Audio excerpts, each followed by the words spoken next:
it's family hour. There must be something on. Oh, wow! Candy critters! Oh! Oh, great. It's Monsters, our favorite show. It's starting.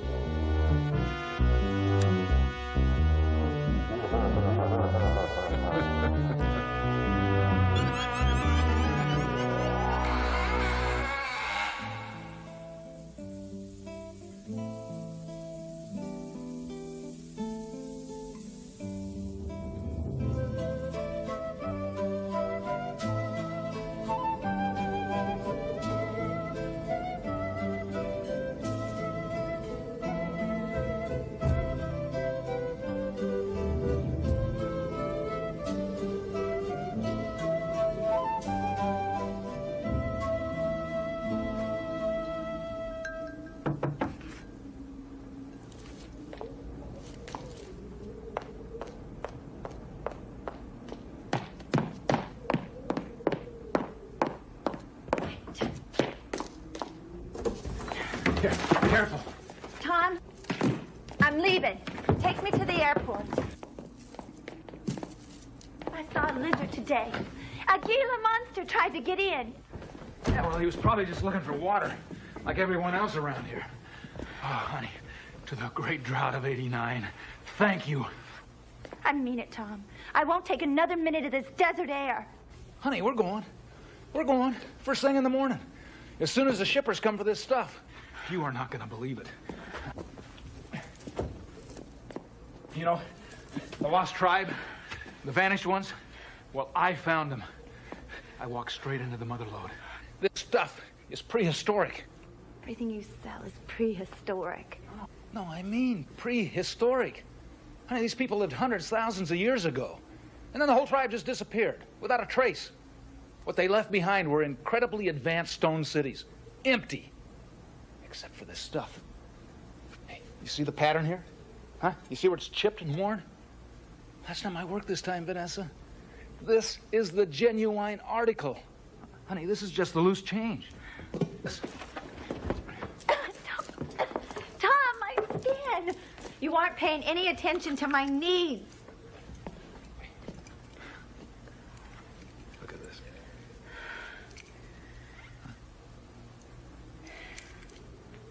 Nobody wears turquoise anymore. Honey, do you have any idea what my dealers will pay me for a piece like this? They'll kill each other to give me 10 grand. I paid those Indians 16 bucks for the whole basket full. 16 bucks. This piece belonged to an ancient Indian princess. I want you to have it.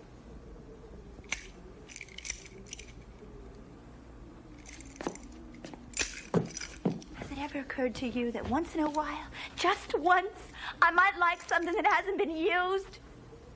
Bill brought Claudia a ruby brooch from the House of Babylon last week. All right, okay, so a ruby brooch isn't the same as your tourist trinkets and your old coffee cups and your Halloween masks. Halloween mask? Vanessa, I'll have you know that this is the only one of its kind in existence. So maybe not the only one. Bill and Claudia vacation in the Hamptons. They got a condo in the south of France. They travel. Where do we go? Oh, go off to the desert or some other tragedy-torn place. If there's a hurricane, if there's a flood, a famine, or a fire, Tom and Vanessa Solo are there. Why can't you do something respectable like Bill? Like Bill? Vanessa, he's on trial for insider trading. He's a criminal. He's a white-collar criminal. Oh, great. It's so tasteless. So maybe life hasn't been all that glamorous. Maybe I have missed the gold ring now and again. And you're right. We are here in the middle of the desert. But I want you to listen, Vanessa. And listen close. I think I hear our ship coming in.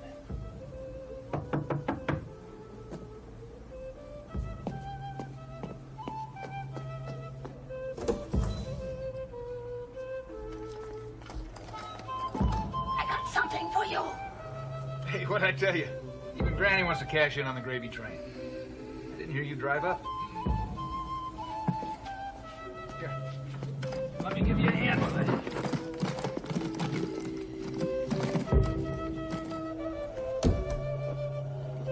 It is Massa, god of death.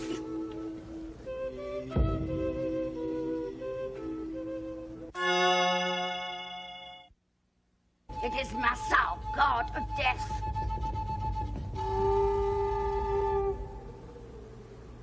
Oh, I don't know. There's not much of a market for gods of death these days. I don't think I can use it. All right. You look hungry. I'll tell you what. I'll give you $20 for it. I could probably sell it for, I don't know, 25. Take it or leave it. It is from the Kachinas, our lost tribe. The Kachinas danced to bring the rain, but there was a price to pay. For when the rains came, there had to also be a death. It was Massao's bargain. Death for life.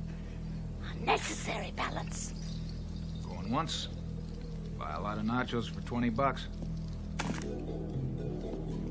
Thousands of years ago, on this very ground, my people lived and prospered from horizon to horizon. A sea of grass. Trees with fruit. And then this. Greed. Property. And then the rain stopped coming. For 23 years, it did not rain. We all became Kachinas. Thousands dancing for the rain. Yeah. And everybody lived happily ever after. Thank you. Look, I'd offer you a ride, but... Historians, they tell of our sudden disappearance. They scratch their heads and say, where did they all go? All that is left is stone and sand. Masao knows. Wherever Masao walks, nothing remains but stone and dust.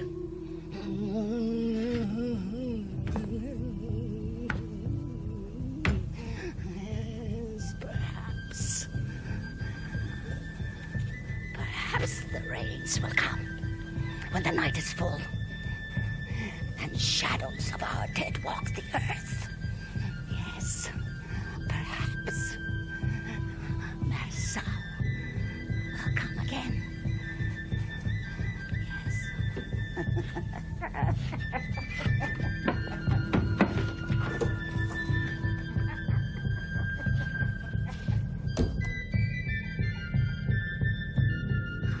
First thing I'm gonna buy is an Olympic-sized hot tub with a fountain. You like that? I love that. And then we'll sail to Jamaica or some tropical island where the economy's collapsing. Laying in the sun, soaking up a tan, huh? Listening to the waves, being waited on hand and foot by the natives, and buying up all their heirlooms. Isn't nature incredible? I mean, crops fail. People get hungry. And sooner or later, they're as happy as pigs in mud just to sell you their family treasures for a song. I think it's God's way of making them share their past with the rest of the world. Hey, 15 grand, guaranteed. The mask alone. And the jewelry, 6 figures. And the god of death, priceless. You're all pretty. Come on, Tommy. Let's go to the airport and get a hotel. Come on, one with a hot tub and a vibrating bed. And room service, champagne, roast beef, chocolate cream cake. I can't look at this stuff. I'm not gonna be happy till I look like that shriveled old hag. Hey, tomorrow night at this time, we will be eating the rarest, bloodiest roast beef and drinking the best champagne, most expensive in this city. And then you can call Claudia from the restaurant.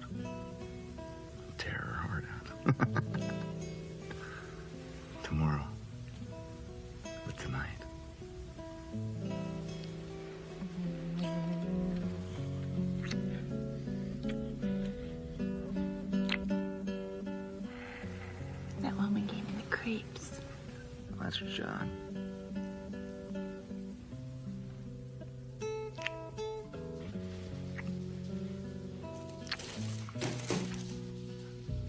What was that? That's Granny. Giving you the creeps.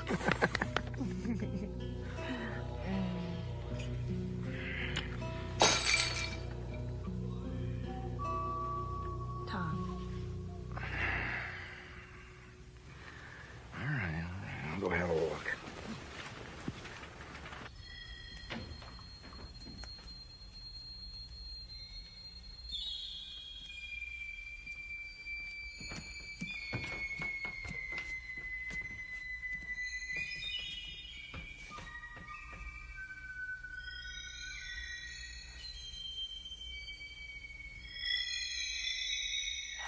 The mask.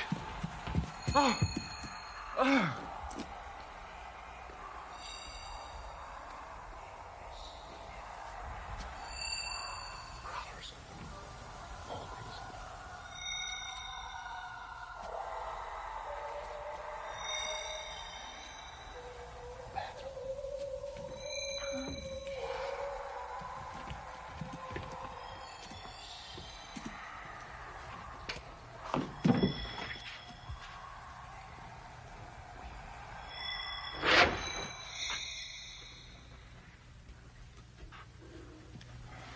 Tom, look. What are you doing? Look. Honey, don't Look. do that.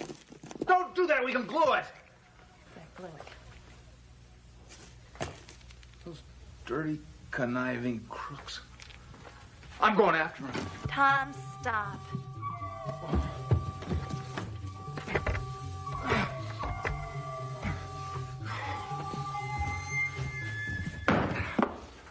That was good. 15,000. 15,000 bucks, honey. 15,000 bucks. I can't believe it. Oh, yeah. The lost tribe. The vanished ones. And I fell for it. Like yesterday's biggest fool. Well, I will have the whole lot of them arrested. Every last one of them. Okay, honey. I know what I'll do. I'll sue them. I'll sue the whole Indian nation. I'll sue the federal government for allowing them to live in this country. They have not heard the last from Tom Solo. All right, honey. Why don't you go to bed? All right. Calm down. We still have the death god here. We still have the jewelry.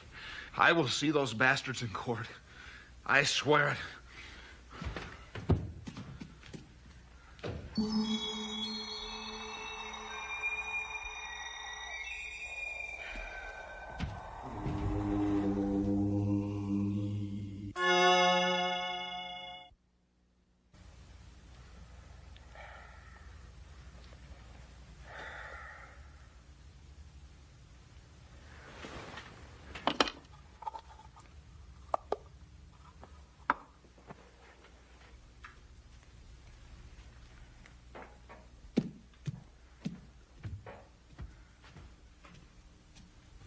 You homely looking thing. I'll be glad when you're not here to watch every move I make.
down, the death god. It grabbed my hand, and the floor beneath it, it's all rotting. And my face, Tom, my face. I had a nightmare. Come on, back to sleep. Sleep. I'm leaving. Oh, my face. It's all drying out. Oh, my God, my face.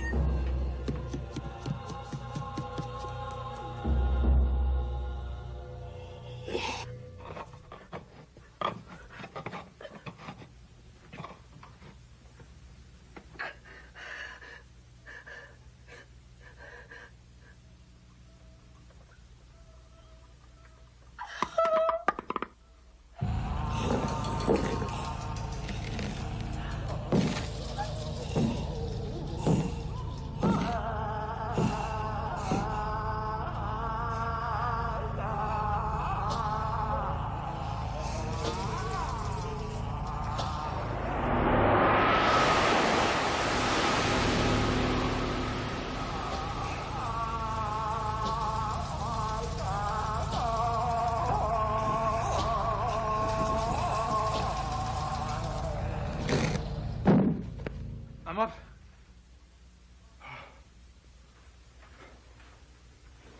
Vanessa? Honey?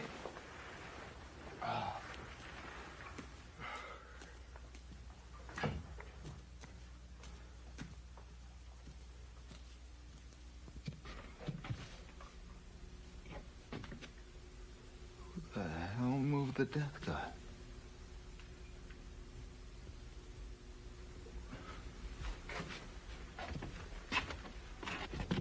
Vanessa? Vanessa, open the door. Open the door, honey. What the hell? What the hell's that? Ah!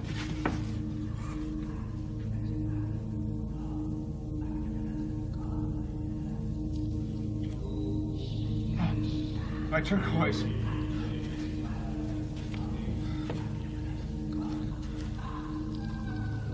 Oh, somebody's gonna pay for this.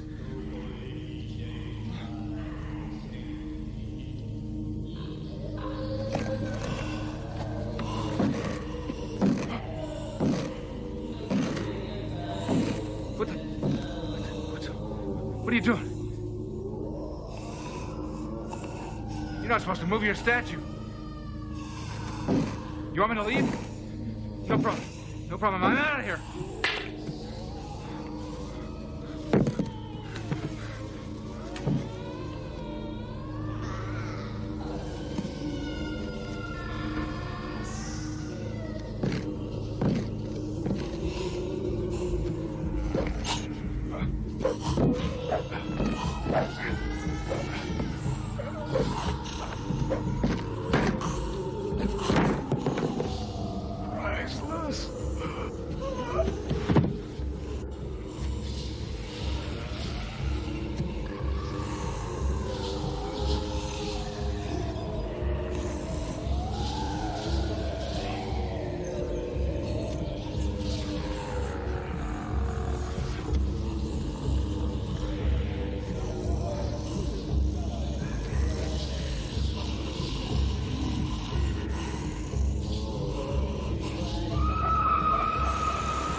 Will come. For where my soul walks, nothing remains but stone and dust.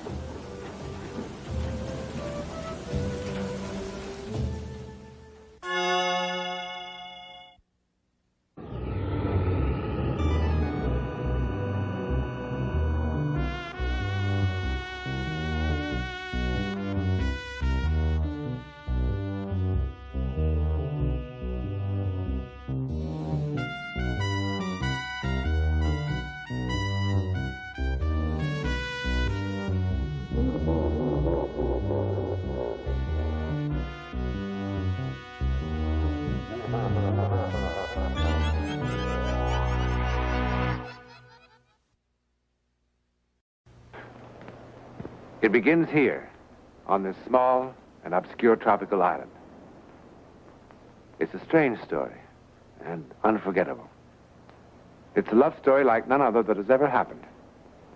We know only where it began. No one can know how or when or where it will end.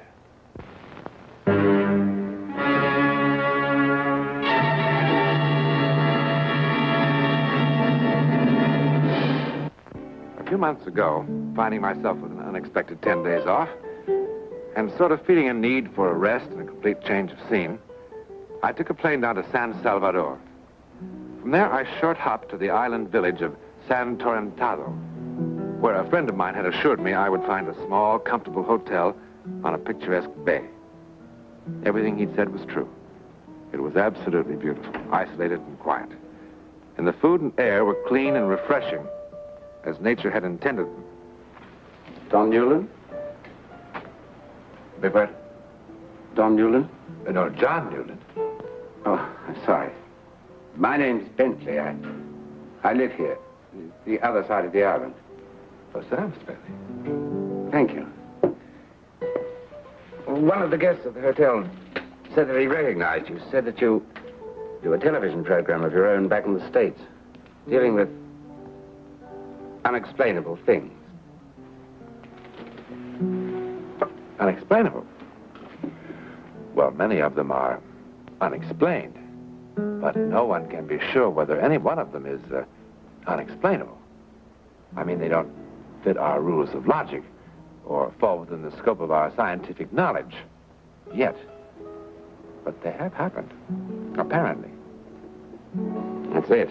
This isn't logical. It doesn't make any sense at all. This thing, whatever it is, has been on my mind. Well, I guess on my conscience, to be more to the point. It began when a man by the name of Wilson, Philip Wilson, came down here from San Francisco for a vacation.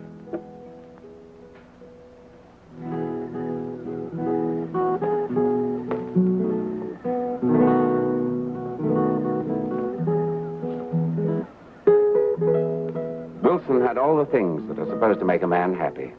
Money, success, health, good looks. But I've never seen a guy who was more disenchanted with the world.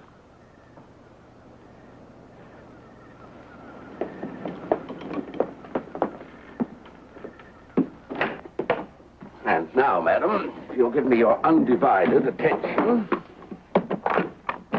Mr. Bentley, you disappoint me. Did you escape the economic pressures of a complex society only to become a peddler of native artifacts to unwary travelers? Peddler? An artist reluctantly sells the fruits of his inspiration, and you call him peddler. Did you really make all these? Yeah, why, are they any good? I'm not much of a judge. But I like this one. How much? How much do you like it?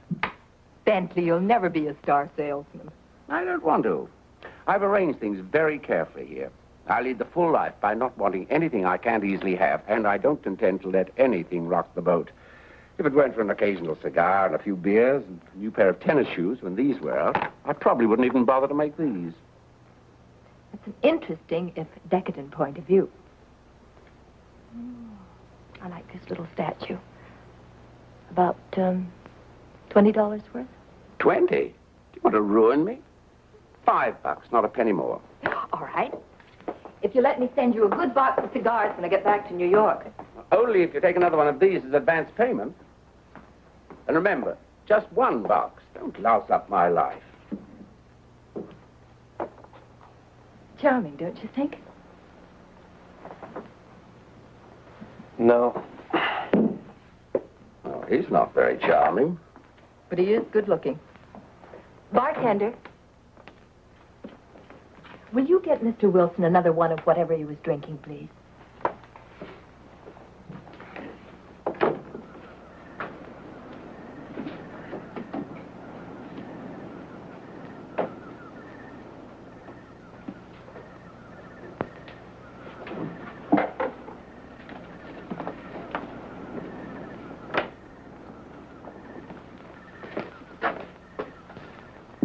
I didn't order that. The lady wanted to buy you a drink.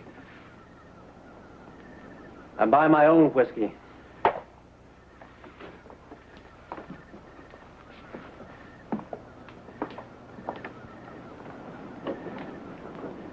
Well, that was pretty nasty. She was only trying to be friendly. I didn't ask for her friendliness, or yours, as I tried to make clear to you a few days ago. I know what you're afraid of.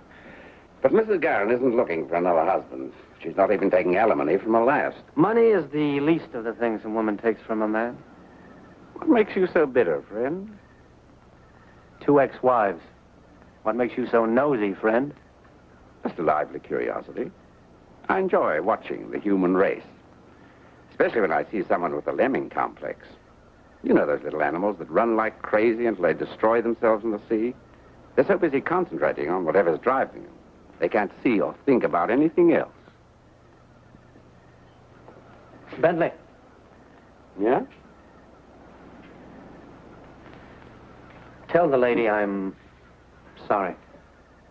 Tell yourself.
Are you real? Yes? I don't believe it. Why? It must be the moonlight, isn't it? Is it? Of course. If I reach my hand out to touch you, I'll touch nothing.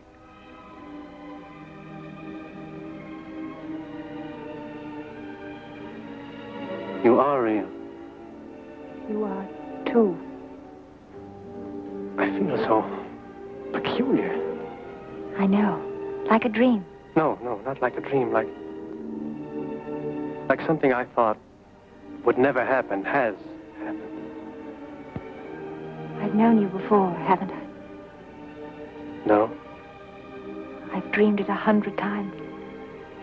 You, this place, this moment. It was here. It was now. And then, afterwards, something happened. Something terrible happened. What are you afraid of? I don't know exactly. Of what's going to happen. What happens is up to us. This is no dream. Believe me. This is impossible. You just touch me. Look at me. Yes? But it's too quick. Seconds. What is time to do with us now? What do you feel? You know what I feel. But it can't happen this quickly. It has. I'm frightened. Don't be. I'm frightened. Don't be.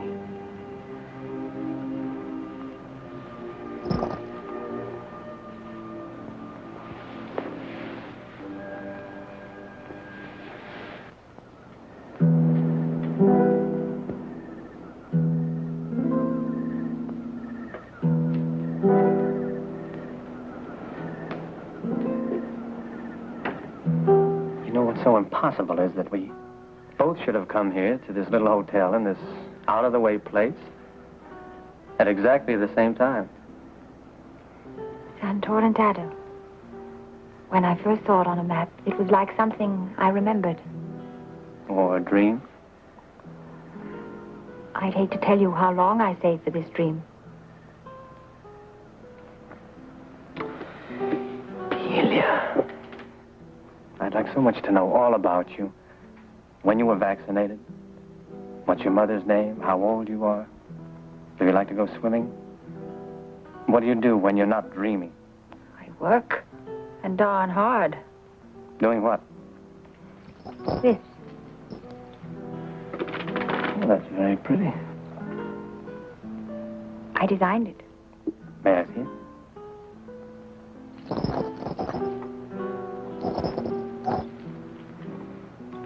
What's this? A prayer bell. They have them in Tibet. When you hear the little noise, one remembers to offer prayers and thanks to heaven. That's lovely.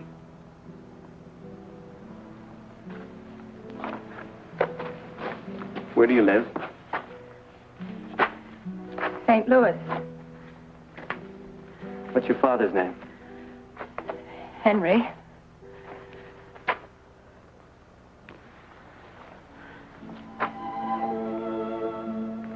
Henry, I love your daughter very much. And I'm asking you for her hand. Now, there's one thing I think you ought to know about me, Henry. Statistically, I'm a bum risk. I've been married before. Twice. But neither one of them worked. But neither one of them was Delia. What is it, Delia? What did I say? Only that you said it. Just the way you said it before. And before and before.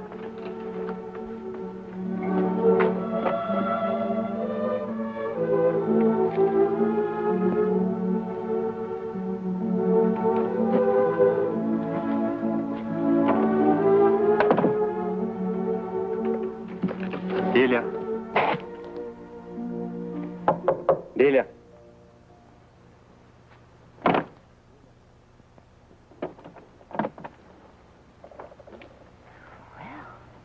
It's a little early in the morning for apologies. Come in.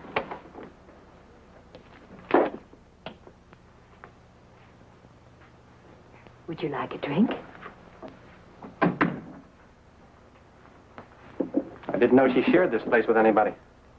What? Well, she didn't say anything, but I just assumed it. Who is she? Delia. Now, where is she? What in the world are you talking about?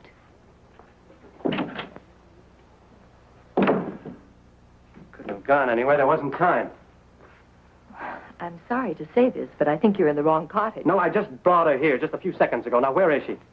My friend, if you want to get drunk, that's your business, but leave me out of it. Goodbye, Mr. Wilson.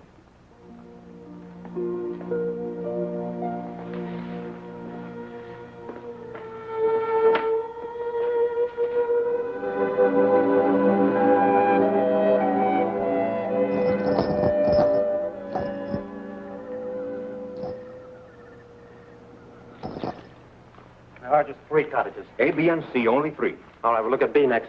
But why should I wish to lie to you? We have so few guests in the hotel this time of year. You searched every room in the hotel with your own eyes.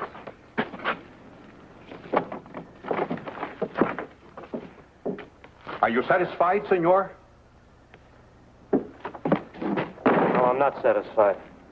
You're not going to disturb Mrs. Garrett again. I'm going to keep on disturbing everybody in this place until I find her. But, Senor Wilson, perhaps tomorrow morning. This is where I brought her.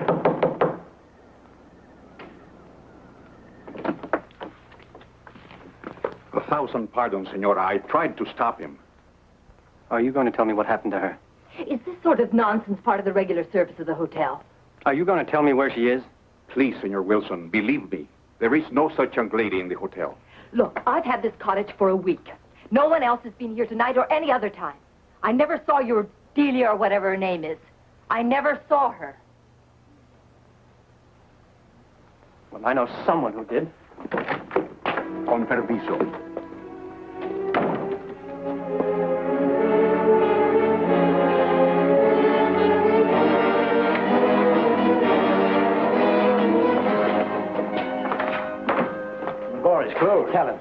Senor? Tell him who was here with me tonight.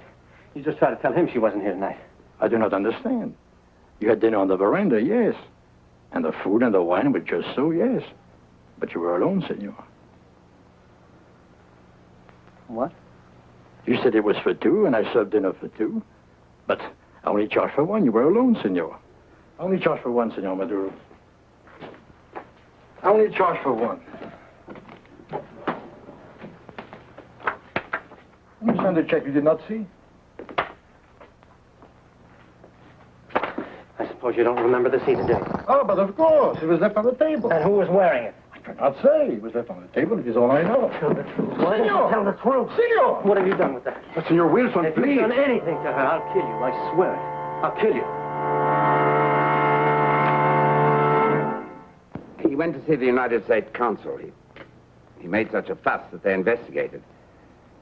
They checked all the steamship companies, with the freight lines. They checked every ship of every kind that was in these waters at that moment, with the scheduled and unscheduled airlines, the passport department in the States.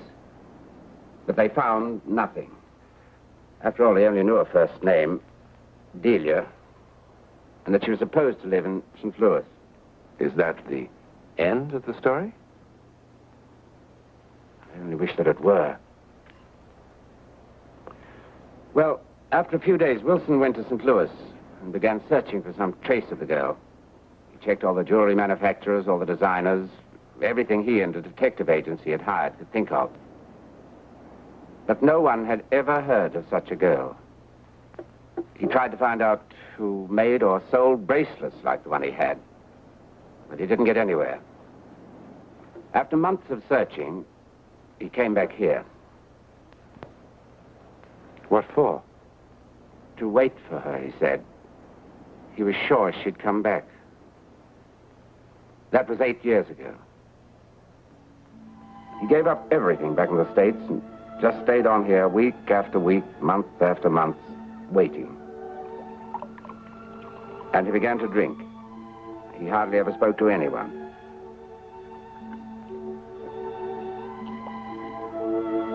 And every night he went back to the place where he had insisted 1,000 times he'd found her. I guess he described her to me 100 times. What she looked like, what she wore, what they said to each other, the whole thing. He didn't seem to ever think about anything else. And he kept drinking to try to blot out his thoughts. One evening, just about a week ago, after this had been going on for almost 8 years, I couldn't stand to see it happening any longer, and in my infinite wisdom, I decided to do something about it. I only meant to try to jolt him back to reality. Ever consider what you're doing to your liver with that stuff? You know what you're trying to do, don't you? You're trying to kill yourself. In a nasty, messy, unattractive way, by degrees. Well, of course, you want to be the local screwball. Do you know, the natives even have a name for you? Senor Whiskey. Well, they don't mean it unpleasantly. They pity you, too. Senor Whiskey, the man that drinks all day and walks the woods all night looking for nothing. Well, if you want to kill yourself, at least do it in a nice, clean way, and quickly. Well, I know it takes a little courage, but I'm sure if you dig deep enough, you can find some.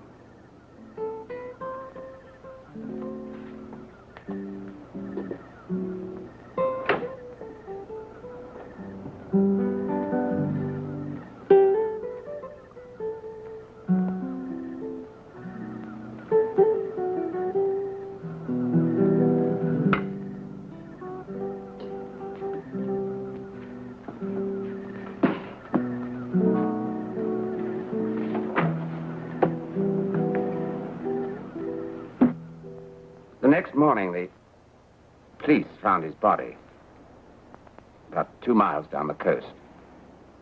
The sailboat he'd been using had capsized about 2 miles out beyond the breakers. When they found him, this was clutched in his hand. The police listed it as accidental death. What was he doing at 3 o'clock in the morning in a sailboat? I sent him out there. And then the next evening, as I was walking Wilson's route, as a sort of penance, thinking about what a fine specimen of humanity I am, that I can tell other people what to do with their lives.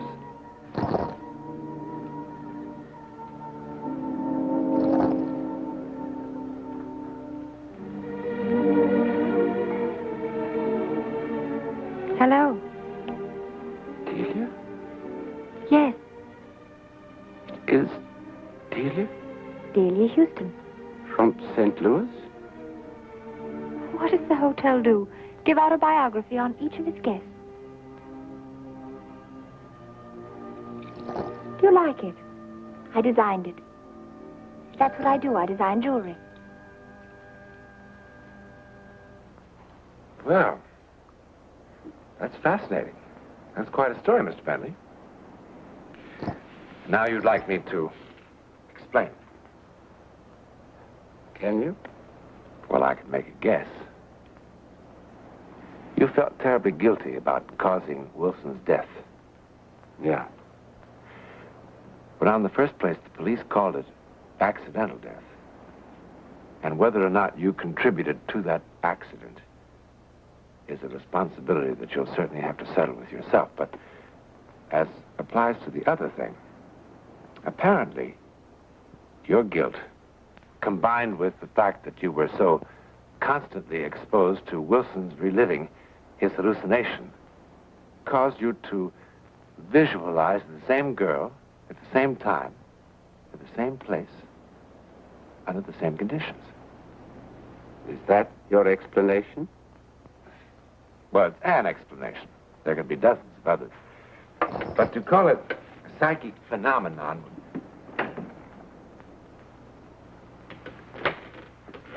Delia? I'd like you to meet someone. This is Delia Houston, Mr. John Newland. How do you do? How do you do? Have you just arrived? Yes, just this morning. Well, perhaps I'll see you at dinner. I'd look forward to that.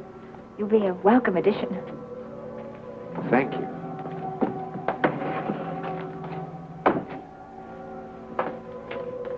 When she was younger, about 8 years ago, she told me she kept having a dream over and over again, and that she was here.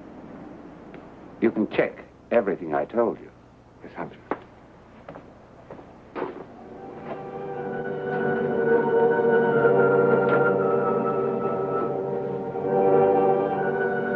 A recurring dream about being here. Well, now, recurring dreams about romance are rather common to young girls, wouldn't you say? But if Delia did appear to Philip Wilson, and this would certainly seem to indicate that she did, students of psychic phenomena would call it teleportation. That's how they would explain it. The transportation of the being from one place to another, in time and in space. In this case, into the future as well. But why did it happen? Well, maybe Philip Wilson and Delia are meant to meet that way someday. And perhaps they will, sometime, somewhere. You know, there are millions of people who do believe that we live other lives before and after this one. In a moment, a word about next week.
deepest sympathy.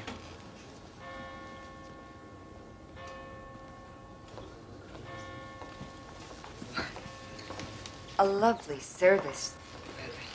Terrible loss. Yes. Are you related to the deceased? No, not at all. Oh, a friend of the family, then. No, actually, I don't know anyone here. They're all strangers to me. But it was still a very lovely service.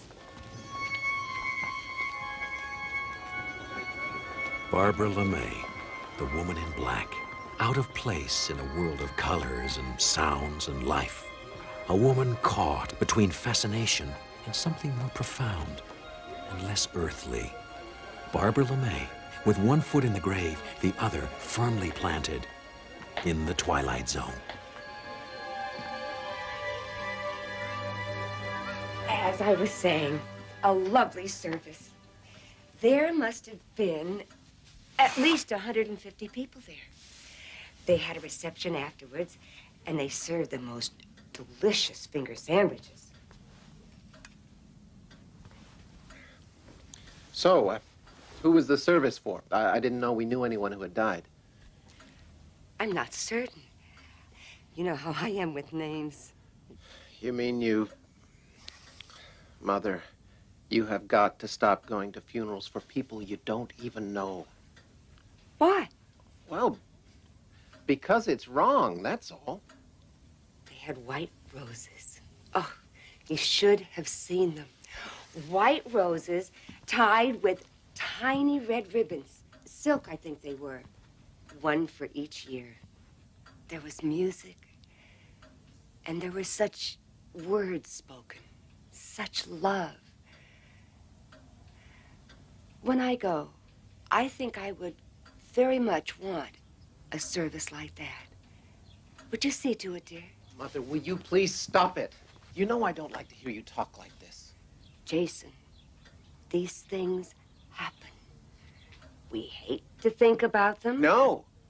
You don't hate to think about them. You love to think about them. Mother, why is it every time I see you, every other word is death?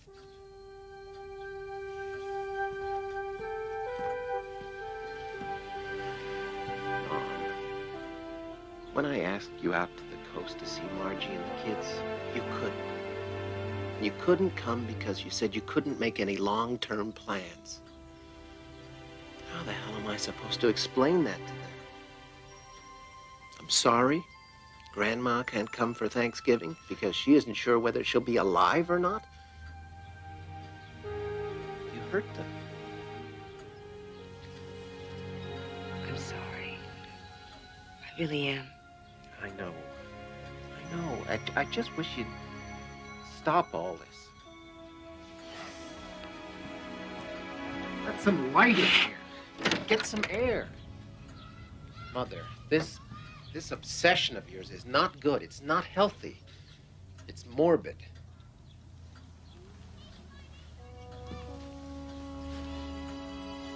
Mom, I love you very much. And I want you to see your grandchildren grow up.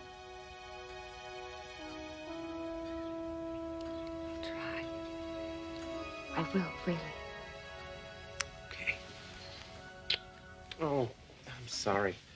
I've got to go. Plane to catch. Then you go. And you give my love to Margie and Ben and Susan. I'll be fine. Really.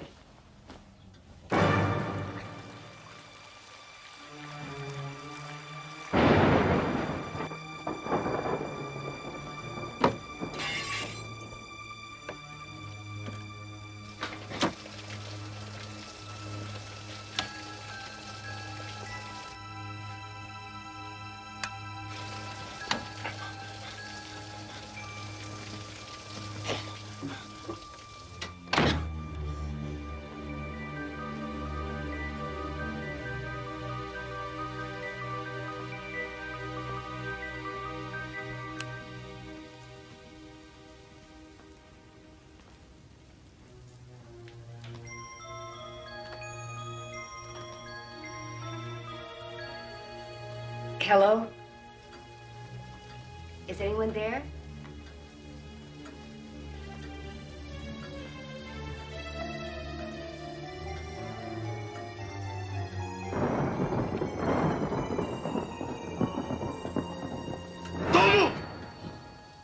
Don't call the cops. I'll kill you, I swear.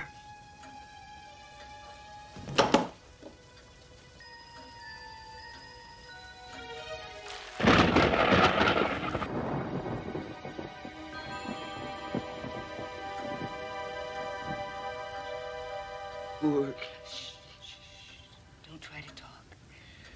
I did what I could, but I think it's bad. I better call the hospital. No. Don't want to die in no hospital. I'm dying, ain't I? I'm not an expert. But yes, I think you are dying. While you were out, I turned on the radio. They mentioned a robbery at an all-night liquor store. $27 and change. Ain't that something? I'll get you some water. No. Please. Don't worry. I won't leave you alone. I understand. Perhaps better than you know. I'll wait with you. We'll both wait together.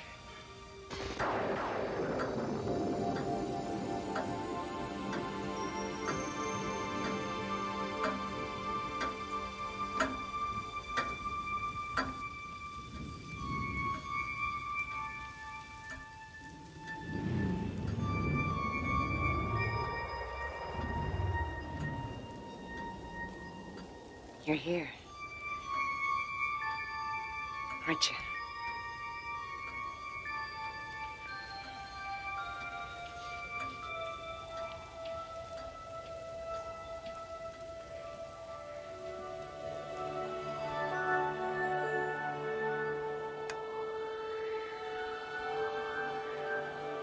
Yes, I'm here.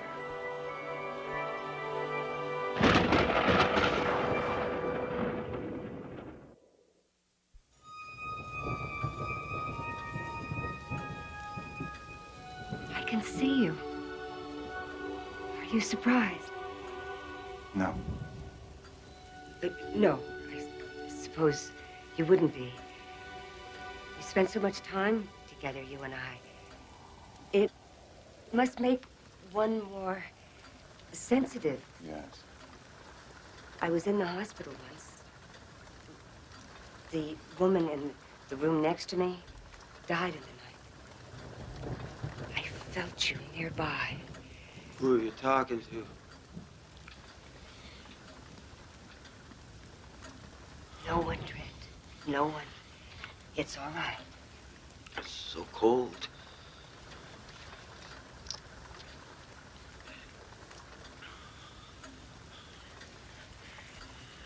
He can't see you. I won't exist for him until it's time. Where do you take us? To a better place? Sometimes. It must be beautiful. It's a place like any other. Oh, no, please. Please, wait. Wait. Why don't you take me instead of him? What's he to you? Nothing. No one. But he can't see the beauty in you. I can. I see it in so many ways. The peace, the freedom, the tranquility, the poignant, fragile beauty of that one final exhalation, the gathering of the soul, the ceremony of... It's his time. Oh, but he can't appreciate you as I can. I have no one here, not anymore. No. Why? I cannot take life where none exists. I've seen you in so many places. You've called my name so many times. You have worshipped at my altar. You've walked in my shadow, seen my reflection in others' faces, and still it's not enough. You don't run from my touch. You seek to embrace it. But I could no more take you than I could take this table. For neither of you lives. I don't understand.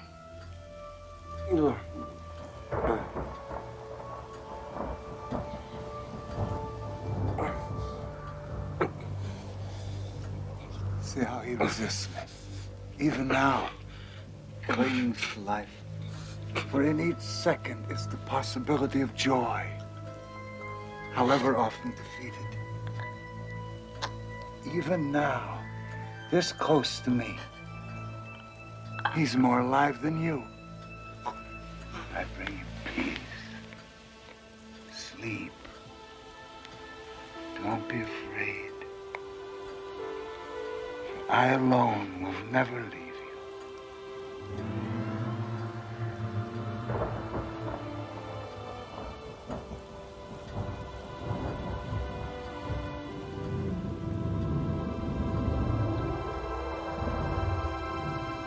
You can't do this. You can't just leave.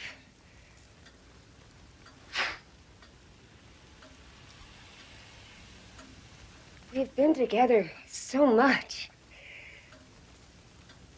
That would be cruel.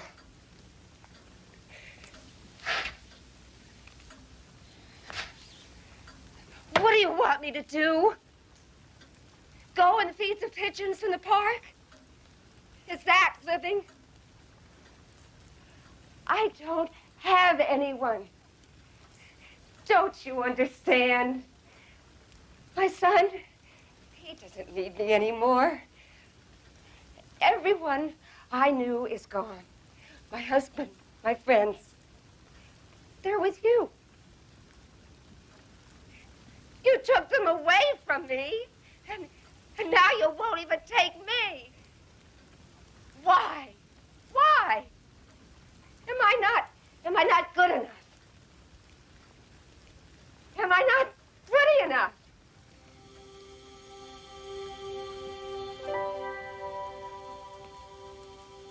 I'm sorry, I yelled. Please, stay with me. Just a moment.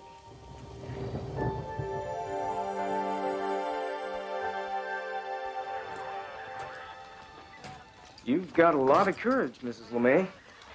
Dead phone or not, most folks would have been out of here in a second as soon as he fell. He was harmless. He was in pain. Oh, not anymore. Guess that's what they say, isn't it? The only two constants being death and taxes? Not always.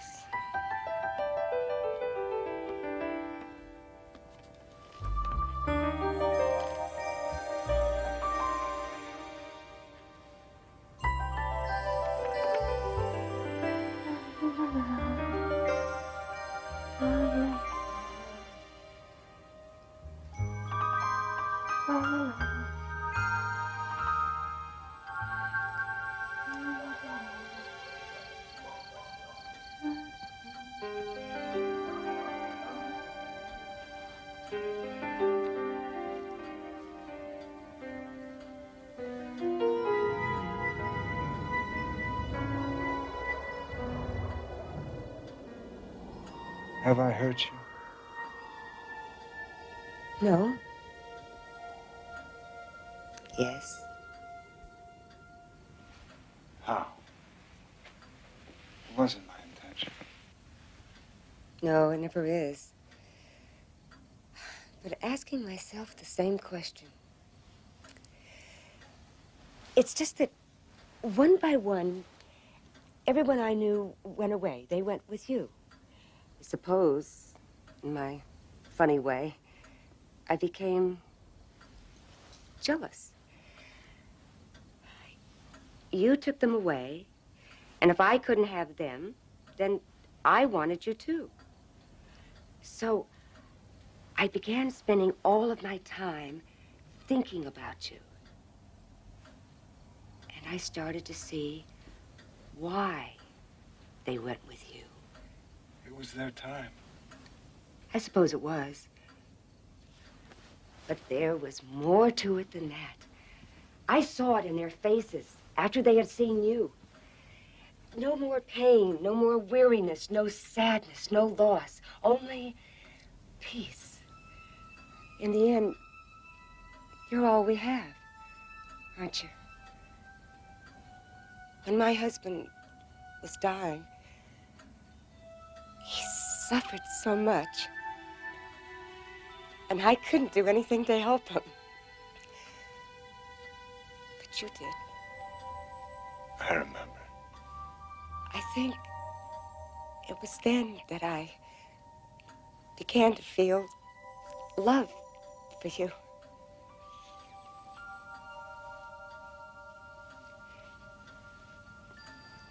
After you left, there are quite a number of pain pills in the cabinet, left over from some problem a while back. I considered taking all of them. Whatever you say, even you can't stop me from making it my time, can you? But I couldn't do it. Not with you. I suppose it seemed too forward. I was never very good at being aggressive.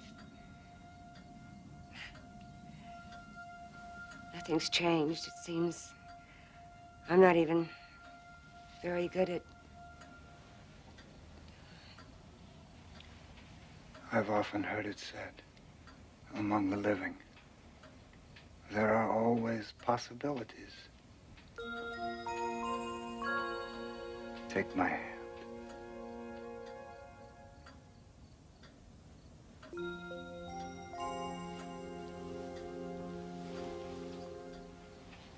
Now, in this last moment, are you afraid of me? Oh, no.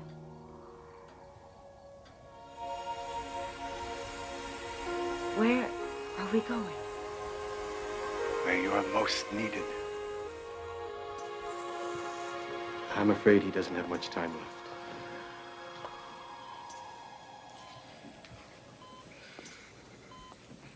Is it dark in here? Yes, it is. I'll try to find you someone. No, please. Don't go. It'll be all right. I have to go. No, please. I'll be right back. Wait.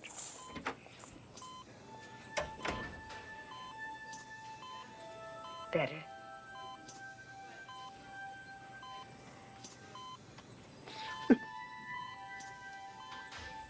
I'm sorry.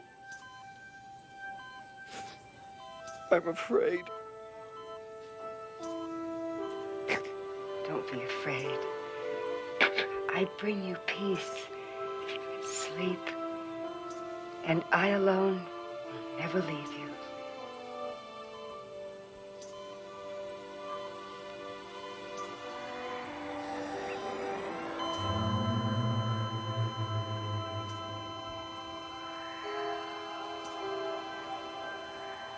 Oh, you did fine. I'm so happy. Incident in a hospital room. Part of the status quo of life and death. A visitation accompanied by cold winds and warm hands locked in a midnight embrace in the Twilight Zone.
ask, where do you get your ideas?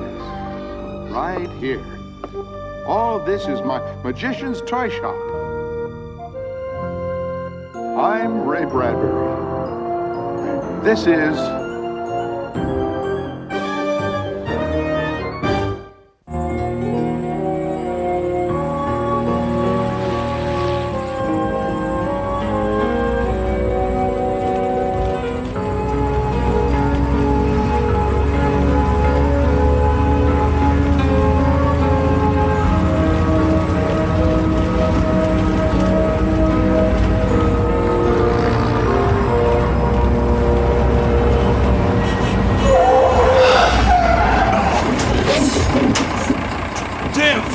to get yourself killed?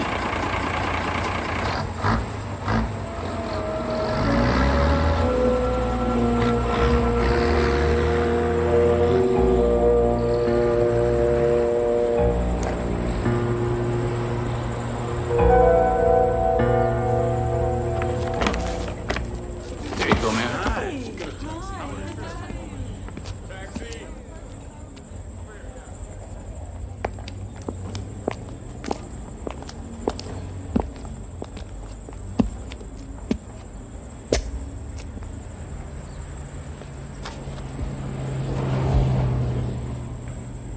There he goes again.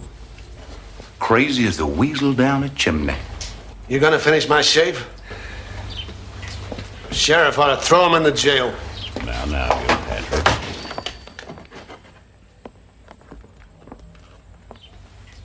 Mr. Simpson, That's me. I'm Miss Weldon from Drummond. Oh, fine. Good to see you, Miss Weldon. New manicurist. You gotta be an improvement on that, Dolly Pride. Damn woman didn't have a civil tongue in her head. Well, I hope I have that.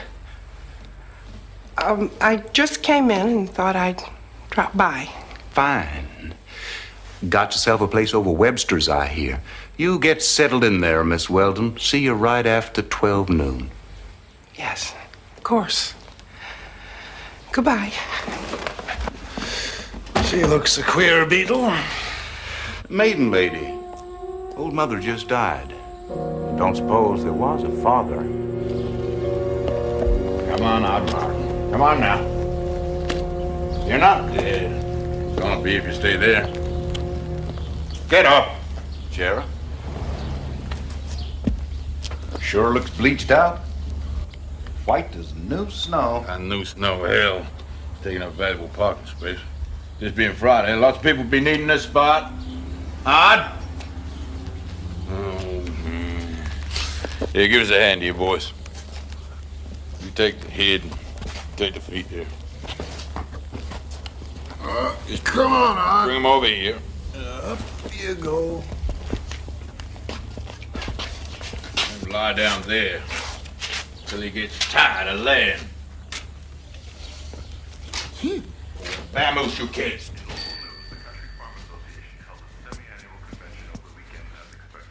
Odd Martin.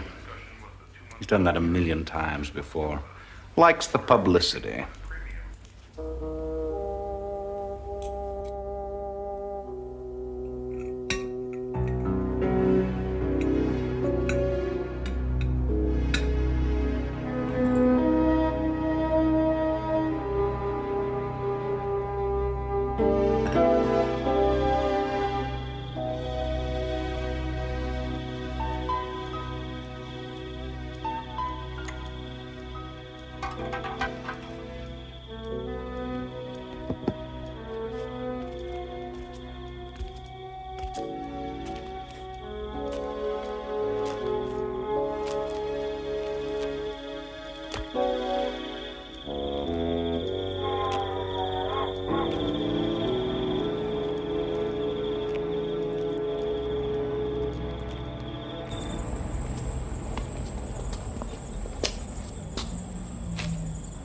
Odd Martin, got a job for you.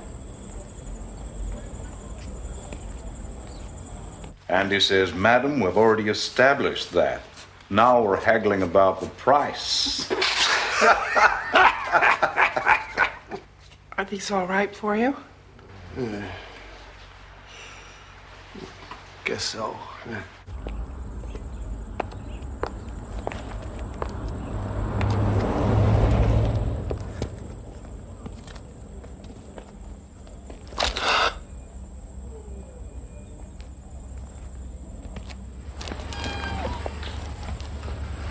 Please, excuse me. Is that a kitten in there? May I see it, please?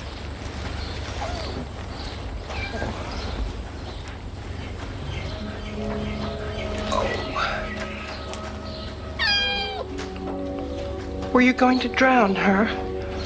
Oh, please don't do that. I'll keep her. I'd like to keep her. Drowning's a terrible thing. I know. I've been drowned.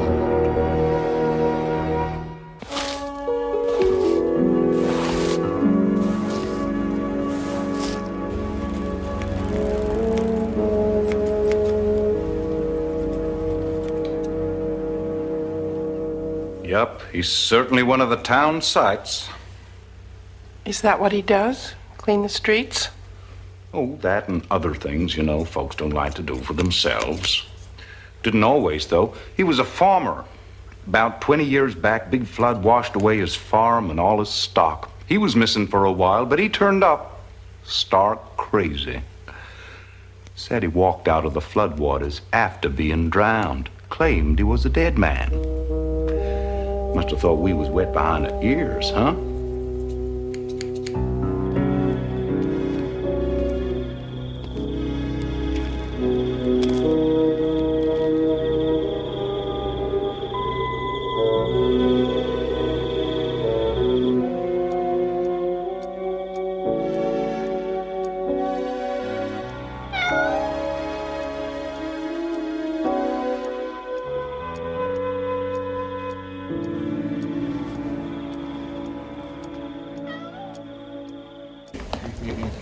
Can't leave him lying here all the time. Bring him over here. He doesn't get any lighter, does he? Sure doesn't. Ma'am?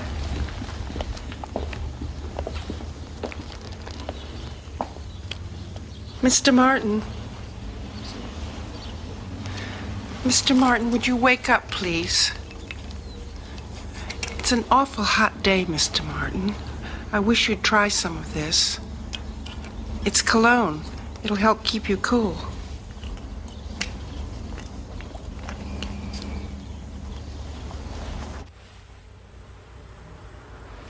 Now, what can you make of that? Takes one to know one, I guess. Tells you she was simple. Have a good lunch break, Miss Weldon? Yes, thank you, Mr. Simpson.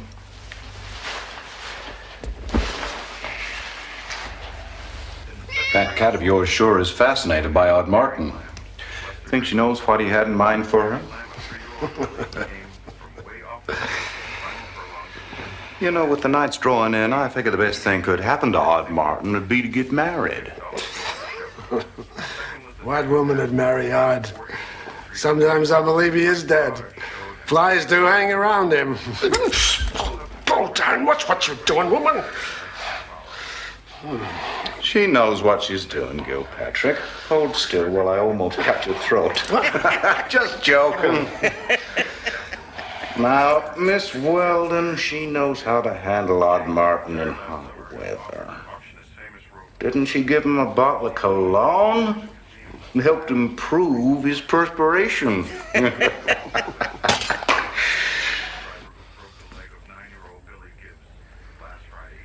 Funny how we joke about Odd. Sometimes I wonder if we ain't really scared of him. Come on, boys. I mean, we don't let ourselves believe he's really dead. So we just make him some kind of joke. Oh, we just let him lay there. He don't cause no trouble. He's just there. But I noticed old Sawbones, Doc Hudson, didn't really listen to Odd's heart with his stethoscope. Scared of what he'd find.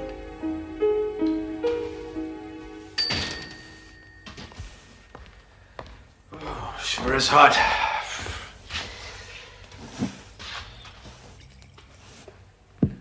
You'll just help yourself, Ralph.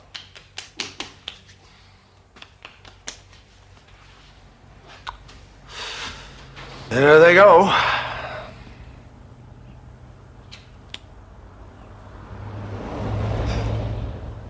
How do you figure that? Kind of strange, huh?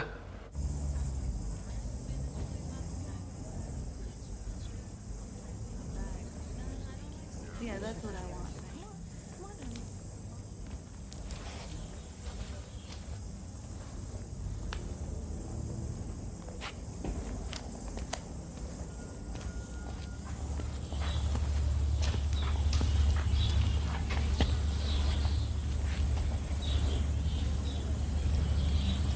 I've been watching you for a long time. Wanna know why? You're dead.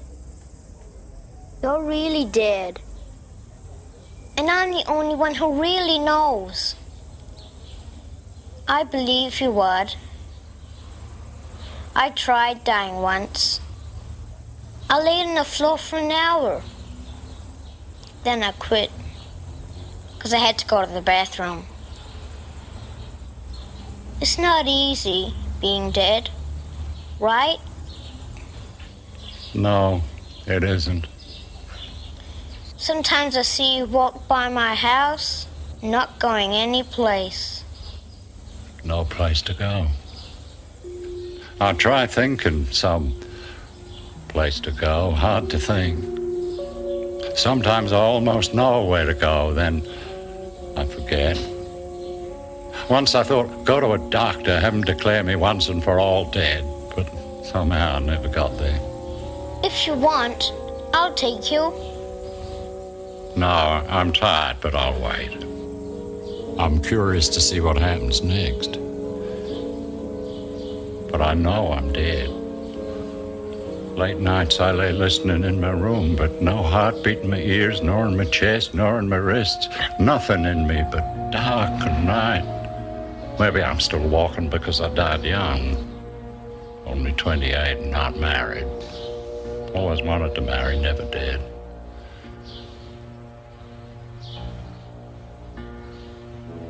But some whiles there's something makes me stir. I think it's the wind. It brings all these great perfumes, or the sight of a lady's just now curled hair, or the sound of her tiny shoes on the sidewalk, and I look up and there she is, Miss Weldon, putting down her hand to lift me like I was no heavyweight at all. Shucks. I can't help you with that. Think of something else. So long. So long. Thanks, man. Somebody say something? Someone here? Only me, Odd. Walk me home. Isn't that odd, Martin? In with a woman.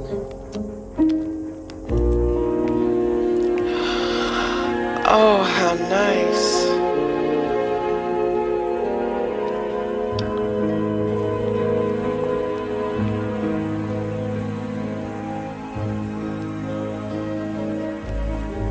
Odd.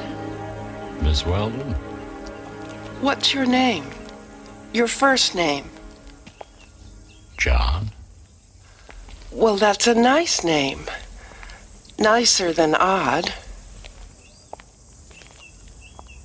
Miss Weldon? Yes, John? I've been saving my money. Got quite a sum. Don't spend it for anything. I got maybe about $5,000. Sometimes I count it and get tired and can't count more. So, why do you like me, Miss Weldon?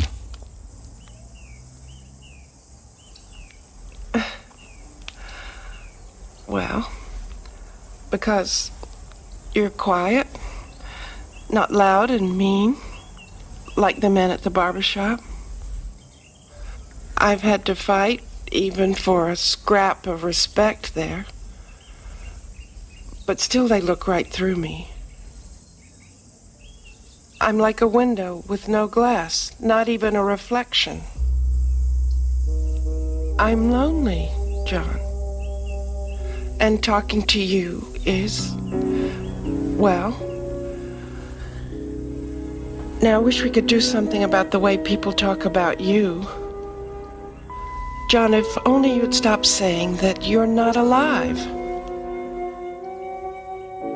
So, you don't believe me either. You're half alive for the care of a good woman, for loving, for living decent, John. That's what you mean by dead, nothing more. Is that what I mean? Well, what else could it be?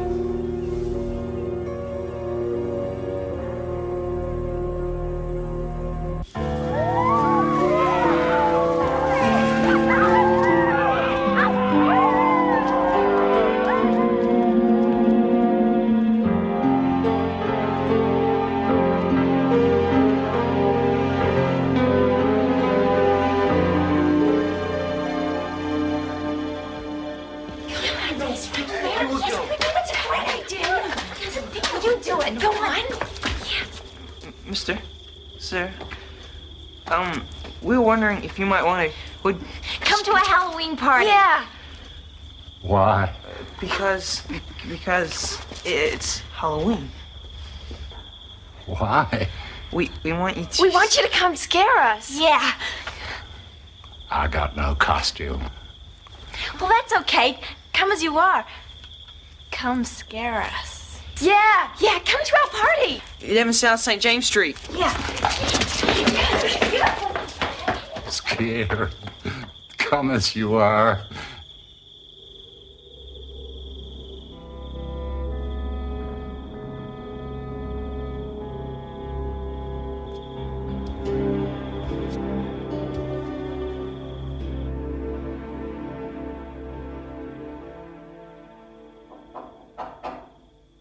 Trick or treat.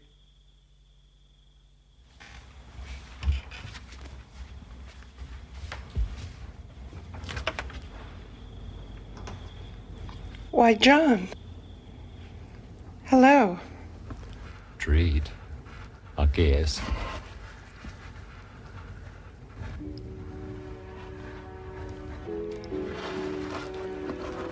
Miss Weldon, do I scare you? By heavens, no. In that case, will you marry me? Proposing to me, Mr. Martin?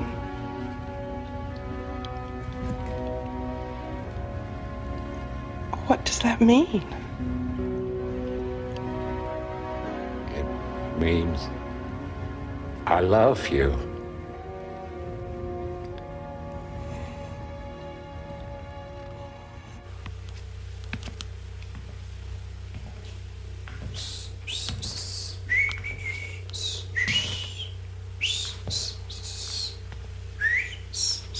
What say?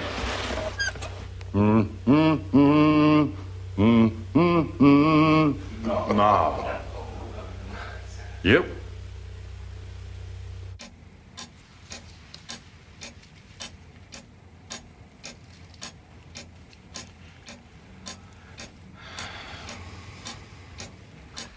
All so darn sudden.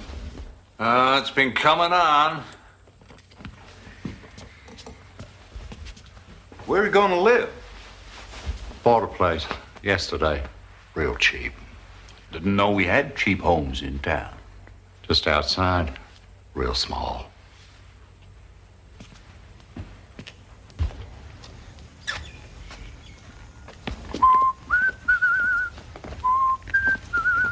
What was that about a small home, cheap? I'm the only real estate agent in town. I sold him nothing. What's he mean, small place? Hell. Hey there, Reverend Poke.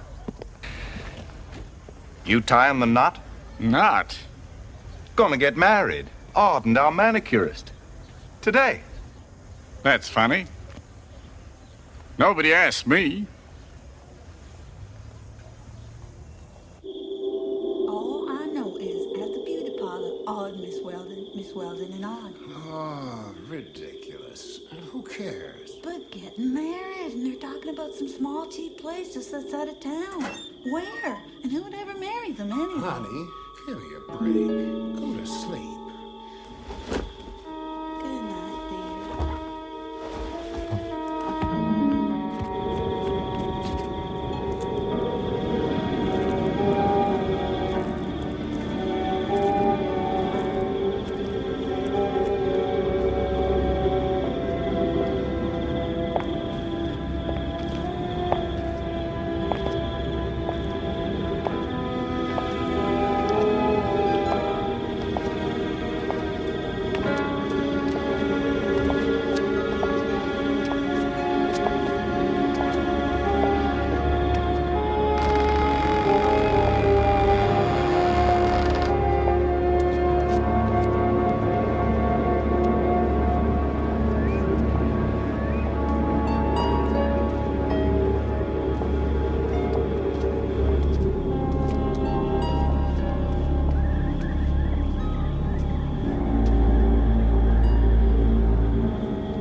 just outside of town.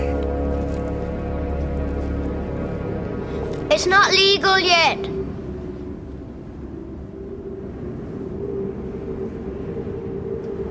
I now pronounce you man and wife.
How do you do, ladies and gentlemen? I'm your host, Truman Bradley. Let me show you something unusual. In our laboratory, you have seen many animal experiments. Perhaps you remember the chimpanzee that could operate a typewriter in a test proving that animal intelligence can surpass anything previously expected of it.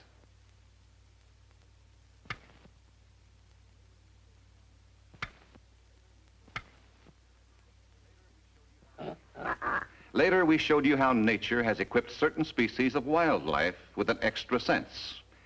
We blindfolded a rattlesnake and saw how the snake, although unable to see, followed infrared radiations from a balloon filled with hot water. Today, science relies upon animals to help us learn how to survive the harmful effects of atomic radiation. Probably none can do it so well as this group of beetles, which survived a massive, ordinarily fatal dose of radiation and lived. Study of the armor-like shell structure which shielded them will, we hope, reveal how we can protect ourselves from the same danger. That, of course, is a discovery that lies somewhere in the future.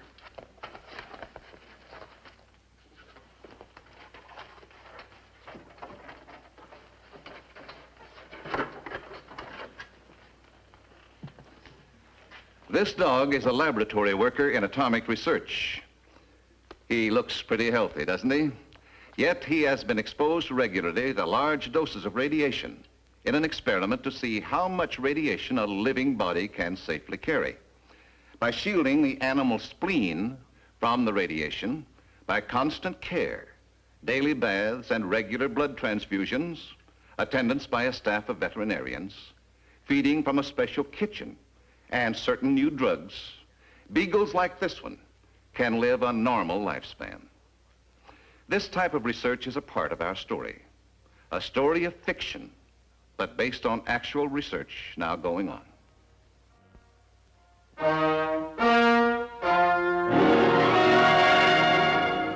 This is the Pacific Division of the International Electric Corporation. In the trade, it's known as a reactor breeder plant. Inside the huge reactor, neutrons change non-fissionable uranium-238 and thorium into fissionable plutonium, or uranium-233. Like most atomic energy research in the United States today, the work at Pacific Division is being done by private industry. Each of these men has behind him years of training in science. Each is expert and fully informed on his particular phase of the operations in Pacific Division of IEC. Each has been proven loyal to the United States. Yet all of them work under the hard, questioning eye of the security staff. But only one man in the entire plant knows and understands everything being done here and is able to synthesize that unique knowledge into a final result.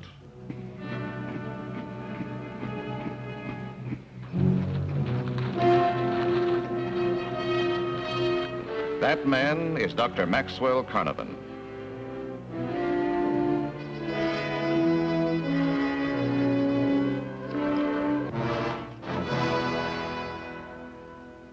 You asked me what I think, and I gave it to you in that report. If you don't want it straight, Mr. Scott, then don't ask me. I suppose you'd simmer down, Frank. You don't have to sugar anything up for me. I am glad you take plant security so seriously, but I think you're going overboard in this case. Do you think Dr. Carnarvon is going to steal his own secrets that only he knows? Privilege means loose security. In the Marine Corps, even a general worked within security regulations. This is not the Marine Corps. Generals can be replaced. Dr. Carnarvon can't. But you can't let Dr. Carnarvon and his secretary wheel in and out of that back gate, while everyone else on the installation has to go through the main gate checkpoints. All right, Frank. Maybe I'm not being fair. There's some things you should know that I haven't told you. Dr. Carnarvon is closest to being a bona fide genius of any man I've ever known. Now, that makes him different from the rest of us. This entire multi-million-dollar program is his baby. He's more than just an employee here. He's more like a parent, really. Now, if you start telling me how he has to act around his child, you're in troubled territory. Now, he's the most valuable man in this organization. Just don't do anything to aggravate him. He's irritable enough as it is. That's just the point. He's been acting odd, strange. The people that work with him, even those that like him, have noticed it. He's been blowing up at everybody in sight. Well, what in the world has this got to do with security? Do you realize that with a push of a button, he could blast this reactor and everyone in it sky high? He controls the most powerful force in the history of the world, and suddenly he's almost irrational. Now, to me, this is a dangerous thing. And all of these things, I suppose, are a symptom of what? I don't know. I'm not a doctor. But I've talked to one. I wish you'd talk to him, too. All right, Frank. Set up an appointment. It's already set up, sir. I've had a doctor waiting in my office. Shall we see him?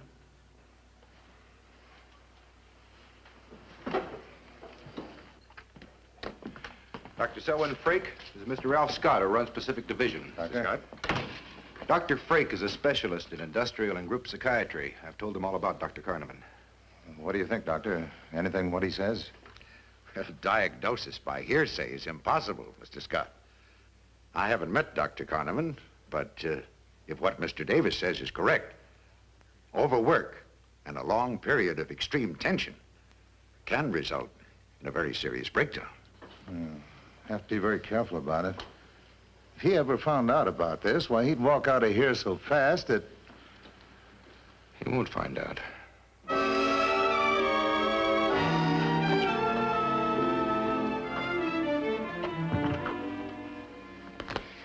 What took you so long? It took me a little while to find these.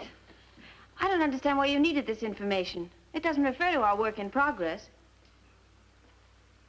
Well, that's really none of your affair, Anne, is it? I'm sorry. Got the results of the last test, Dr. Carnavan? Perhaps I didn't make myself clear the first time, Kenneth. Please knock before coming in here. What did the evaluation show?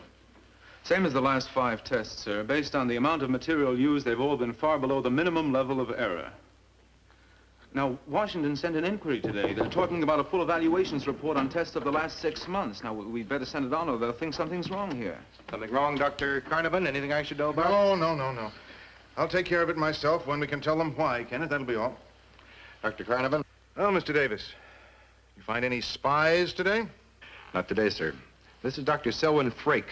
He's a specialist in group psychiatry. He's going to be with us for a few weeks to study our project personnel. So, now we even have thought police.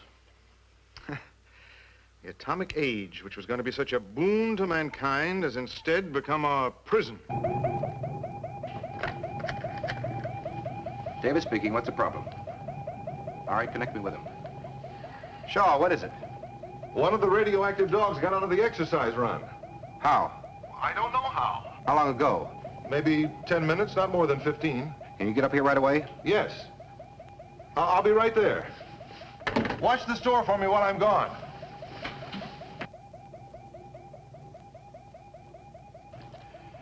Gilbert, turn off that alarm and let everyone get back to work.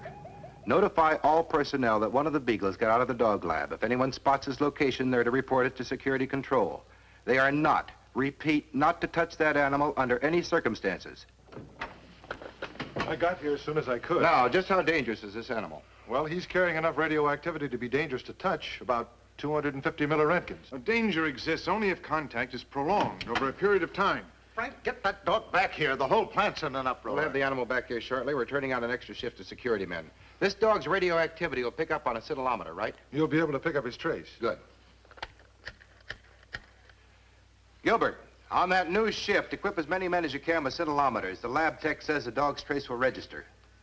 Right. Work a square search away from the plant area.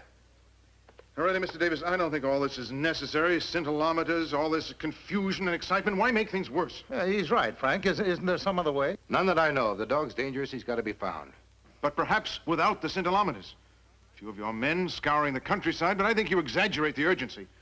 You wrote a paper on the dangers of exposure to radiation. I read it. You said the exposure to 240 milliroentgens can cause radiation poisoning. And now suddenly it's all different. Why? We'll do it my way, all right? Oh, all right, Frank. The important thing is to get that dog back here. Working here, it's like being in the Dark Ages.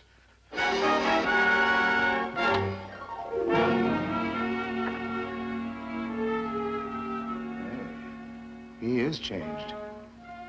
Well, he was barely rational. Almost as though he were hiding something, like a deep sense of guilt.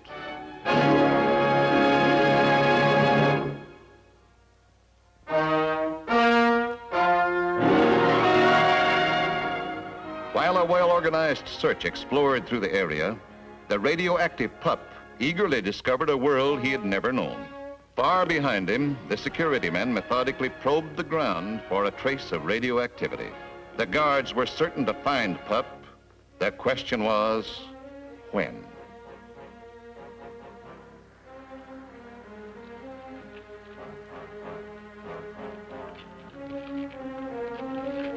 Meanwhile, although activity at the plant had practically come to a halt, the television monitors in security control were still watched in the slim hope that the radioactive beagle might still be within the plant area, escaping the detection of the guards. Anything on the dog yet? No, nothing. That's not what I wanted to see you about. Clayton here has something to tell you. Well, Mrs. Scott, our evaluations have been off the predicted mathematical norm for the last half-dozen tests. Does Dr. Carnovan know this? That's just the point. He's known all along. Well, you see, Washington called for a full evaluation report, but for some reason, Dr. Carnovan didn't want to send it on yet. Now, judging from what went into the tests and what the results showed, there's the mathematical equivalent of about 4 pounds of fissionable material missing. 4 pounds? That's enough to blow up an entire city. But it's impossible for anybody to get off this installation with anything radioactive. Unless he was above security regulations. That's all, Ken, thanks. Stay available, huh?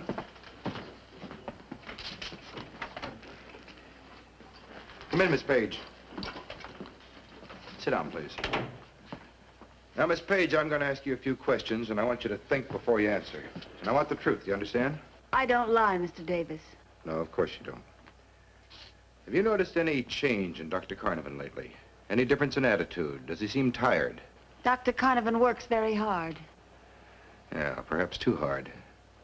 Although he'd never even admitted to himself, maybe Dr. Carnovan needs a rest, and if he does, we'd like him to have it. I think Dr. Carnovan is the best judge of that. And now, if you'll excuse me, I have work to do. Yes, of course. And thank you. That's a loyal girl. I hope loyalty to Dr. Carnovan is the only thing involved. I'd hate to think it was anything else. And that's all Mr. Davis said. But I think there's more to it than just that. Evil breeds evil. What was that? Oh, nothing. Will you help me get the day's work together, please, Anne? I think I'll finish at home. Of course. And hurry, please. There isn't much time.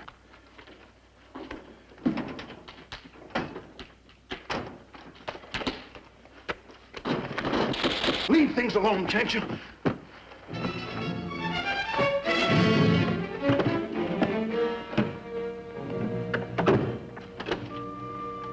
Far from the workers' village, on the other side of the plant, one of the security patrols finally picked up the dog's radioactive emanations.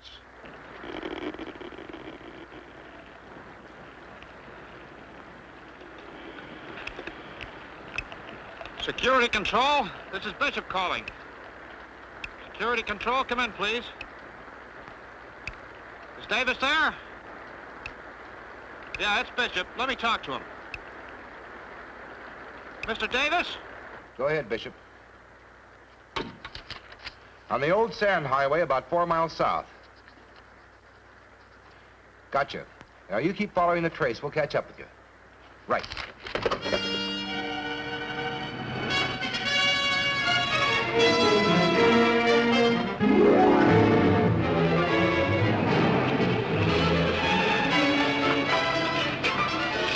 This is the road to Dr. Carnovan's house. I wonder if the dog's there.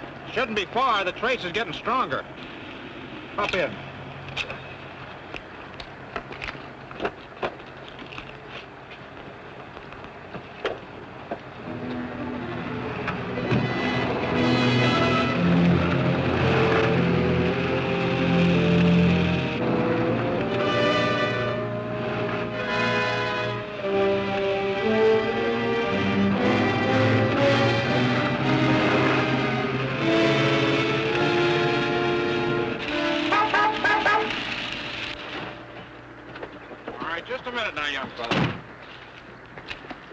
Take it easy, son. We're not going to hurt you. We just have to take that dog with us. Now stand up slowly.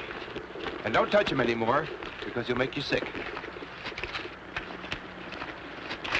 Oh, Grab that dog. I didn't steal him, honest. I found him. He's mine. You don't want that kind of a dog, son. Put him in the station wagon. That's it.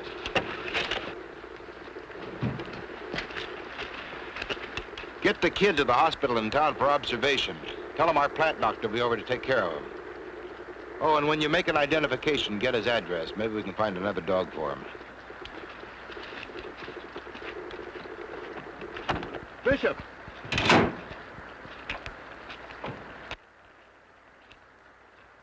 Is that Dr. Carnovan's house? Yeah, I guess he must like it lonely up there. Nice job getting a dog.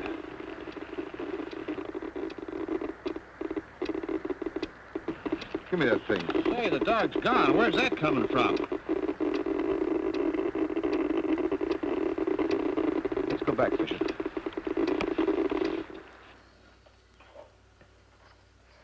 Suppose the man's a spy. Report from the guard at the rear gate shows that Dr. Carnovan's car went through at 4:26 p.m. There was a strong trace of radioactivity coming from it. I think it's about time for a call to Washington. You'd better make it. All right. I'll let you know. I'll be in Dr. Carnovan's office if you need me.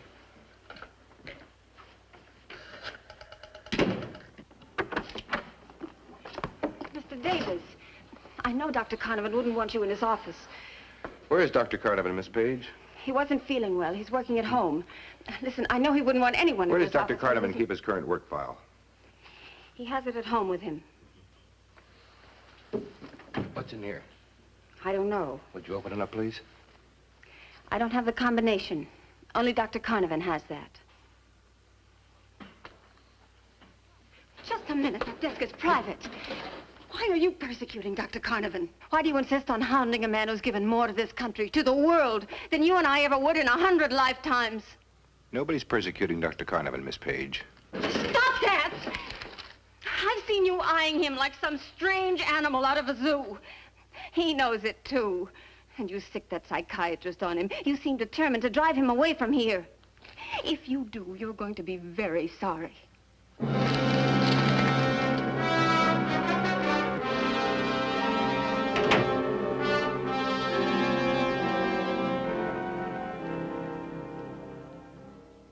Clayton had the answer all the time. 4 pounds of fissionable material. Somebody checked out that material for the test, then withheld some of it. It's accounted for by being listed as destroyed in routine testing. And getting it out of this plant, only one man. Frank, I've been a fool. Must have smuggled it out in his car. Scott speaking. Yeah, put him on. Washington going. Hello. Yeah. Did you get that answer? Complete authorization. Take into custody if necessary, huh? Fine, I'll let you know. Well, you heard. Looks like we won't need our raincoats.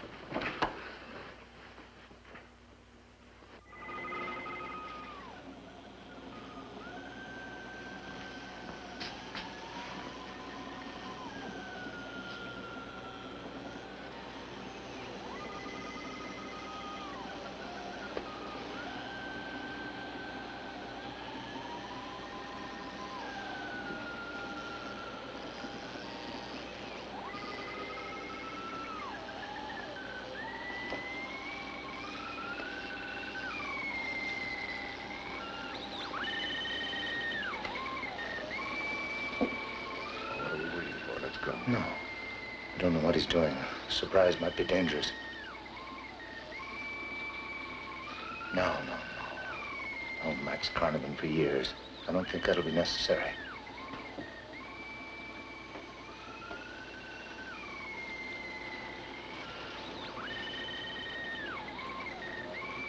You know what he's doing? Some sort of a nuclear device. That color. That green. Never seen anything like it before. I just hope it's not ready to blow. Here goes nothing. Hold it, Doctor. Do I really look that dangerous? Well, you found me out.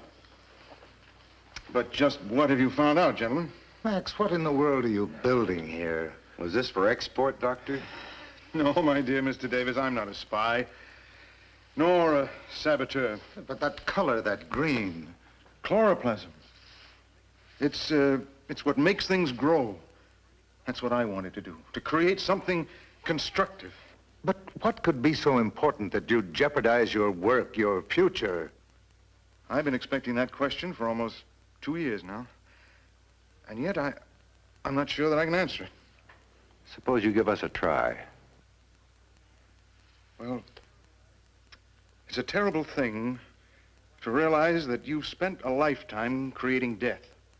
I know. Of course, I also know we were forced by our enemies to protect ourselves with destructive devices. Nevertheless, I've felt guilty for years. So I found a compromise for my conscience. I decided that whatever time and effort I had to put in developing weapons, I would spend equal time and knowledge here, working on something constructive. But this something, what is it? I call it my benevolent bomb. I've combined green chloroplasm, the stuff which is the very essence of our plant life, with plutonium to explode over the desert. A fallout of ash consisting entirely of radioactive chloroplasm would mingle with the desert sands and with, a minimum of irrigation. Make the arid land fertile. Don't you see? It would give us something to point to say, look, we use this great force for creation. By creating an age of plenty. I guess you realize, Doctor, you've broken the law. Taking materials, working privately on a nuclear device. I have to arrest you.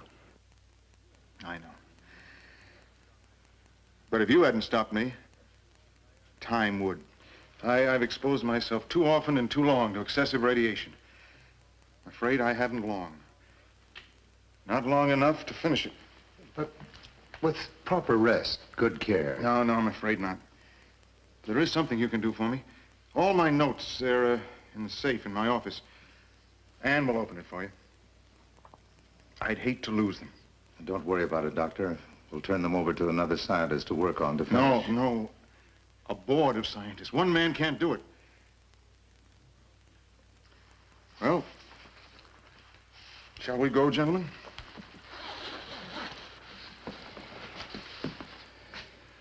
I'm sorry, Doctor. No, don't be. You know, I rather think I'll enjoy the rest.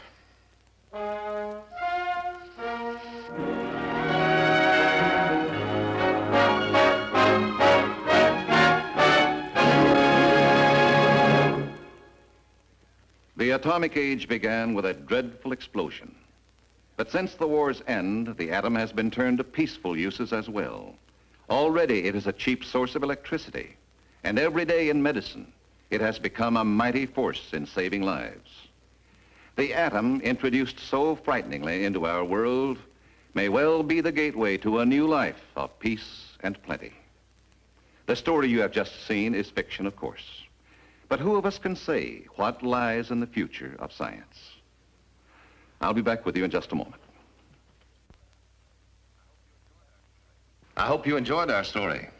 We'll be back with you a week from today with another exciting adventure from the world of fiction and science. Until then, this is your host, Truman Bradley, saying, see you next week.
it's family hour. There must be something on.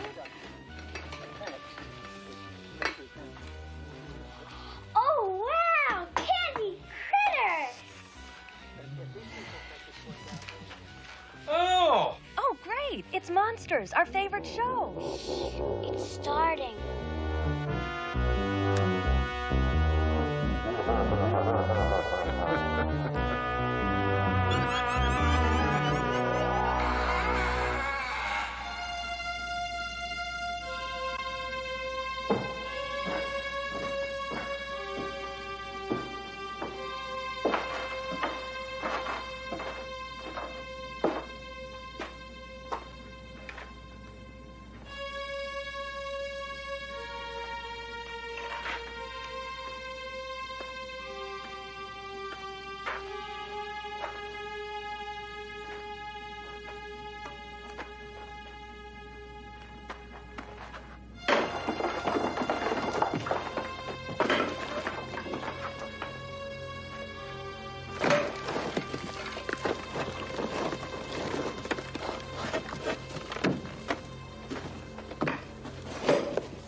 Look, Miss Atkinson, we're not trying to cause you trouble.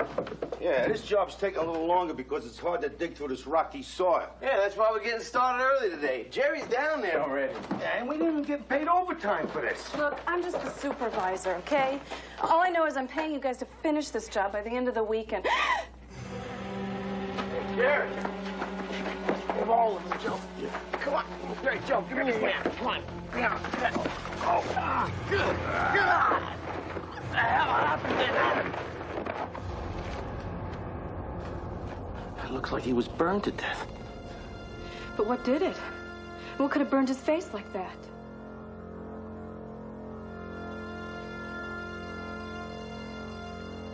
Beats the hell out of me.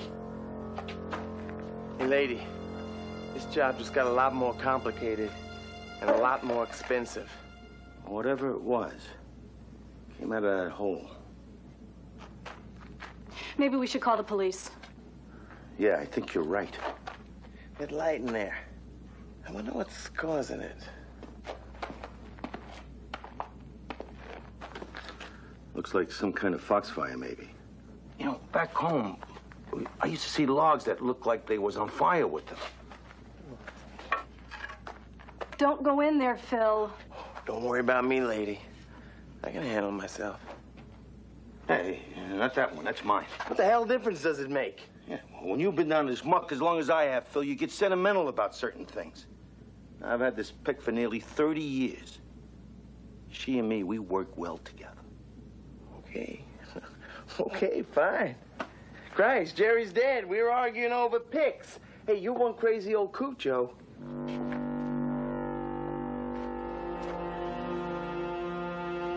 He's got something in his hand.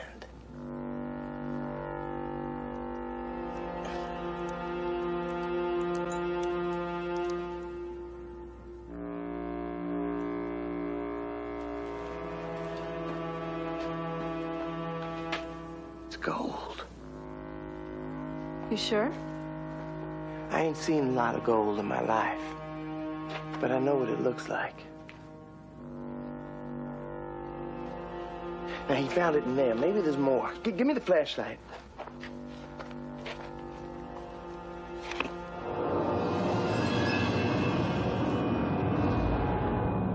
What do you see?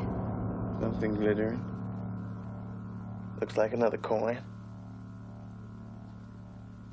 Yeah. I'm gonna check it out. No, don't. Look, why not? Joe, there could be a fortune in there. Are you forgetting that whatever killed Jerry's probably in there, too? No, I ain't forgetting. But as long as I got old Betsy here, I ain't too worried either. You're crazy to crawl through that hole till we know for sure what's in there. Look, I already know for sure one thing that's already in there, old man. Gold. And that's the only reason I need to check it out. Now, you two telling me you ain't interested in buried treasure?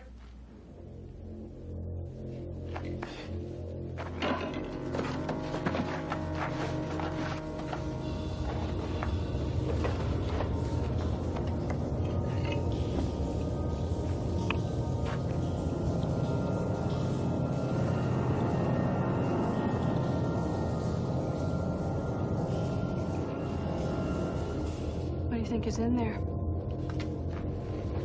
Gold. Something that burns a man to death. It's crazy.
I'm rich. I'm rich.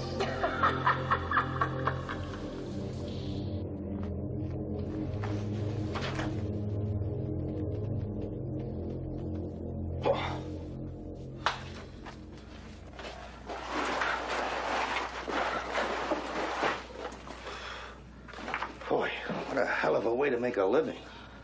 You've been doing this a long time, haven't you? Going on nearly 30 years. I probably dug halfway across this country if you put it all together. Yeah. Sometimes I feel the same way. Only instead of digging through rock, I dig through paperwork. Tons of it. My name's Sherry, by the way. You know, people weren't meant to work underground.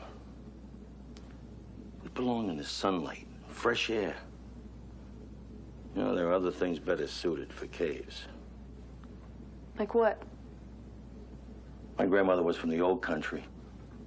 You know, I remember the old legends and stories she used to tell me about elves and fairies. And trolls. Trolls. That's a myth, a fairy tale. If you say so.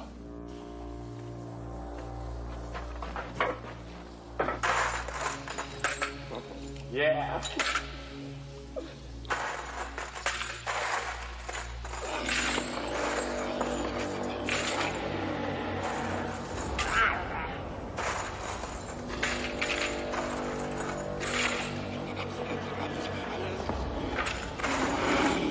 Who's there?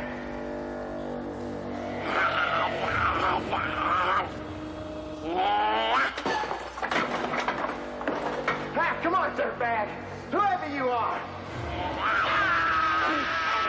What was that? I don't know.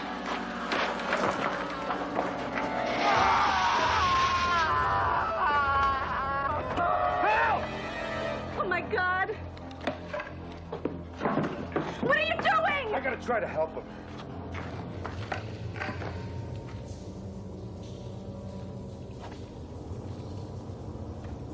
Bill?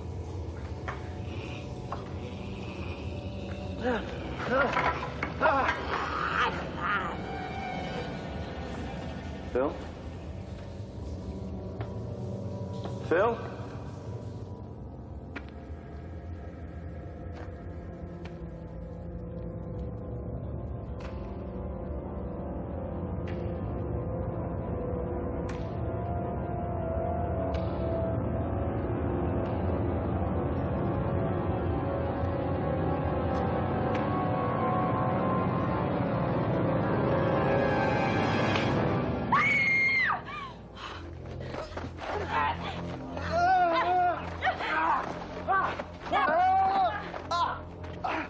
go near the hole. But Joe's still in there.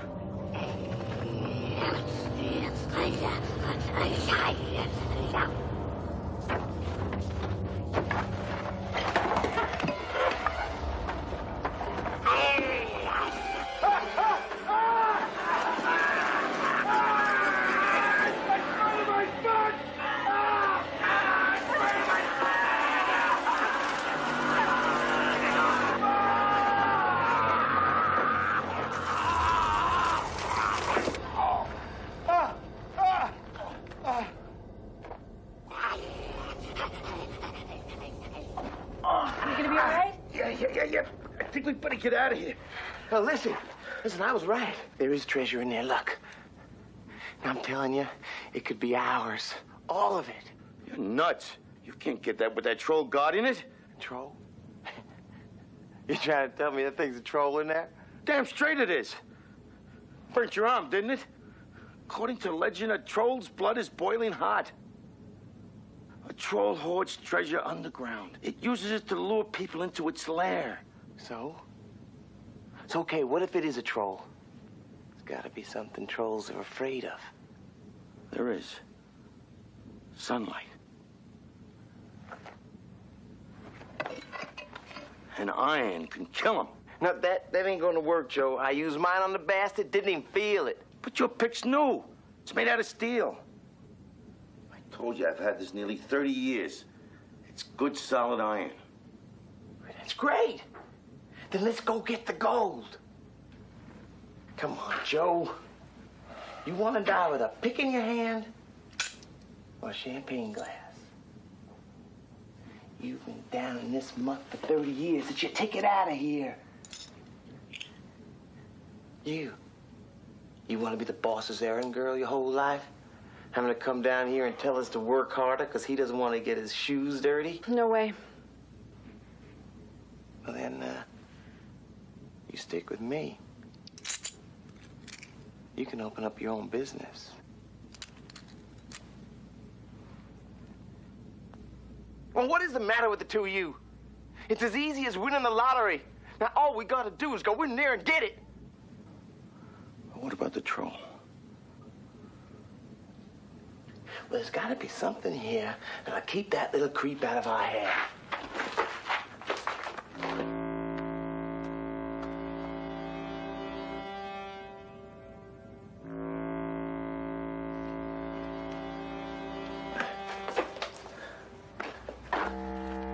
Wait till he gets an eyeful of this.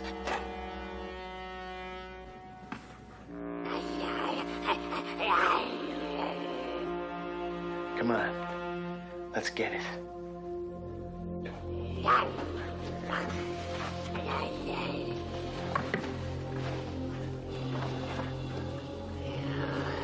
It worked. Come on. Come on, it's all right. Yeah, get out with it. Come on. All right. Careful now. It's up here.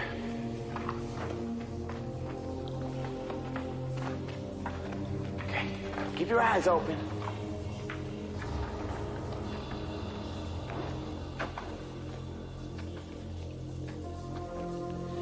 It's right up here.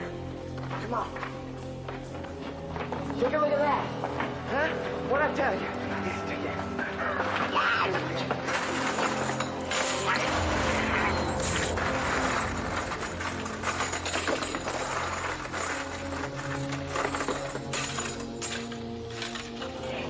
Let's go. Let's get out of here.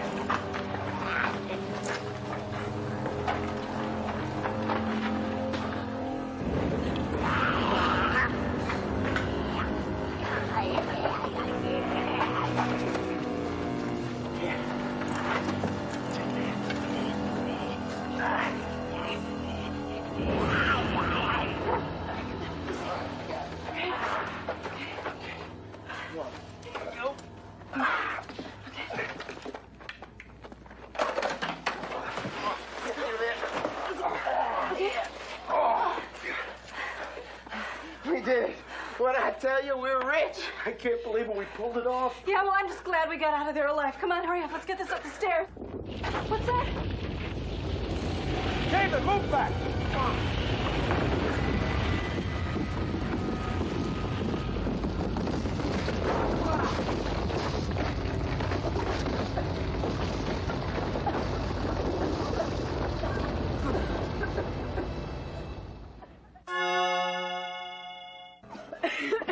How the hell did that happen? How the hell do you think it happened? The troll! It's trapped us! You're crazy. How could one little critter cause a cave-in like that? You still don't get it, do you? This is his turf. He can do anything he wants down here. We better block up that hole or something. Help me! Come on.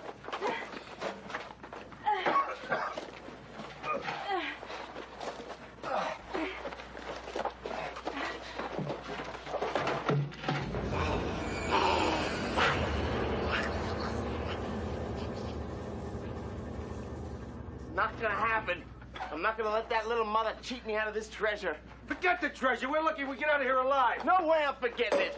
Not after all I've gone through to get it. Argue about it when you get out of here. Hey, lady, one... Phil, you got us into this. Now get us out of it.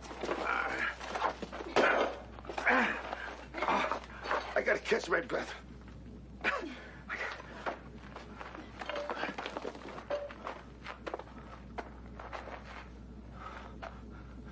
It's our fault in a way. What are you talking about? This mess we're in. We brought it on ourselves. Well, just how'd you figure that? That thing trapped us here. Oh, put the gold down here to lure us into the cavern. But we had a choice. We could have said no. Yeah, well, I'll worry about that a lot after I get out of here. Now, break's over, old man. Come on, back to work.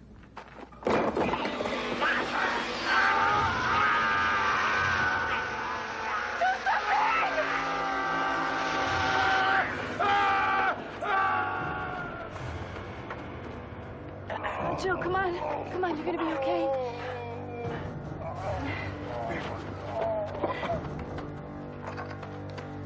Okay, you bastard. You wanna play hardball? Come on!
Do we get overtime for this?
My brother's dead.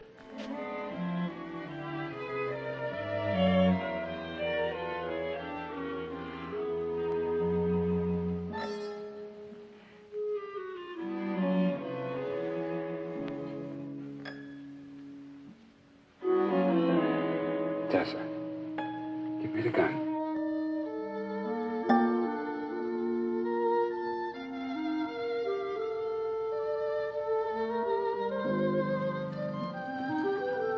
An instrument of murder is hardly a proper toy for an 8-year-old, as sure as my name is Boris Karloff. And this instrument casts an evil shadow even beyond the death it has caused.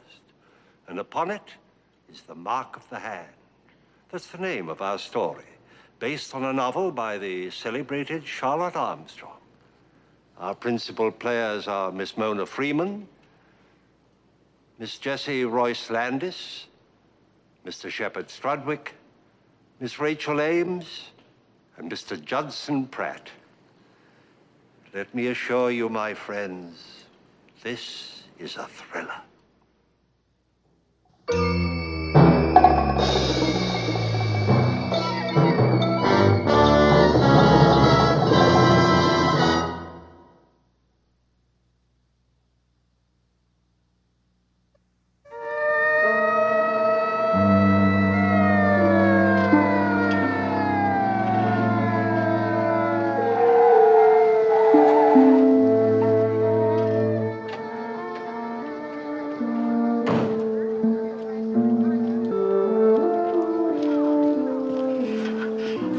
Somebody get killed, Lieutenant? One of the Kilburns?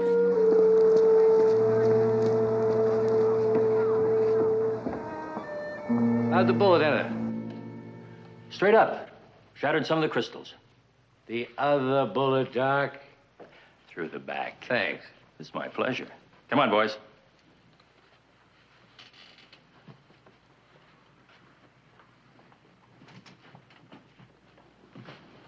You ready for me now, Lieutenant? I think so. Come on in.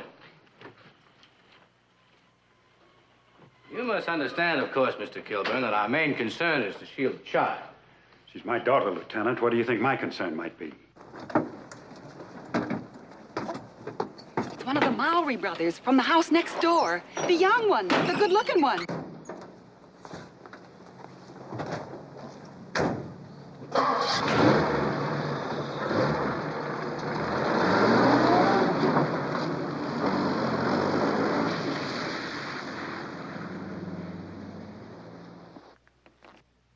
Has she ever been under psychiatric care? No. Is there anything different about her lately? Anything peculiar about her behavior? Not that I've noticed. You wouldn't hide anything from me. Why should I? How could I? My mother's brought the family here every summer since I can remember.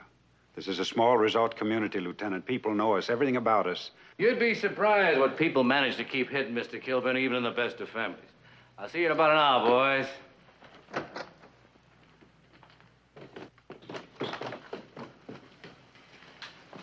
Thanks, Fred.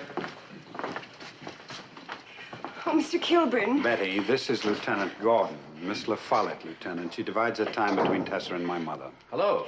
How do you do? About Tessa, Mr. Kilburn. She's in shock. She's under sedation, Betty. Just stay with her, please. I'm frightened for her. I know, we all are. Please, go up and stay with her and... Betty! Betty, do you hear me? Betty! Go up and see what she wants, but she's not to come downstairs. Do you understand? Betty! You come in, please.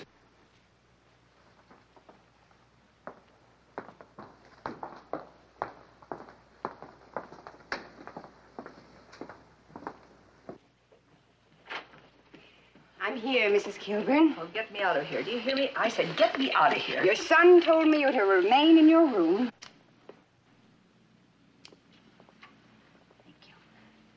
I'm always up at the crack of dawn. Habit, I guess.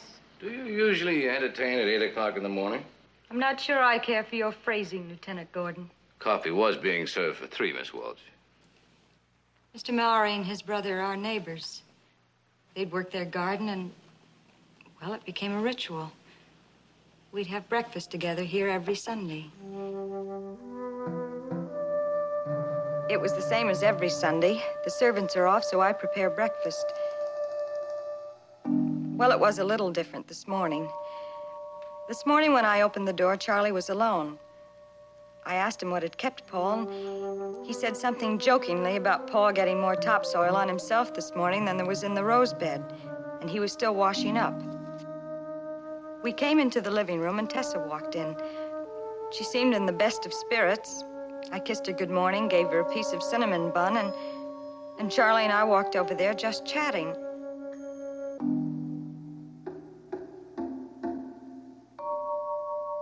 The next thing I knew, she had the gun cabinet open and was playing with that gun. She'd done it before, and Douglas had been furious.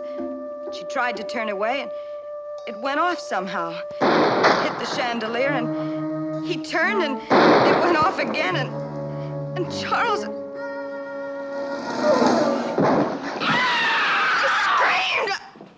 I screamed! Sylvia, darling. It's all right now. Settle down. It's all right. I'm sorry. I just lost control. It's all right. If you don't mind, Lieutenant. No, darling, I'm all right.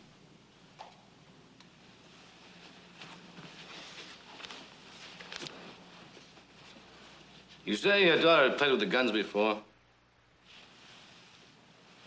I'd found they'd been handled one night, and no one else had been in the room except Tessa. You accused her? Well, yes, I did. She'd lied before about things that we both knew that she'd done. And I just couldn't understand how a normal little girl would... You think she's normal? What a horrible thing to say. Is she? Do you think she's normal? I can't answer that. I'm not a doctor. Let's get back to the gun. She denied touching it? That's right. But the thing that really upset me was... I'd found the key to the gun cabinet in her room, and she knew it. And in the face of all that, She still lied about it. She didn't lie about it. I told Douglas it was child's fantasy, storytelling. Mr. Murray. Yes? The 2 shots and the rest of it. You heard all this, too? I saw it, Lieutenant. I was almost at the door. It was locked, you remember? Yes. Why was the door locked? since Tessa trampled my prized flowers, I'd ordered it locked. Did she admit to this? No, but her footprints were clearly outlined in the flower bed. Obviously, this child is not to be trusted. That's not true. The child's had little guidance. Her grandmother is old and sick. What about Miss Fowler? Betty's just a college student. She's going back to school as soon as we leave for the city. There's been a long succession of nurses and governesses. Well, what can you expect of the child? That's why Sylvia's been our house guest this summer. We plan to be married in a month or so, and then she'd devote all the time that's needed to Tessa and her problems.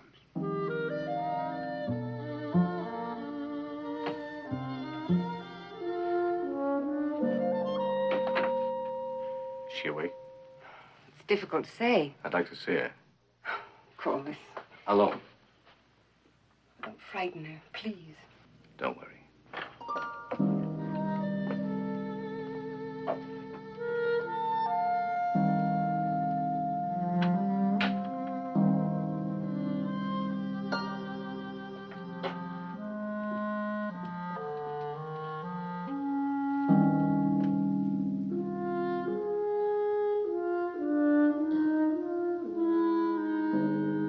I see you like parakeets.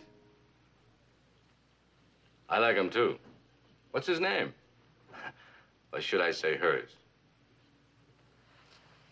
I wish there was some way you'd talk to me, Tessa.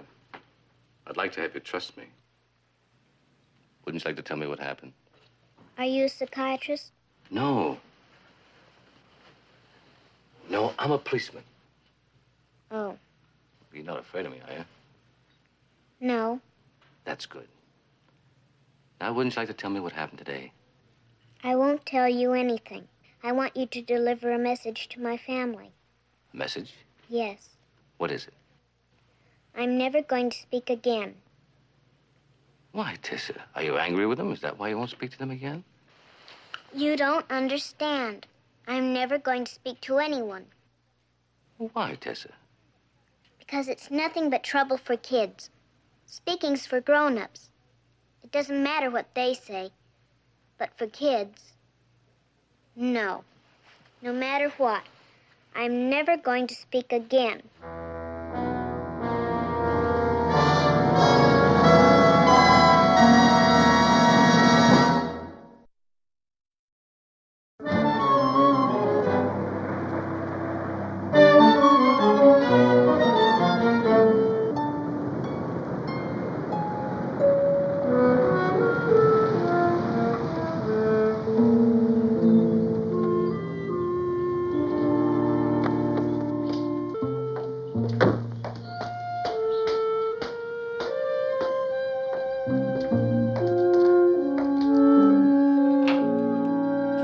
Busy, Doc? Just a couple of minutes. What do you see? Huh?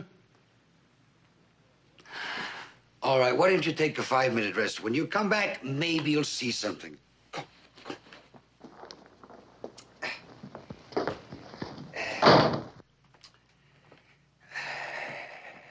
Amnesia. If you saw his wife... Have you seen the Kilburn girl? Yeah, little Tessa, yes. Did she speak to you? No. She has not spoken for 2 days, but that is not unusual. I have seen cases like this where they don't speak for a month, 2,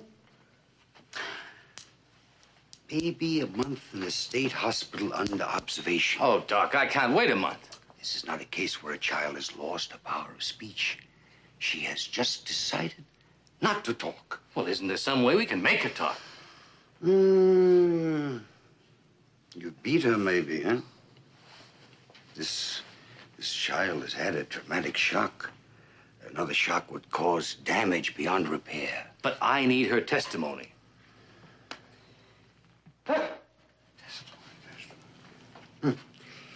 You want a wonder pill, yes? Methamine diazepoxide. Would that work? You take it. Make a lion lick its keep his paw said in the paper. Okay, Doc, I'll keep in touch. Send in Mr. Amnesia, yes?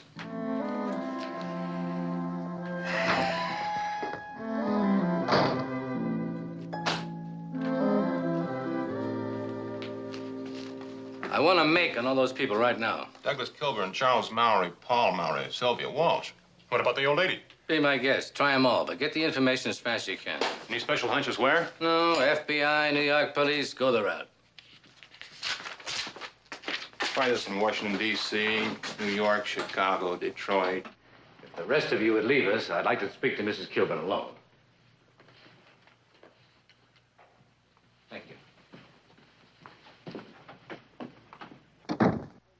I wondered how long it would be before you got around to suspecting me. Suspecting you, Mrs. Kilburn? Don't you think it was an accident? It was not. That child didn't shoot him. Tessa's never fired a gun in her life. The mark of her hand was on the pistol. She didn't do it. I'm old and spoiled and a nuisance because I'm ill, but I know the people in my little world, and I know that 8-year-old child. And I tell you, she did not do it. May I? Oh, help yourself. The whiskey's on the left. Water, thanks. Water? You know why the child won't speak? No. You think she's mentally sound? Yes. Disturbed, but mentally sound. And I won't have my granddaughter or any Kilburn committed. Nobody suggested committing her. Lieutenant, I love that child. What are you looking so stupid about? Mrs. Kilburn, everyone suggests such great love for Tessa. But no one in this house ever came right out and said it. Except you. You know that? Everyone just took it for granted that Tessa fired that shot. Is there anything wrong with her, Mrs. Kilburn? No, of course not. She's been under psychiatric care before. That's not true. She asked me if I was a psychiatrist. Now, an 8-year-old doesn't know the meaning of the word, unless she's been in contact with one. I don't know anything about it. Then who does? I suggest you ask my son. I already have. He claims to have no knowledge of it. Then you have your answer already. Mrs. Kilburn, I suggest you consider telling me the whole truth. Because if you don't, I'll be forced to place Tessa in a state institution for observation. You wouldn't. I have no choice, Mrs. Kilburn. Your granddaughter killed a man.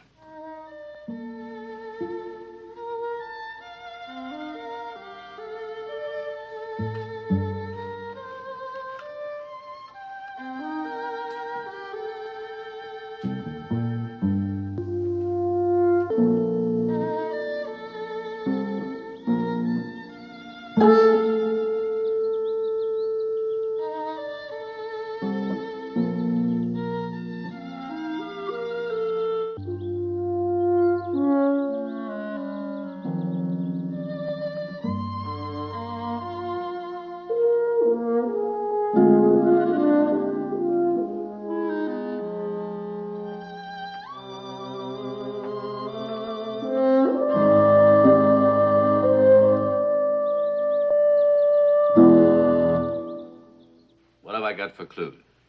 Fingerprints? Tessa's on the pistol. Miss Walsh and Mr. Mowry's all over the table. Tessa's are the only ones that tell us anything. That we already know. Can't you trust me, Lieutenant? The last time I trusted a pretty girl your age, well, that's a story I only tell when I'm in my cups. Oh, please, Lieutenant, this is serious. Far more serious than you might imagine, Miss Follett. When Charles Mowry was shot, his brother couldn't have possibly got there fast enough to see it happen.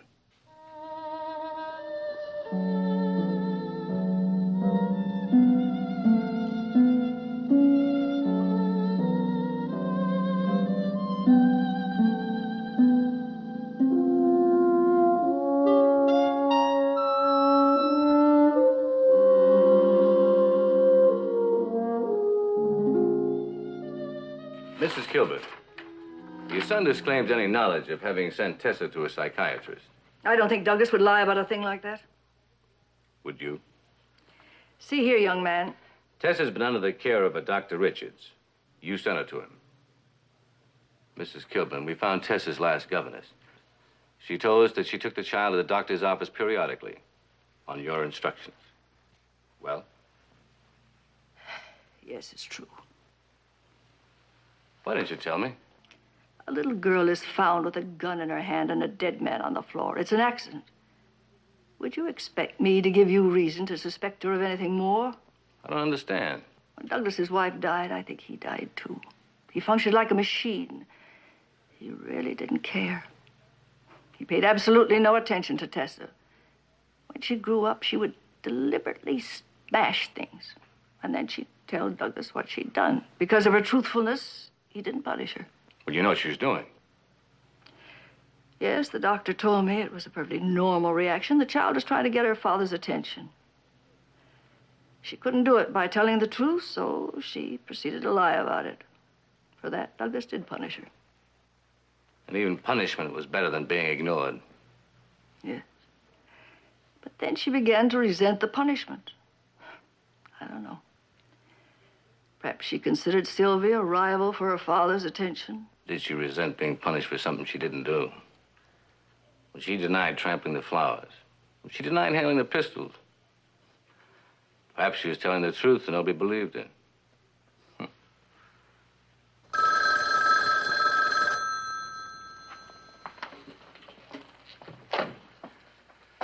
Yes?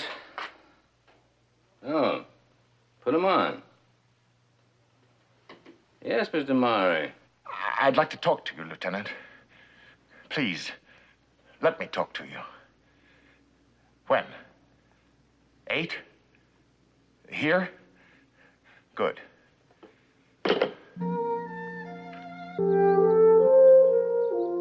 Lieutenant, do you think there's a chance for Tessa? Yes. If she tells us what really happened. If not, you know what I have to do. Oh, I thought you were alone, Lieutenant. Excuse me, Mrs. Gilpin.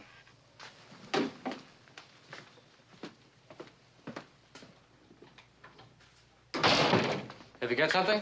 One of your customers has a nice little record. Forgery, fraud. Thanks, Joe. Anytime.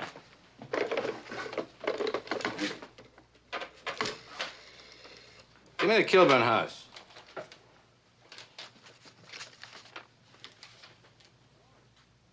Hello?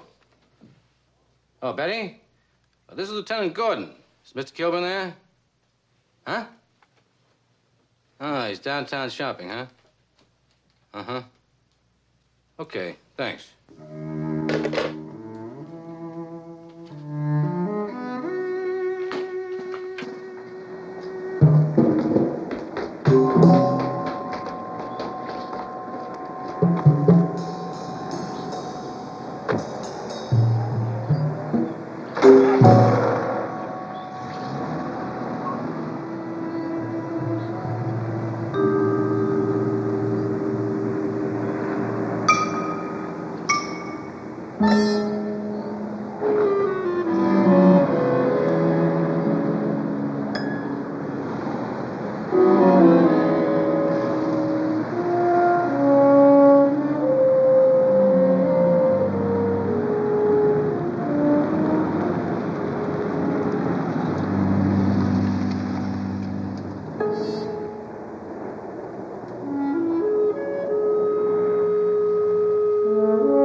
Mr. Kilburn.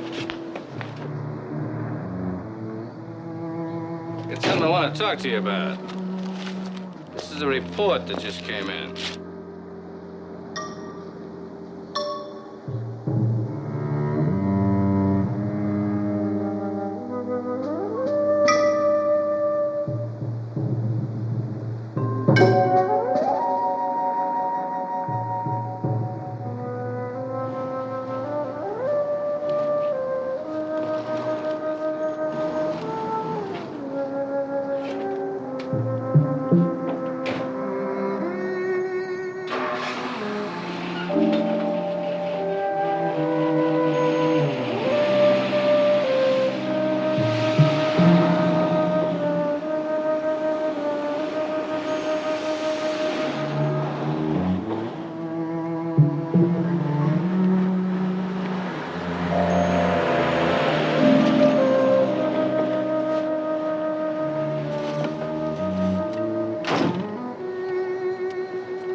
Did you get the prescription?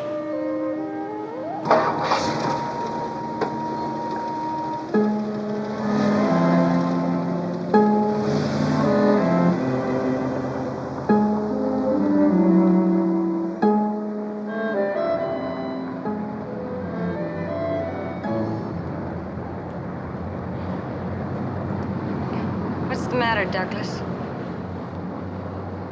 I don't know how to begin. Begin what, dear? Did you know Charles Mowry before we met? Is that what the detective told you? I'm asking you, did you? You don't have to get angry.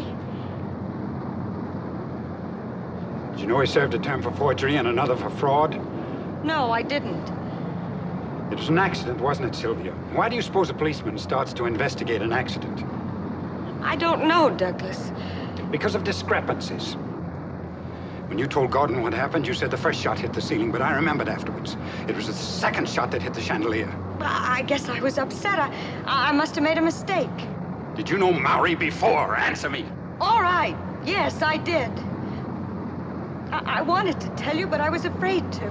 Afraid of what? Of Charles. You don't know what he was capable of. We were engaged once, but I broke it off. So he followed me here. Don't you see? I had to pretend that we just met. Why? Because I love you, Douglas. And I don't want to lose you. I don't know what I'd do if I lost you. I might as well be dead. Look out!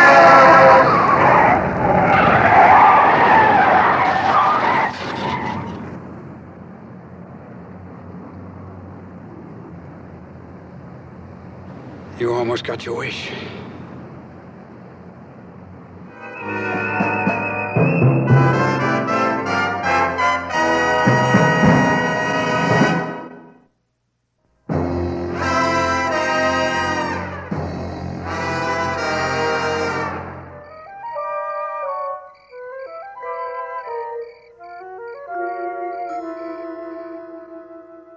Is Douglas still upstairs with Tessa? No, he took a tray up to her, but she refused to eat, so he brought it down again. Excuse me.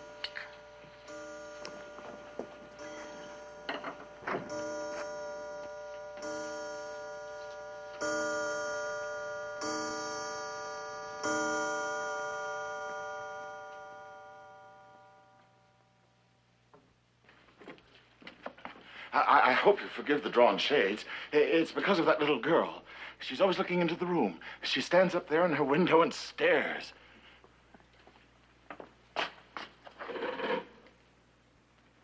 Oh, she's not there now. Well, what do you want to talk about, Mr. Murray? No, across the garden.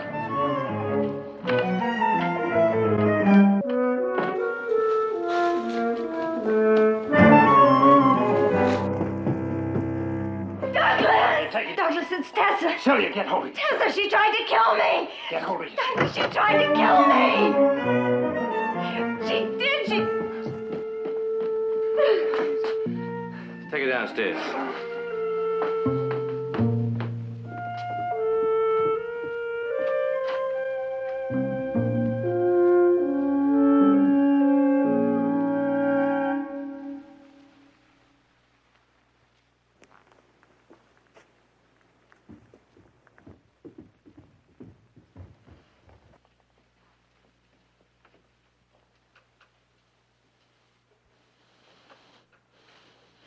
I think you better stay with her.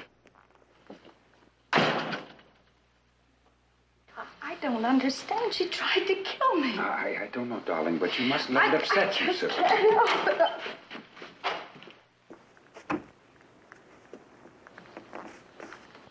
What happened, Miss Walsh? Well, she tried to kill me. I was taking some dessert to her room.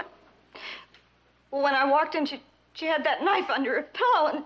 Where did she get it? Douglas, you took her tray, didn't you? Yes, but I took it back downstairs with me. I'm sure I did. Well, maybe she stole it from her lunch tray and waited until I walked... Miss Walsh, are you sure? Are you absolutely sure that this child threatened you with this knife? Well, of course I'm sure. Don't you believe me? I'm sorry. Well, I can't say I blame you. After that ridiculous story I told when Charles was killed. Are you saying you lied about what happened to Charles Mowry? Yes. Then Tessa didn't shoot him. Yes. Tessa did shoot him.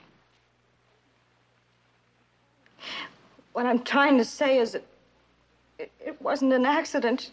She did it deliberately. As long as my story was accepted, I didn't mind, but, well, obviously it wasn't.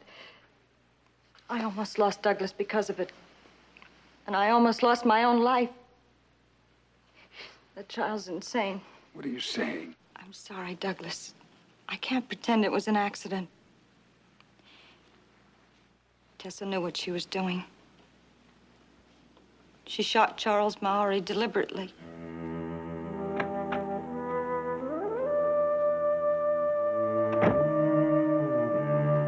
She had the gun with her when she came into the room.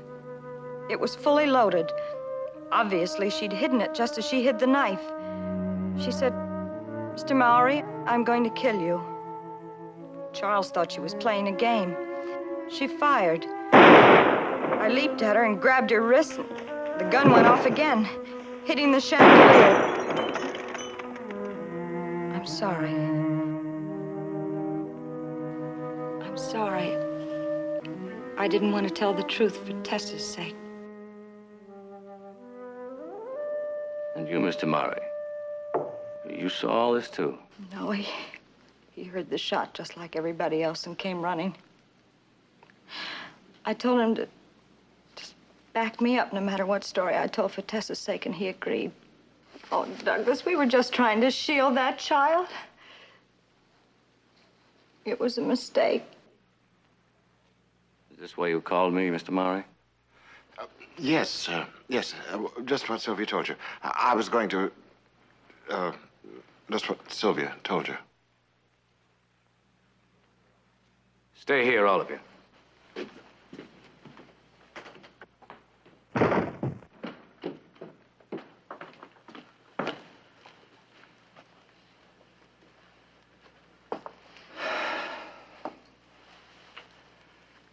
Great. I really fixed it up great, didn't I? Yes, I heard. You know what this means, don't you? Up until now, I could have reported Mowry's death an accident. Now it's got to be murder. Oh, an 8-year-old child murder. Don't be ridiculous. I have to report Miss Walsh's story. Who's to deny it?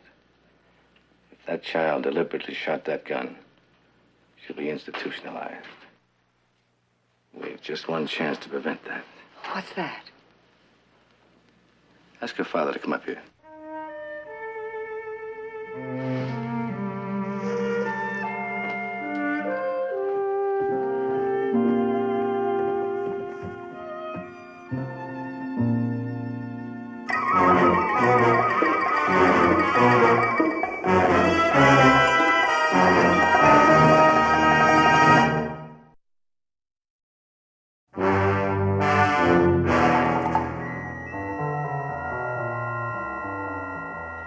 Sit down, Paul.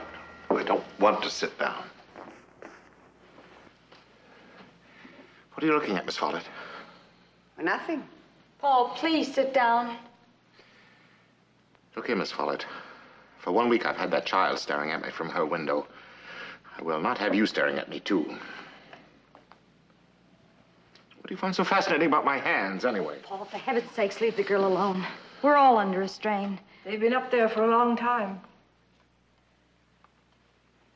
Don't you understand, Tessa, that even an accident is serious enough? But now we've been told that you deliberately shot Mr. Mowry. And that's far more serious. Tessa, listen to me. She's exhausted, Gordon. Why don't you let the... I'll let the child do whatever she wants, after she tells me what happened. Tessa, was it an accident? Did you shoot him at all? Was the gun placed in your hand? Did you see Mr. Mowry lying on the floor when you walked into the room? Tessa, answer me. Stop badgering the child. You're afraid of what she might tell me, Mr. Kilburn? Do you know what I'll have to do if you don't talk to me, Tessa? Do you know, Tessa? Was the gun placed in your hand? Did you see Mr. Mowry lying on the floor when you walked into the room? Tessa, answer me! That's enough, Gordon. Let her alone. You keep out of She's this. my daughter, and I said let her Now, alone. you listen to me, little girl.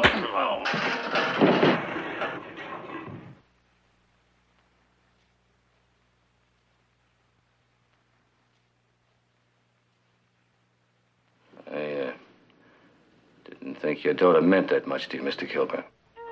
Get out of here now. I'll go, but I'll be back with a court order for that child's custody.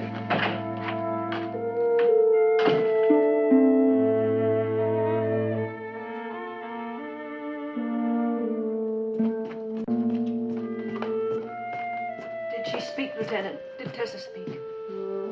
No, she didn't. What are you going to do? What I should have done days ago. You're not going to send that child to a state institution. I have no choice. Good night.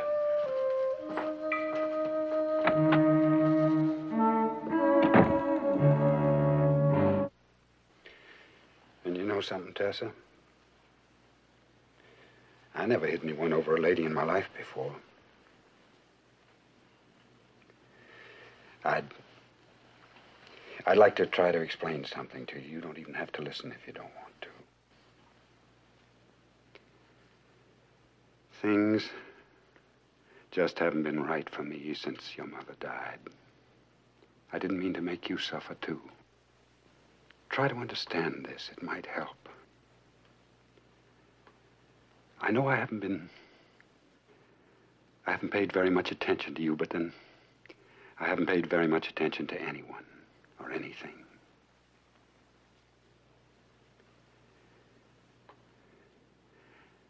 Tessa, the only reason I want you to speak to me now is because of my concern for you. After that, you don't ever have to speak to me again if you don't want to.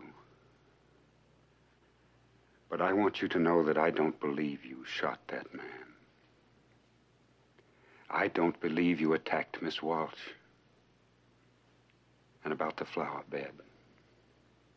Footprints aren't such a proof of anything. They could have been planted there. Hey, that's funny. Footprints planted in the flower bed. Footprints can be planted just as well as fingerprints, my darling. Tessa. Tell me, Tessa, whatever it is, I'll believe you. Because I'm your father. And because I love you.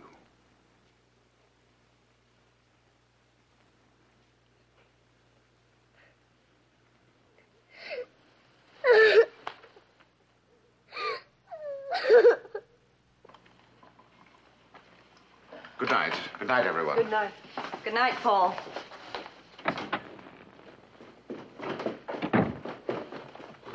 Douglas, how is she?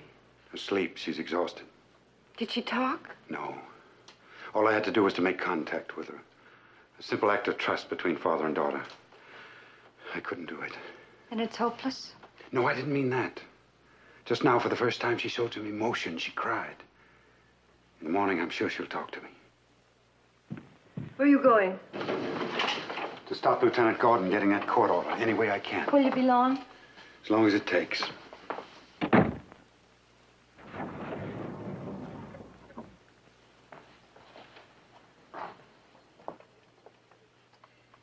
Betty, why were you staring so at Paul Mowry? What did you see on the table? I'm not sure, Mrs. Kilburn. But you did see something. Yes. Why didn't you tell Lieutenant Gordon? Because I couldn't connect it until now. Connect what? Lieutenant Gordon told me among the worthless bits of evidence he was trying to piece together, there were some fingerprints. Whose fingerprints? Paul Mowry's. There were 3 sets of Paul Mowry's fingerprints on the table. What of it? He was outside the door when I entered the room. I saw him break in and go straight to the body of his brother. He never touched a thing in that room. Are you positive? Yes. Don't you see, Mrs. Kilburn? That means that Sylvia's second story is also untrue. It means that Paul Mowry was in the room earlier that morning. He had to be. He was there before he broke in. Now, Lieutenant Gordon couldn't have known that. He naturally assumed that Paul Mowry touched the table after his brother was killed.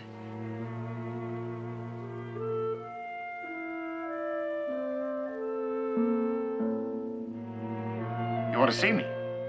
Now? All right, I'll be right over.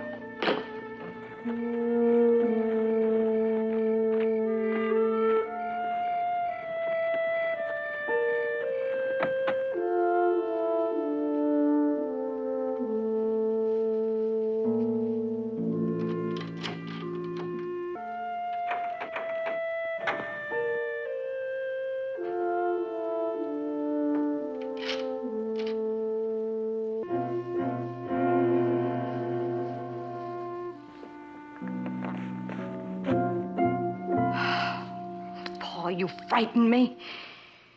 I saw Miss Follett leave. Where did she go? I don't know. She just ran out of here. Sylvia, she knows something. I'm sure she knows something. The way she kept looking at me. Oh, get a hold of yourself, Paul. Who's in the house? Tessa, the old lady upstairs. What was Lieutenant Gordon doing at your house when that child attacked me with a knife? Why, he dropped in to question me. No, you sent for him. Why, Paul? Sylvia, I can't take any more of this. I will not burn for you. But he's going to burn. I was willing to go along with you and my brother when it came to fleecing Kilburn. A fast marriage, a quick divorce, and a big settlement to divide among the three of us. That much my conscience could live with. But murder? No. Obviously, you haven't told this to Lieutenant Gordon. No. We just come into my study when we heard you scream. Your luck held, Sylvia. Your luck held too, Paul. What do you mean? You put the gun in the child's hand. I didn't. Yes, but you stood by to back me up. I didn't kill Charles. I had no idea that he intended to divulge the entire scheme to Douglas. I had to stop him from doing that, didn't I, Paul? He said he was doing it for love, Paul. For love of me. He didn't want me to marry Douglas. Not even for one day. Now, what do you think of that? Sylvia, you've got to let me out of this. No, Paul.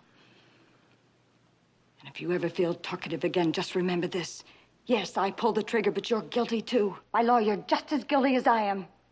Now, get out of here. Don't you ever set foot in this house again unless you're invited. But you called me on the phone.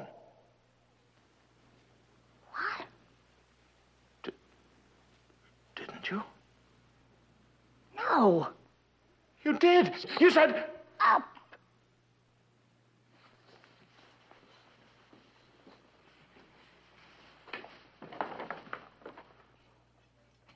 The old lady. It must have been the old lady. I remember I had trouble hearing on the phone. And I said, Sylvia! You can't. Keep out of this, Paul. Sylvia, this is diabolical. Sylvia. This is cold-blooded murder. That old lady knows about us. Thanks to your stupidity, she's trapped us. Well, this will be the same as with Charles. They'll find the old lady dead and the gun in the child's hands. And they'll put her away once and for all. You're the one that should be put away, Sylvia. Get out of here. And if you say anything to anybody, I'll tell them you killed your brother.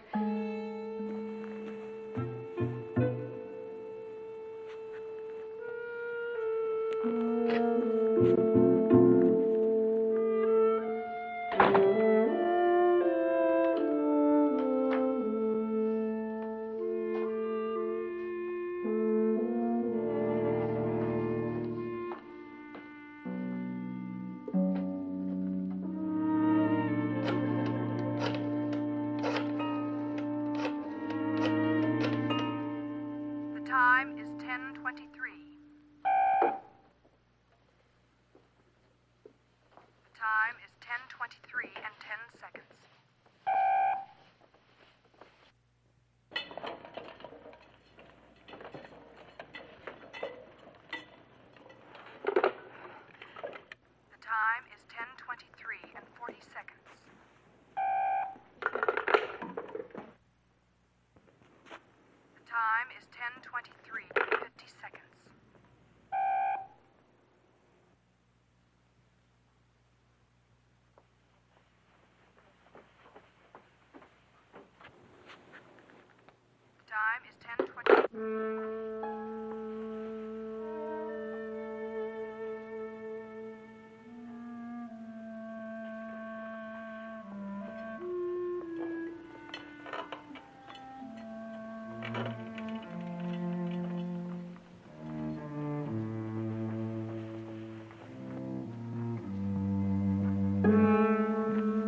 I'm here, Sylvia, waiting.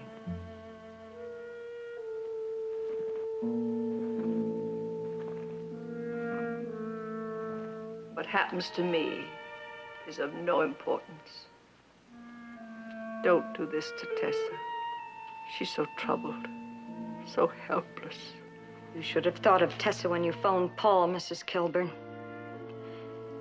Now I have to do this.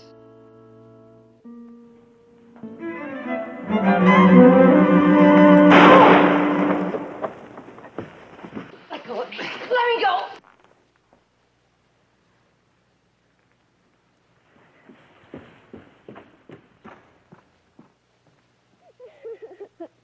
Oh, here, let me have her.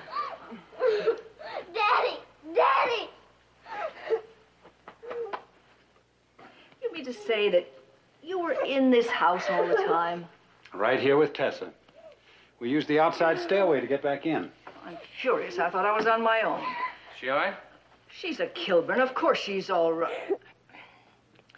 I understand you're responsible for this trickery. Do you realize I might have been killed? Mother, nobody asked you to telephone Maori and impersonate Sylvia.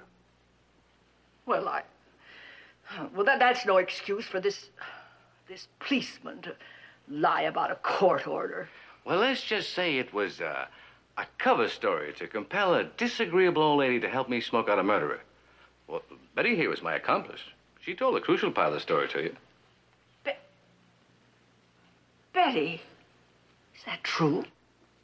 Well, yes, ma'am. You're fired. Fired? Oh, no! Oh, anyone who could fool an old crow like me is dangerous. You'll have to learn all my secrets. From now on, you'll take charge of Tessa exclusively. Now let's get out of here and leave my son alone with my granddaughter. I thought I just fired you. Lieutenant Gordon will see me to my room, won't you, Lieutenant?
We direct your attention to the man with the sleek leather briefcase. His name, Dr. Mallory Craig. Thanks, bud. Occupation, psychologist, newly employed by the Crestridge Sanitarium. For the last 2 weeks, he has been visualizing his first day, looking forward to it with eager anticipation. But there's a terror behind those cold institutional walls that nothing in his education has prepared him for.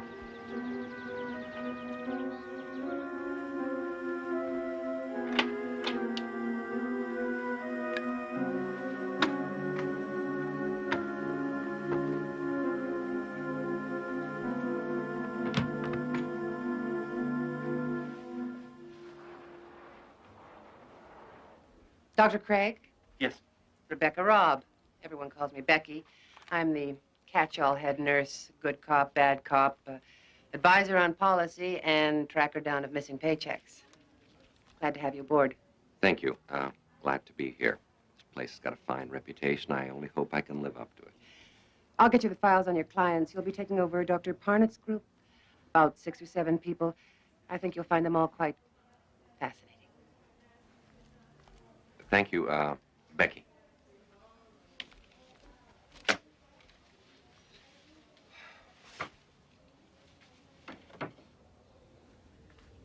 Becky, can I see you a second? Sure.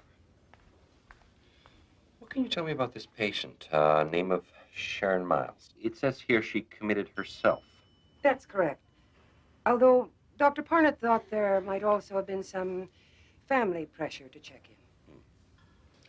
It also says she refused to leave the house, was constantly rearranging furniture in strange ways, and refused to sleep anywhere but in a plain white room. Still does.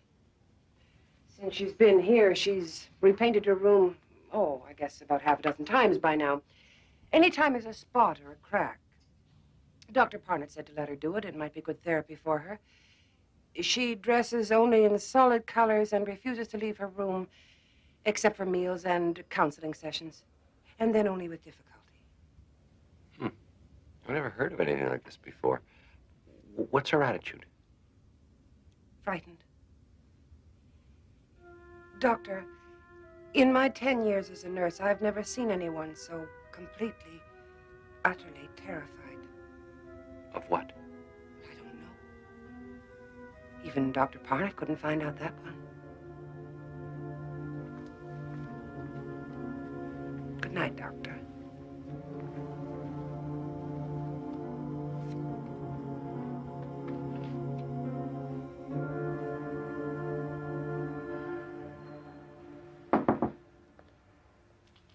Hi. I know it's a little bit after office hours, but I thought I'd pop by and say hello, if you don't mind.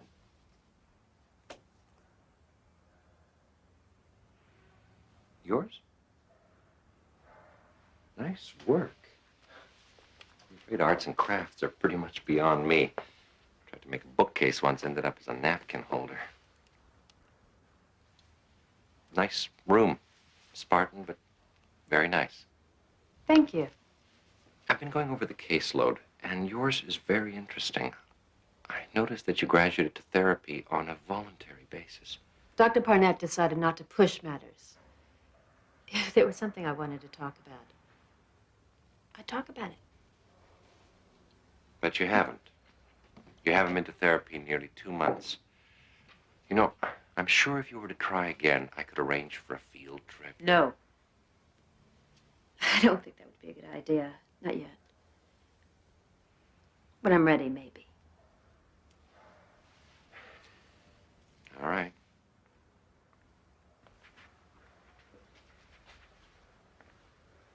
But if you should ever feel like talking, I think you know where to find me. Good evening.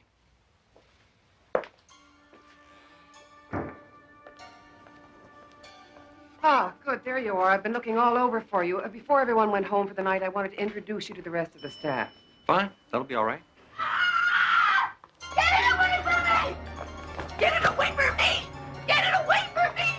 I told her we don't have any other heavy blankets. It's getting colder and she's I don't care! Get it away! I don't want patterns! Look, just go and get 2 or 3 light ones. That should be all right, don't you think? As long as they're plain. One color, no patterns. No patterns. I promise. Come on.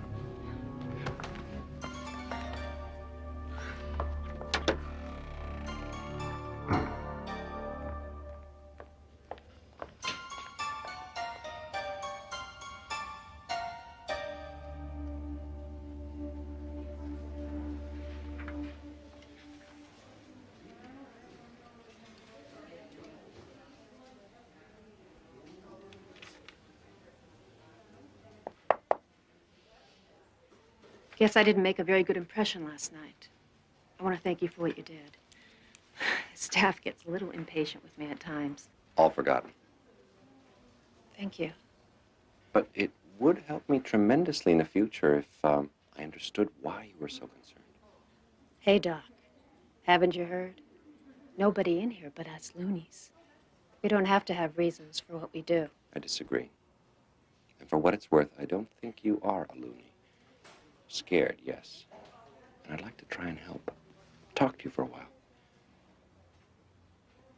All right. If you just move that for the time being.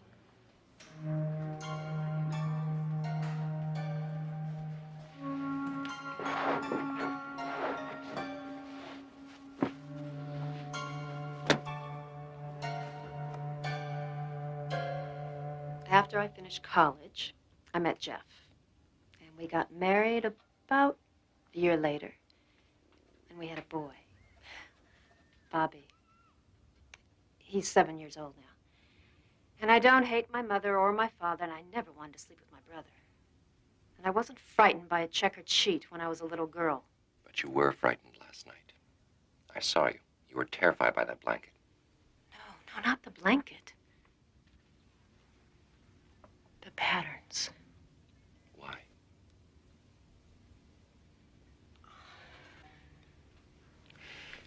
Don't you want to leave this place? I can't imagine you'd want to stay. Then why don't you tell me? You wouldn't believe me if I told you. Try me.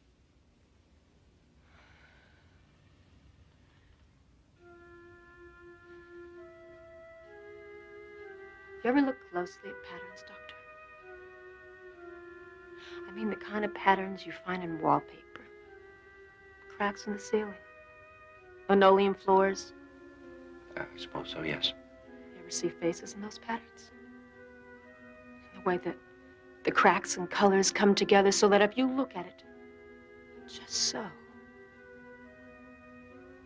you could swear you see a face. Of course. We had a linoleum floor when I was a kid. I used to spend hours looking at the patterns, trying to make faces out of them. See, that's the way the brain works. It tries to find order in chaos. Given the chance, the mind plays a game of connect the dots with whatever it happens to be looking at the time. Yes, but did you ever wonder why you see faces? Not animals or plants or buildings, but faces. No, actually, until you mentioned it, it hadn't occurred to me. It didn't occur to me either. At least not at first. It was Sunday, and I was looking up at the wallpaper. It was covered in abstract patterns, you know the kind. And I was looking up at the wallpaper, looking into the patterns. I saw a face in it. A doctor. I swear it looked back at me. Right at me. I caught it off guard, I guess, because I got the most terrible, horrible feeling that it knew that I saw it. And I looked away. It was gone.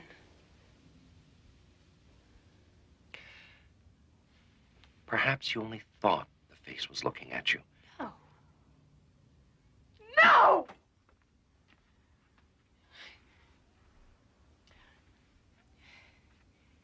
You know when you're crossing the street and you make eye contact with the driver the way everybody tells you to, and even though you can't see them clearly, you can feel when you've met their eyes.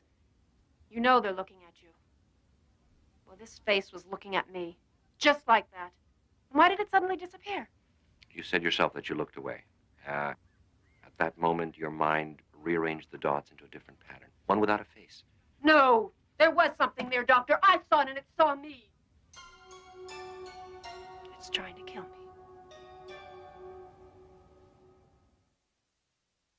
I saw a face in it. A doctor. I swear it looked back at me. Right at me. I caught it off guard, I guess, because I got the most terrible, horrible feeling that it knew that I saw it. Then I looked away. And it was gone. Staying late? No, I was just leaving. Well, I hope you brought your coat. Looks like we're heading into the rainy season. Good night, Doctor. Good night, Becky. You said yourself that you looked away. At that moment, your mind rearranged the dots into a different pattern, one without a face. No, there was something there, Doctor. I saw it and it saw me. It's trying to kill me.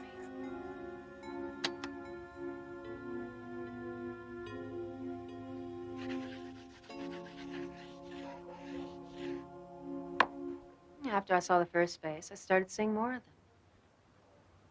They were watching me, peering out of the patterns of carpet, ceilings, wallpaper.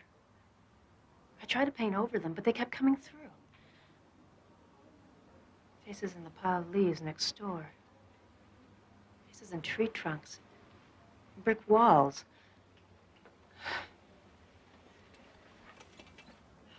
Faces in the doodles of my 7-year-old son. My clothes. I had to stop wearing patterns. That's why I don't allow patterns in my room. That's how they come through. As long as they're out of range, I'm safe. Sometimes I get the feeling that I hear them talking, whispering about me, trying to decide what they're going to do about me. You keep saying they. Who are they? I don't know. Sometimes I get the feeling that they're looking in from someplace else, someplace parallel to this, that only intersects us at certain points. I get the feeling that they're old. Very, very old. What do you think they would do to you, finally, if they got you alone? I don't know. I try not to think about it. And I'm not going to give them the chance to find out. Did this have something to do with your decision to commit yourself? I'm awfully tired, Doctor. Can we pick this up? Will you tell me tomorrow what happened?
Don't resist us.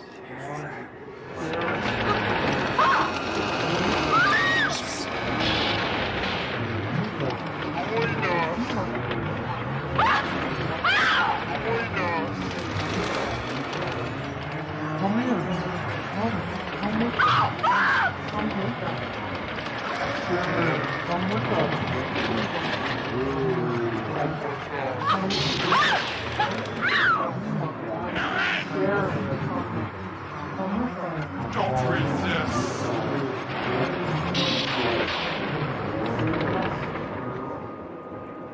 Bobby!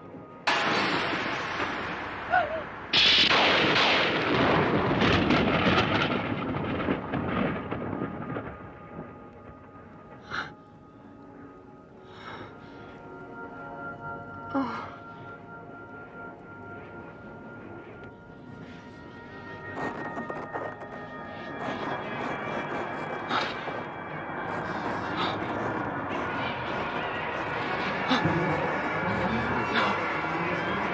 No.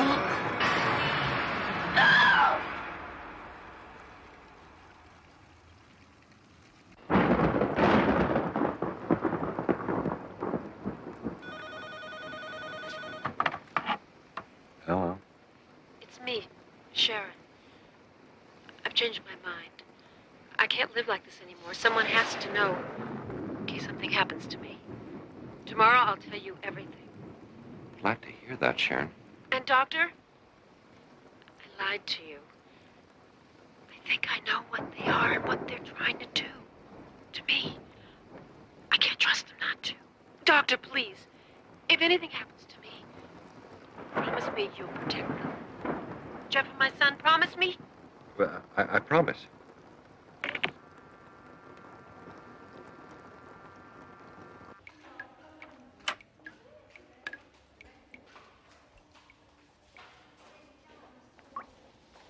Good morning, Doctor. Pardon the bucket. We had the roof fixed last winter, but it still leaks a lot. The bucket's all over the place.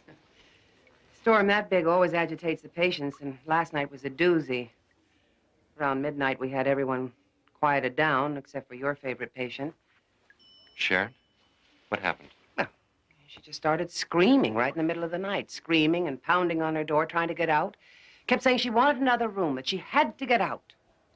Did she say why? Well, she was hysterical. Any other night, we'd have given her another room, but you know how crowded we are. She was too disturbed to let her wander around, so we had to lock her room. I called for another nurse to help sedate her. She really fought us, too. Why didn't you call me? Well, we were going to, but she quieted down. We didn't want to disturb you.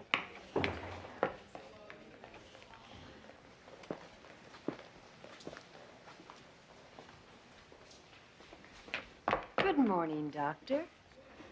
I hear you give our nurses quite a night. Well, I was being silly, and I realize that now. Storms frighten me. Actually, thanks to you, I realize I've been silly about a lot of things. Such as? Such as being here, committing myself, abandoning my son and husband just because of some perfectly irrational fears. It's wrong.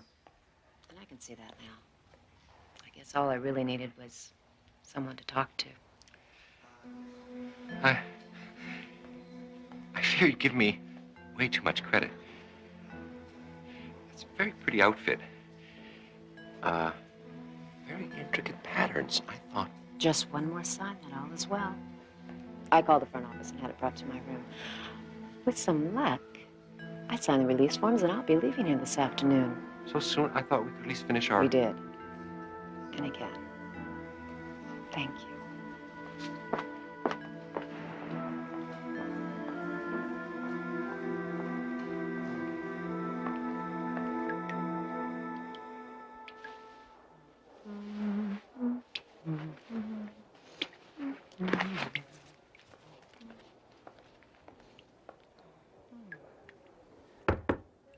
Your cab's here.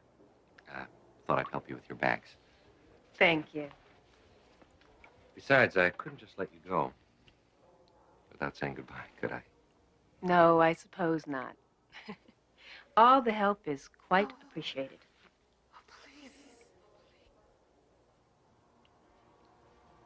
Did you hear something?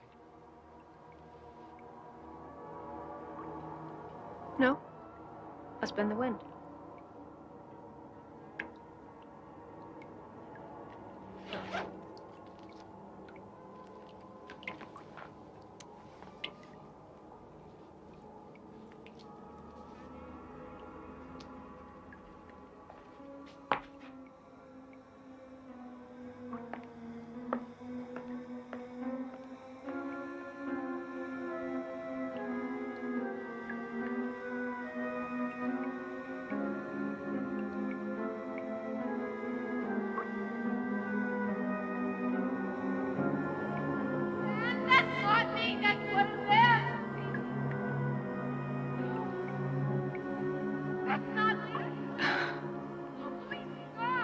Next time you're alone, look quickly at the wallpaper and the ceiling and the cracks on the sidewalk. Look for the patterns and lines and faces on the wall. Look, if you can, for Sharon Miles, visible only out of the corner of your eye or in the Twilight Zone.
It's been said that all good things come to those who wait.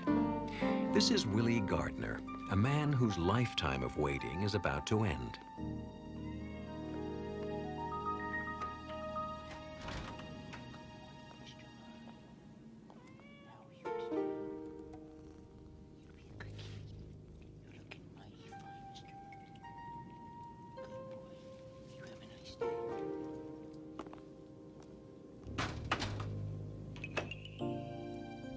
Willie Gardner, a man with limited space, limited horizons, and limited contact with humanity.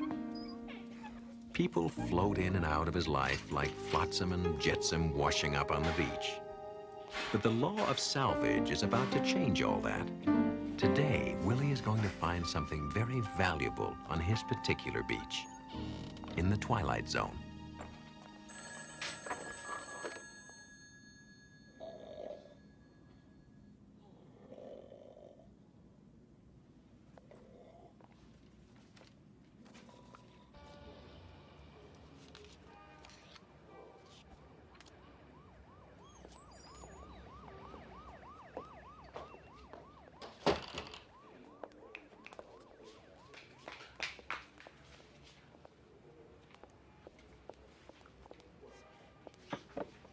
Hi, Willie.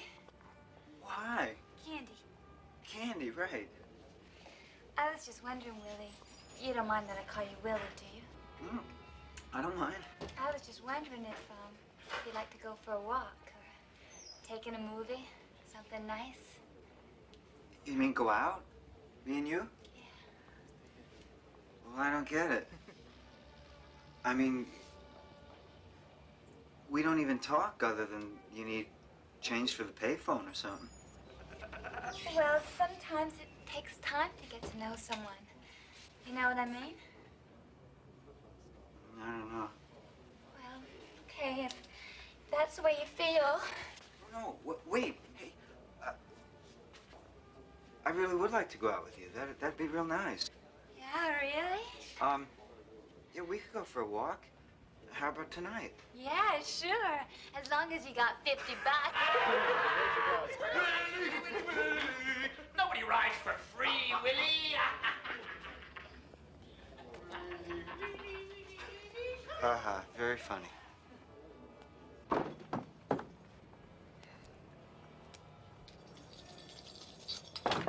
Checkout time, 12 o'clock.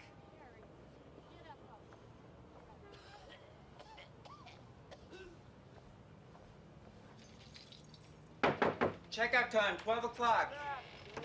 Good morning, Mrs. Kudaba. How are you today? Good morning. I'm just fine, Mr. Gardner. And how are you? Fine, thank you. About the rent, I'm sorry I'm late again, and I know that. But you see, my checks is late. I understand.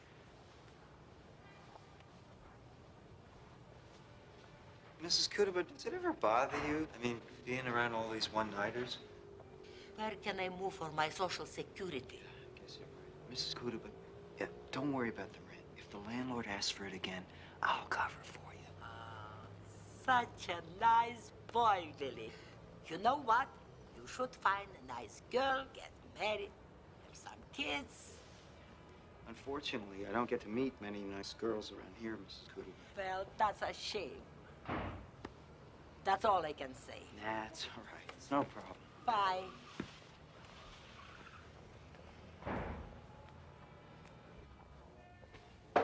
Checkout time, 12 o'clock.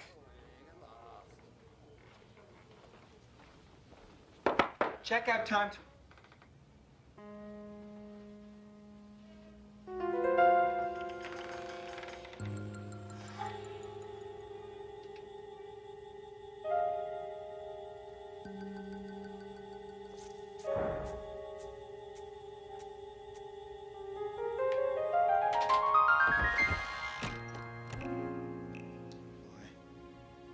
Wish I had a nickel for every old piece of luggage ever left in this hotel.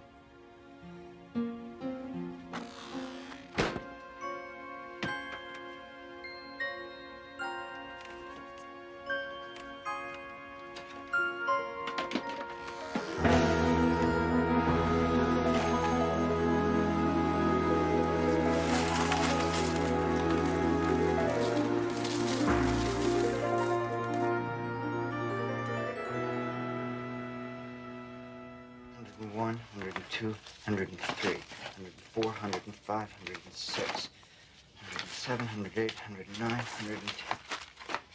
This is gonna take forever. Wait a minute.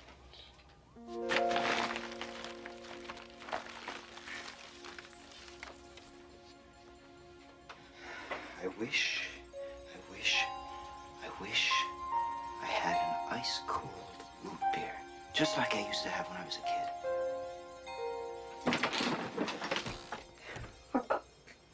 This is great. What do I need you guys for? I can have anything I want.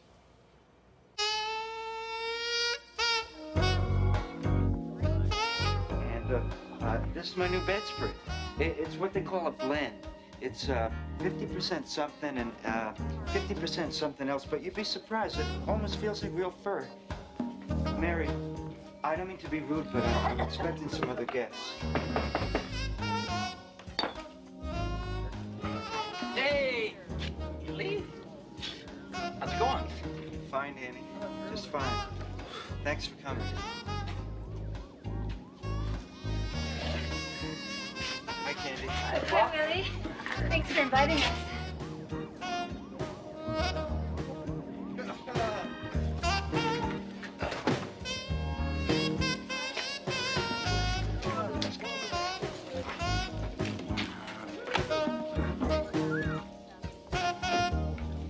Hey, Willie. What's the girl got to do to get a drink around What you doing? It's not for the TV. It's busted. No, it's not for the TV. It's for the stereo. It's not busted. Watch. Volume up. Volume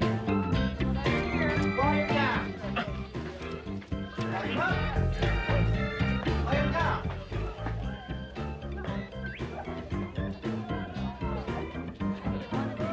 Hey, Willie, that's a real cool stereo, man. How come I never seen it before? Well, maybe you just never noticed it before. You never had no party before. Well, that could be it. You're a funny guy, Willie. I never knew that about you. Well, there's a lot you don't know about me.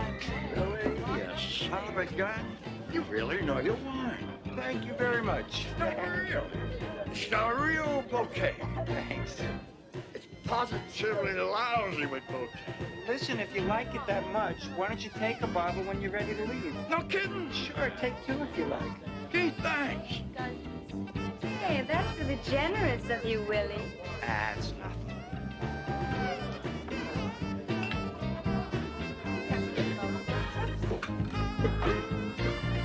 You're fresh, old buddy. I hope you're not leaving now. Yo, Willie, that sucker just took the last 3 bottles of wine. Oh, it's okay. Don't worry about it. No, please, calm down, everybody. There's plenty more where that came from. I'll go get it. Oh, I'll go with you. No, that's okay. You stay here and enjoy yourself. I'll just be a minute. I wish I had another case of my favorite sparkling champagne.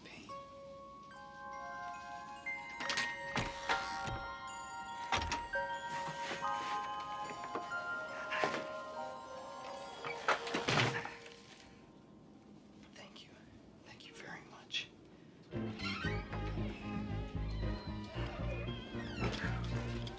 Good evening, Mrs. Kudaba. Oh, hello, Mr. Gardner. Sounds that you have lots of fun down there in your place. We are. Why don't you come on down and join us? Nothing personal, but some of your friends are hoodlums. Oh, they're not so bad. Come on down. Have some fun. No, I'm told for that kind of thing. Okay, shoot yourself. Good night, Mr. Gardner. Kudaba.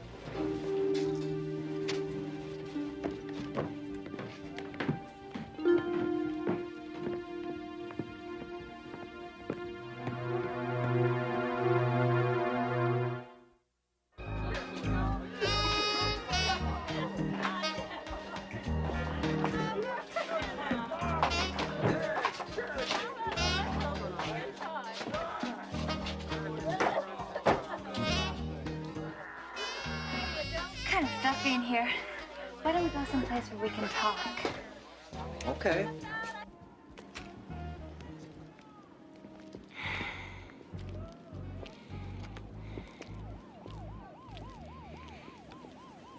pretty out here, isn't it? Really pretty. Kind of makes you forget what's out there in the streets. Candy, what is that short for? Beats me. My real name's not Candy. It's Lisa. Candy's just my street name. You think that's funny? Oh, no, I like it. What, Lisa? Well, yeah, that too, but I mean, I really like that you told me your real name. Yeah, well, listen, Willie. What's a nice guy like you doing without a girlfriend? Don't you like girls? I like you. Well, maybe that could work out, you know what I mean? Not really. Well, I could be nice to you, and you could be nice to me. I don't understand. Well, you know, you could take me out and buy me things, get me a nice place to live. Buy you things. Get you a nice place to live. Yeah, you could even stay there sometimes. Sounds nice, huh? Candy,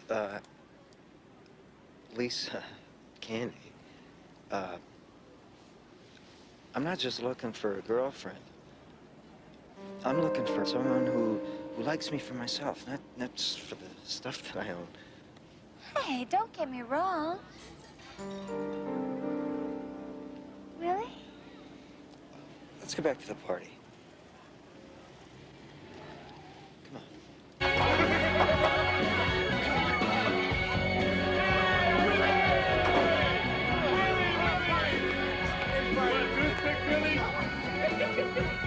You throw a great party, Willie. Yo, Willie!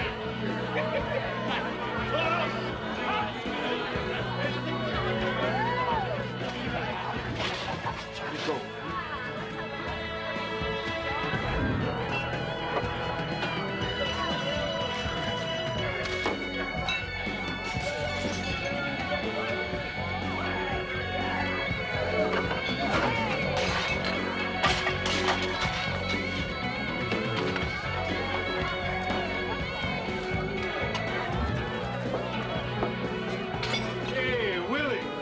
I was checking out your TV set. Great color.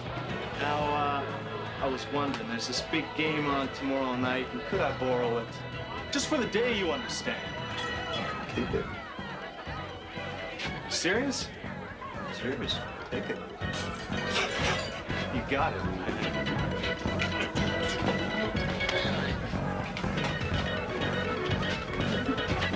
Thanks, man.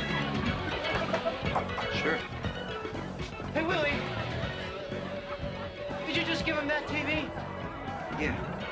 What's it to you? Oh, why didn't you give me the stereo then? Be my guest. Really?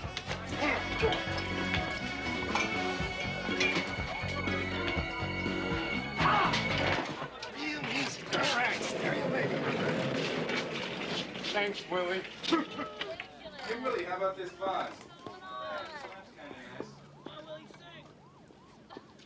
Take them. Go ahead, all of you. Knock yourselves out.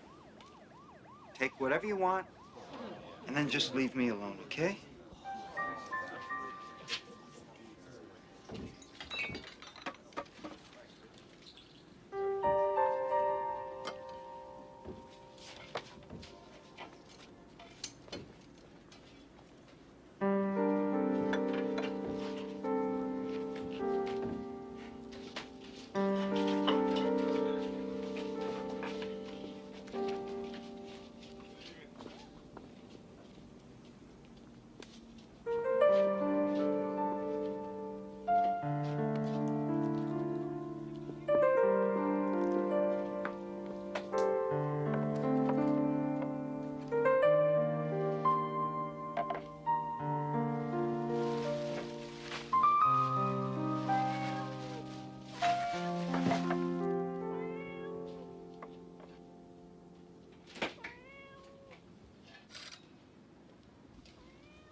You're still my friend, aren't you? Well, at least you're honest about it. Hey, Willie. Party's over? What can I do for you, gentlemen? That depends. Depends on what? On what you got. I don't got anything. It's late. I appreciate you dropping by. Hey, you shouldn't be so rude to your friends, Willie. You're not my friends. Look, you guys don't fool me anymore. Keep an eye on him. Hey, get out of there! What do you think you're doing? Stay put. Watch your step. What are you guys looking for? Wrong piece of whatever you got going. I ain't got nothing going.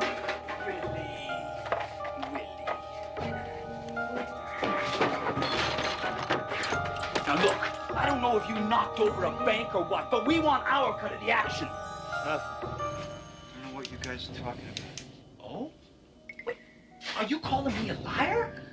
Did Willie here just call me a liar? Sounded like it to me. Well, this insults me, Willie. I do not like when people call me a liar. Willie. Now look, I'm gonna make this real simple for you, Willie.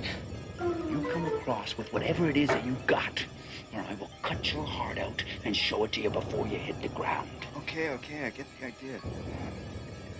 Smart boy, Willie. Now, what do you got for us?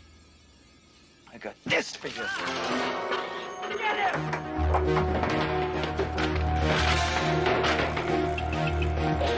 Come on! You went this way, come on! You are dead, you are on the floor! Hey, you guys, what are you doing there? I'm calling the cops!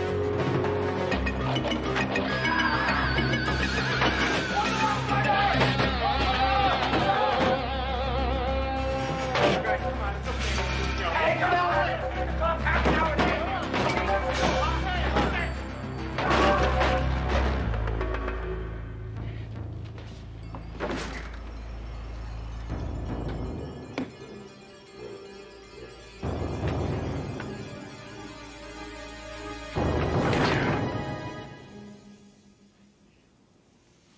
Not here.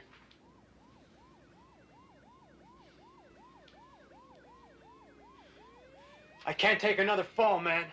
I'm still on parole. You're on your own, Danny. I'm out of here. Hey! Where'd the guy go? Can't just disappear.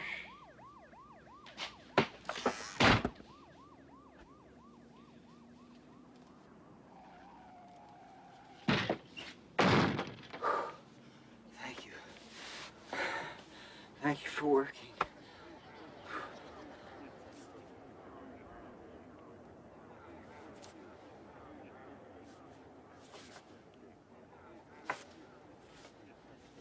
Hey! Hey! Hey, open up! Hey! Hey! Hey, open!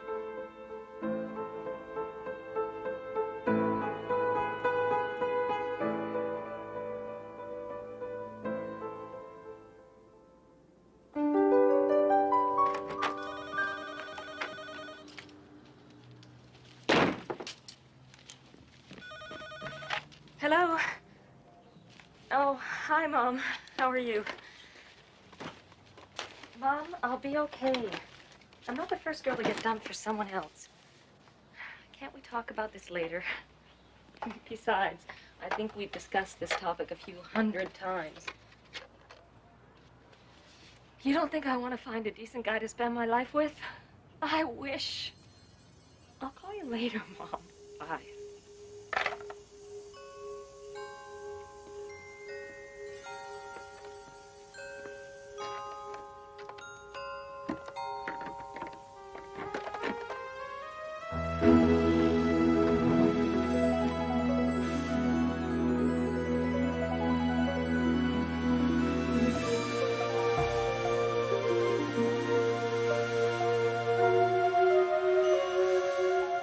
Willie Gardner, a simple man who discovered in a steamer trunk The difference between possessions and real wealth. Once adrift in a sea of humanity, he's finally found a safe harbor in a port of call known as the Twilight Zone.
Mr. Schlesinger, it's morning.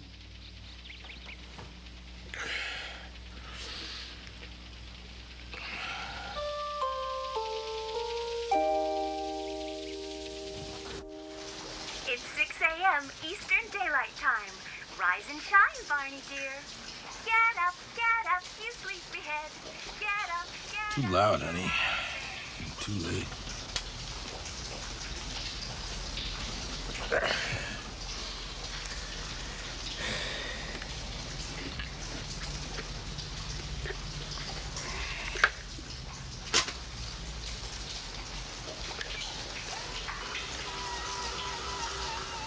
For most of us, our heart's desire seems to lie behind a bolted door.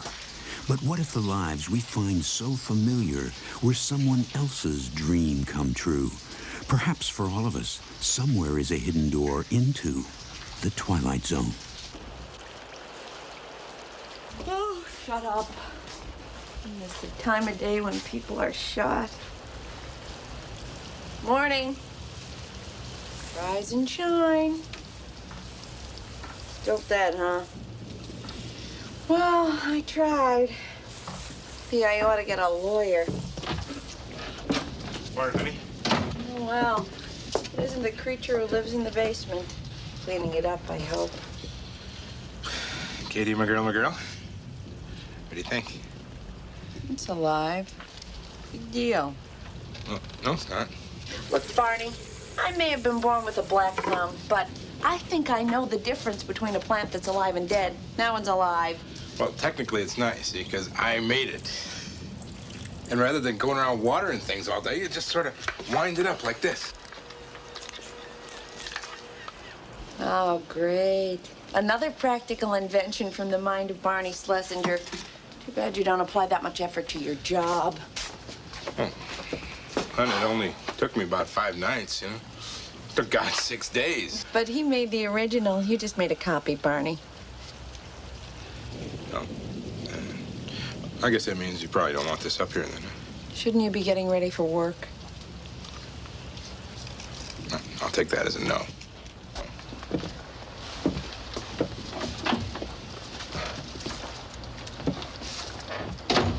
Nobody needs copies, Barney. Tell that to Xerox.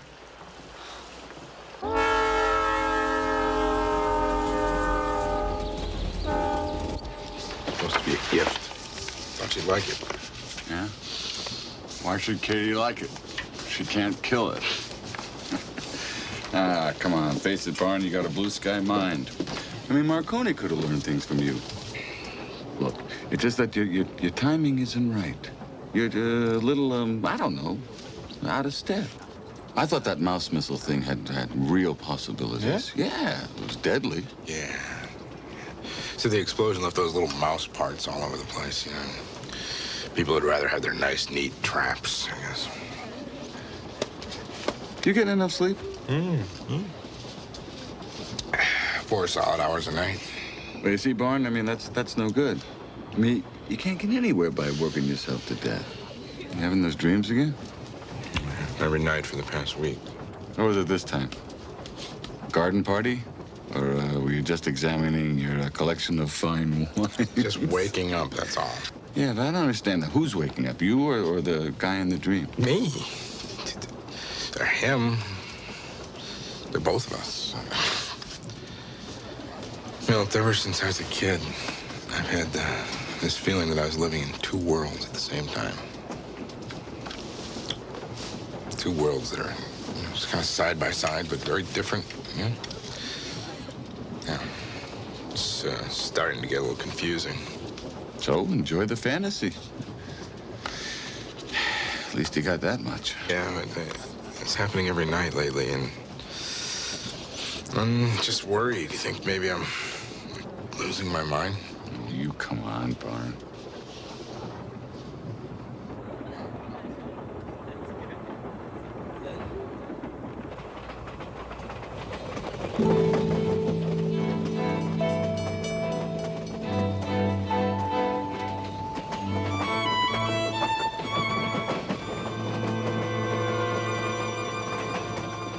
Nice day, Mr. Schlesinger. Aren't they all, Steve?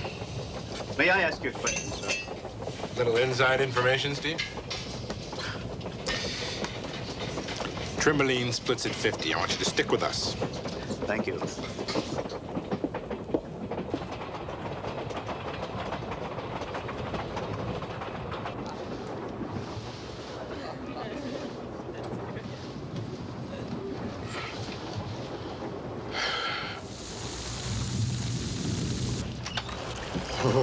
Sorry I'm late. I suppose you're expecting dinner. Oh, sure. Dinner. No, let's talk first, shall we? You promised me you wouldn't disturb my workshop, huh? No, you promised me you'd clean it up.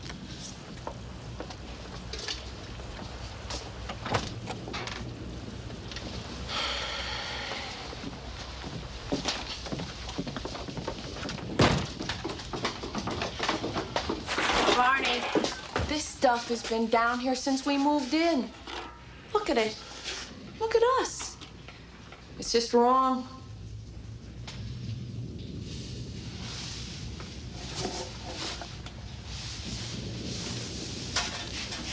All right.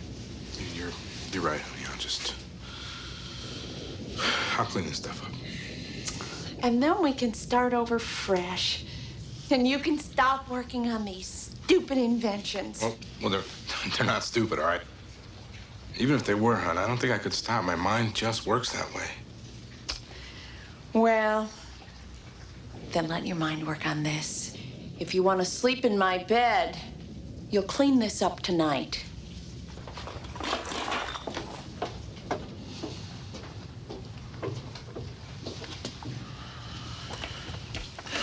Some choice. It's 8 o'clock, Barney dear. Let's play, shall we? Blue moon, you left me standing alone. Hey, would you just shut up?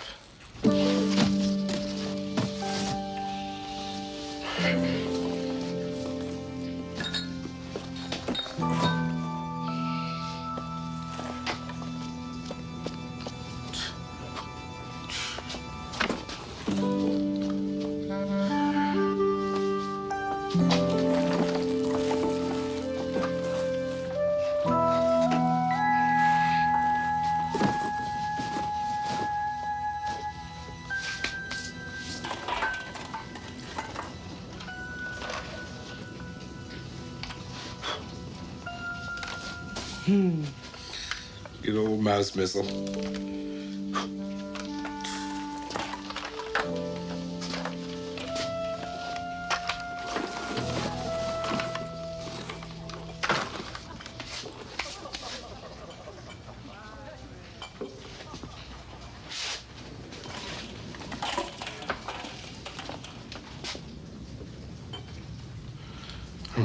crazy.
Barney, where are you? Your partner wants to make another toast. Coming. I'll be right up. Hurry.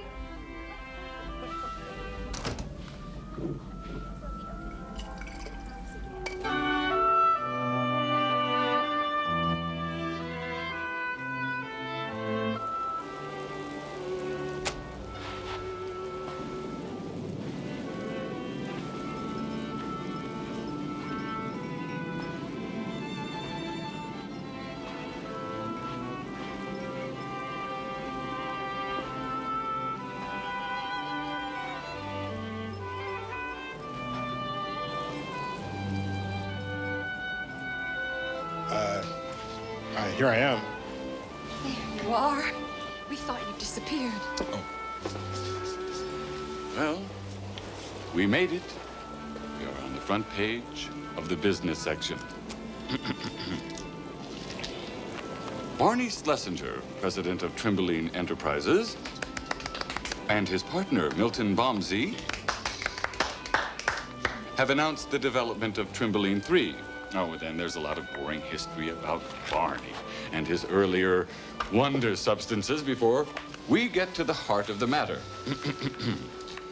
Trimboline 3 is a superfuel which Schlesinger states will allow the automobile to attain speeds as great as 60 miles per hour with a fuel efficiency of 100 miles per gallon. Schlesinger further claims that Trimboline-powered automobiles will replace the horse in a few years.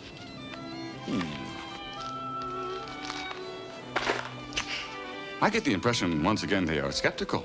And once again, they will learn. Barney Schlesinger is a man ahead of his time. Well, let's hope so. A toast. Great. Well, to my best friend and partner, whose inventions have made the world a better place, and all of us a little richer. Here, here. Here, here. All right.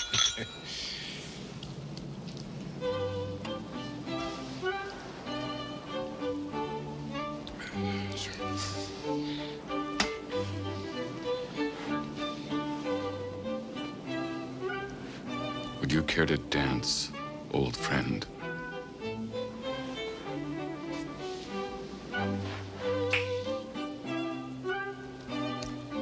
Yeah.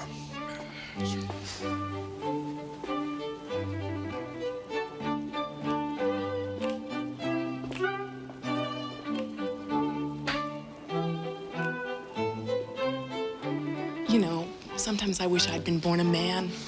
Dancing always seems to be such fun. Don't be silly. We weren't built for it. Men's legs are so much stronger. We have other talents.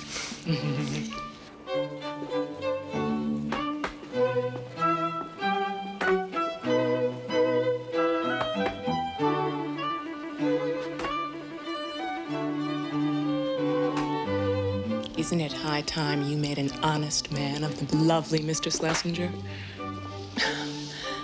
Propose to Barney? Well, I must admit the thought has crossed my mind. He's so successful and intelligent. He's such a cute dancer. But you know, when he's with me, I'm never really sure he's with me, if you know what I mean. Another woman? You know how men are.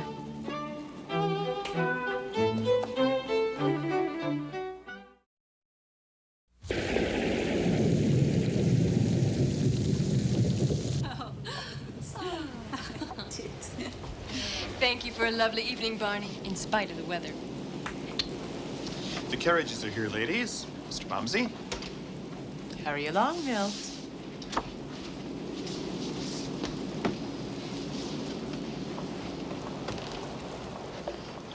You all right, friend? You seem distant tonight. A little tired, maybe. Those dreams again? Dreams? Your dreams. Where you live in a world next door. A world where you are completely freed from all these responsibilities, from all this fame and acclaim. I don't know what you find so attractive about it. Well, it must seem pretty ridiculous, I guess. Well, from the details you've told me, let's just say it sounds fascinating in a horrible sort of way. Barney, I've been meaning to ask. Am I in those dreams? Oh, yes. Yes, you are. And am I still your partner? Well, I can honestly say that in those dreams, you're still my best friend. Then I'm happy in either world.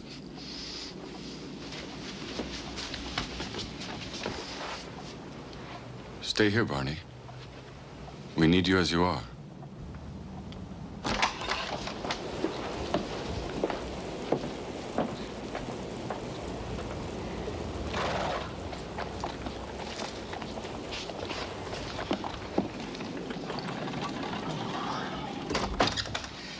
Will that be all for today, Mr. Schlesinger? Great. Fine. Great, thank you.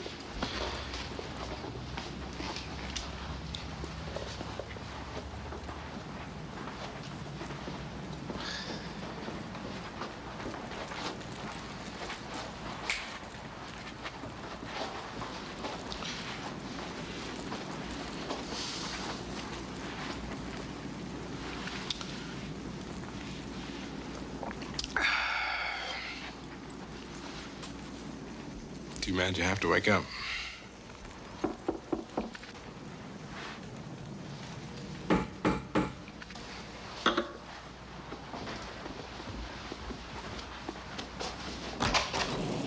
I'm sorry to disturb you on a night like this, but my carriage broke down and my horse ran off. Katie?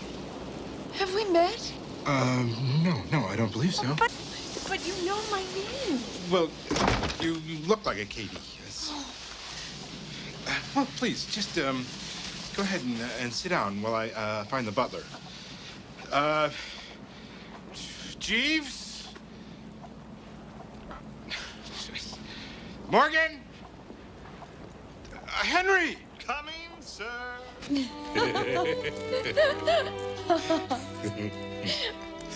You know, I've driven by this house every day and night for the past 3 years. Really? I always wondered who lived here. It never occurred to me to suspect that it would be the famous Barney Schlesinger. I didn't realize I was that famous. Would it be impertinent if I asked you a question? No, I can't see how. Where do you get your ideas for those fabulous inventions? Excuse me, Mr. Schlesinger. The blacksmith has found Madame's horse and repaired her carriage. Great, thank you, Henry. Great. Madame's garment has been cleaned and awaits her in the guest room. Well, I should get dressed.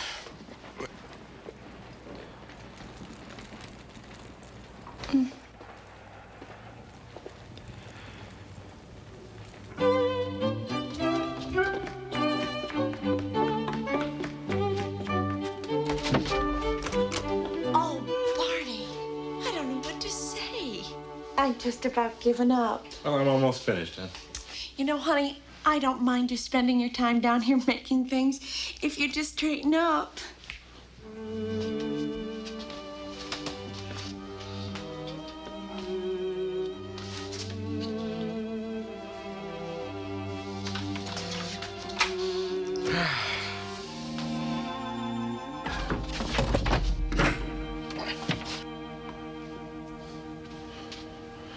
Good luck, Barney.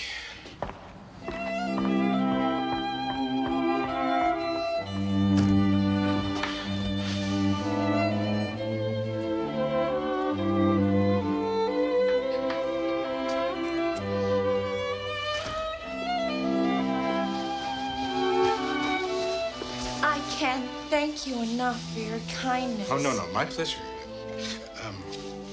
A little going-away gift from me to you. Oh, how wonderful. Where on earth did you find an orchid at this time of year? Oh, no, it's mechanical. You see, I made it. You made it?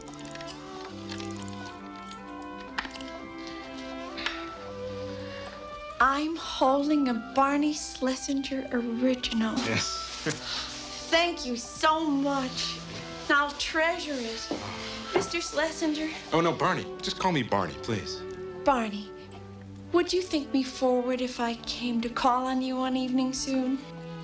Katie, my girl, I think you can find me here every night from now on.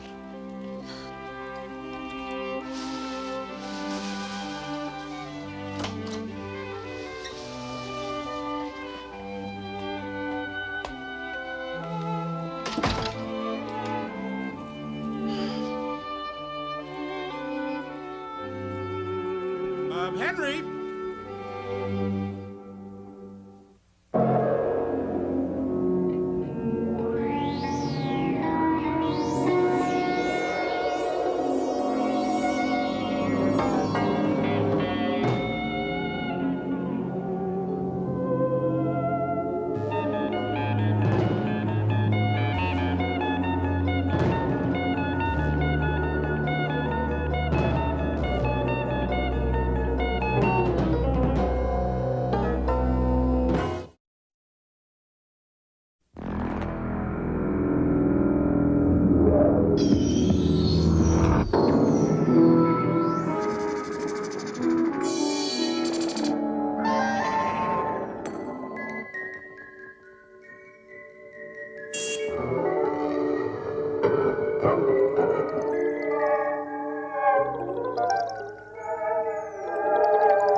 Cape them.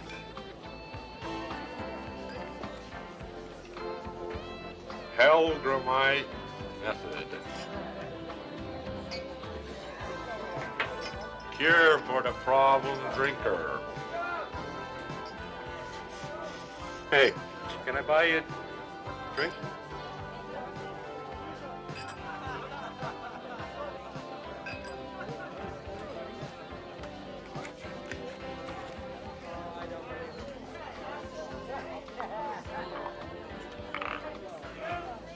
Weird. Give me another one, Jamie. Your pizza's getting cold.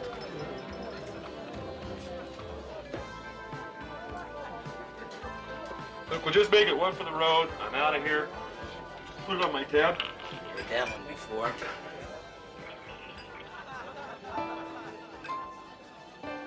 Miley Judson, an everyman who has strayed from the path, slipped and fallen many times. A man who seeks solace from his problems at the bottom of a glass. A good man at war with himself, slowly drowning in alcohol, swallow by swallow, pulled down by the insidious undertow of an endless ocean of booze, helpless to stop doing the one thing he does better than anything else, drink. Hey, rise and shine.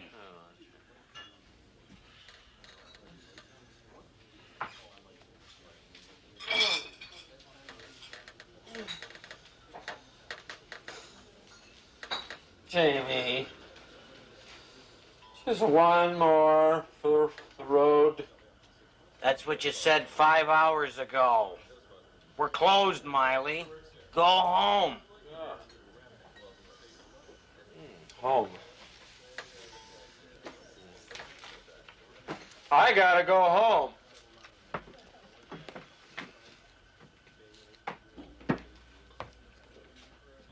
Franny, I'm home and it's pizza time.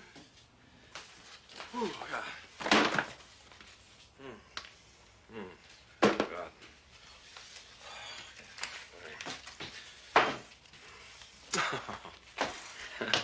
Hi. I'm sorry, honey. I know you're hungry. So what do you say we take this old cold pizza, put it in a nice hot oven. Do you have any idea what time it is? Are you sick again, Daddy? Come here. You hit the trail, kiddo. You got school tomorrow.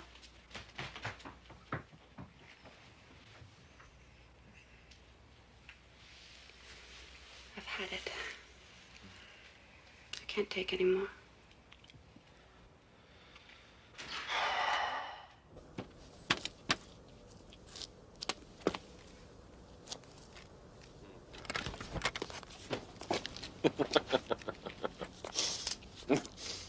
Dr. Jeannie Murph. Merrick. I know. Listen, I know it's late, but Matchbox says 24 hours a day. Come. Come in, Mr. Miley Judson. Judson. Come in, Mr. Judson. I'm used to my patients dropping in at odd hours.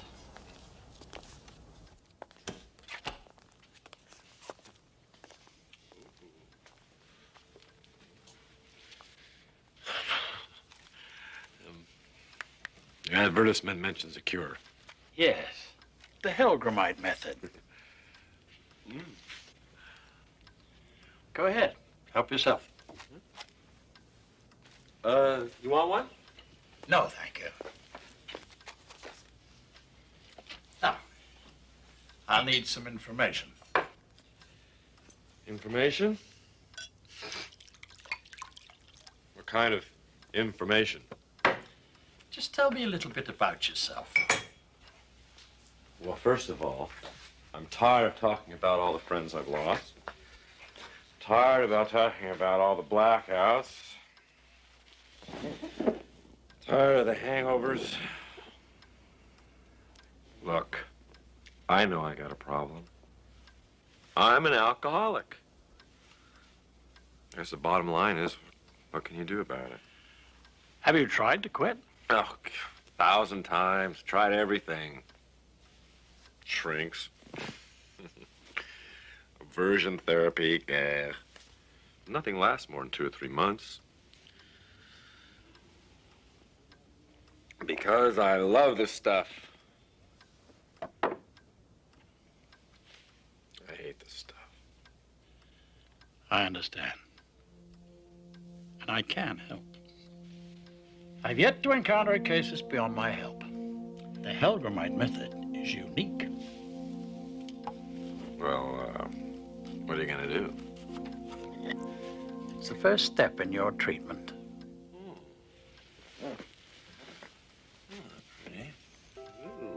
Let's see. This one.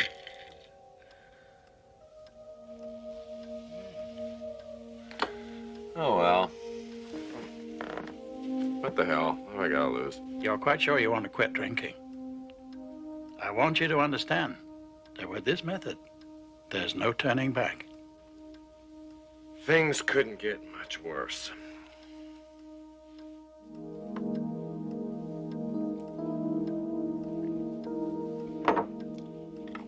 That's all there is to it for now. Call me in a couple of days. Well, that's all there is to it. There's no lecture. Next visit. You don't want to hear any speeches tonight. Go home. Get some sleep. What do I owe you? The initial consultation is free. We'll discuss payment later if you decide to continue. Oh, hell, I'll give it a shot. I'm certain you will, Mr. Judson. Oh, how about one for the road? No, just kidding.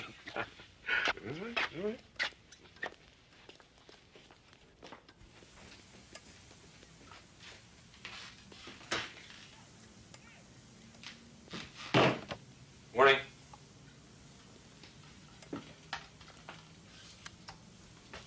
Really tied one on last night, sorry. Is that the best you can do?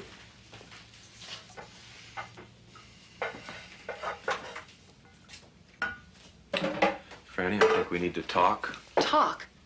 Miley, I'm fed up. Do you understand? Hi. Hey there, Chatter. Hey, Chatter. Here.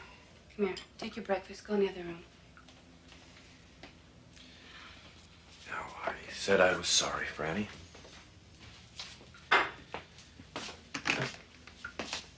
We'll talk tonight. Things will change. I promise. You'll see.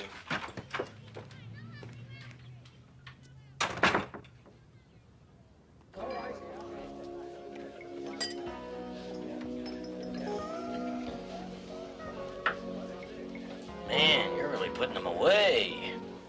Watering the stuff down, Jamie? Stuff's got no kick at all. Give me a whiskey, will you? Make it a double.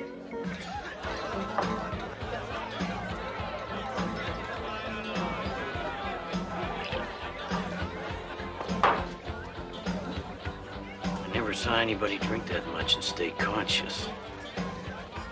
I don't feel a thing. This is nuts.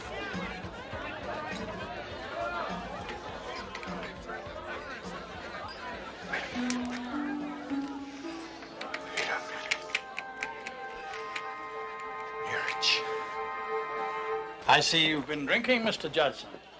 Just tell me what's going on. Well, as you recall, last night you agreed to start the Helgamite treatment. So? Have you ever heard of the Helgamite worm, Mr. Judson? What? No. Ah. Well, the capsule you swallowed last night contained a rare sort of tapeworm, the Helgamite larva. By now, the worm has attached itself to your stomach. Your drinking has stimulated its growth. A worm? Oh, God. You gotta be kidding. From now on, the Helgamite will absorb all the liquor you can consume. You won't feel any effect from drinking. You don't think I believe any of this, do you? Seeing is believing.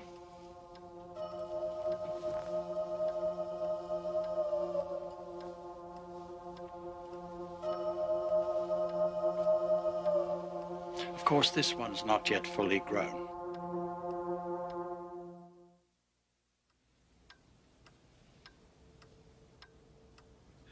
You put one of those things in me?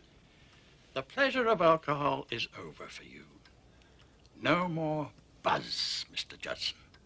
No matter how much you drink, the worm will never be satisfied.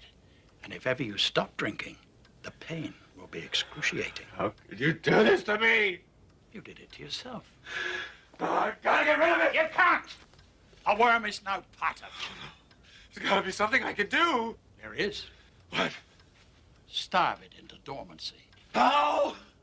Stop drinking. Stop drinking. I stop drinking, I can stop it. It's dangerous. You might not live through it. And even if you succeed, the worm will always be waiting for you to drink again. Every time the Helgamite is wakened from its dormant state, it comes back stronger. Eventually, strong enough to kill you. I think the Helgramite is getting thirsty, Mr. Judson. Would you care for a drink to ease the pain? Or have you got the guts to stop?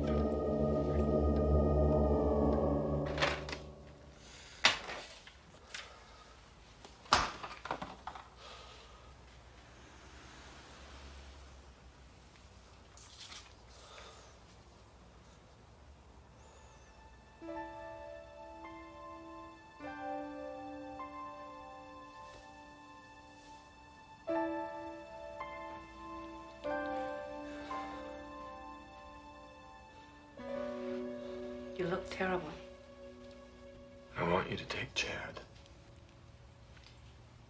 Go stay with your mom and your dad for a week, maybe 2.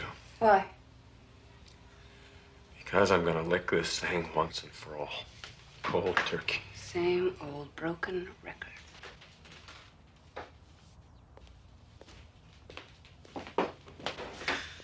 I know you don't believe me, but this time is different. Franny, give me one last chance. Miley. Please, I can do it. What makes you think that this time is going to be any different? It has to be.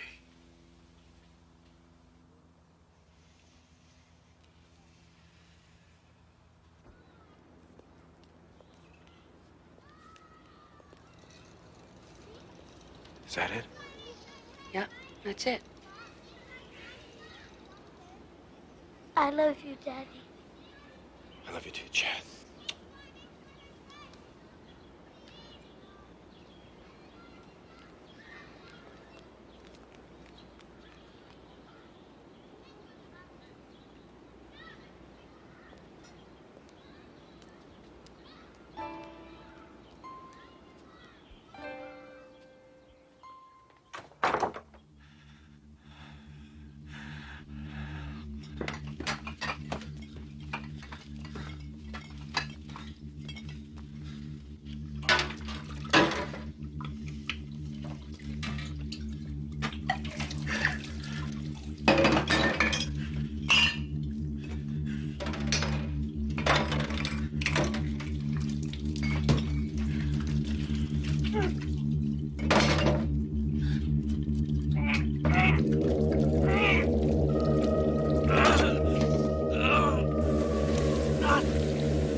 Hello?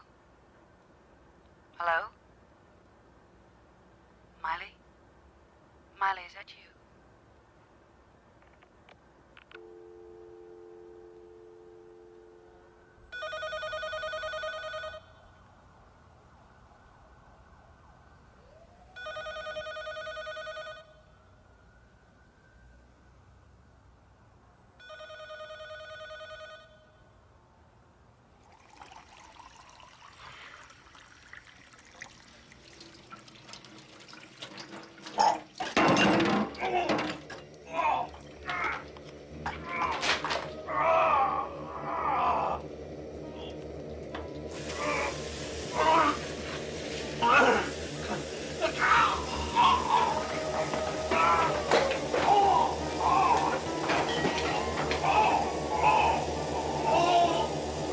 Oh, why did you do this to me? Oh, God, what gives you the right? Oh, a right? What gave me the right? The pain you're feeling is nothing compared to what I went through when I lost my family.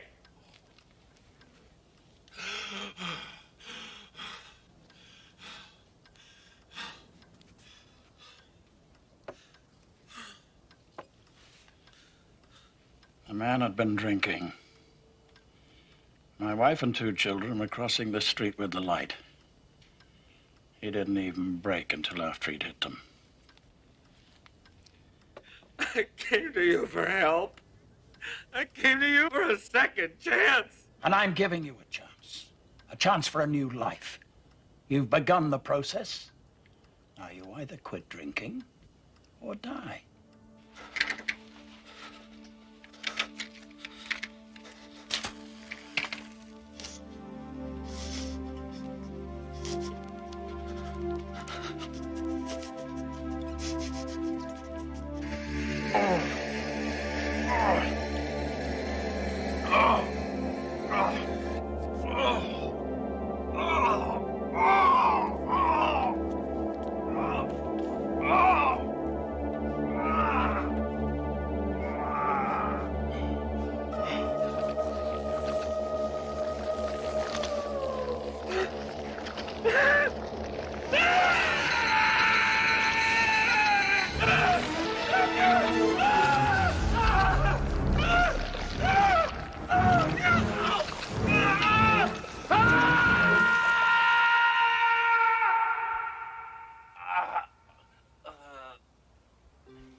sick again, Daddy?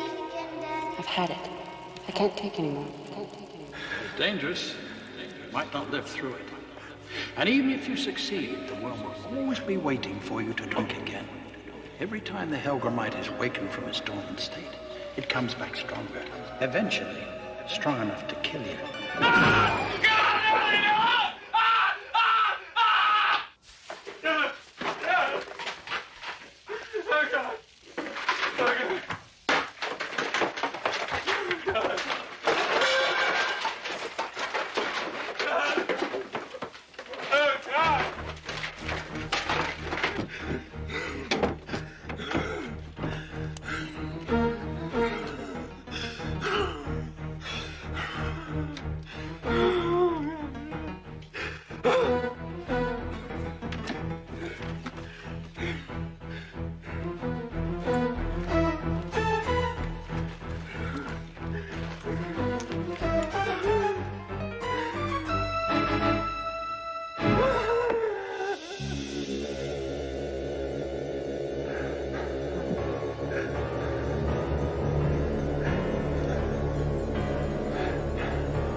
Thanks. Keep them. Might need them.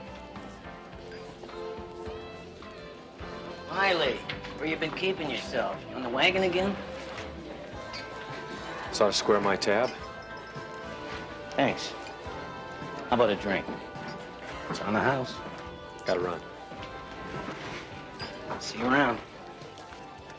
Miley Judson happened upon the simple discovery that there is no surefire cure, no quick fix, no shortcut to either sobriety or peace of mind.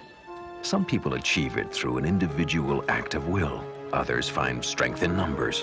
What Miley Judson needed was a little something extra, something that could only be found in the Twilight Zone.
Davidson's pool. They finished the heavy work on that a week ago. Don't tell me the Harpers are making another room edition. Can't be. Patty Harper would have been bragging about it for weeks. No, whatever it is, I hate it. What time is it?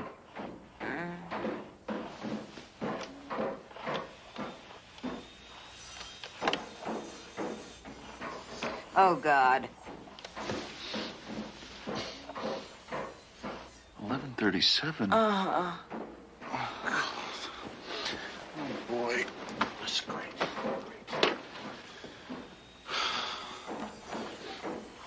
Wait a minute. Hold the heart attacks. It's only a little after 7. This thing must finally be losing it. Well, another average day begins in the right household. Mm. Mm.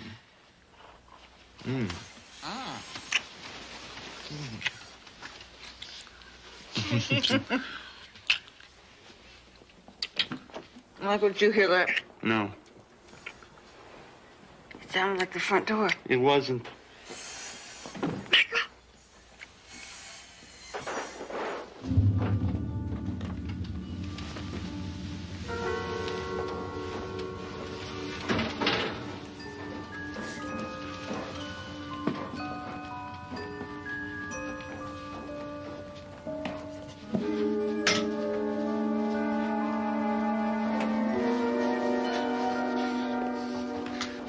Stay behind me. Stay behind me.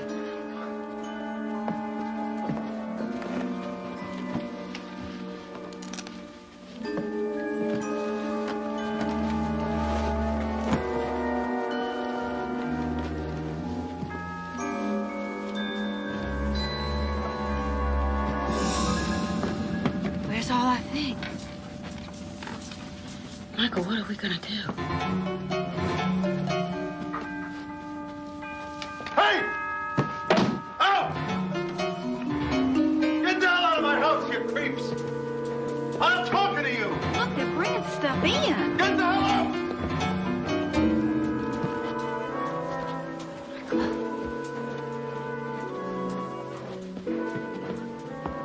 I said, get out!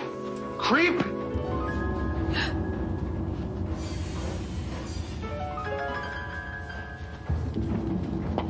Get up and get out now.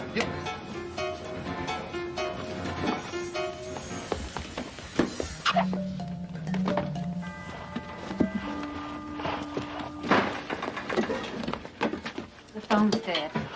Let's get out of here. Michael, that's your tennis trophy and your folks' anniversary picture. Come on. Why are they bringing things into our house?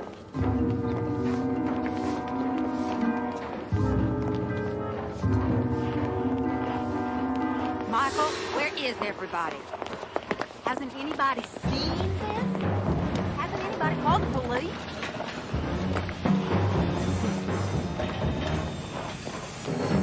Oh, Michael, the Turners are on vacation. Yes, but we can use her telephone.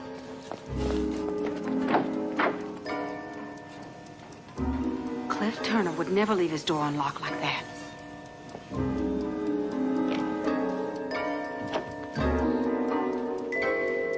The phone's in the family room. Michael! Stay back, honey! What is going on? I don't know. I don't get it. They're building things that have already been in this town for years.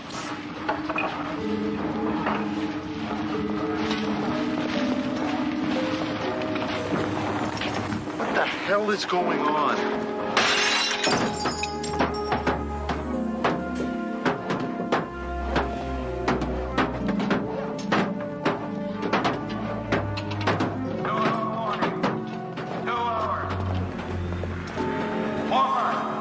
There's supposed to be more mud here.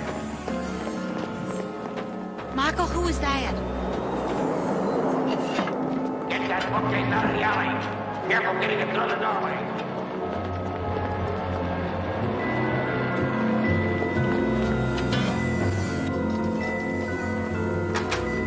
Hey! Michael! Over here, honey!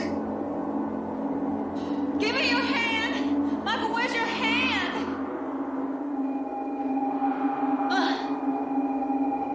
Excuse me. Excuse me. Please don't move. We need help. Would you mind telling me who you are and what you're doing here? Oh, thank God we found you, or that you found us. Whatever. You have got to tell us what's going on. Well, do you people live near here? About 7 blocks from here on Collins Avenue. Well, is there some place closer you'd be more comfortable? Well, there's my office.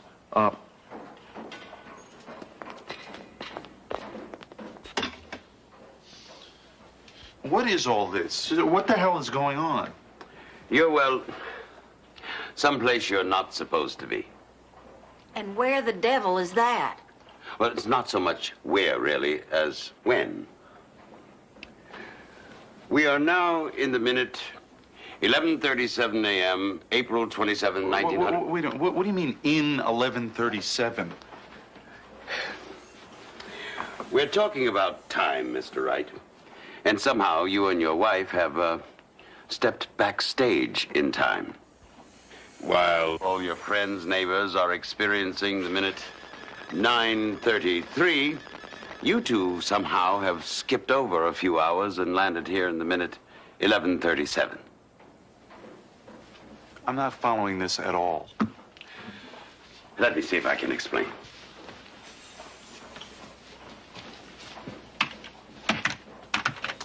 Now, think of time as an infinite series of boxcars, all linked together.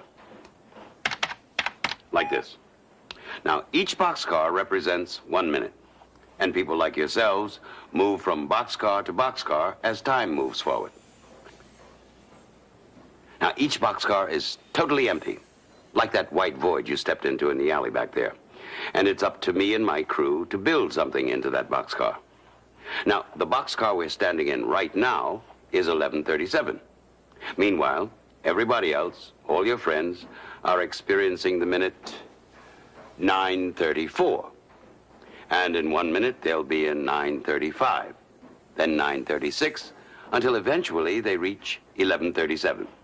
They'll spend their minute here, and then move on to 11:38, 11:39, and on and on. Understand? So you're saying that each minute of time is a different place? That's right. Why? Why what? Why does time work like this? Because that's the way it works. You're saying that the house that we woke up in this morning is not the same house that we went to sleep in last night? No, it's not the exact same house, but made to look identical to the other house. And if I and my crew do our jobs well, you'll never know the difference. And you do this for every minute? You build everything? Makes you want to stop taking your minutes for granted, doesn't it? How do you do all that? Well, I've got quite a few workers, and we work quite a ways in advance. Here.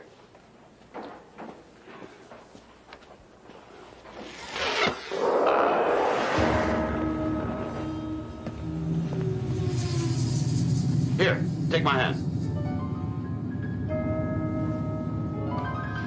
Absolutely not. Come on. Honey, I don't feel good about this.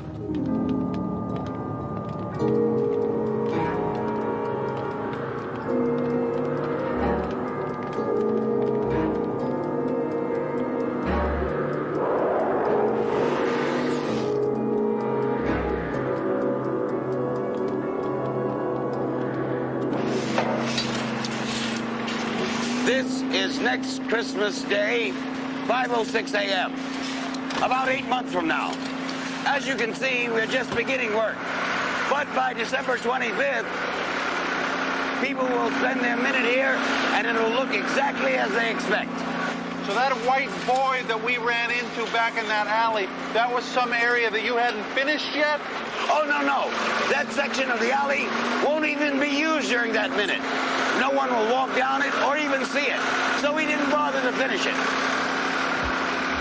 Okay. Can we get out of here? I'm feeling a little woozy. Well, sure.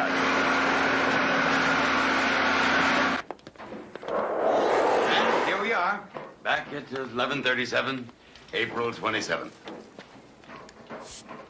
More dust up there. I've been meaning to get to that. Do you ever make mistakes? Have you ever gone to where you swore you left your car keys or your tie tack or your earrings and they weren't there? You look everywhere, and then you look again, and they're right back where you thought they were in the first place? Yeah. Little things like that. Nothing major, thank heavens. Not yet, anyways. It's all very precariously balanced. One big mess-up could unravel the whole system. Wait till I tell Gary about this. Oh, he'll just flip out. Gary Bachman's a friend of ours from college. He writes for Omni, Science Digest, magazines like that. No, I'm afraid you can't tell your friend. Well, I'm not certain we'd know how to explain all this, but you can't expect us not to try. I mean, the way time works is one of the supreme mysteries of the universe. It's supposed to be a mystery. And the balance of things demands that we make certain it remains one. How? I mean, how are you gonna keep us from... By keeping you here, with us. No. Oh, you're not the first ones to have slipped behind the scenes like this. It happens every once in a while. I'm afraid you simply cannot be allowed to return. The repercussions of such a move could prove cataclysmic. And to be honest, I'm not certain you'd even be able to return. Well, you could at least let us try. Sorry. There's simply no choice. Michael? Come on. Hey! Wait! Come back!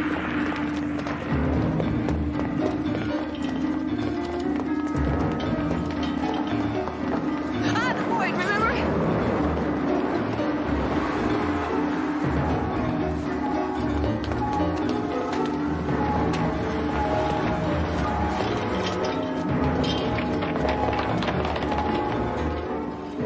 Check over there and over there. I'll take back his office.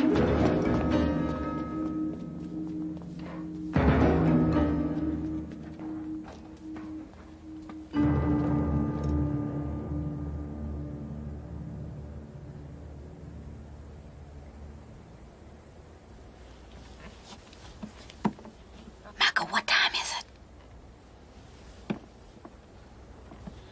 Almost 11:37. Come on.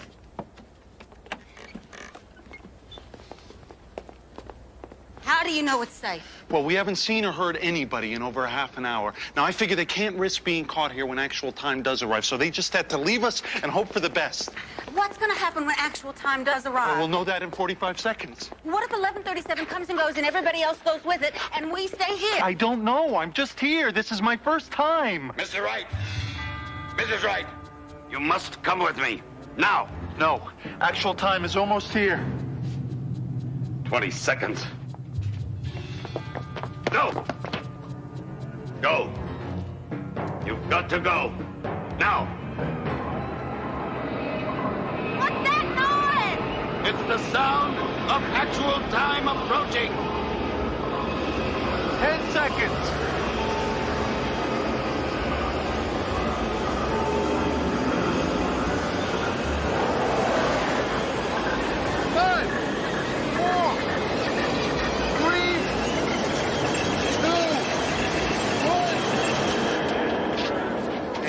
Excuse me. Terribly sorry. I've got like 4 more feet and then it's clear of your... That magazine's right back here. Hey, wait Think up. we're gonna stick?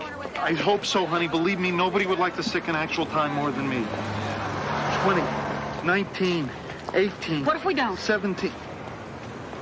You're starting again. We'll know in 10 seconds. 8, 7, 6, 5, 4, 3, 2, 1. We did it! We're back!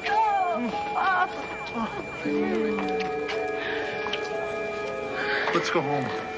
Yeah. Gary Bachman is never going to believe this. Never. Michael, look.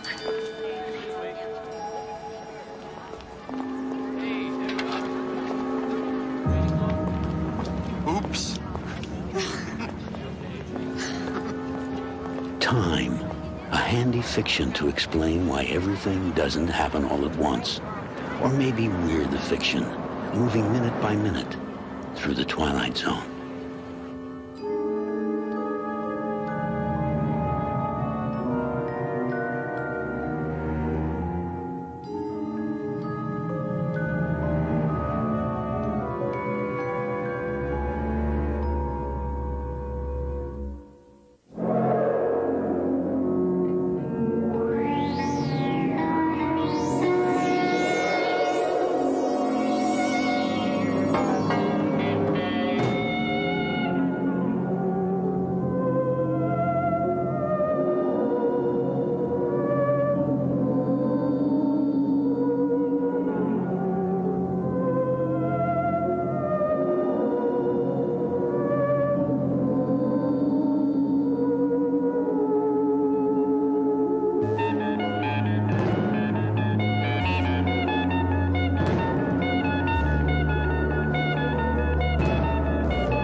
Meet Tanner Smith, circa 1916, disciple of a young writer named Jack London.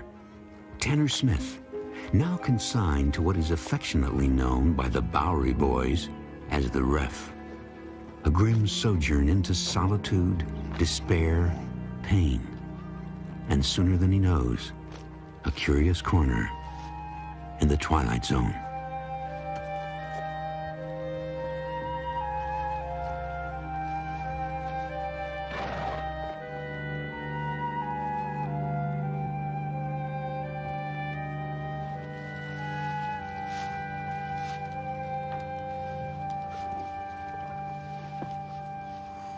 I've been watching you. I know. You gonna tell your father? Why would I do that? I wouldn't want to get you into trouble. It'd be worth it. You're so pretty. Does your hair always shine like that? Almost always. I saw you go into the library. I like to read. Well, so do I. Books about wolves. You better go. I wouldn't want you punished. But I want to see you again. Talk to you. I don't think that would be wise. I'm not wise. I'm just hungry for someone. I'm Tanner. Tanner Smith. I've got to go. Oh, wait. Well, can I see you again? Please? We'll have to be careful.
I dream about you.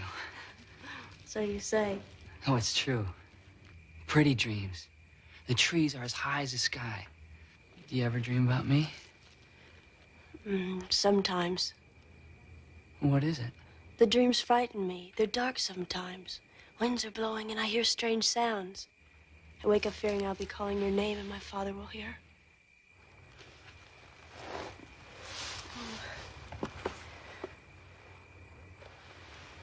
I have another book for you, Tanner. Another Jack London. I know how you like stories about wolves. Oh, a wolf mates for life, Amy. Did you know that? For all his life, he'll never know another. I have something for you, too.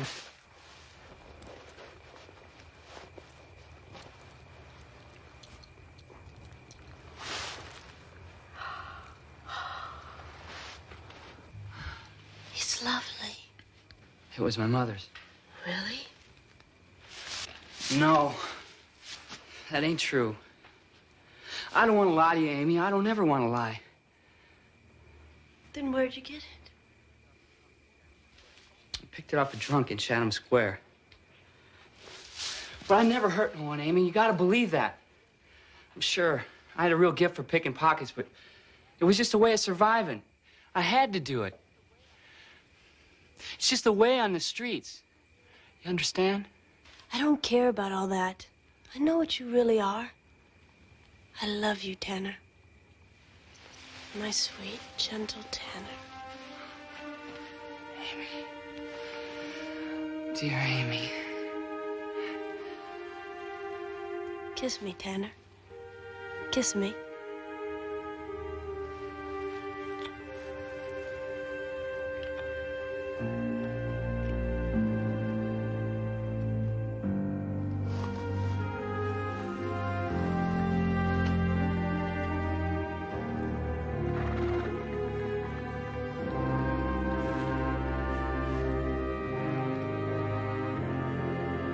Thus saith the Lord, I will deal with thee even as thou hast done.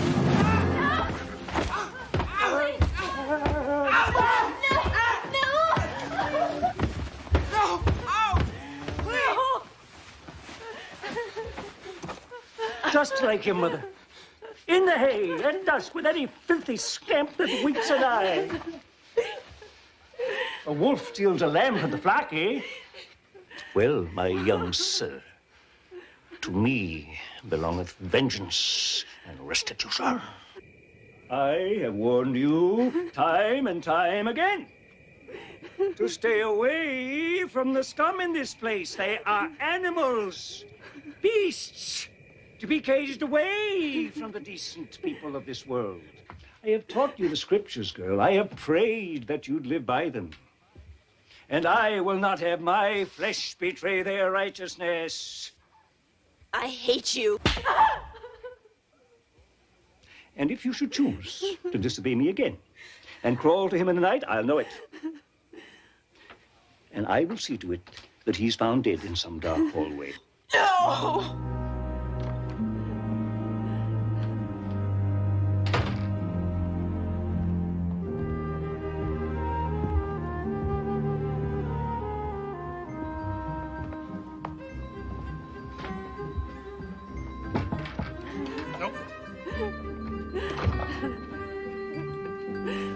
There, girl. It'll be all right.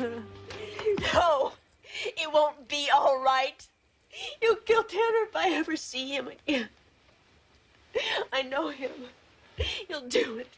Well, now, Amy, you know the hooky ain't gonna let that happen. You're nothing but a broken down old bum. What could you do? I just want to die. That's what I want. To be dead. No, Amy, dying ain't the answer. Not for you, not for Tanner. Because you're young, and you're in love, and you must never give up hope. I'm sorry for what I said. I didn't mean it, Hokey. Oh.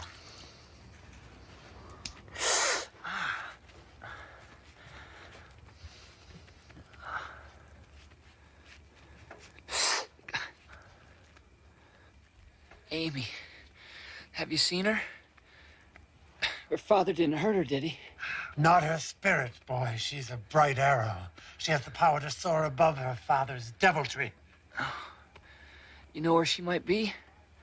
She spends her evenings in the library, poring over the books like she's searching for something. I gotta see her. No, Tanner, you can't. Her father told her he'd have you done in if she saw you again. I don't care. No, Tanner, you mustn't. I gotta see her. Tanner, no, no.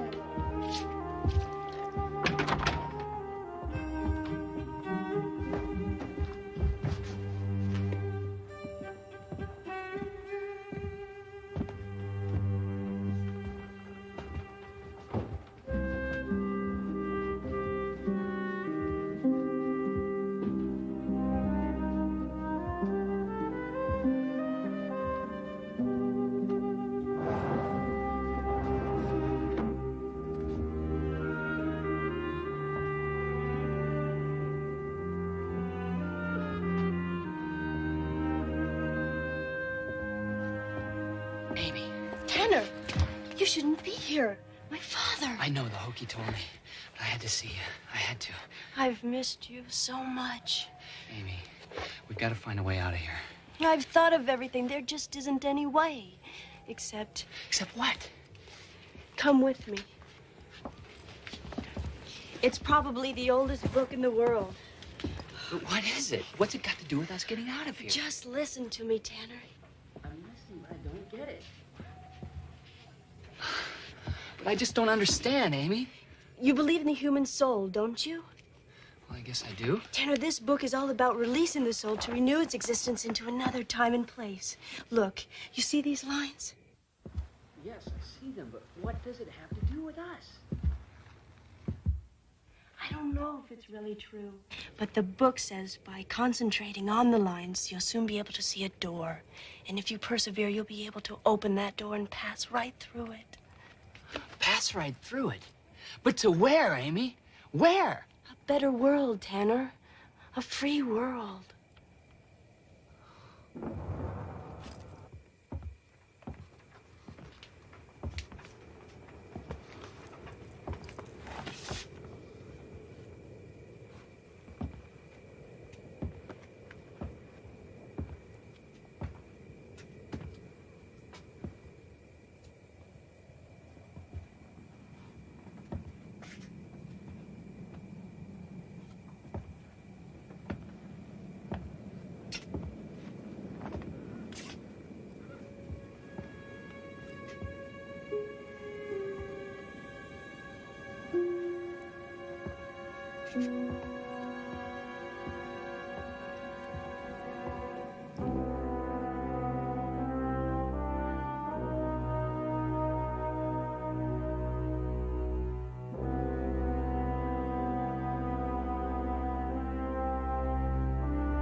Daughter.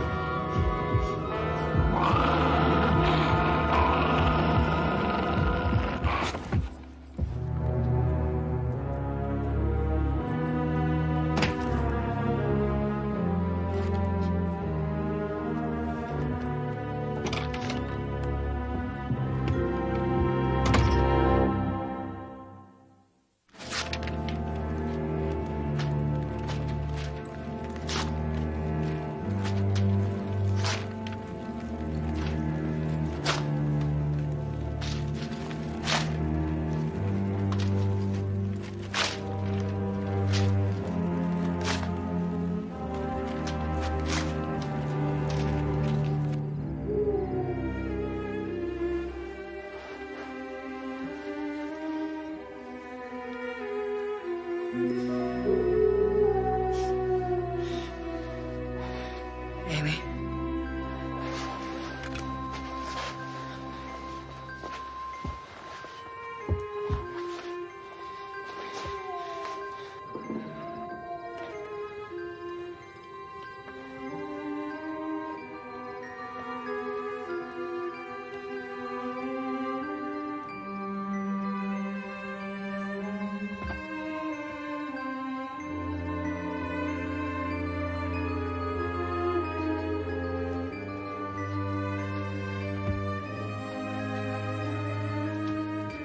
Amy! Tanner! I had this dream. Like you or someone was calling me, and then the gate was open. Tanner, there's no time. My father will know that we're meeting. But we're outside. We could run away right now. No, Tanner, it wouldn't work. He'd find us no matter where we went. I can hardly breathe without you. How can I live without you? Tanner, listen to me. I have found the only real way out. It's in that book I showed you. It's another world, Tanner. A younger world. What are you talking about? I don't understand you. Please believe in me, Tanner. When the time comes, you'll know. But Amy... I love you, Tanner. I'll always love you. Now get this piece of paper to him. Make him believe. Promise me. I promise, Amy, I promise, but I don't think he'll believe me. If you're convinced, he'll believe you. Amy, are you sure of what you're doing? For the first time, I do feel hope. Now remember, Hokey, I may seem dead, but I won't be. My mind and spirit will just separate from my body. But Amy, if you seem dead, your father will think you are, and he'll try to bury you. I don't know what will happen, but I'll be free.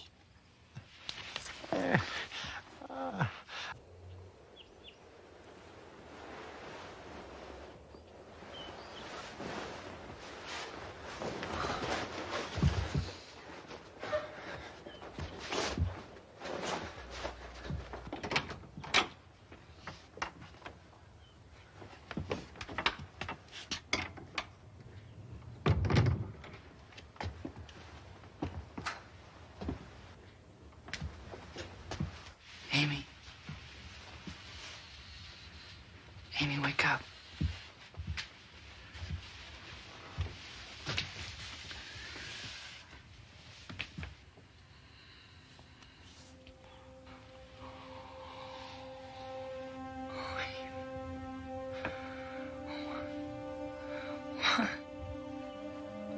No. Why would you leave me? Why?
She killed herself because of you!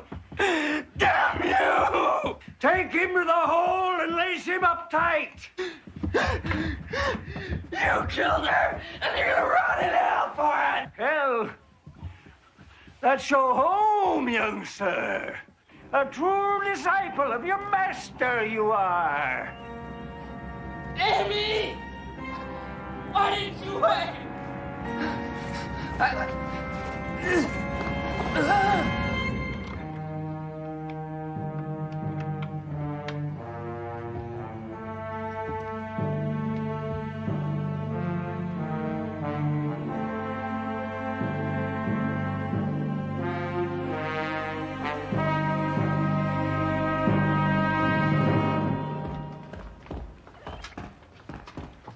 Tanner!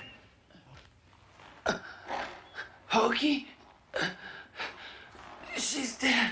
No, Tanner, I swear I saw her. She left her body, moving into the other world. But how can that be? She told me how she did it, and how you can do it too. Thou shalt vow a vow unto the Lord thy God. Thou shalt not slack to pay it. For the Lord thy God shall surely require it of thee. Thou art my battle axe and my weapon of war. And the enemy is the son of the morning, the disciple of Lucifer. But if this is our last chance, please, believe me and do as I say.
They're together, running free, in a place where no one can hurt them again.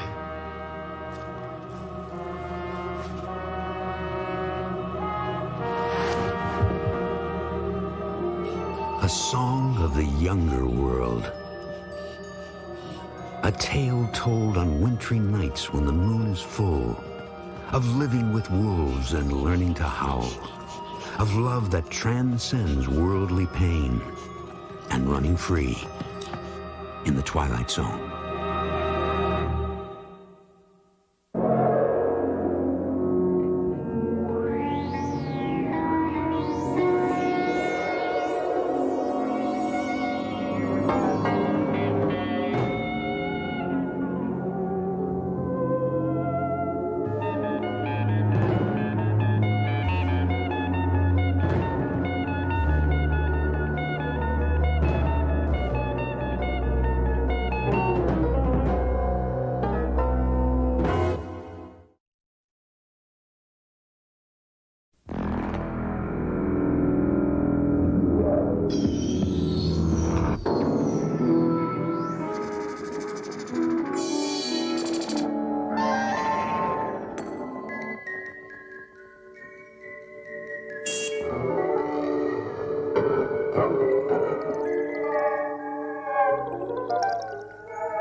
Introduction to Mr. John Selig, a reasonably average man who goes through life with both eyes open and both hands firmly on the wheel. Mr. John Selig, practical and steady, who is about to be blindsided by the Twilight Zone.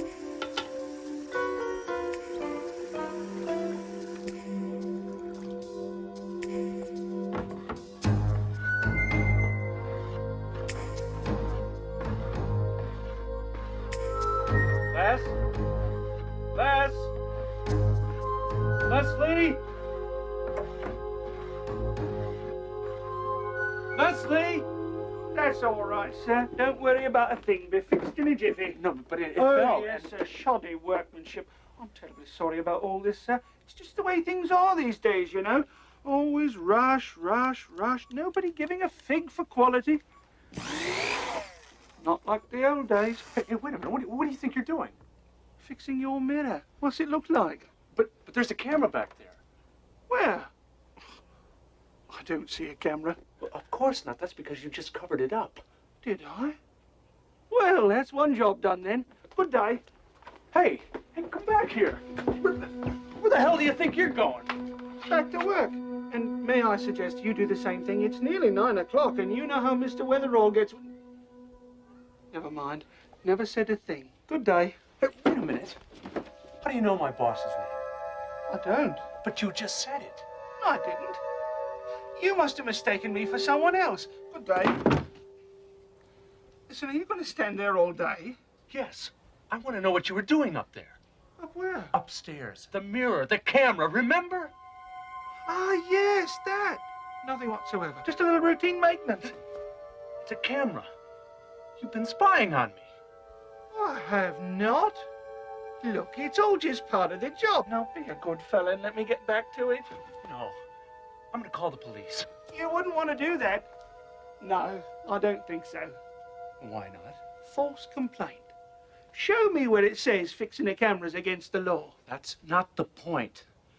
I didn't put that camera there in the first place. It's not my camera. I don't even know how it got there. Ah, then you want installation. Oh, I'm sorry, that's not my department. Have a nice day. Oh, you know, you're not as pleasant in person as you are on TV. That's it. I am calling the police. There's really no need to do that. Look, John. May I call you John? We don't want to make too big a scene over this. I mean, it makes everything too complicated. I'd tell you, but... Look, all right, I'll tell you, but... We've got to stand right in there. In the closet? Shh. Why there? It's outside camera range. But it's in the bathroom. No, the other cameras.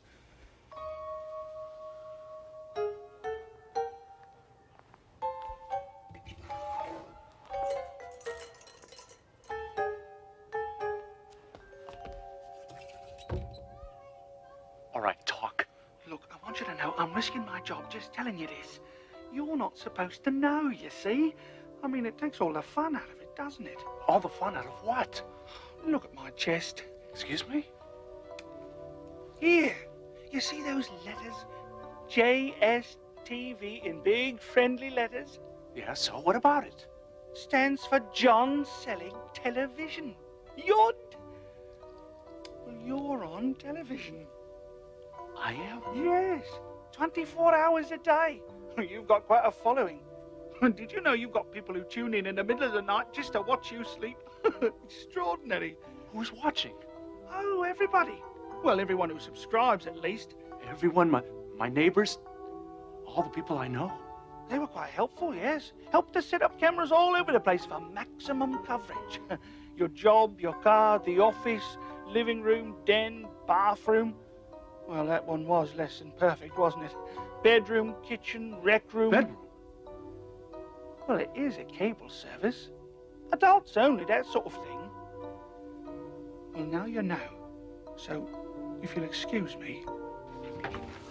I don't believe you. How could something like this happen without someone telling me? Shh.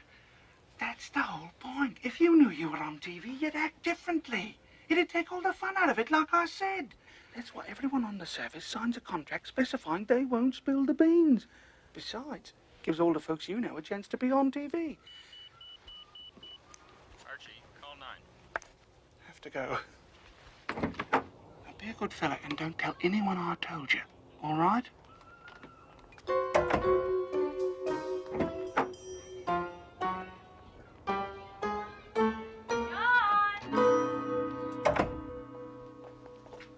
Your breakfast is ready. You better eat it before it gets cold. Haven't you finished dressing yet? Did you see that man? What man? He came right into the bathroom. I spent 10 minutes with him in the closet.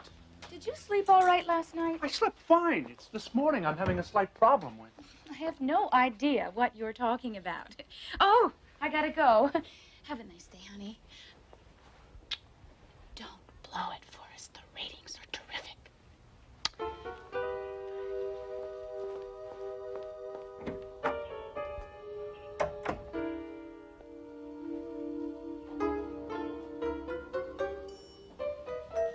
Let's see. Gee, I think I left my car keys around here somewhere. I think I'll look for them.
Yes? This is to inform you that destruction of company property is to be avoided at all costs. Please inform maintenance and do not touch the equipment again. Thank you. Try and stop me.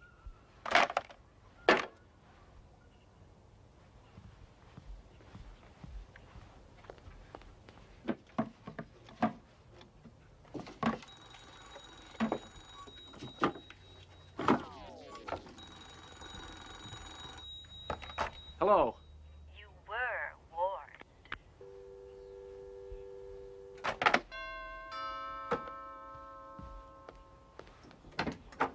Mr. Selig? Yes? You're to come with us. No, hey, let me go. Where are you taking me? My coat. Come on, guys.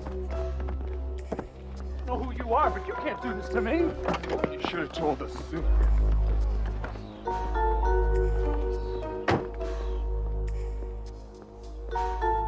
Well, you've gone and done it now, haven't you? Done what? Where are we going? There's some very big trouble, I'd say. Yes, some very serious trouble indeed. Smile at the birdie, Mr. Selig.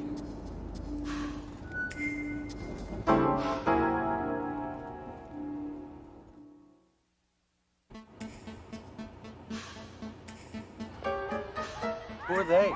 Fans. Whose? Yours. Now that the secret's out, they can all come out of the woodwork. All those hormones repressed for 5 years. Disgusting, isn't it? I'll be rip the clothes right off you in a second, just like that. Do you really think so?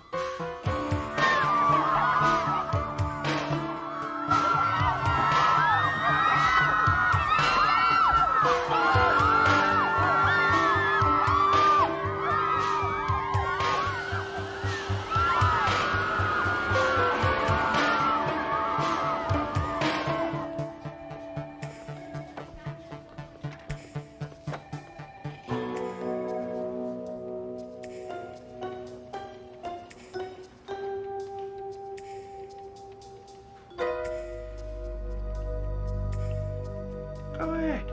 Try it.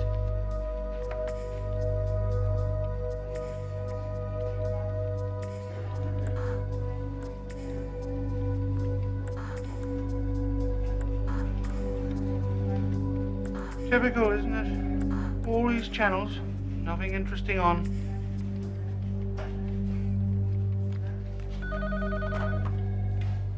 Yes. All right.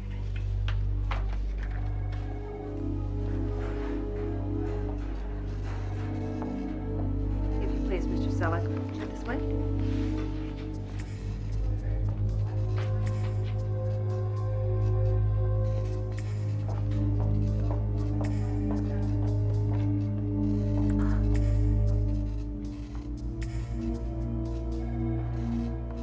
Ah, Mr. Selig. Arthur Spence. Nice to meet you. Please, take a seat. Make yourself comfortable.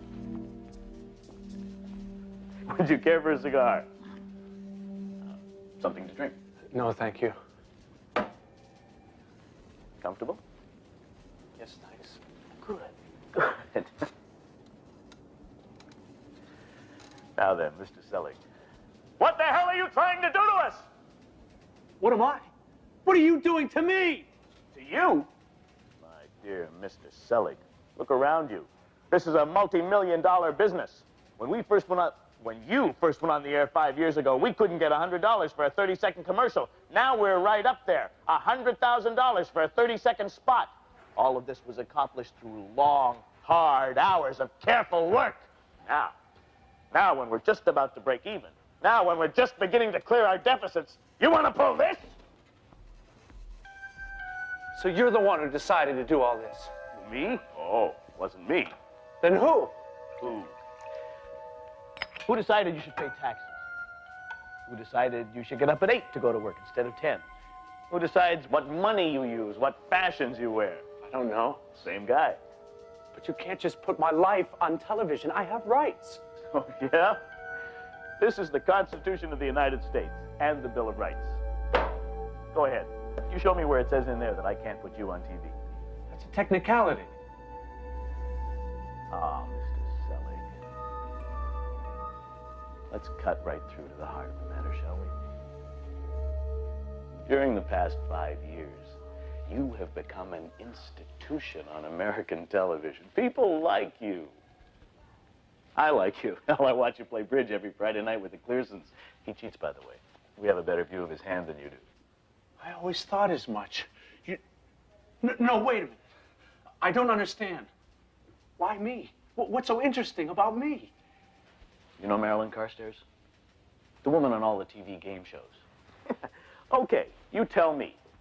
What was the last thing she actually did that made her famous? Can't come up with a thing, can you? Don't feel badly. Neither can anybody else. But she's on TV. You see, some people are famous just for being famous. You put their face on TV often enough, and before you know it, they become a celebrity. We took the same bet on you, and it paid off. There were down times. You have to expect that. Like when you lost your job 2 years ago. You know, at first the ratings went up. Everybody wanted to know what was going to happen. But when you stayed unemployed, the ratings went down. So we stepped in and arranged that job for you at Teldar. You did that? Of course.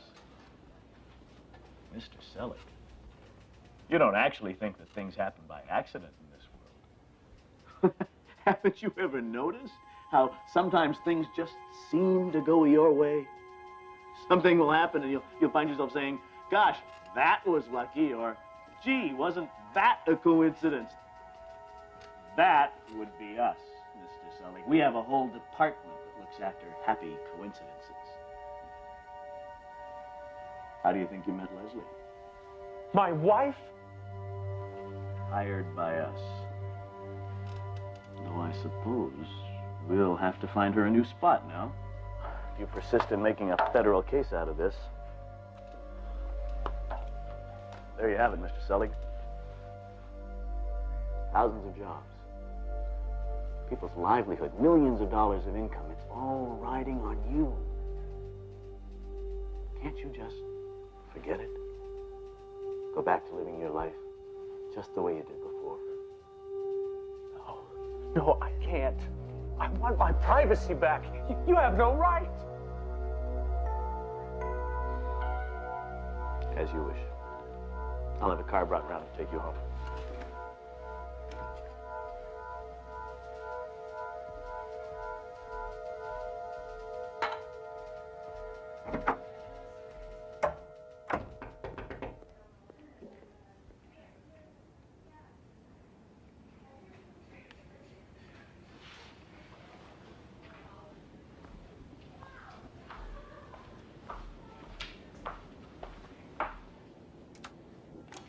Can I help you?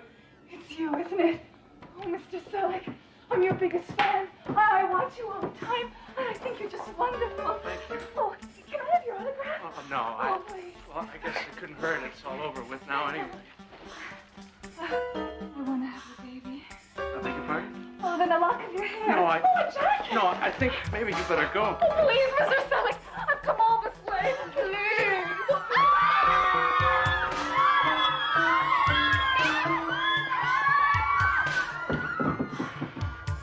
I'm supposed to take you home.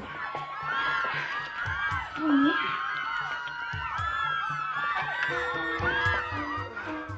I'll have to go out the back way.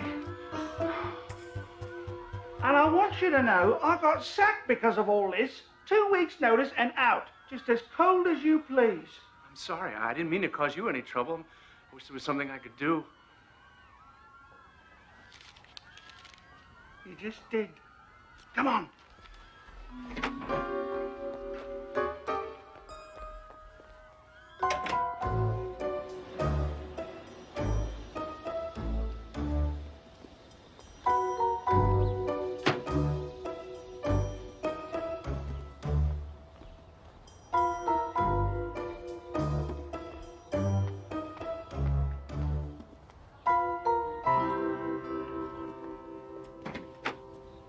Hi. Come on in. I was just going over the fan mail. I had no idea so much had been collected. The gifts, offers of marriage, it's amazing. I just came to drop this by. It's a check. Back pay for the last 5 years. Oh, yes, they always intended to pay you. They just kept it in a trust fund until you either found out or the show got cancelled. But it's a lot of money. Hmm? Yes, I suppose it is. What are you doing? Company equipment. Not needed around here much more, is it? Now the show's been cancelled. Now that you know, it's not much fun anymore, is it? And it's really over? Sorry, not my department. But the money, the women... You wanted your life back, just the way it was, right? Well, that's what you've got. And I hope you're satisfied. I'm sorry about your job. Yeah, well, that's the way it goes. Thanks, so. Guess that makes two of us. It's funny, I was just getting used to it. Yeah, well, not much can be done about it now, I suppose. No, I suppose not. Here. Come here.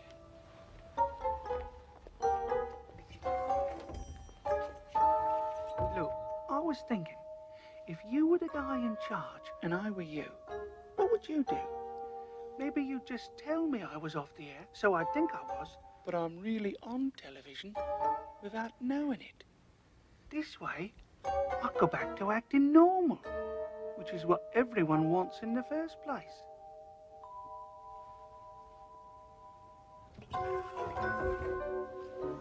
Well then, John, good luck. Break a leg, as they say.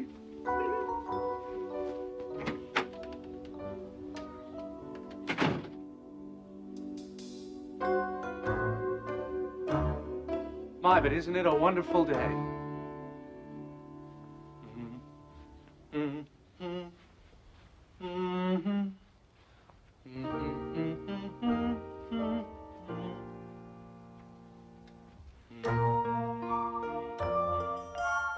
The next time you think people are talking about you behind your back, or a happy coincidence seems just a little too good to be true, check behind the bathroom mirror, or see if there are any channels missing from your TV. It just might be that John Selig's ratings have dropped, and you've become a star in the phosphor dot world of the Twilight Zone.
Old friends have a way of being there when you need them, and sometimes when you don't.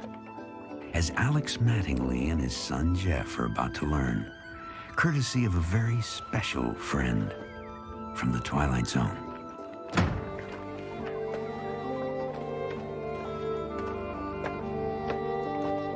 Hey, you couldn't help me with these, you know.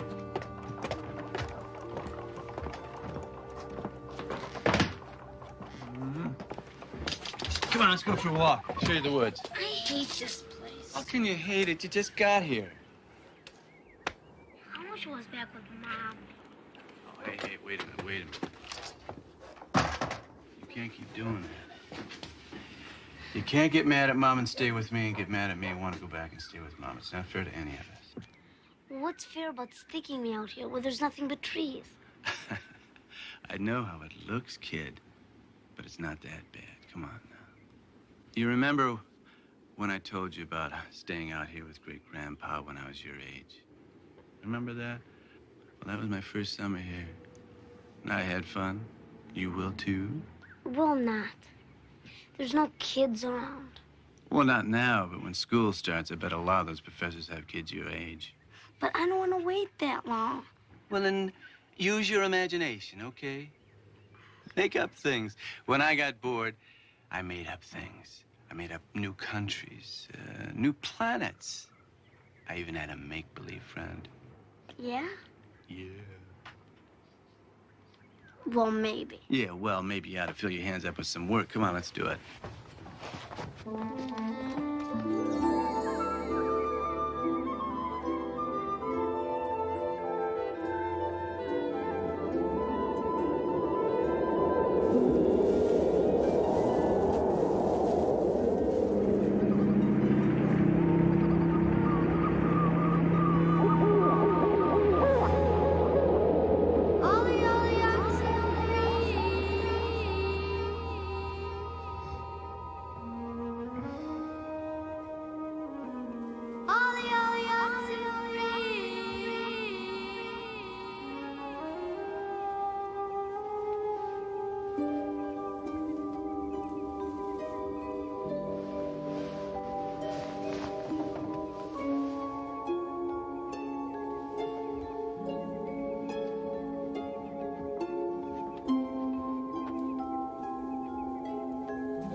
Dad. Hey, kiddo. You got time to spare to have lunch with me? Haven't seen you all morning. I was in the woods. Yeah, I told you you'd like the woods. Mike showed me all the neat places. Yeah? Who's Mike? This kid I met, he's real neat. Oh, yeah? What's his last name? Anybody know his parents? He didn't say. Well, I'll invite him in sometime. Meantime, you wash your hands. I got a sandwich here for you. Okay.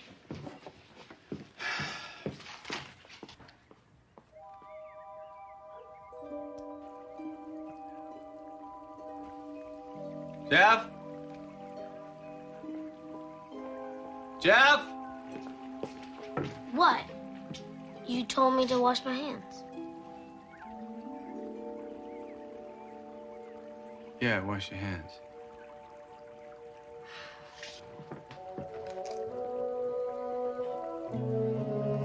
What do you want to do? I don't know. Whatever you want to do. How come you never pick the game? Because I like doing what you like.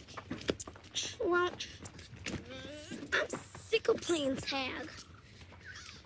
How about we get some horses and play cowboys? Cowboys? What are you talking about? Hey, where are you? Over here. If you think cowboys is dumb or something, we can play something else. This is gonna be great.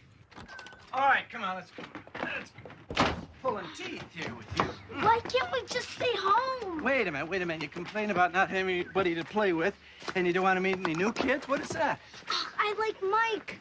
I don't want to meet any other jerky kids. Come on, jerky kids.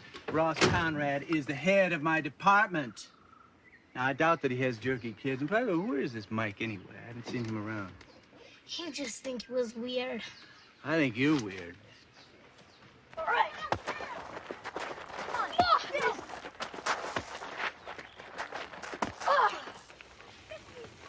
You don't mind being so far from campus? Though I'm sure it is quiet. Well, it's good for my writing, but it's a little tough on Jeff not having other kids around to play with. Well, anytime he wants to come up and play with our little guys. I appreciate that.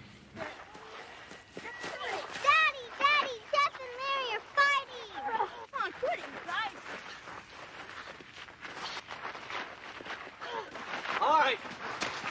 off. Knock it off. Hey, come on. Cut it out. Stop. Stupid jerk ruined the game, Dad. He did not. What game? What happened? We're playing dodgeball, and Jeff won, be it. But it wasn't his turn, so he just kept throwing the ball at Larry. Hit me twice in the head. Stupid jerk. All right. Come on, boys. Let's go get some burgers. Sorry, Ross. It's all right. Is that true? Did you hit him? I told you these kids would be stupid. How about we play Speed Racer again? I gotta be heading back home. Dinner's pretty soon. Mike, how do you get all that stuff? I mean, the racers and the horse and everything. I thought you liked it. I thought we were having fun. Oh, we are. It's a lot of fun, but you didn't tell nobody about the way we were playing or nothing, did you? Remember, you promised. Of course not. Don't be such a wimp. Because if you do, we can't do it anymore. How about you come over to my house and have dinner with me and my dad? I can't. Why don't you want to meet my dad? He's a pretty okay guy. No, I said. Come on. I want to show you something. Where are we going? You'll see. It's a really neat place. Isn't this great? It's old.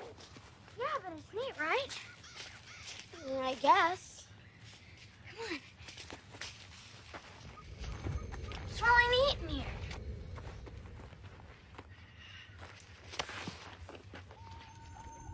Isn't this great? This place is falling apart. No, it's not. It's just dust. I'm getting out. Come on, it's neat in here. Isn't this neat?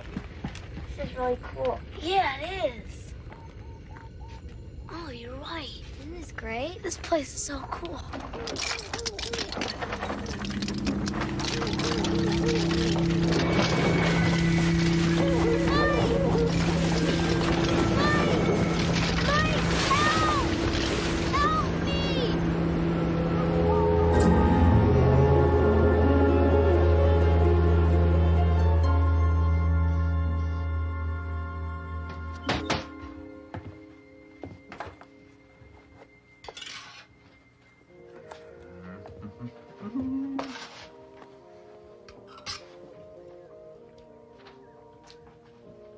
Jeff?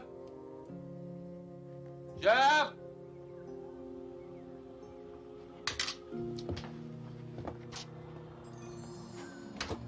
Jeff?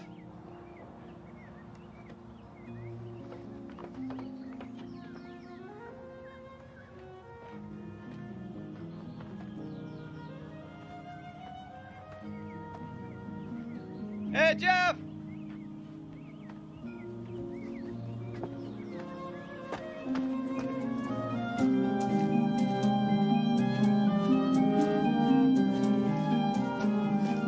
Jeff!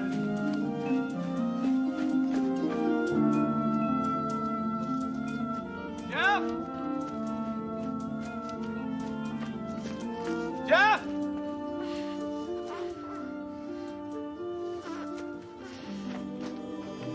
Jeff? I'm coming.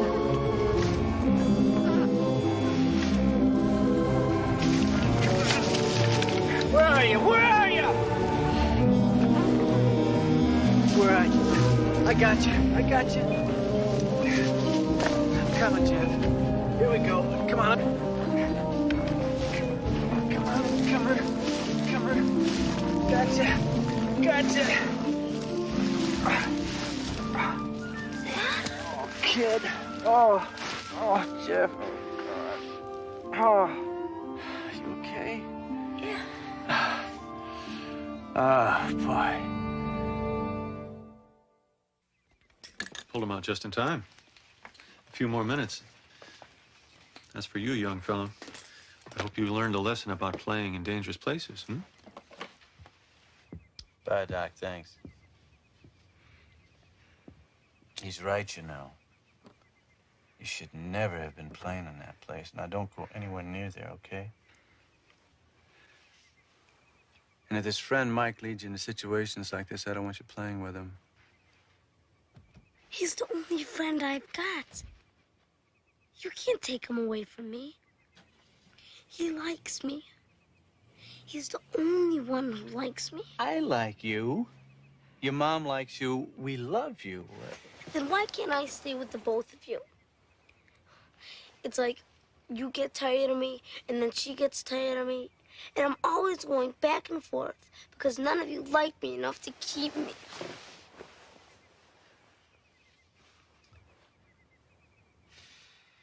Damn it, Jenny, he was playing. It was an accident. Some kid in the neighborhood, I don't know. No, he's upstairs, resting.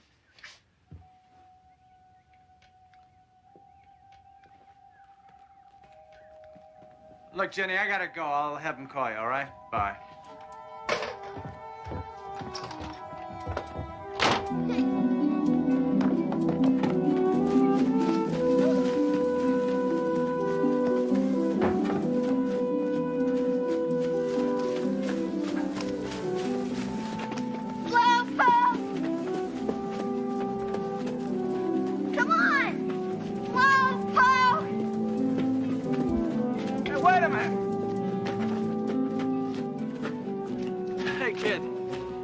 I just want to talk to you, that's all. Kid? What's the matter, Alex? Don't you recognize me? I mean, it hasn't been that long. Come on. Mike? Let's play. Of course it's Mike. How'd you get to be such a drip? I mean, he can't even keep up with me anymore. Oh, wait a minute. This isn't possible. You're not real. Of course I'm real, Alex. I mean, I'm here, aren't I? Okay. I'll give you back your stupid yo-yo. Maybe then you'll believe me. It's a Rainbow Rider just like mine. It is yours. I saw you carve your name in there with my own eyes. You gave it to me to take care of when you went away. But you never came back, Alex.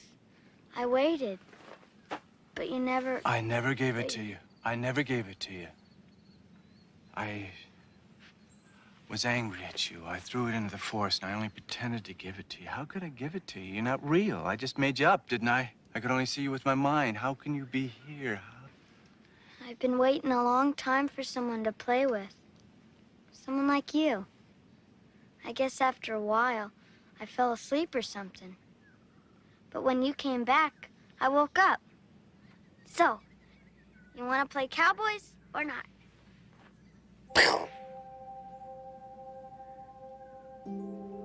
Doesn't like cowboys. Okay. How about tag? You're it.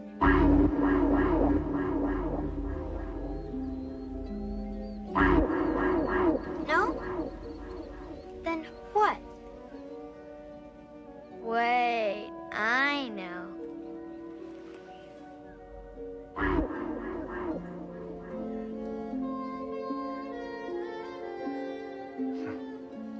See, I can still tell what kind of games you like. No more games.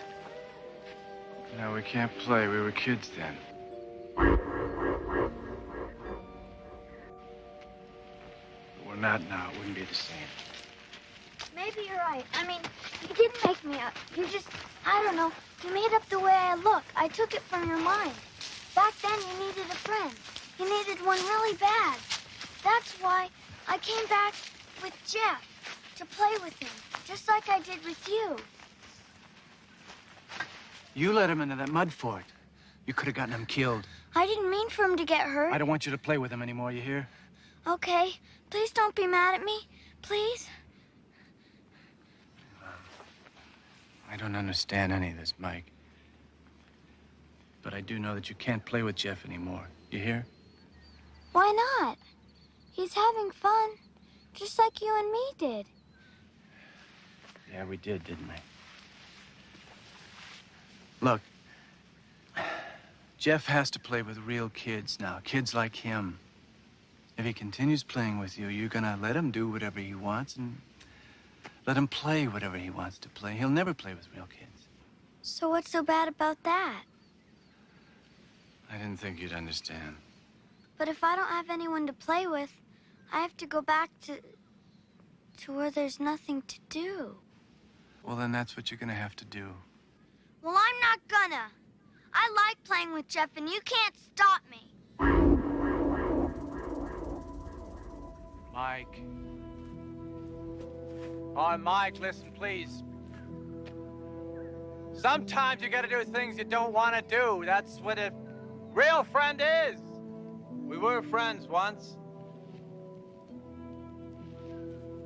Mike? I'm asking you one last favor. Mike, please, just let him go. Let him go.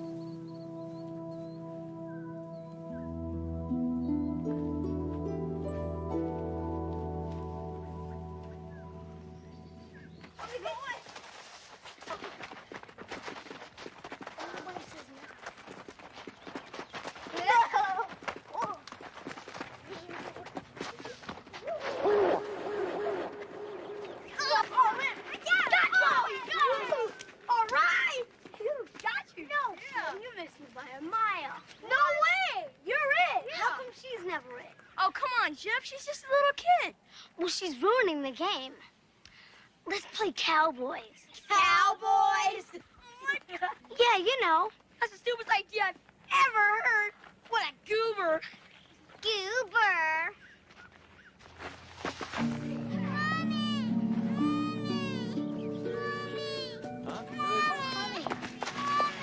You all right? You okay?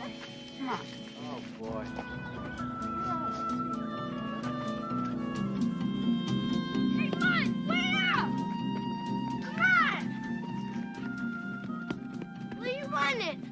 To get away from you. You smell. Come on. I ditched those goonheads. Let's play something good. Get out of here. Mike! No, I mean it. You belong with those jerks. Cut it out. Hey, knock it off. I thought you were my friend. No way! You're a jerk. I never liked you. I was just kidding you. And you even fell for it. Now get out of here and don't come back. I hate you. Fine. If that's the way you want it. I don't need you. I can make other friends.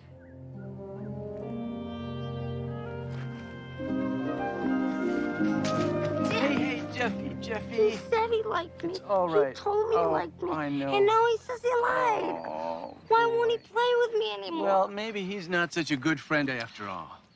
Now, look, when I was your age, I had a friend just like Mike. And I think he did everything I told him to do because he wanted me all to himself.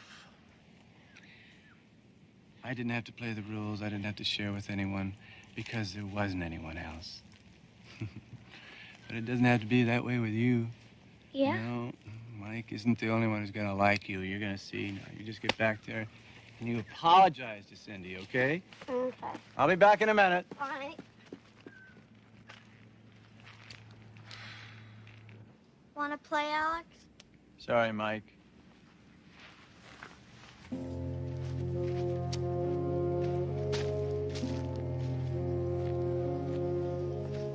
I guess I do have to go then, don't I?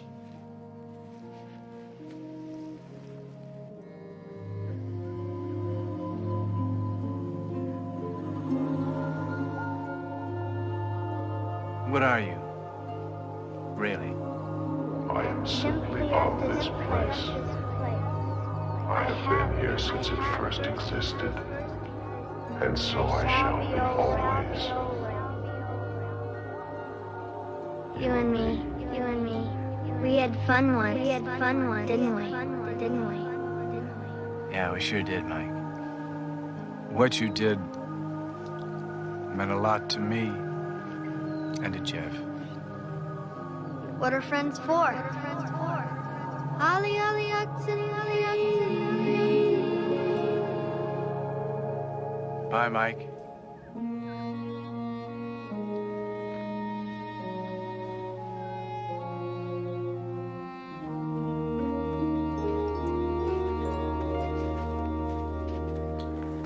The war! Shoot him! Oh, you missed. You missed. Nah, but I'm gonna get you. You wish. Here's my gun.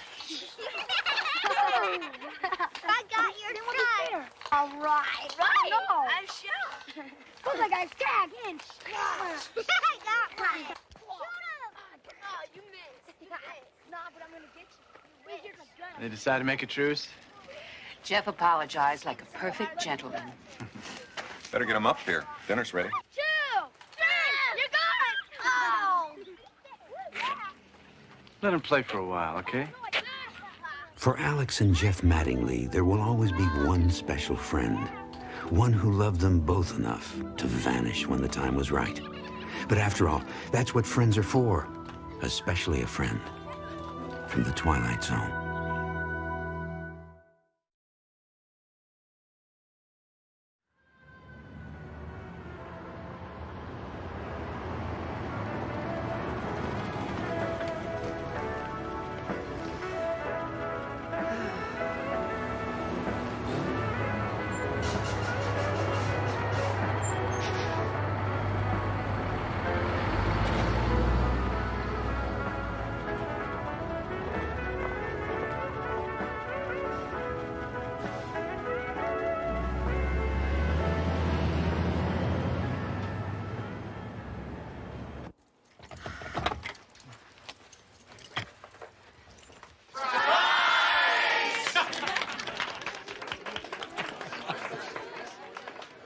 Happy birthday, darling.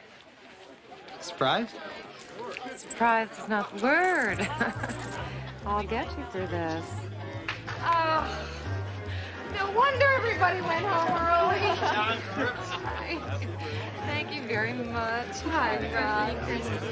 Hi, Rosalie. Happy birthday. Hello. Happy birthday, Christy. Shauna. Well, go on, Mark. Take her coat. My coat? I'll stay a while. I guess I'll have fun. You look like you could use a drink. Yeah, I think He is a good one. Yeah. How do you hang on to him? Him? He's got this thing for older women.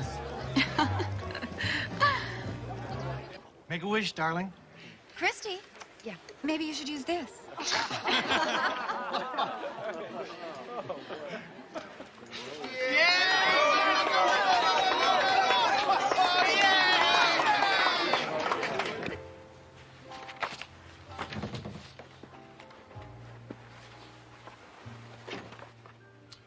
There you are.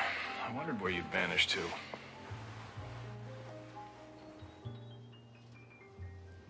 How's the party?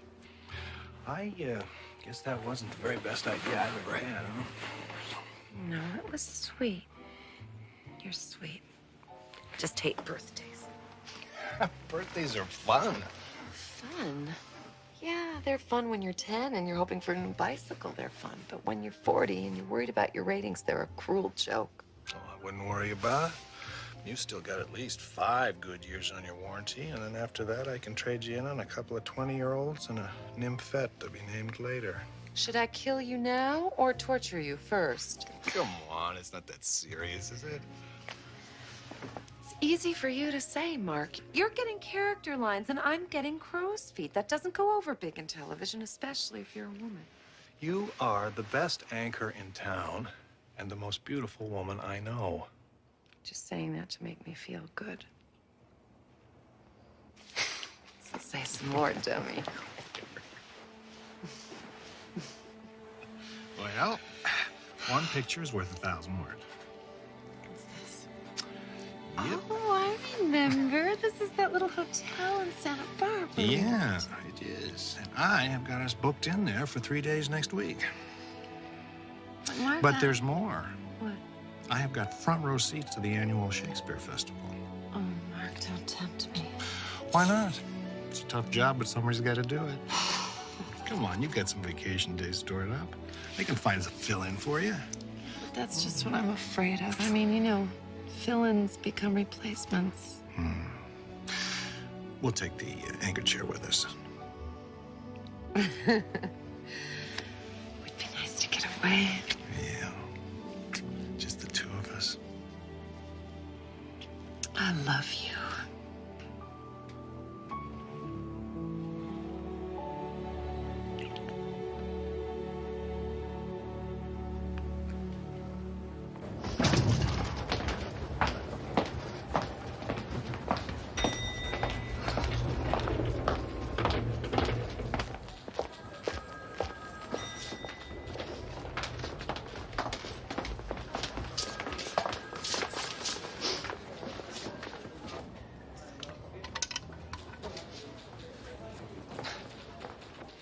Hi. Hi. You look tired. Are you okay? Don't be smug, Shauna. You'll hit 40 someday, too. You won't like it any better than I do. I hit 40. Years ago. God, Shauna, I'm not in the mood. You don't believe me, do you? No. Here. 1939. That's incredible. What did you do? Have a facelift? Now, what? How?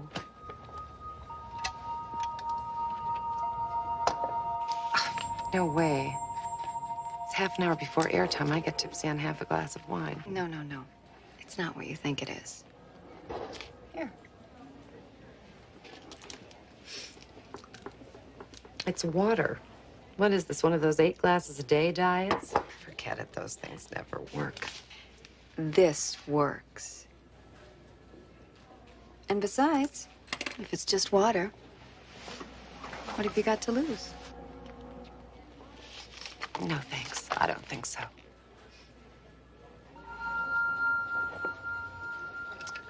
Suit yourself. Okay, Christy, final copy, kiddo. We're gonna lead with the fighting in Nicaragua and then move right into the riots in Cape Town. Get some very hot footage off the satellites. So that bumps Shauna's piece on the pandas? Hard news only at the news break. God, she'll be on with you at 6. And speaking of Shauna, she's gonna be filling in for you next week. You got any problems with her? No, I guess not. Have a good one. Good afternoon. This is Christine Copperfield with Newsbreak. Sandinista forces. Hey, Bob. Marty, where can we talk? Oh, step over here. Fire began. In a pitched battle outside of the city, Contras inflicted heavy... I left a copy of the viewer demographics report on your desk. I want you to take a look at it before the meeting tomorrow. Why? Is there a problem? Yeah, there's some concern upstairs about our news division. Oh. Listen, don't be like that, Marty. We're only talking about a few cosmetic changes. Fresh look, something a little more hip, you know.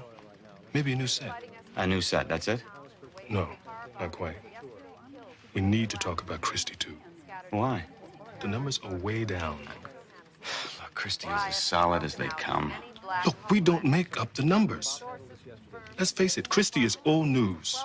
And old news is boring.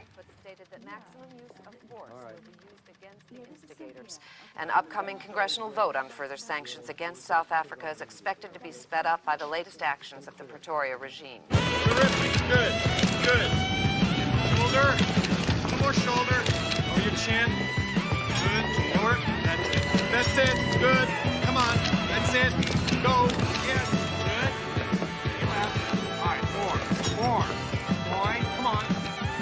Come on. Energy. Energy. A little more. Terrific. Come on. Give it to me. Come on. That's it. Go. Good. Fantastic. All right. All right. Drop it. Again. Looks like Mark's got quite an eye for talent. It's his job, Shauna. Some job. Terrific. Come on. Give it to me. Come on. Looks like Mark worked hard, too. Go. Yes. Terrific. Does he enjoy the fringe benefits? Good. Good. Terrific. Remember when you had a body like that? Hi, girls. I'll tell Mark you're here. No, Ted, don't bother him. We're just going down to Moynihan's to have a drink, and we wanted to know if he wanted to join us. But how much longer is this going to take? Not long. We're almost done. Good. Good. Okay, straight ahead now. Chin up. That's good. Great. Terrific.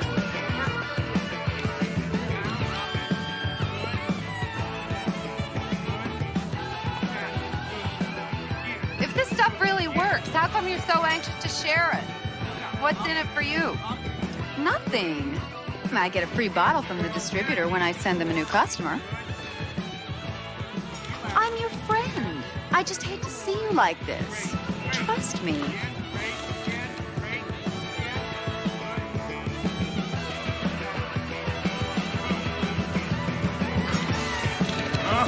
Looking good. Aquavita water for the young at heart. 5 or 6 glasses to start. After that, no more than a glass a day. Key goes here, like this. Now don't lose it.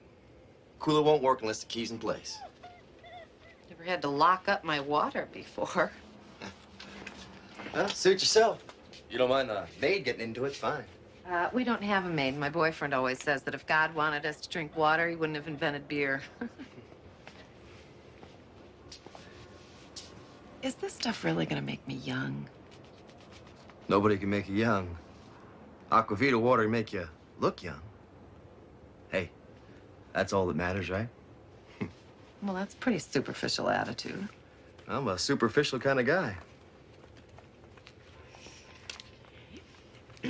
How much do I owe you? Oh, there's no charge for the first one, Missy. Missy?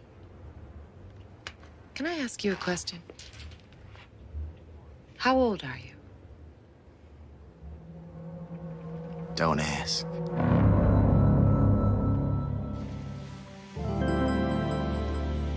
My God. Good morning. Boy, are you looking great. You been working out? When would I have time to do that? Well, you're doing something. You look fabulous. This new hairdo? Kiss me. Oh, Mark, I'm sorry. I've been so moody lately. Guess that birthday just threw me. Yeah, you've been under a lot of pressure lately. It's gonna be great for the two of us to get away for a couple of days. Yeah. It's romantic of you to remember that little hotel. That's where I first knew you were the one.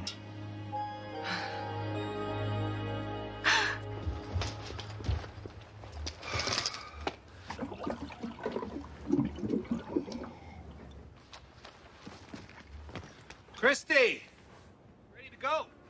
Yeah, I'm coming.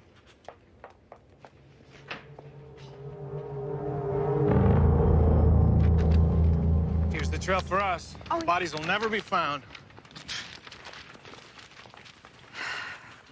Okay. Hold it. Oh, honey, haven't you taken enough pictures of me already?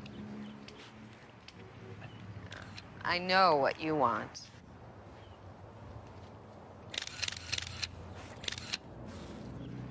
You are really looking better than ever. Well, in that case, how can I refuse you? Miss Bicycle, 1986. There it is. There it is. Wow, that's what I like. Oh, great. These are great. Yes.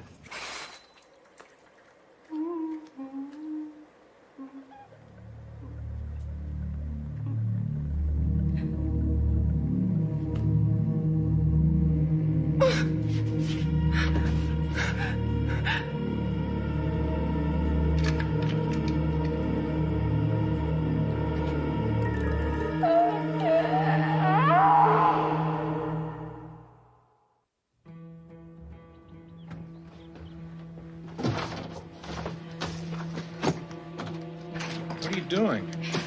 We have to leave right now. What are you talking about? I don't want to talk about it. I'll take this, you take those. Where are you going? We have to get back to town right away.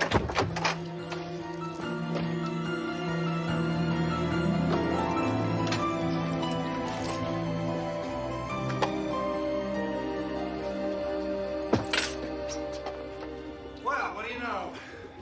This is still in one piece. Sign of a burglar. Toilet running over? No. So tell me, what was so damn important that you had to ruin our whole vacation? You'd never understand. Christy!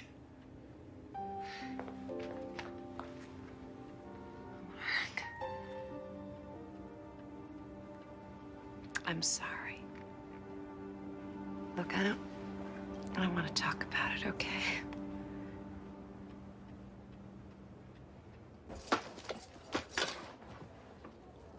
I wanted to ask you something about the water.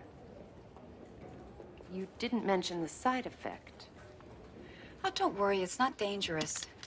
It goes away with the next glass.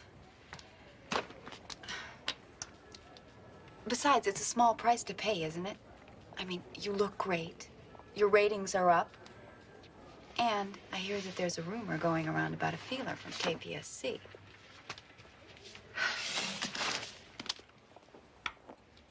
Care to confirm? Well, I have to protect my sources, but let's just say I'm grateful.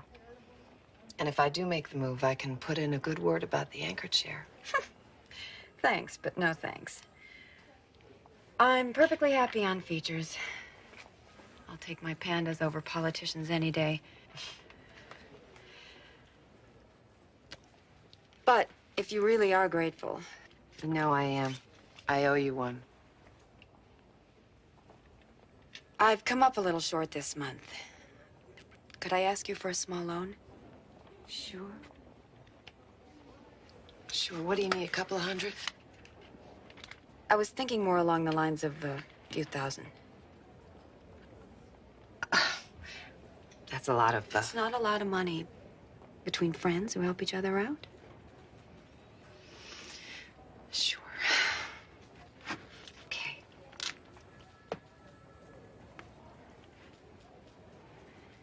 To Aqua Vita for... 5,000. Pardon me? I said 5,000. You've got to be kidding. That stuff doesn't even last. Nothing lasts in this world, Missy. Didn't anyone ever tell you that? $5,000?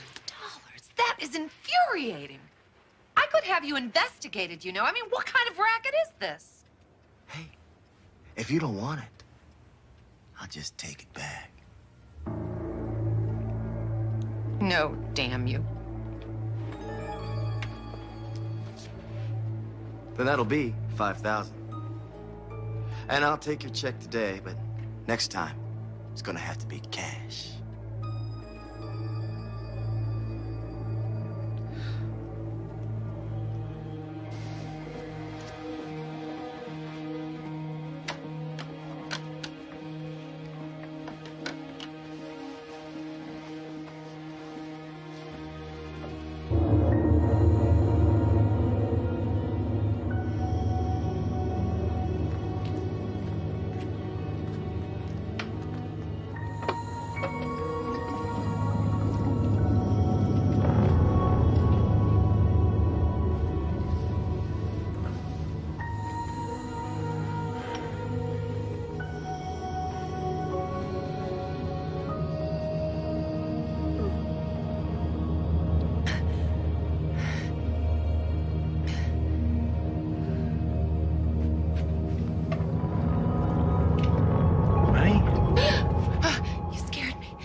You okay? Yes. Yes, I'm okay. Why do you ask? I don't know. I was just thirsty, that's all. Go back to bed. If you wanted a glass of water, the bathroom's a lot closer. I didn't want tap water. Since when? You've been drinking tap water for years. You know, ever since you started with this water, you've been acting weird. What's with this stuff? Maybe I ought to try a glass. No, there's not enough. I mean, Mark, you don't even like water. You're the one who always said that if God wanted us to drink water, he wouldn't have invented beer. That's called a joke. Used to be able to recognize him without my pointing him out. What is wrong with you? Nothing that a little privacy wouldn't cure. I just don't like being cross-examined, that's all. Maybe you're right. You want to be alone? Fine, be alone. I'll be staying at the studio if you need anything. Good. Who is it? Sean, it's Mark. Open up, will you? I can't see you, Mark. Sean, I've got to talk to you about Christy. It's important. Call me on the phone. I can't see you now. Shauna, you don't understand. It's important. Go away.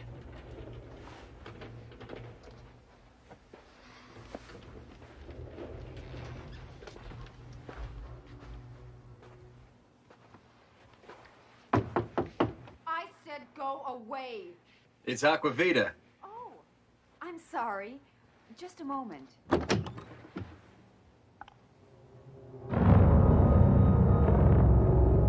Oh, my God. Ah! Oh, no.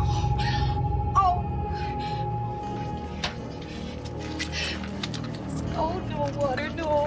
Oh, ah.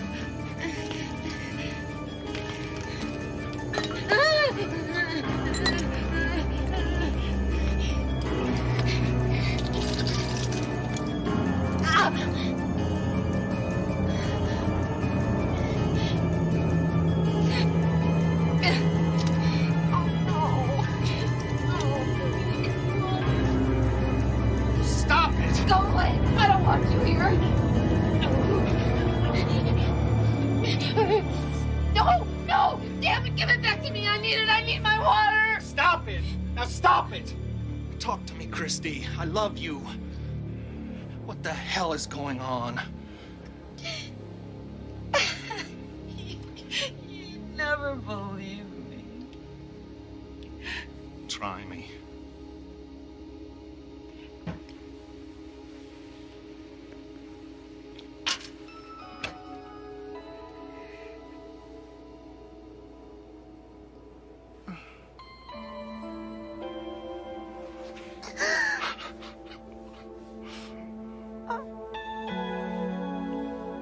And that's it, I guess. You gotta stop. You know that, don't you? You didn't see Shauna. I did.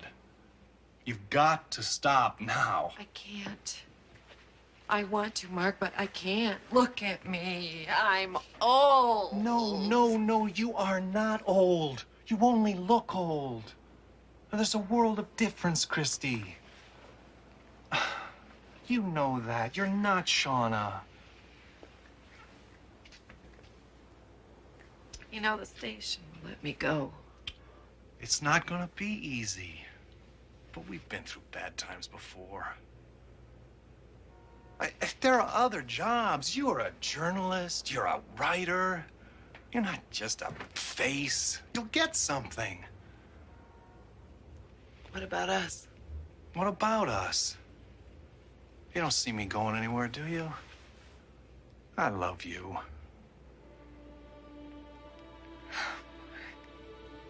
It's easy to say. Look at me.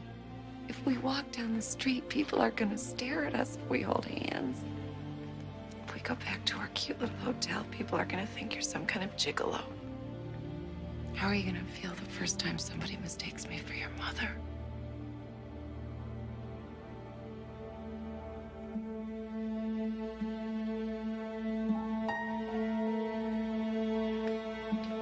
What are you doing, Mark?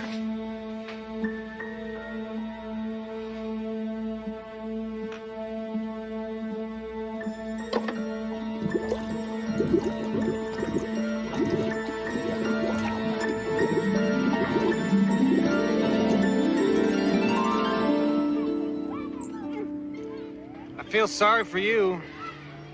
Sorry, why? You're stuck with a dirty old man for the next 30 or 40 years. Sure you don't mind? Not with this dirty old man. Makes me young. In here.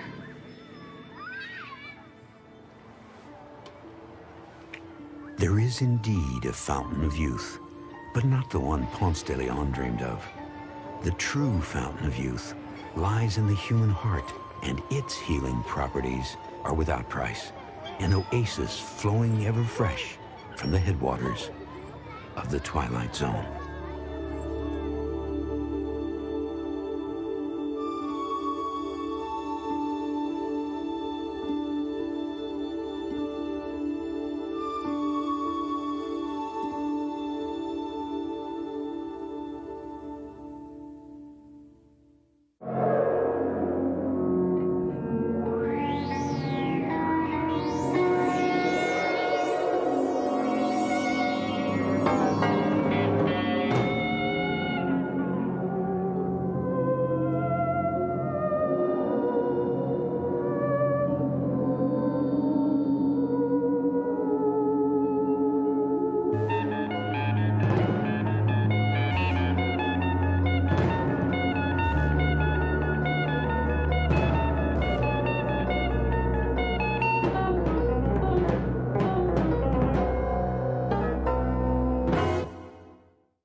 Best apple pie I had.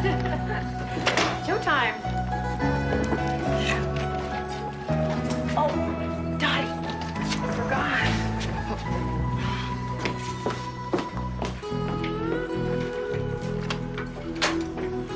Morning.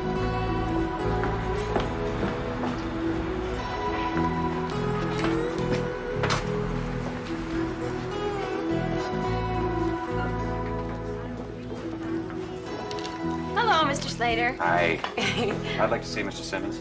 Oh, I'm sorry. He's no longer here. You have to see Mr. Cutler. Morning, Mr. Cribbins. Hi, morning, Miss Bailey. Did you check your figures against this? I gave you 7 cents off yesterday. Yes, sir. Oh, Mr. Cribbins? I'm ordering tickets for the livestock show. How many do you need? Just one. Okay. Your figures match today. Hi, Barb. Still trying to get him into a conversation? Oh, Frank, I've only been trying for a year. Hello? I'll tell him right away. Mr. Cribbins? Mr. Cutler wants to see you in his office right away. Thank you.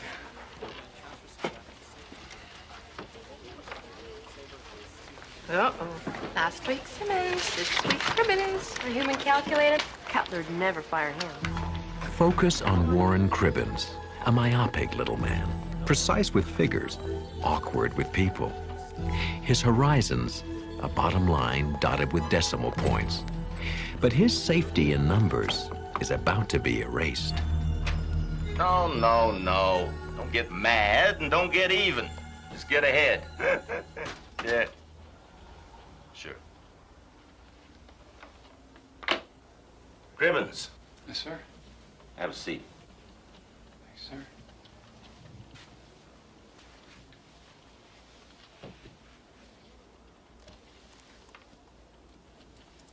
I'll get right to the point. You like your job? Yes, sir, very much, and I hope my work has been to your satisfaction, sir. Right down to the last decimal point. Oh, thank you, sir. Wish I could say that about everyone. Cribbins, Warren, how'd you like a promotion? Well, I've decided that you should replace Simmons as the new loans officer here at the Farmers Bank.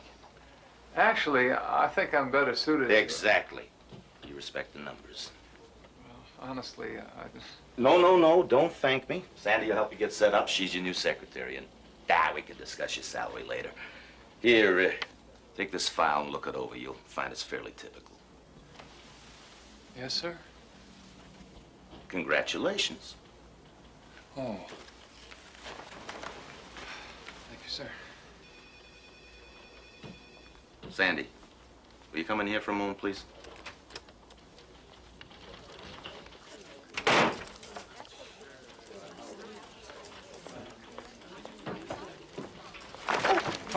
I'm sorry. I wasn't looking where I was going.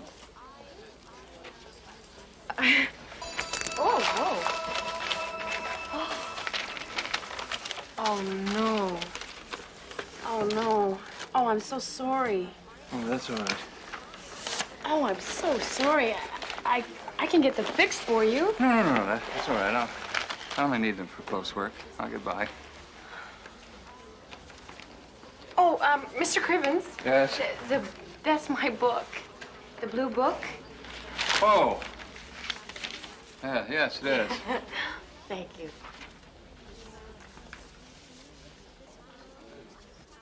No, I did not take out your loan. You did. Yeah. Yes, and you agreed to abide by the conditions of said loan. No, I can't do that. Mr. Simmons is no longer working here. I said that I can't do that, and Mr. Johnson, I would appreciate it if you would watch your language, Mr. Johnson. Mr. Johnson?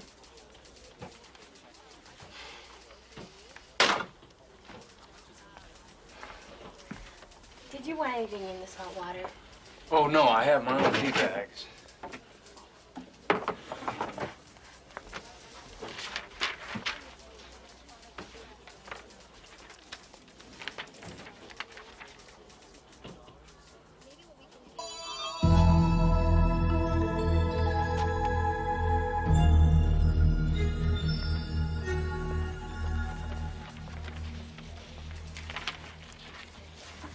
Yes, Mr. Crivens. Some money just dropped in there. Where? In there, I just saw it.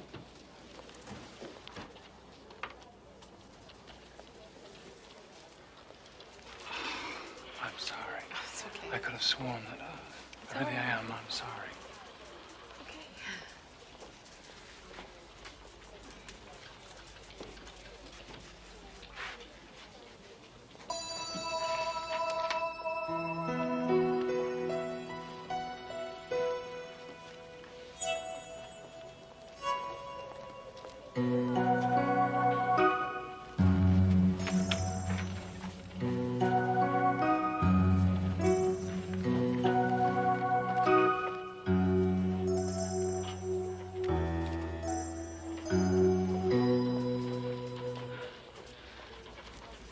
Thank you, Mr. Crivens.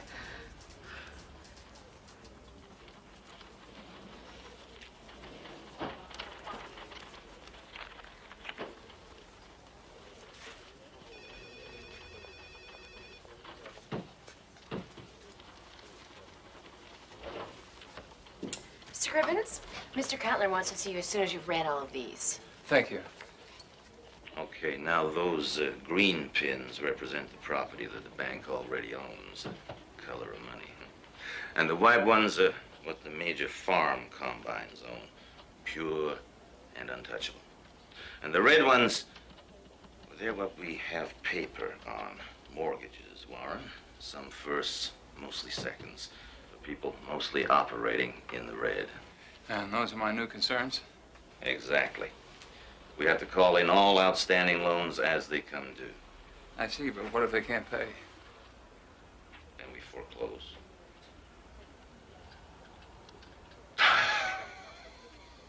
Listen, Warren, I've always looked at mortgages as rent. If you have a tenant who can't pay his rent, then you find one who can. I mean, the business of America is business, right? Calvin Coolidge. Exactly. That's what makes us great.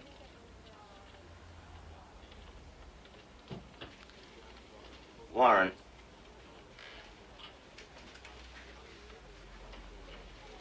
Do you have any idea why we're stepping up our activity on this? No, sir. Well, it has to do with the new state highway coming through. If you own land the government wants, it's like sitting on oil. Do you know where the new highway is going, sir? Oh, boy. If I knew that, Warren, I'd own this bank instead of working for it. Anyway, the more deeds we own, the better our chances. So let's start changing those red pins to green. ASAP. I'm afraid you're delinquent on your loan, Mr. Slater. A letter was sent advising you that grace period's over this week. You can extend it a little more, can't you? No, I'm afraid we can't do that. The business of America is business, Mr. Slater. The business of America is people. Or it should be. Please, Mr. Slater, let's not take this personally. This is just business.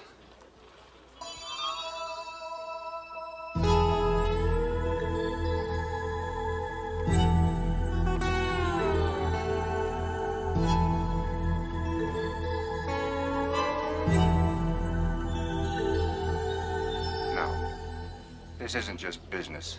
This is my life. Just remember what that farm means. To me, my family, this whole community. I promise to look at the figures again, Mr. Slater. See what we can do. Name's Vern. Thank you.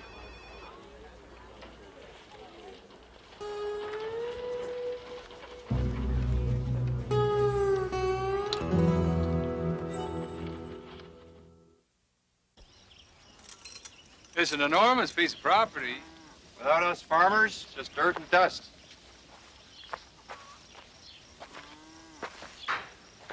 What's the bank going to do with it anyway?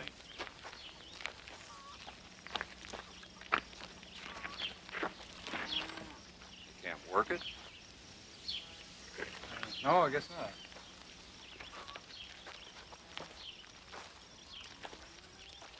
Adam, where's your mom? Mom! Emily!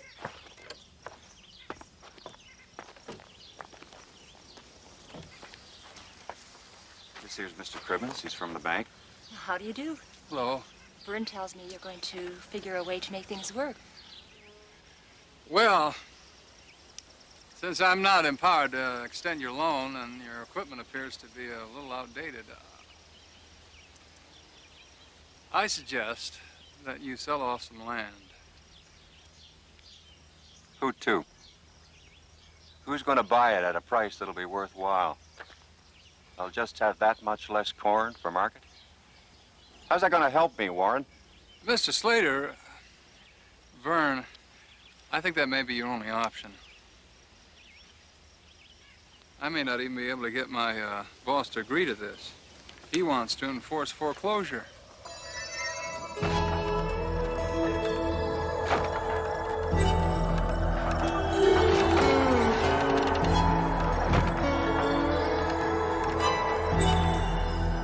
I think enforce is the key word here.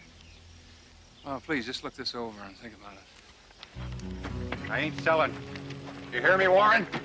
You go down to the bank, you tell them I ain't selling. Tell them loud and clear, Warren. You hear me? I got faith in you, Warren.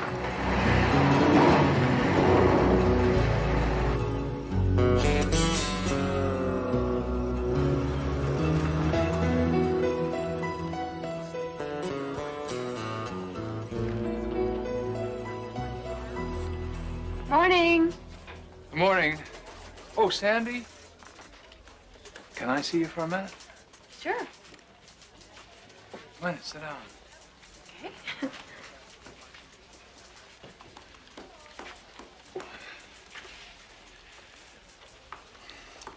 I have a question I'd like to ask you. If you were in a position to help some people, but by helping them, you might lose a great deal yourself, yet by not helping them, the people you want to help, they may lose everything. Would you do it?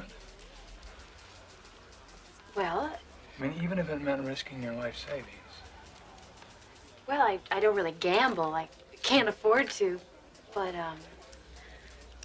Well, I like doing things for other people.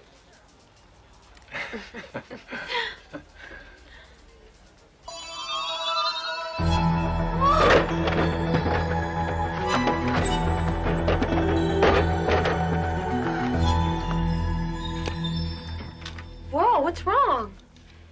What do you mean? What I mean is you just jumped right up out of your chair. Oh, well, nothing. Nothing really. Oh, yes, would you do me a favor? We'll try. Would you draw out a cashier's check for this amount from my savings account? Sure, no problem. Anything else? Yes, there is one thing. Please, be very careful around the bank. You sound like my father. Please, be careful. Okay, I will. Thank you for your concern.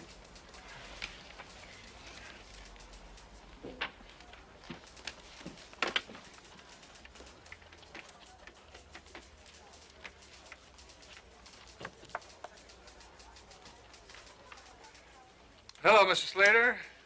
Vern. Yeah, this is Warren. I think I may have found a solution.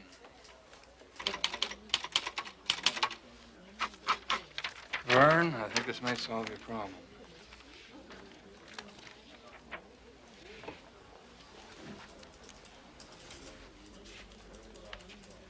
This is a loan. Yes, a personal loan from me. That's correct. Warren, I won't let you down. I'll pay you back every single penny. I promise you.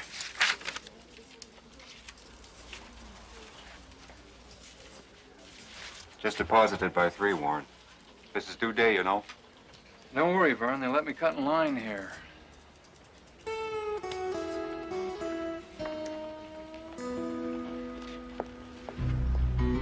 Sandy? Oh, I'm sorry, Miss Bailey. Mr. Cribbins, what are you doing? Oh, I'm sorry. Nothing really.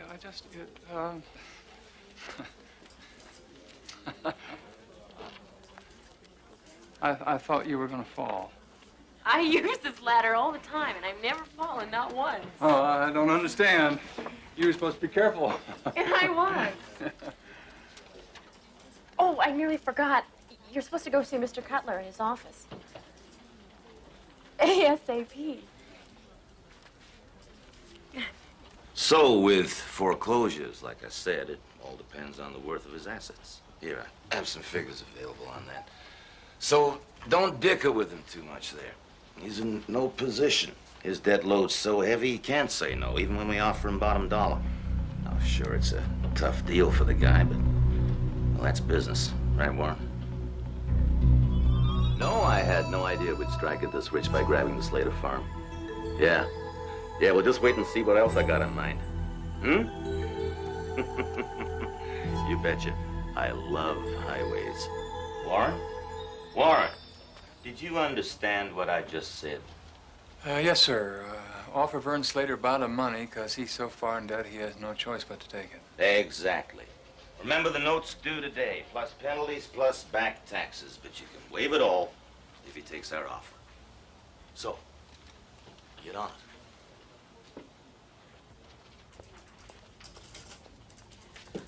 Everyone's closing and balancing. What did you want me to do with this cashier's check? I'm not sure, Sandy.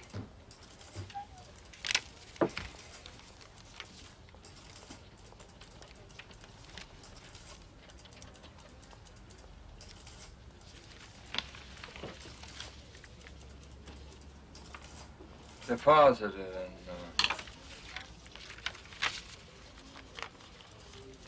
Vern Slater's account.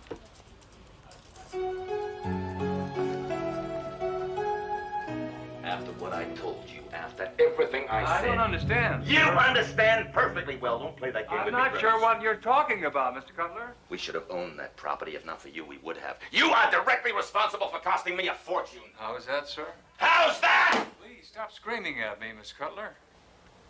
That new state highway is gonna cut straight through Slater's farm. Oh, really? You personally loaned him that money.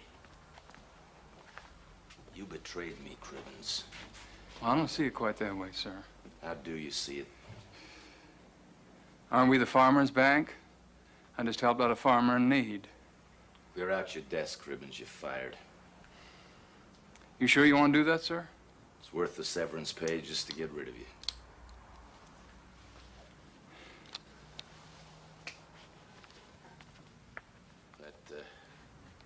That sign's crooked. Fix it.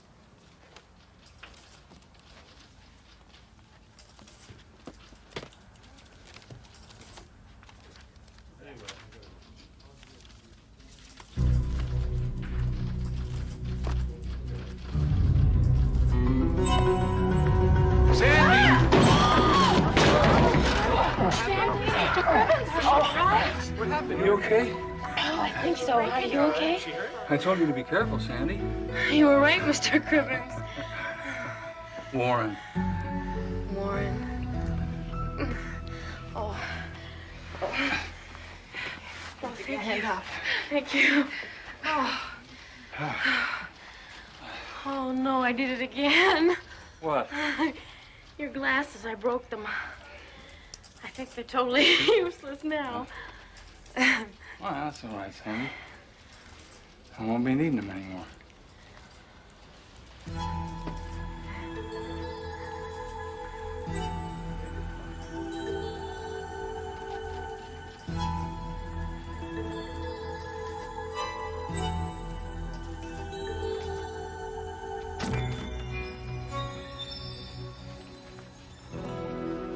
Miss Bailey.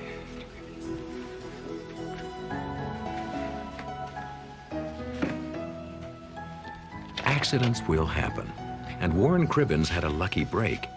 Instead of blindly following orders, his eyes were opened, and he saw humanity, and discovered it was his greatest asset. Add him to the list of those who have peered into the Twilight Zone.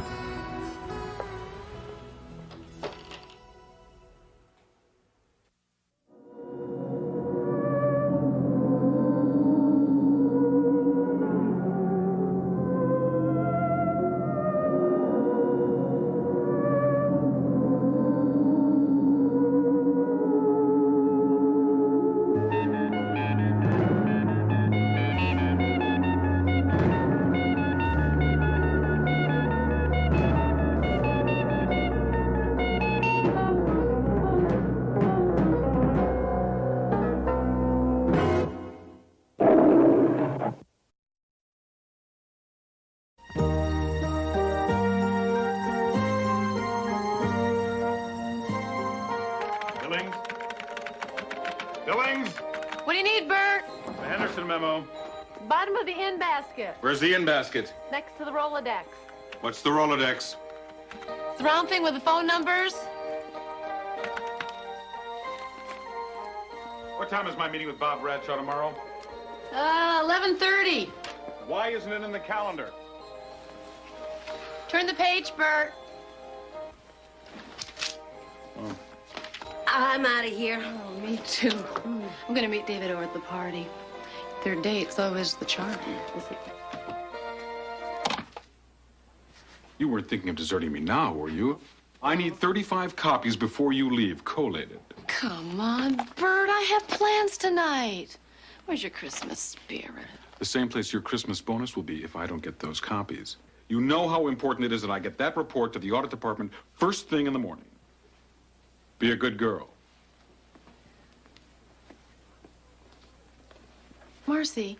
I'm sorry, kid. I'm already late. It's the last class before Christmas break. Hey, kid, I gotta pass the bar. Besides, you're gonna need a lawyer when you beat him to death with your typewriter. Word processor. Whatever.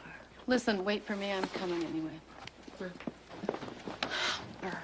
You know, you really gotta think about getting out of secretarial work. I mean, a bag lady would turn up her nose at what we make. Besides, you're too smart. You've been talking to my mother. I like my job. Hello? Look, him I could see vivisected. Believe me, I wouldn't blink an eye. But I love my job. And maybe someday I'll get some respect, too. You keep talking like that. We'll be able to use the insanity defense. The sooner you finish, the sooner you can leave. Hey, Billings. The kid who brought my car back from the car wash, did he park it in the C lot or the B? C. As in Cretan.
You to meet. Please, right here, talk.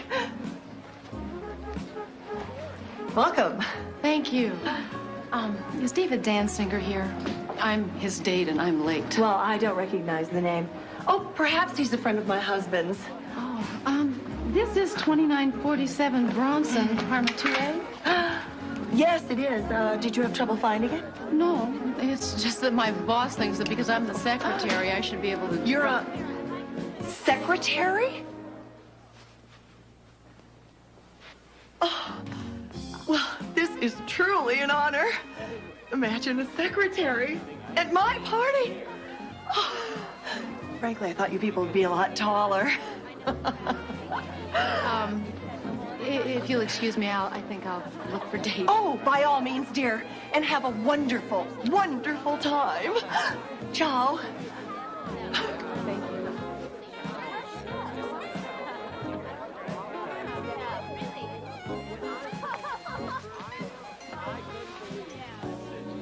Oh, babe. Nice fingers. I bet you give great typing. I'm meeting somebody here. But, I am pretty good, though. I do type 90 words a minute. Have you been tested? Well, sure. Recently? Well, yeah, all secretaries have to be tested every now I'm sorry. I had no idea that you were really a... Oh. Had a little too much to drink, huh, Steve? I finally get a chance to meet a secretary. Oh, excuse me. You stay right here. I'll be right back. This is weird. Yeah, seriously weird. Well, I bet you hear some strange ones from guys like that all the time. Oh, sure. But I'm hoping that'll change. Oh? Right now, I'm just a high-paid fashion model. What I really want to be is a... secretary. You're not kidding, are you? Of course not. Cheers. So, in less than 2 hours, I typed a 125-page report and booked Bert's flight to New York and back. And that was nothing compared to last Monday when Bert comes in with a hangover and I have to rearrange the entire appointment schedule. You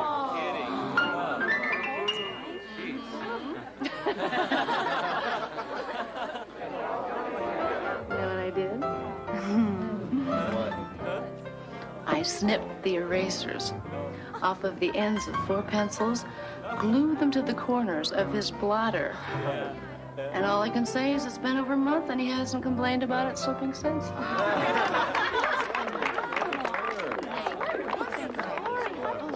Look, it's really getting late. I've got to be going. Oh, I do. I've had a... I wish I could. Thank you. I've had a wonderful time, but midnight already, and besides, I have to be ready for work tomorrow. Oh. And it seems I have lost my date. Miss Billings. Oh, yes?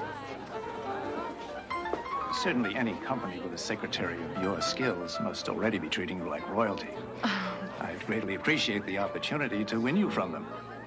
I dare say the sky would be the limit for someone like you. Think about it, won't you?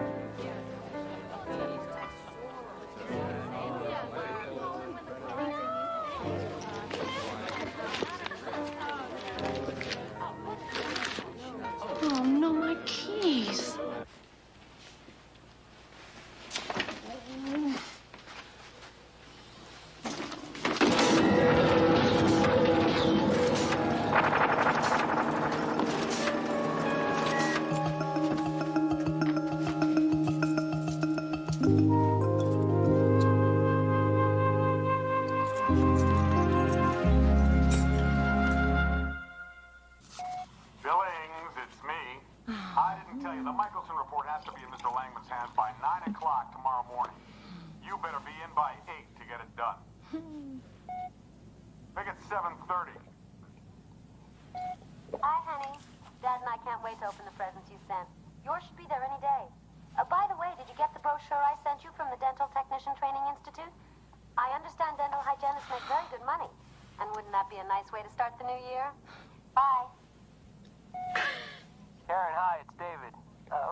Billings!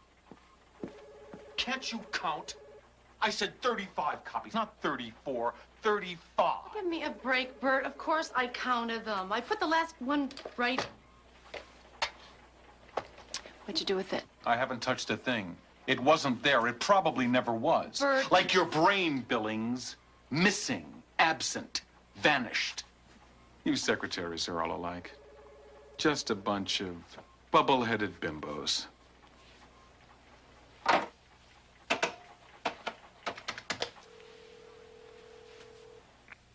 Larry, lunch? Great.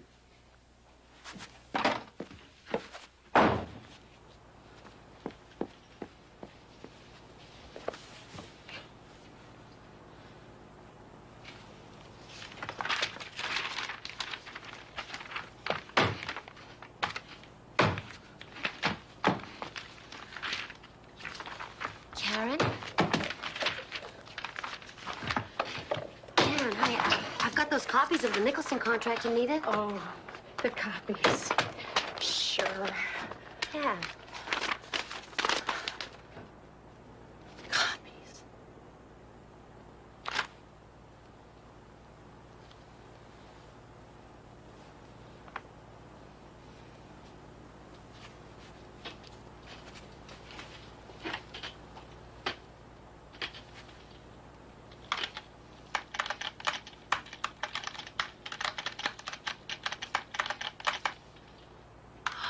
Wait a second, Karen, your resignation?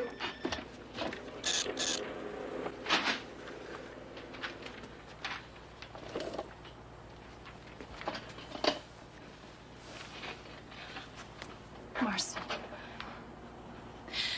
you in case I never see you again. I'm going to make a copy now.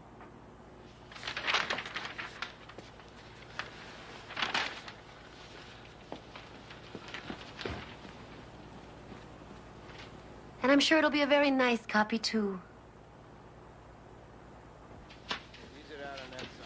Wait a minute! What? I need to use the copier. So use that one. It's fixed. I need to use this one.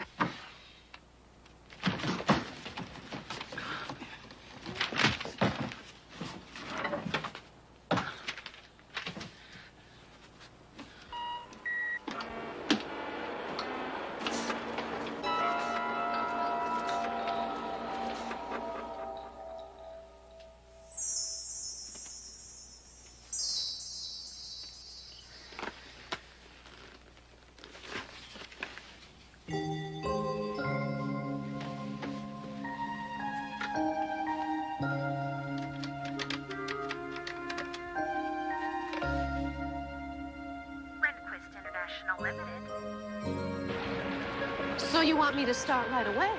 I know this is an imposition, but our Paris office is having difficulty, and I want you to fly over and handle it. Of course. I know this is very short notice, so I've taken the liberty of having a complete wardrobe delivered to your hotel in Paris. I hope you don't mind. No, I don't mind at all. Welcome aboard, Miss Billings. Thank you. Thank you very much.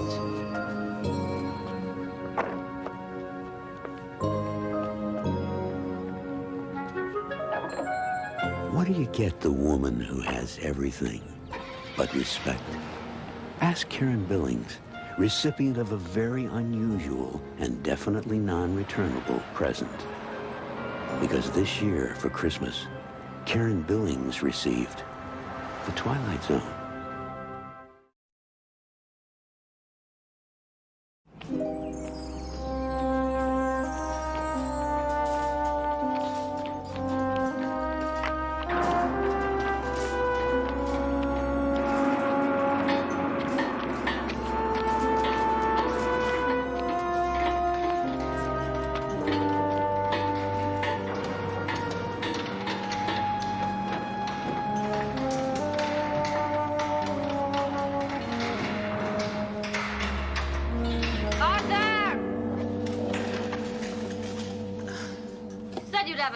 Today.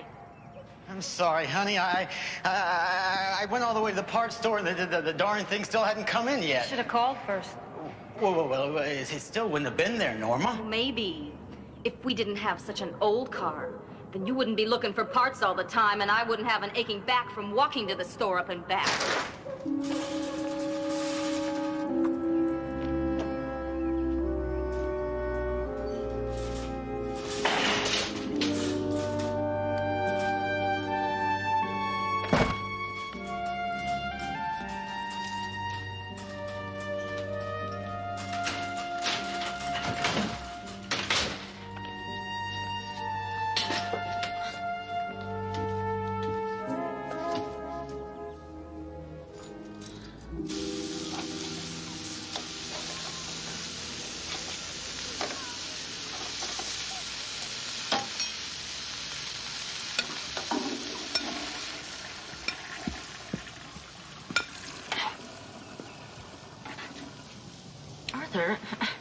Not now, please.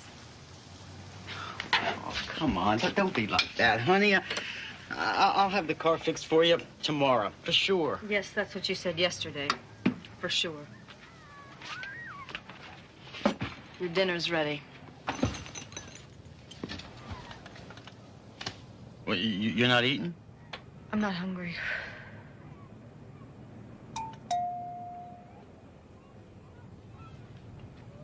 I'll go.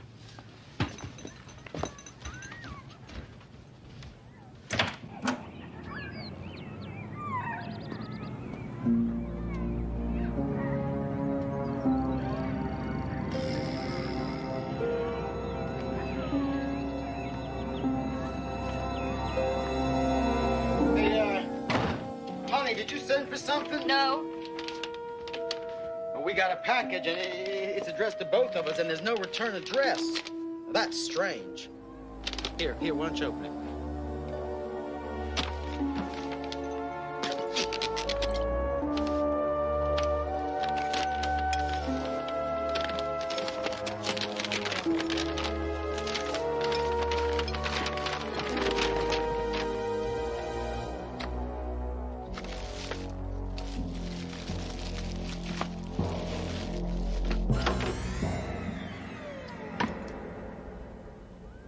What is it?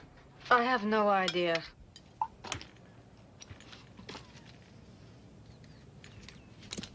There's a note on the bottom. Mr. Stewart will call on you at 8 p.m. I won't be here. And I'm supposed to let some stranger into my home at night? Honey, we've got neighbors on both sides of us and upstairs. What could happen to you? Obviously, you couldn't care. Norma, come on! Look, you are surrounded by people!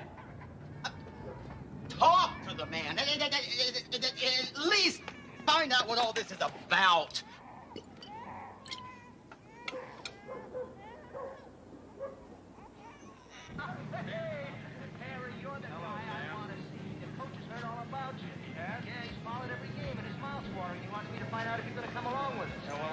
I gotta make some dough first. Well, you better make it fast. We need great heads like you. Not broken down old guys like this one, huh? George! Welcome back.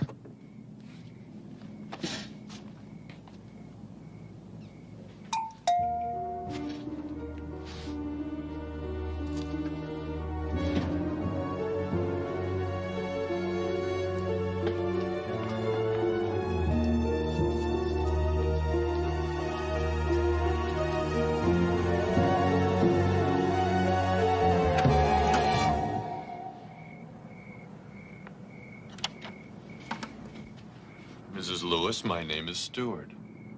I assume you found the button unit. The what? The button unit. The box we left on your doorstep. Yeah, we found it. May I come in? Lovely home you have, Mrs. Lewis. What, are you kidding? Is your husband home? He works nights. Really? Yeah, really. May I sit? This won't take much of your time. Inside this envelope is my card and the key that unlocks the dome of the button unit. Fits into this slot in the side, like so. In this way, you can push the button. So? So, when you push the button, two things will happen. First, someone whom you do not know will die. You're kidding. It's an unexpected idea. It takes some getting used to. But let me finish. So the person who dies will be someone you don't even know. And then afterward, you will receive $200,000 tax-free.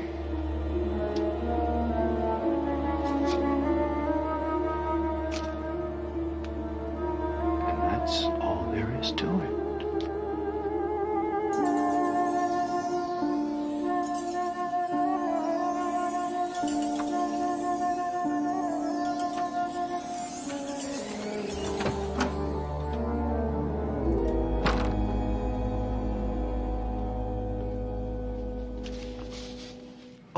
Hi, honey. What are you doing up so late?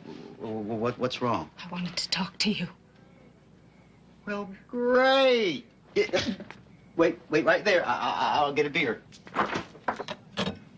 So, this guy, did he come? He brought the key to unlock the top. So what's it all about? If we open the top and push the button, somewhere, someone who we don't know will die, and we will collect $200,000. You're kidding. That's what he said? Well, it must be some kind of joke. He was very serious about it. Well, then it's a trick. What, this guy with a company or something? He said he couldn't tell me that. He just kept repeating over and over and over again. The person who died would be someone you don't know. That's disgusting. Oh, what's so disgusting about it? What's so... What, you mean to say you think it's okay? I think it's weird. But ever since he left, I've been wondering, you know? I mean, what is this? Some kind of survey or something? To see who will and who won't push it? Well, we won't push it. Oh, come on. Thousands of people die every day all over the world, Arthur. Norma, what do you think? You think you're going to press this button and this Mr. Stewart of yours is going to pick up the phone and somebody's going to go out and kill somebody and then Stewart's going to come here and give you $200,000? I mean, think about it, Norma. It's stupid. I don't know what I think. It's such an awful lot of money. It's murder. Oh, come on. I mean, what if it was some old Chinese peasant or something? Or someone with cancer? What if it's somebody's newborn baby?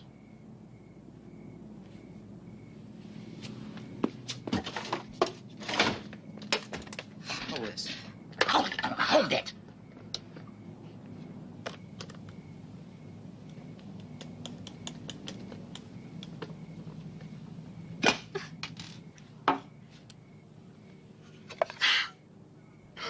There's nothing inside. There's no radio, no computer, nothing. You push the button and nothing happens. Nobody dies. No $200,000. I'm gonna throw this away. If this Mr. Stewart comes back, you tell him he can find his box in the city dump.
I don't damn well believe it.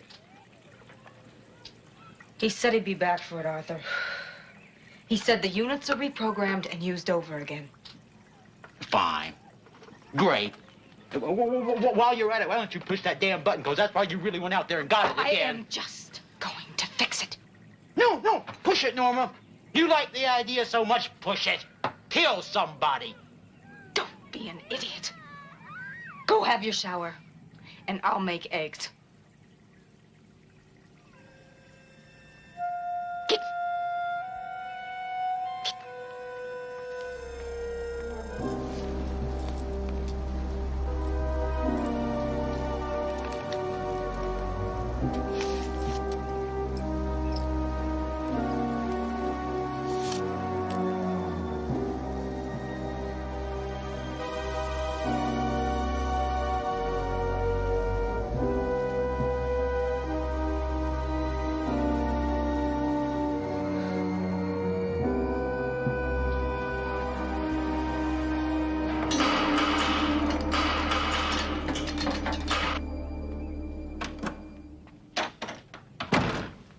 Honey, the car's fixed. That's great, dear. Drive it easy the first few hundred miles. We don't want it to blow out again. Did you push it? What? No.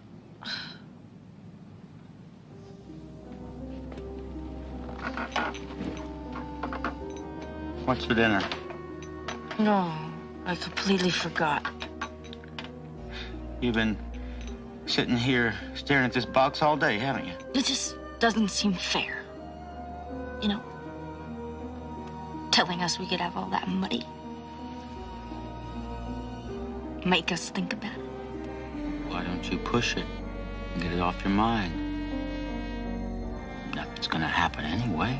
Mr. Stewart made it sound so simple.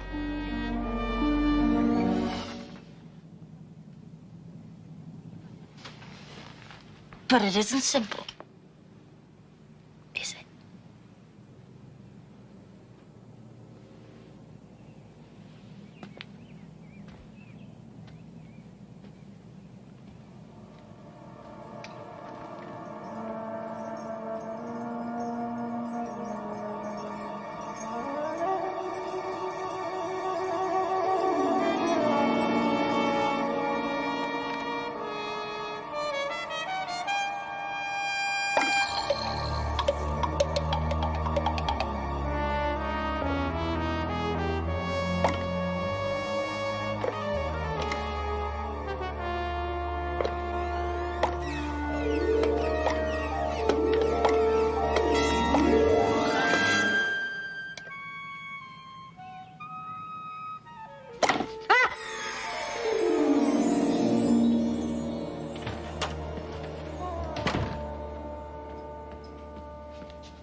Well?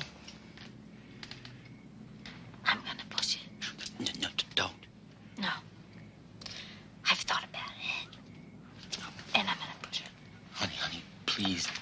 Don't play this stupid game. It gives me the creeps. I'm gonna push it.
Good morning. I've come to take the button unit back.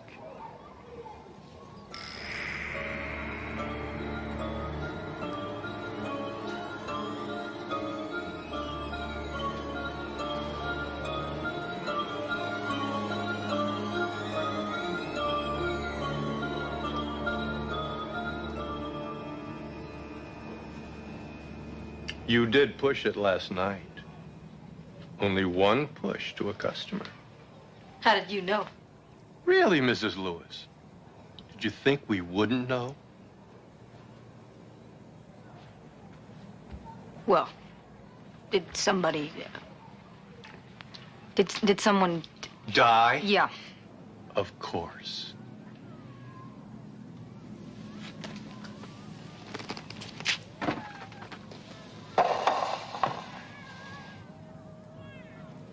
There's $200,000 in the briefcase. I'll wait while you count it if you like. You must be Mr. Lewis. How do you do? So, what happens now? Why, you spend the money. And I hope you enjoy it. The button unit will be reprogrammed and offered to someone else with the same terms and conditions. Wait, someone else? Yes.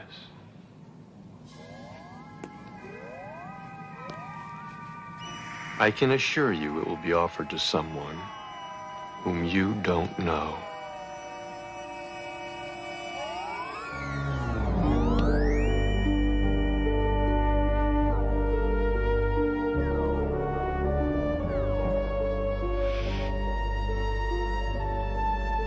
Good day.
Current guest in room 2426, Martin Decker, theoretical biochemist. Checked in for observation a week ago. It seems he was displaying antisocial behavior, wrong thinking, and other intellectual crimes against the state. Diagnosis: schizophrenia, curable only by intense therapy sessions, followed by a full confession and disclosure of the facts. Once cured, Martin will be released. Or buried.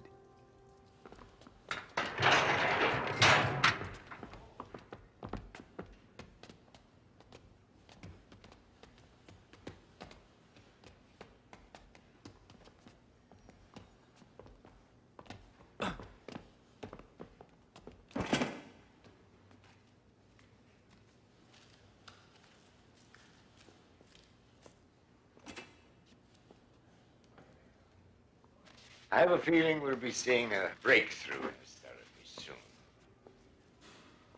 How are you feeling? It's none of your damn business. Yeah, let's have a look. He is not fit to be released as yet. He needs another treatment. Or two.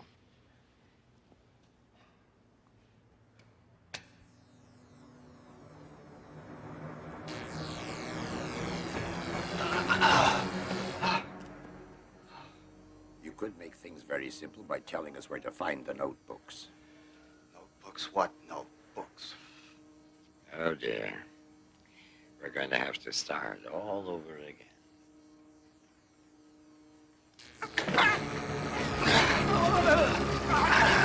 The notebooks. You'll never see them. You're willing to suffer for a few sheets of paper, a few chicken scratches of ink. What is it anyway? It's only a new way to kill grasshoppers. You make a little modification here, a little adjustment there, and then you can annihilate millions of human beings. Then why did you do the research if you never intended to use it? I'm a scientist. You wouldn't understand this, but there are people who believe that ideas have an innate, intrinsic value. Oh, well, we believe that ideas have value. Values when applied to the service of the state. You see, until then, they're just worthless, abstract, theoretical equations. Come, Dr. Decker. Surely you must have known how this might be put to use. I was blinded by the research grants and the awards and my pride in my work. I thought of the bacteria as a way to wage war on famine and hunger. But then I realized, in your hands, it would be just a wage war. And you don't have a right to knowledge like that.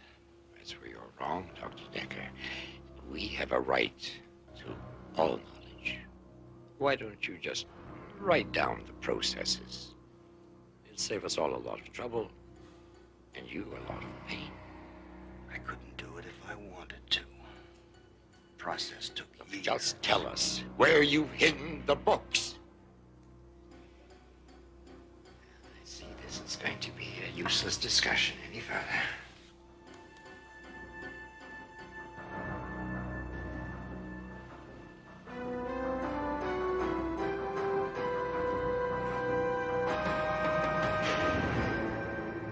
It's totally wrong.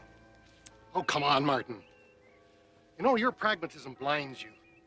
There are many things which are important yet cannot be measured in any scientific way. Amory, it was you that taught me to be pragmatic and to insist on empirical data. As a scientist, yes, but as a human being, it is also your job to dream, to believe, to be committed to great truths besides the physical laws. What truths? That knowledge is power, that there is inherent value in the human life, and that great thoughts do not come from a mind in shackles. Oh, what about Gandhi? He did his best thinking in prison. Only his body was imprisoned. His mind was free. There's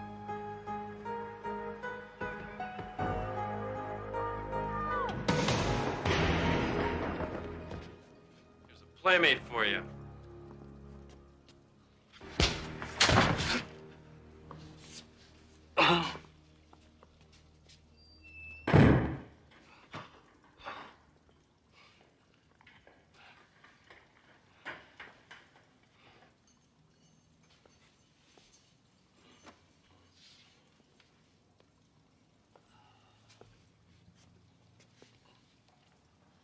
They're gone now. Thanks. It looks like you're gonna live.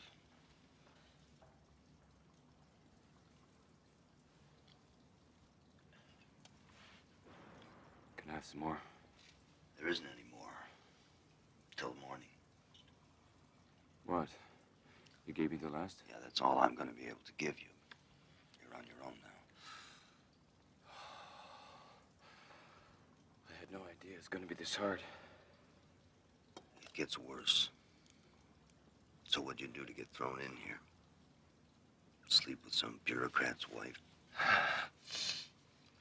Wish I would have thought of that. That would have been the easy way. But I like the image of the outsider fighting against impossible odds. Kind of like you. What do you know about me? A lot. In a sense, we're brothers. You're not my brother. You don't know anything about me.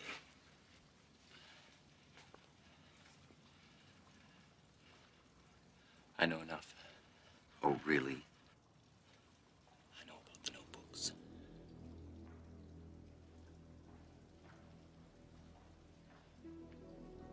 Who sent you? Friends, your sacrifice has not gone unnoticed. You have allies who think as you do. I'm here to help you escape. Escape? Then you're a fool. The security at this so-called hospital is notorious. No one gets over the walls. Oh, yes, the walls, of course. There are other ways. I can help you escape safely. How do we do this? We fly. Your skepticism doesn't surprise me. And you will find it hard to believe that I've been trained to use my mind in a different way than you. I can go anywhere I want to. No walls can contain me. I think Dr. Ostroff has given you one too many treatments. Go ahead, laugh. But teletransportation is a reality. Teletransportation.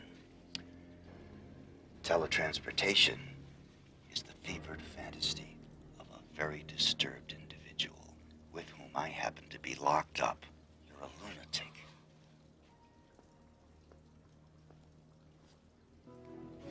It does sound ridiculous, doesn't it? Yes, that sums it up very well. Is it so ridiculous to think that men can transport themselves with the powers of their minds when they already use a simple beam of light to carve holes in granite and knock satellites from the sky? Shining a beam of light from here to there is very different from teletransporting matter. Is it?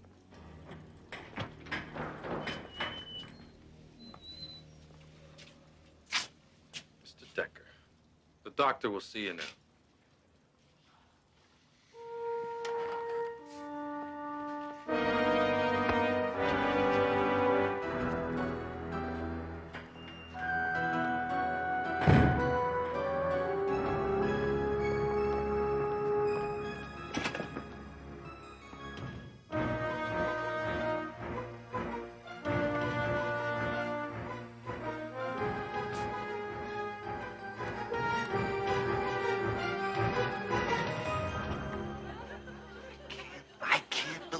We're here.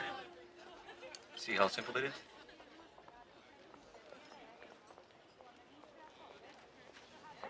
It's been so long, I forgot what the real world was like.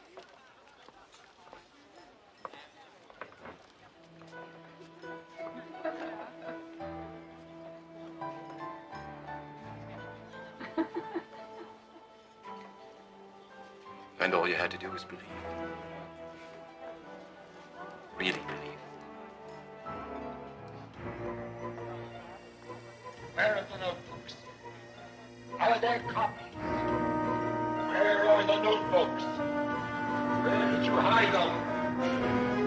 Are there copies? Turn it up. Where are the notebooks? Are there copies? Tell me about the girl. She was very beautiful. She sat right next to me. I could almost touch her.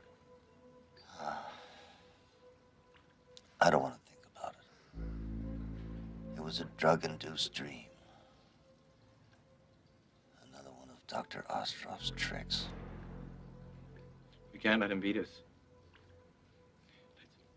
Let's finish our chess game. Maybe that'll keep us focused.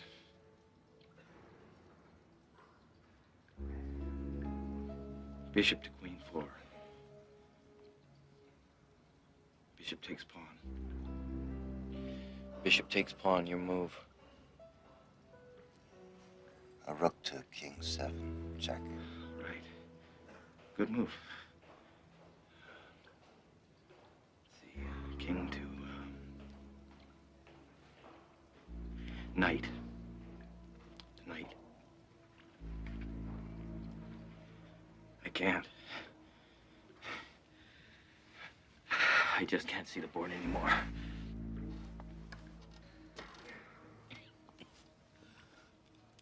I want to help you, friend. But I'm not sure I can hold out much longer.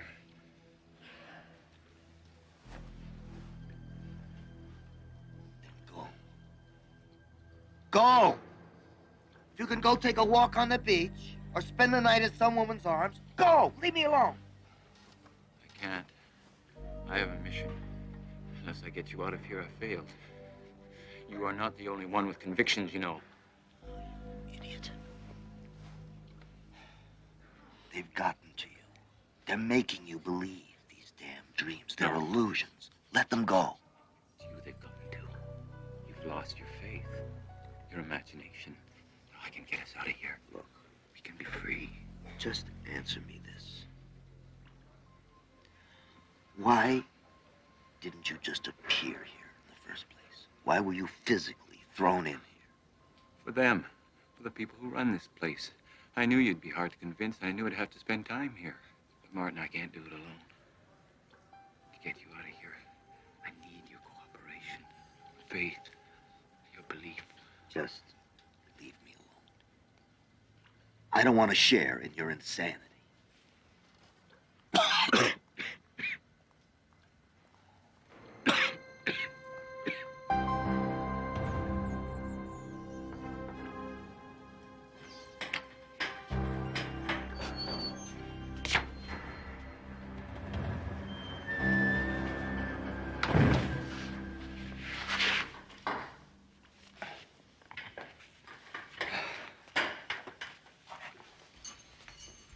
You don't need to suffer like this, my friend.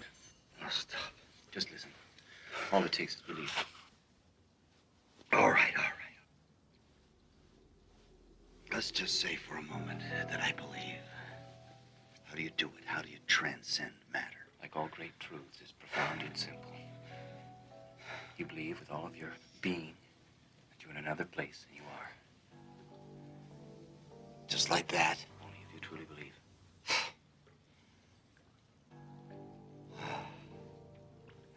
What does it feel like? It's kind of hard to describe. It's kind of, well, the closest thing I can think of, it's like falling asleep, feeling weightless. What if something goes wrong? At least you won't be here. Well, I'll do anything to get out of here. So you just tell me and I'll do it. All right, close your eyes. You believe, don't you? Yes, I believe it. Fine. How do I know where I'm going? Our guide is in our journey. Just let yourself go. You'll be safe. Just let go. It's a safe place where no one can find us. A room above a boulevard. A safe place.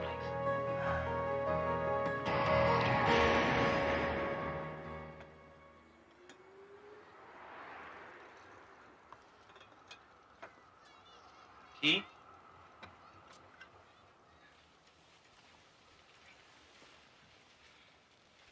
What is this place? A safe house.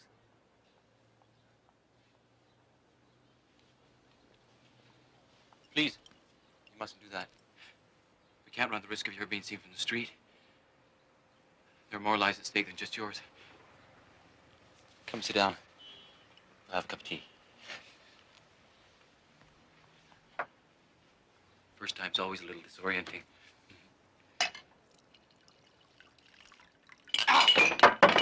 Why'd you do that?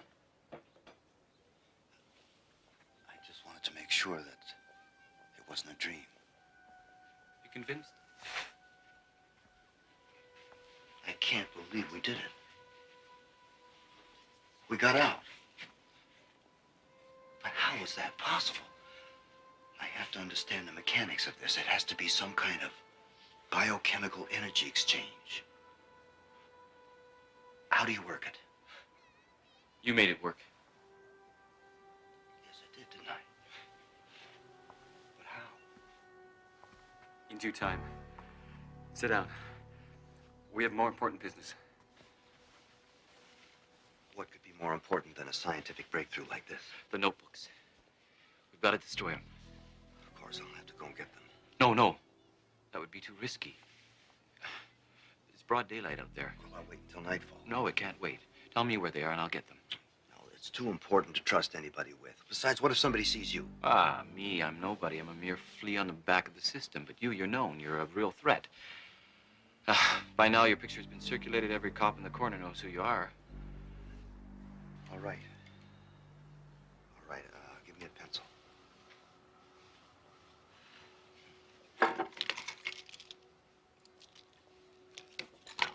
You have to go to the university.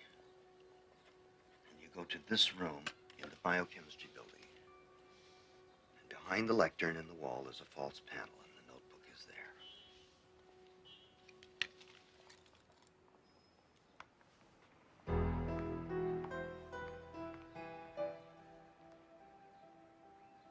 I won't let you down.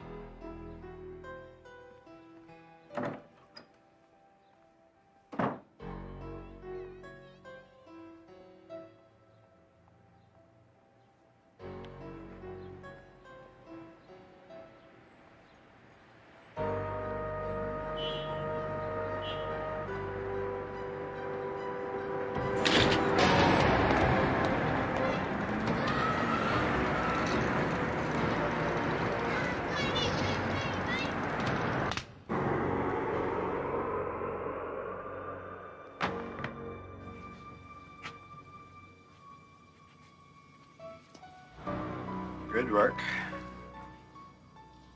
It was hardly a challenge. These idealists are always such dreamers.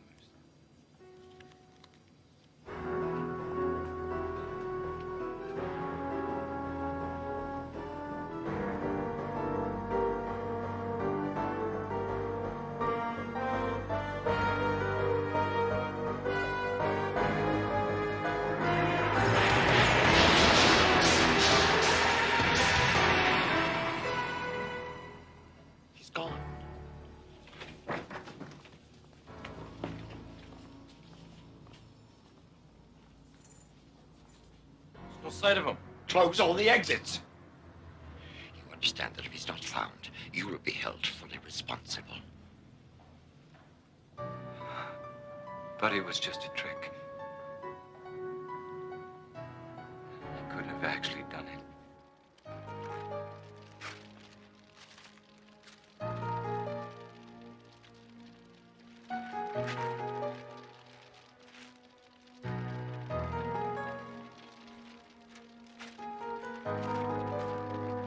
As man has progressed, up from the mud and down from the trees, his best tool has always been logical thought. That tool has taken us in a grand arc, from the first flint against steel to the apocalypse of colliding atoms. What Martin Decker, man of science, has learned is that every once in a while, we must step out of the confines of logic and take a leap of faith into the Twilight Zone.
often, the most perplexing mysteries have the simplest solutions.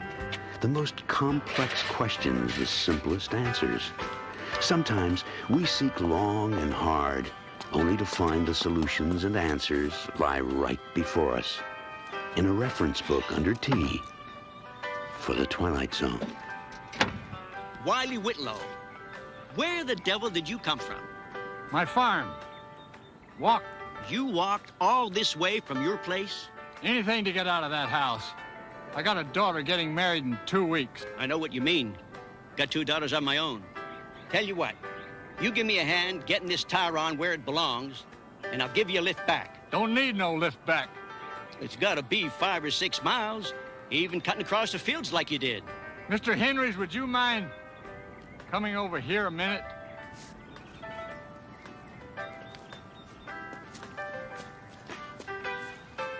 Yeah, Wiley? Over here.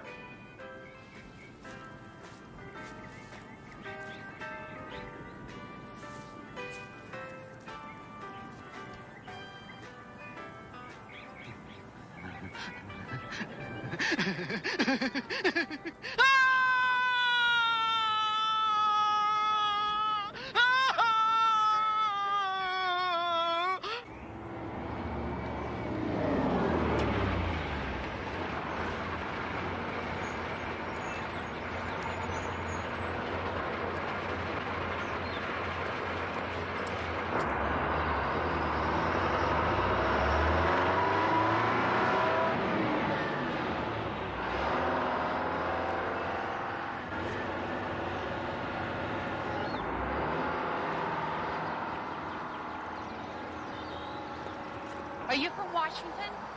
Hi. Edward Sayers. Where are the others? What others? When I called Senator Westphalen and explained the urgency of the situation, I thought for sure he'd send a team. I'm afraid I'm the team. Doesn't he understand what's going on Look, here? this lab kit may look like it only weighs 60 pounds, but it actually weighs closer to 80. Do you think we could go wherever it is we're going so that I could set it down? Sorry. Come on. Thanks. As I understand it, the first few cases weren't that unusual. The, town derelict and some of his cronies? Then it started spreading. First it was the farmers, then a couple people who worked at the bank, then the mayor. It's over 25 people now. And there's no working profile? All age groups, all races, all income brackets? They just suddenly started going... Crazy. Insane. This morning it was my father.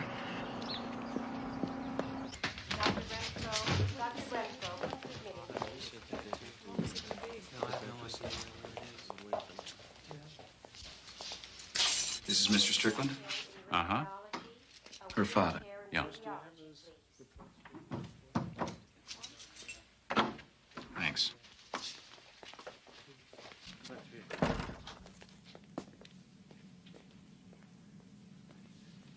Hello, Mr. Strickland. My name's Edward Sayers. Hello, Sayers. I'd like to ask you to sit down, but as you see, my house is being redone. I'd like to ask you some questions. Ask anything you want. I'm no gossip. That's what made me a big man in this town. I met your daughter. She's very nice. Daughter? I don't have any daughters. I got sons, 9 of them. All big, strapping farmers, just like their old man. Daughter. Mr. Strickland, what happened this morning? Do you remember? Yes. Yes, I remember. The milk on my cereal was sour. I had to speak to my wife about it. Where is your wife? She's dead. She's been dead about 5 years now. But you spoke to her this morning about the sour milk. Well, wouldn't you? Then what happened? I went out to get the paper. Damn delivery boy threw it right over the house. Never could find it. and then old Mrs. Hotchkiss stopped by.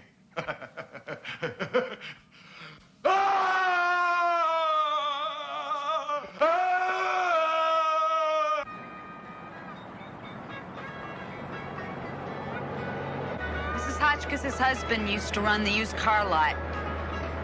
About 2 days ago, she came home from the market, found him trying to walk across her clothesline. 72 years old. You don't mind this, do you? No, not at all. It's the only station we've got around here.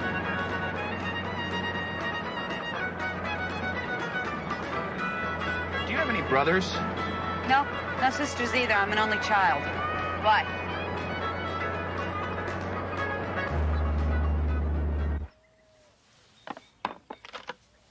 I'm so glad you and your friend could stop by, Amanda. It's been so quiet out here these past couple of days. And how is your husband, Mrs. Hotchkiss? I didn't get by the hospital to see him today, but I saw him yesterday. We talked a little. Not much, though. I saw Amanda's father, Mr. Strickland, earlier today, and he mentioned that you stopped by to see him this morning. Lemon? No. Just a neighborly visit. I went by to ask him about planting marigolds. He has such a green thumb. When I saw him, he seemed perfectly all right to me. There was a woman once whose husband was in a coma. One night, she prayed that if he would come out of it, she would give up a year of her own life. The next morning, he awakened from the coma to find her dead. I guess the moral there is, don't make any deals and don't ask any questions. Get something to tie your wrists, Amanda. A towel or something.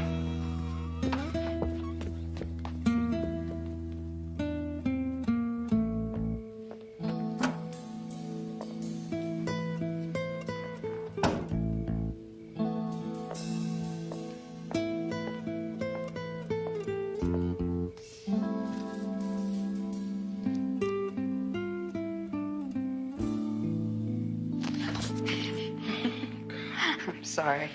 We found some sandwiches in a vending machine. Great. Careful, they're hot. I nuked them in a microwave. Thanks. You find anything? Nothing. In the air or the water. All toxic contents are well below the EPA accepted safe levels. So it's nothing people breathed or drank? Doesn't look like it. No. I've been thinking. Maybe it's a disease. A very contagious disease. Amanda. No, it fits. I've been tracing it back. It's like some weird chain letter. Jesse Fielding went insane right after he talked to Sarah Moss. Sarah right after she talked to the mayor, and the mayor had just been to the bank to see Jack Henry's. My dad came down with it after Mrs. Hotchkiss came over, and she had just been to the hospital to see her husband the day before. A disease. A contagious disease that makes people crazy.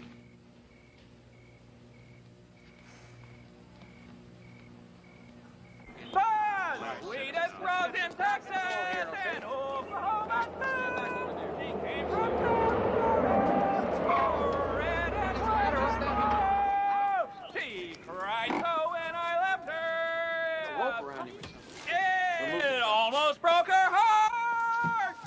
And if we chance to meet again, we'll never ever part. Look over. She's the sweetest little lily that ever bloomed in May. Sprout little green things that grow at night and day.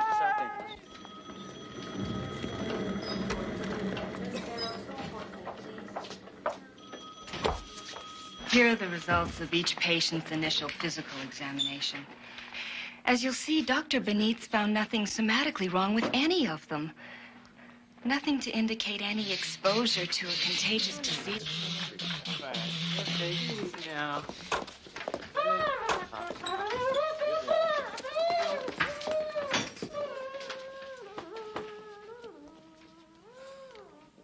It is extremely important that I talk to Dr. Carroll right away. Yes, please, the minute he checks in. You have the number. Thank you. He'll call back. He's the head of my department in Washington. He can authorize a full military quarantine of the whole town, maybe even this whole section of the state. How you doing? Well, using the information we got from the hospital, I've been able to trace back the various lines of who came into contact with whom as far back as I could. Some of the lines dead end. One or two of them come back to the same point of origin, same person. Maybe he's the original source of the virus or whatever it is. Andrew Potts? Yeah, local crackpot, 45, 50, lived in Loma Valley all his life. Does odd jobs around. Did odd jobs. Did? He's been locked up in the hospital for a couple months now. You know who we should talk to? His brother. They lived together in their folks' place out at the end of Woods Road. He was a college professor, my college professor, as a matter of fact. He taught Far Eastern Studies. This brother, he hasn't been admitted to the hospital? No, he hasn't. How do I get to this Woods Road? A couple of miles west on the highway. Hey, what about me? You have to stay here in case my boss calls back. And what if this Mr. Potts is like the others? Like Mrs. Hotchkiss? Then I'll set a new land speed record getting held back here. Trust me, I'm no hero.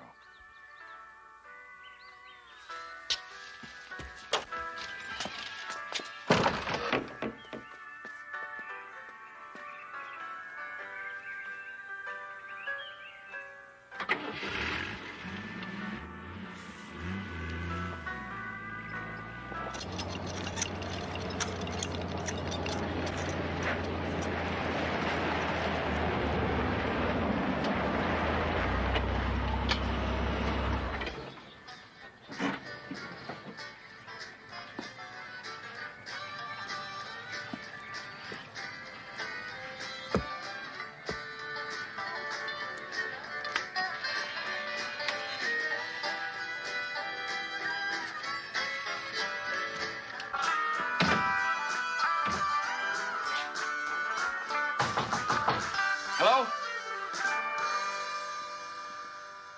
And that was the Tommy Lee Walker Band with their latest out of Nashville, Yellow Hair and Big Blue Eyes. And this is Wild Bill Oakes coming to you from KFEJ Radio 660.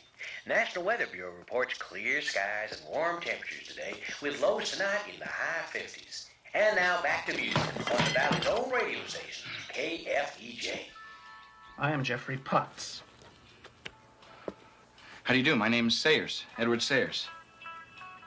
Do you like my house, Mr. Sayers? Well, yes. Yes, I do. Very much. How long have you been working on it? Oh, 2-3 months now. Ever since I got back. Back from where? The Orient. I went to study. I think I was going to write a book. I don't recall exactly, but then I found out, and it really didn't matter anymore. Found out what? The meaning, Mr. Sayers, the meaning. The meaning of what? Everything. Man's purpose and destiny, life after death, God, devil, existence, everything. And it is so simple. It is all so very simple. You want to know? Who have you told? Only my brother. It was supposed to be a secret. But knowing my brother, it probably isn't anymore. Are you sure you wouldn't like to know what it is? No. No. Well, you'll be the only one left in town who doesn't. As I have decided it's time for me to share this wonderful secret with all my neighbors. How? Well, old Har Faraday down at the radio station is always happy to let a neighbor have a little airtime to say hello to everybody in town.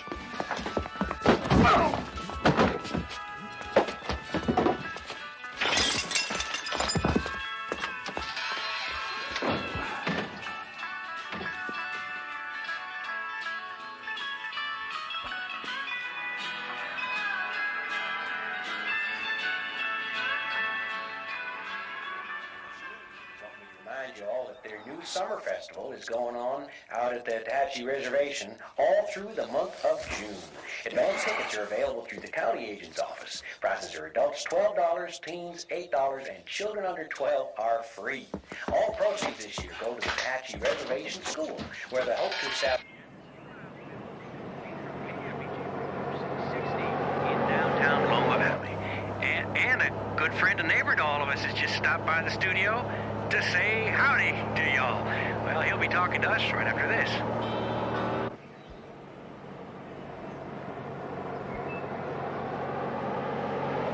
We're back now, and as I mentioned, a neighbor and friend of all of ours stopped by today, Professor Jeffrey Potts. How you doing today, Professor? Well, just fine. Haven't seen you around town much Well, lately. I've been busy doing some work around my house, but I wanted to stop by today to tell all your listeners something. Okay, shoot. Well, I thought your listeners would be interested in knowing what the meaning of life is. Well, I know I've always wanted to know the meaning of life. Sure, Professor, go ahead. Tell us all what the meaning of life is. Come closer, everybody. Shut off the radio! Come closer to your radios. Turn it off! Well, everybody, Shut the it meaning off! of life is...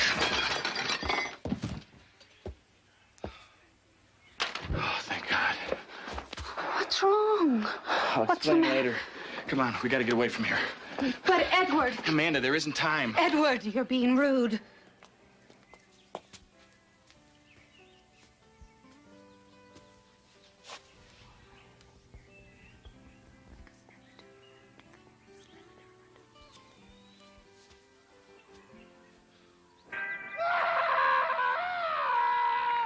Man is a questioning creature, constantly striving for answers. But there is some knowledge for which he is not yet ready. Secrets that once learned overwhelm him. Secrets that for now are best left undisturbed. In the Twilight Zone.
I'll need complete quiet, please.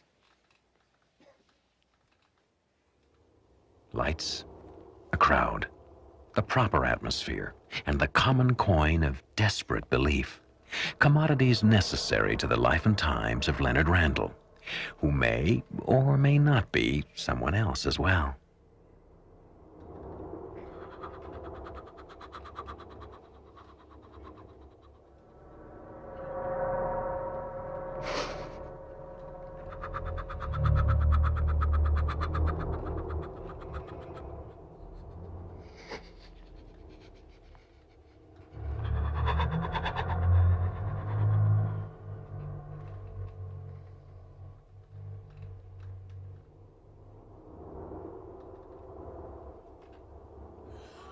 I am Delos, and I am here.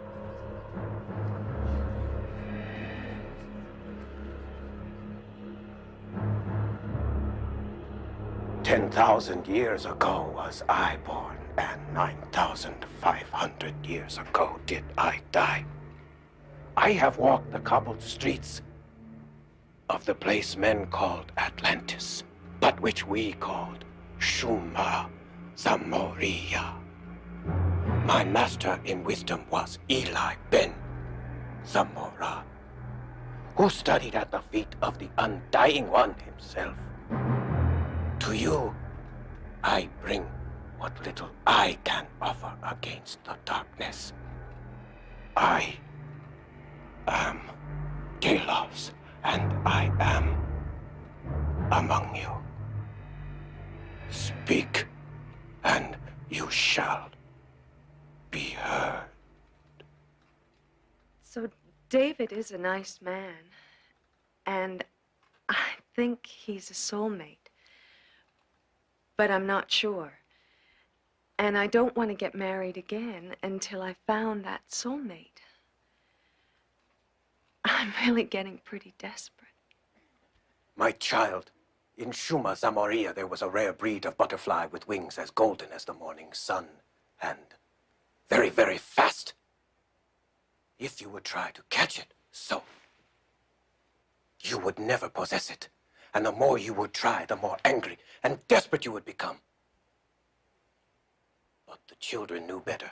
They would lay down and empty their thoughts and be calm, and soon enough, the golden-winged butterfly of Shuma Zamoria would land just so. Do you understand? Yes. Thank you, Delos. This vessel grows weary. We must not tax the goodwill of our host. I have time for one last question. You, the one this vessel calls Julia. Thank you, Delos. A question, not for my own benefit. Why have you been silent for so long? And why have you come back now? I come through the one called Leonard because he has been chosen to receive wisdom. The universe has selected him, and through this he shall gain great wisdom. As for the second question, 5,000 years ago, Shuma Zamoria was destroyed, cast down beneath the waves, a victim of its own decay. And now, this cycle begins again. A third change is nearly upon us. It may bring great good or great evil. And you,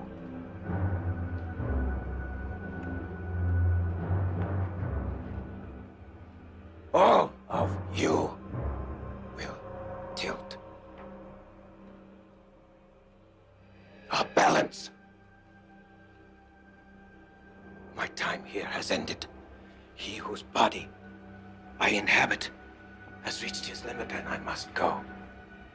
Remember all I have said here today, and seek the light within each of you. I am Delos, and I wish you well.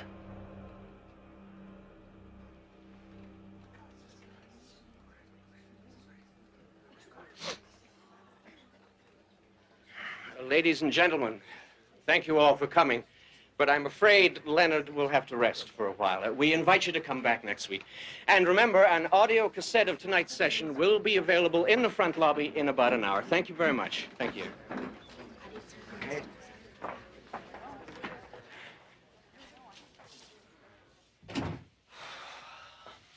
They're gone.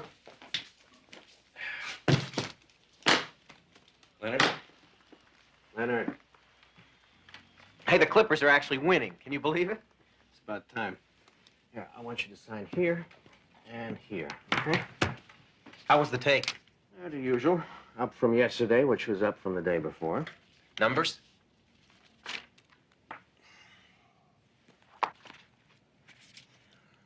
We're booked solid on the 3-day retreat. Crystals, tapes, and amulets are up 5%. Book sales are up by 10, but holding. We got the printer standing by for another run after the TV show. Which reminds me, don't forget you got the pre-interview tomorrow afternoon at 3, okay? Good. Should be quite a reaction when Delos goes coast to coast. Just a hop, skip, and a jump till we have a show of our own. One step at a time. As our good friend Delos might say. Never take anything for granted in the profit biz. Words far truer than he suspects. Hey, that's a good one. Huh? Yeah, thanks. It is a good line. Listen, get me everything you can on Daphne Blake. The more I know going in, the better I'll be able to tailor Delos. Yeah, will do. Shall I also send her a bio on you? I suppose, but nothing too spectacular. Just indicate that I'm a humble tool of the great Delos. But a worthy tool can be made from even the basest of metals. Right.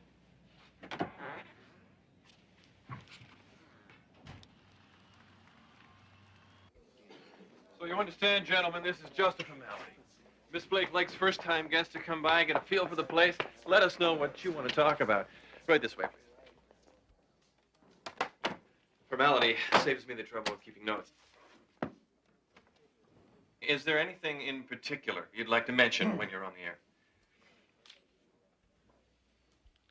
Only that the true meaning in life is that which we choose to give it, and that the universe is not without mercy, and not so jealous that it cannot allow for a multitude of visions. All truths are correct, all creeds valid, and the only secret is that there is no secret. We're having a rally at the Pacific Arts Stadium on the 14th.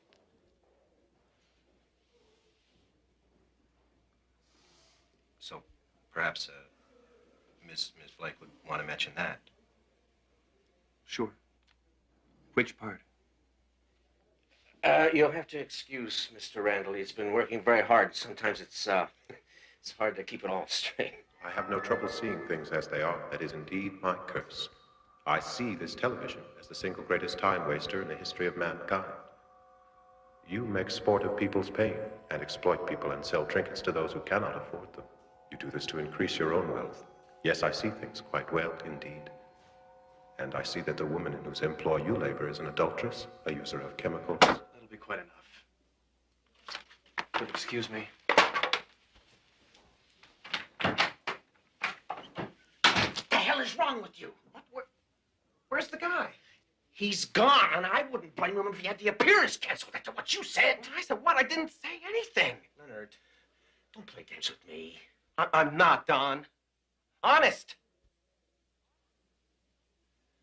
You're not, huh?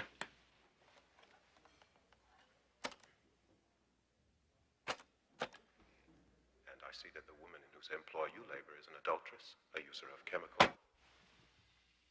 Who's that? It's you.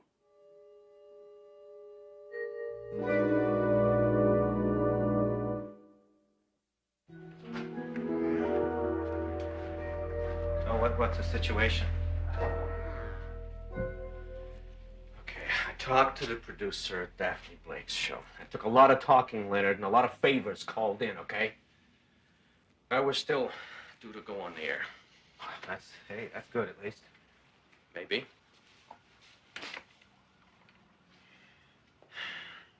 Leonard, this can't keep going on.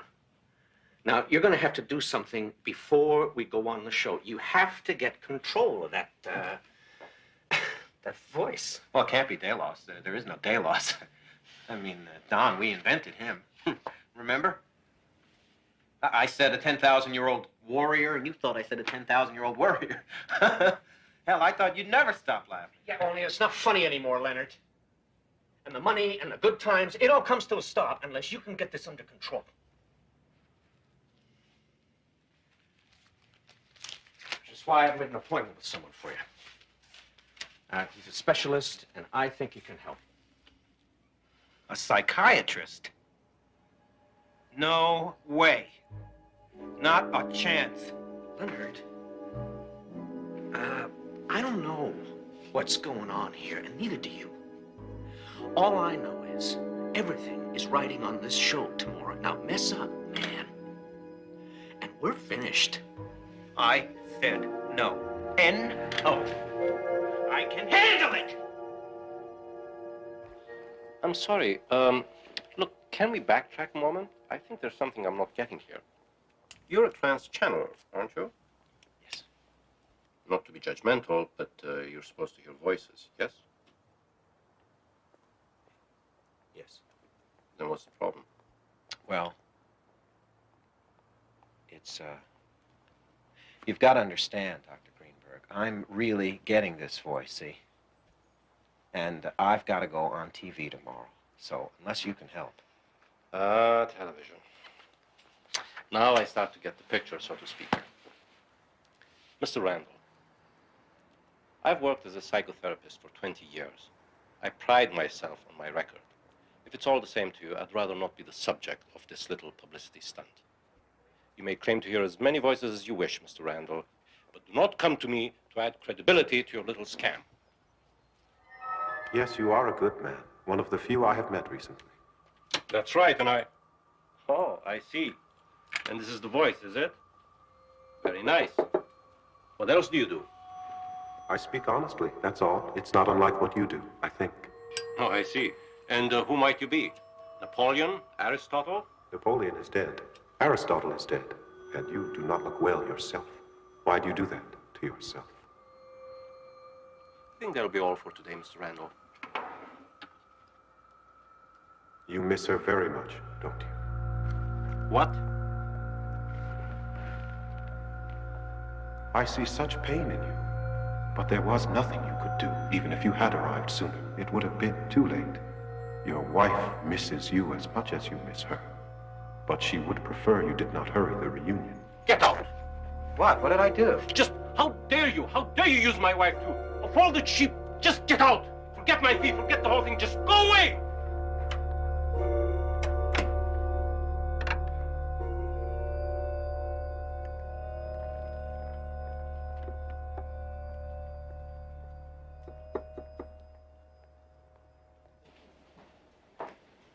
Hey, how do I look? Never mind how you look. How do you feel? I think it'll be okay. I taped myself last night, and the voice, whatever. It didn't say a word all night. Maybe it's gone. Well, let's hope so. 3 minutes, Mr. Randall. Look, just keep telling yourself, get through this, make Thalos a star, and we are set up for life. All right? Come on, let's get out of here. Well, we're back. Our next guest has been making quite a splash these days, and we're very pleased to have him on the show. He's a trans-channeler, and that's a fascinating subject we'll explore in just a moment. But first, I'd like to welcome him to this, his first television appearance, Mr. Leonard Randall. Hello, Leonard. How are you? So, Leonard, could you start by telling us what this trans-channeling is all about? I mean, how would you describe what it is that you do?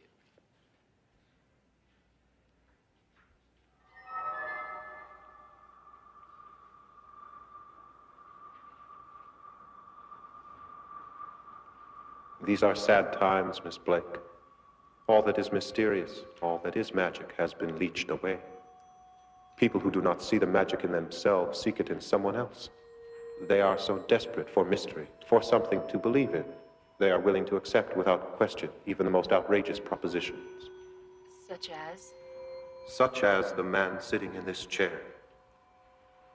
And for the honor of being treated like sheep, for the distinction of being treated like gullible children, they are willing to sacrifice. They would give it all for a scent of magic. Mr. Randall, do you suppose that we could speak with Delos? He's the 10,000-year-old warrior that you channel, isn't he? There is no Delos. There never was. Consider it an investment of innocence that turned a considerable profit. And now the game is over. The masquerade is ended. To the followers of Delos, I can only offer the sincere apologies of Leonard Randall. And one slightly used piece of wisdom. Do not seek enlightenment in the vain and self-indulgent proclamations of those who insist you must pay for your own soul. Do not seek it in this box or in the opinions of others. Seek it in the quiet turning of your own considered conscience. Thank you. Well, folks, you've heard it here first. We'll be back right after these messages.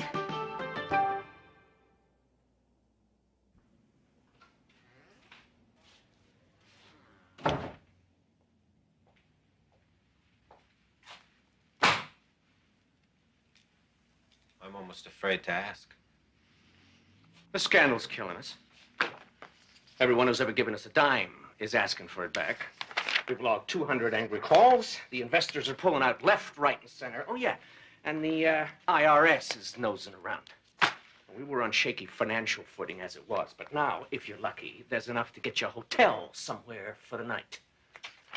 If you're not... What are we gonna do? We? Hey, man, I'm out of here. Yeah, it's too bad, really. I thought you were sharp. I don't know. I thought you had it. Anyway, I was wrong. I got a gig with a healer down in Panama. Folks say he's the best around. Probably make it big in a few years. With the right lieutenant.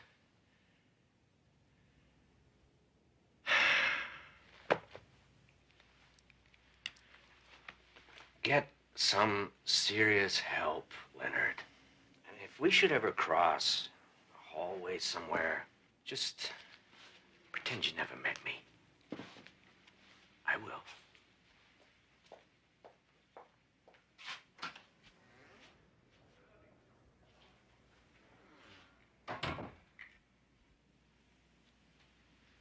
Well, Leonard, guess it's all over now. Quite to the contrary. It is only the beginning.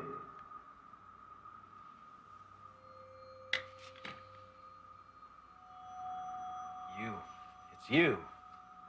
Yes, I'm pleased that you can hear me at last. There was so much in the way between us. That's why I had to get rid of it all, you see. You couldn't hear me.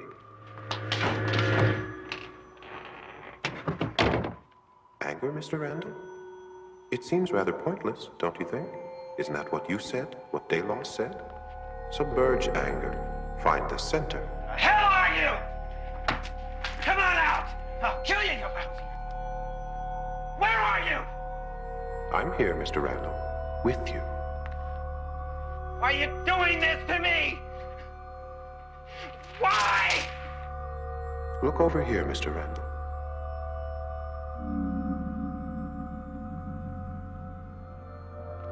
I'm here at your urging, Mr. Randall. You said the universe had chosen you for wisdom, and you, of all people, should know that sometimes, when you speak to the universe listens. You asked for wisdom, and now you will receive it. It will be a long process, but to that end, I am willing to be your constant companion. I will be with you every moment, day and night, for as long as it takes. How long? How long will it take? 20, 30 years at most. And now, as you say, in your modern world, let's take it from the top. Critical reviews received and reluctantly acknowledged by Mr. Leonard Randall. A case study in showmanship, who found himself upstaged in the final act by the Twilight Zone.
that.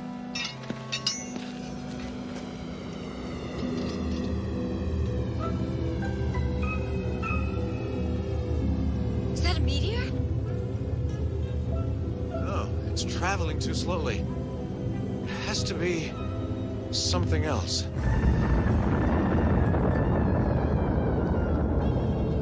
Fiery object sighted northeastern sky, traveling east to west at exactly... Stopped. That thing must have been magnetic. Let's go get a look at it.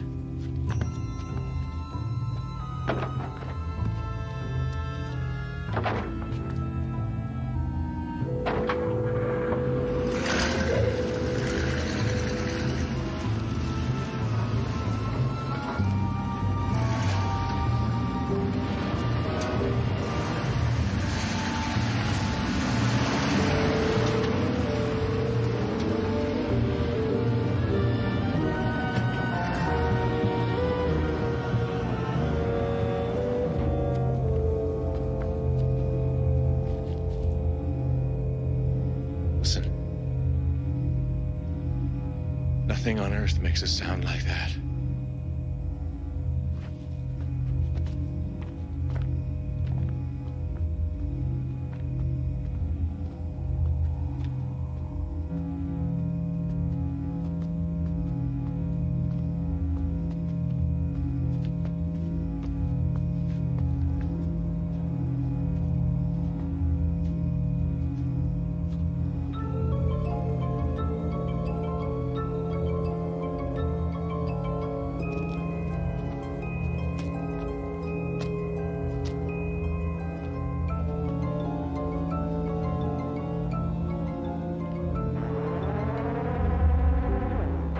It has to be a ship, an interplanetary vehicle.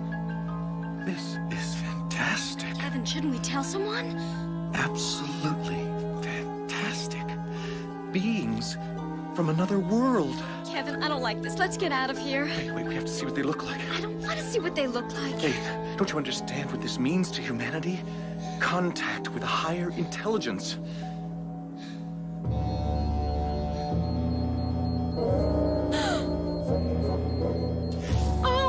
Oh my God. Kevin, look.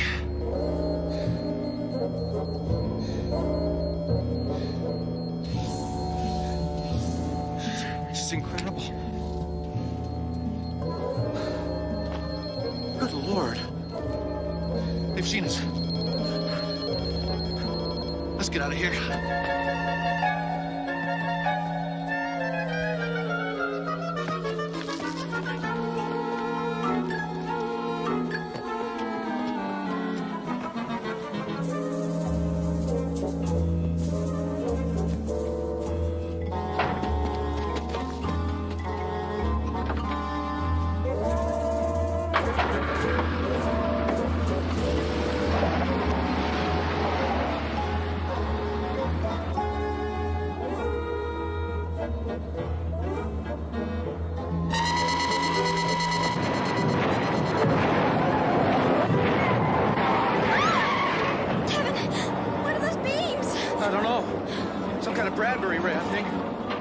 Be a job for the Army.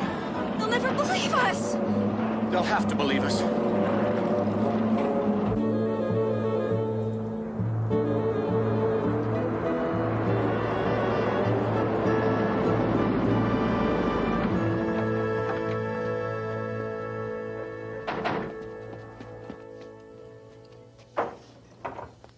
Sheriff Haskin?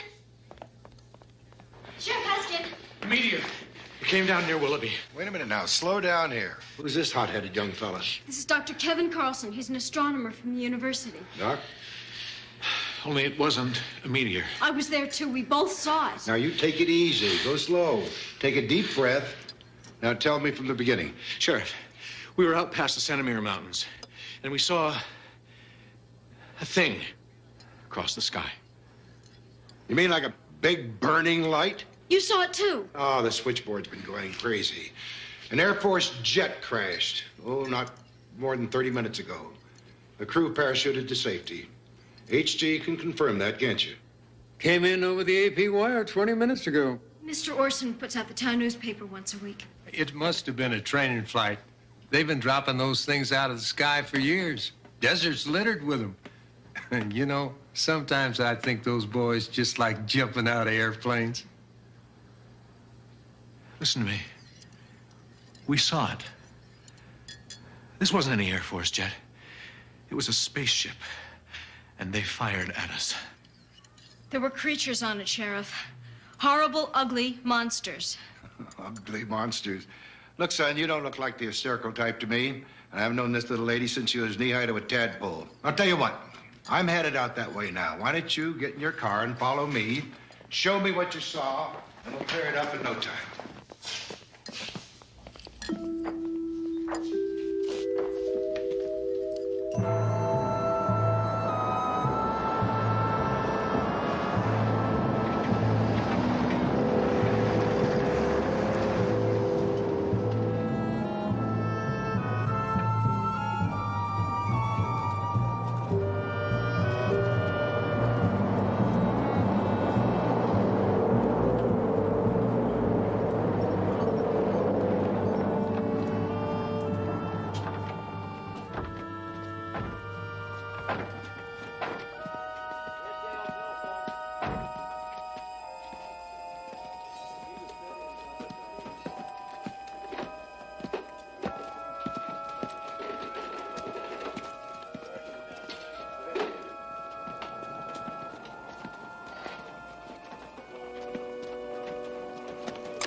Oh, Faith, Dr. Carlson, this is Major Whitmore, head of the investigation team. Hello, Dr. Carlson.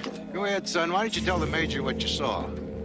The fiery meteor, the bug-eyed monsters, the death ray? I'm sorry. I must have made a mistake, obviously. That's all right, Dr. Carlson. Happens to the best of us. In fact, I saw a UFO once myself. Sheriff Haskins, there's something I'd like to show you if you have the time.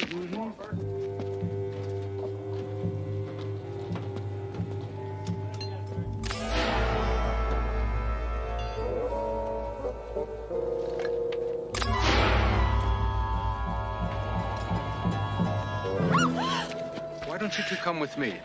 There's something I'd like you to see. We have to get back to town. It's all right, Dr. Carlson. Faith, there's nothing to be afraid of. I wouldn't trust my own grandmother in a place like this.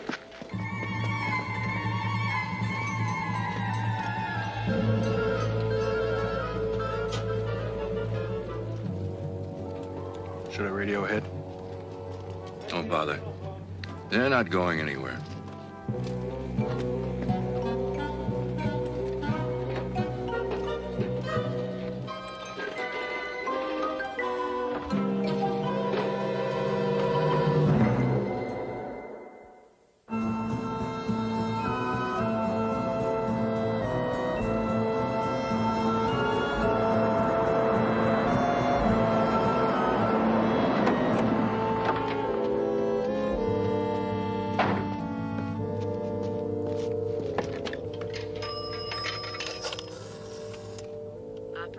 Hello, operator. Could you get me the FBI?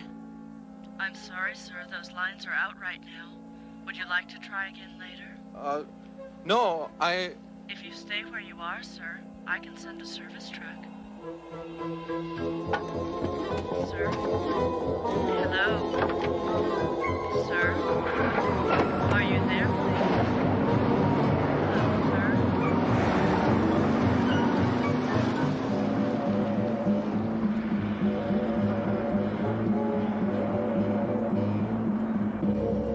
My Uncle Ira's a ham radio operator. Maybe we can get a message out through him. I'll drop you off. I'm going to find Orson. Maybe he can get word out on his newspaper's AP wire.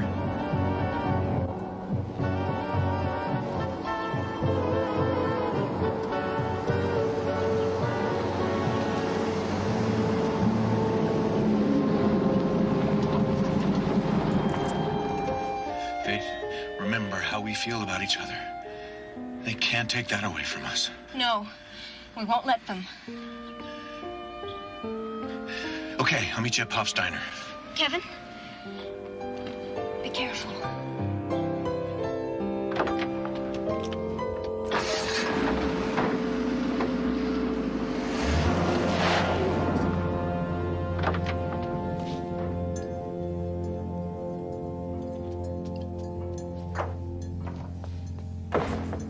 Well, did you find your flying saucer? Are we being invaded by Martians? Mr. Orson? Mr. Orson, can you send a message out on your AP wire? Well, what is it this time? Dinosaurs? Giant ants? Tarantulas as big as houses? Listen to me, this is no joke. We are being invaded. They look like human beings, but inside, they're monsters.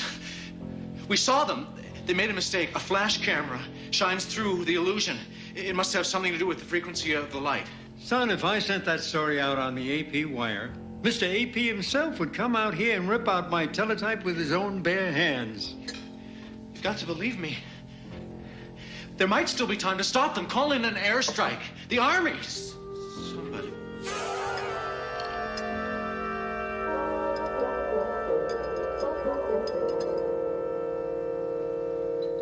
Something wrong, son?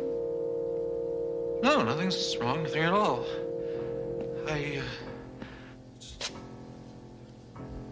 You look a little nervous, son. Why don't you sit down and have a cup of coffee on the house? No, thanks. I'll pass.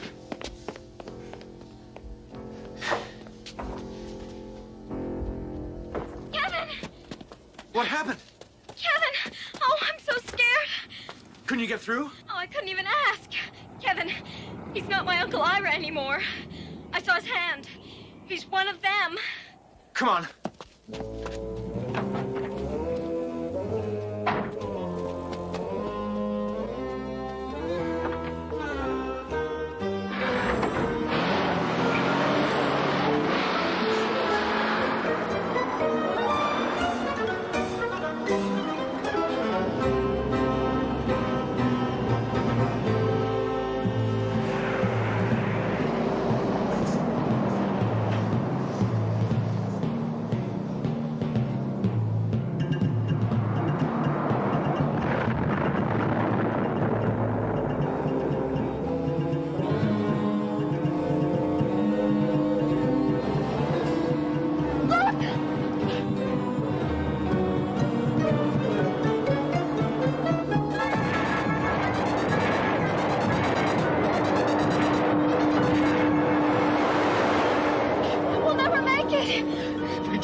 Alive.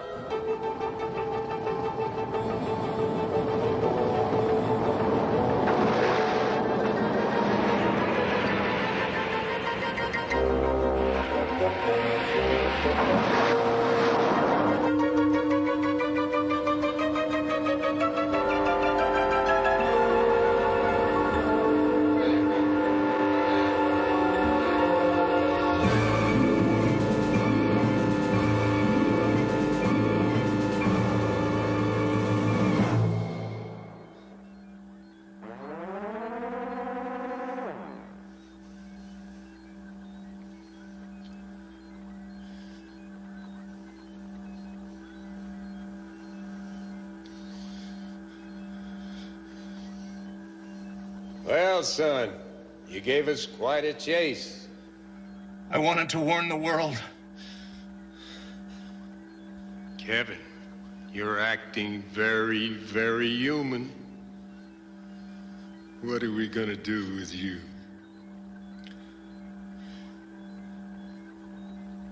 Faith? Remember what we said in the car? Remember how we feel about each other? I remember. They can't take that away from us. Yes, they can. Faith, we've got to resist.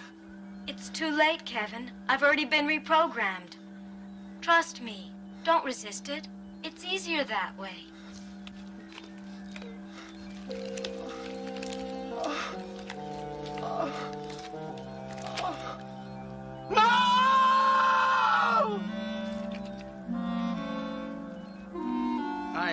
wearing these rubber alien masks.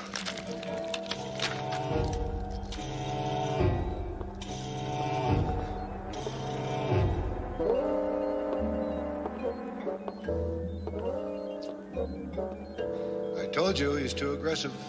Yes, and very independent, too. We could use those qualities. It's really just a question of programming.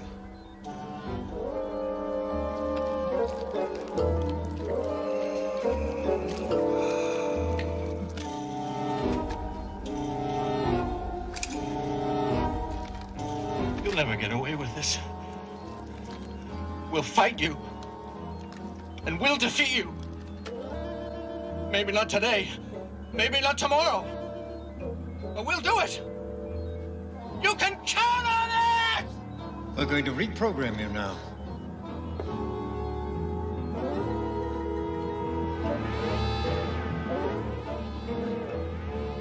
Listen to me, Kevin. This is Altair 4, not Earth. You're in a commando training base. You're not a human being. You're one of us. A commando being trained for the invasion of Earth. No! No! This can't be happening!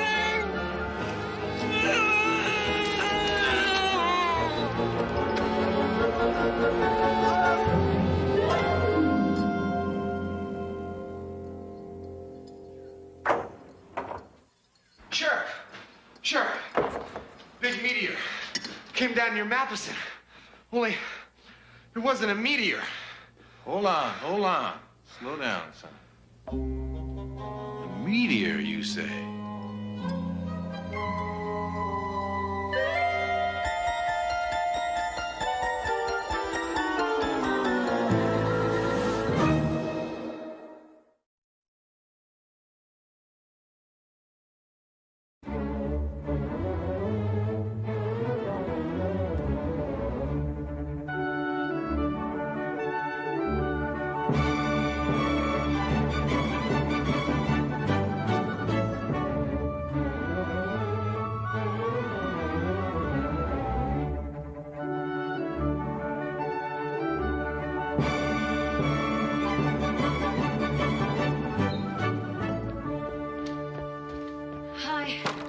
I ran all the way. I have to be back to work by 1. Leggere. Did you practice those new exercises I gave you last time? I tried. Really, I did. But there are so many things to do at home. Cara mia, you do not have too many years left to make the break into opera. Mary's leukemia is out of remission. Oh, I am so sorry to hear that. So, vieni. We begin now, eh?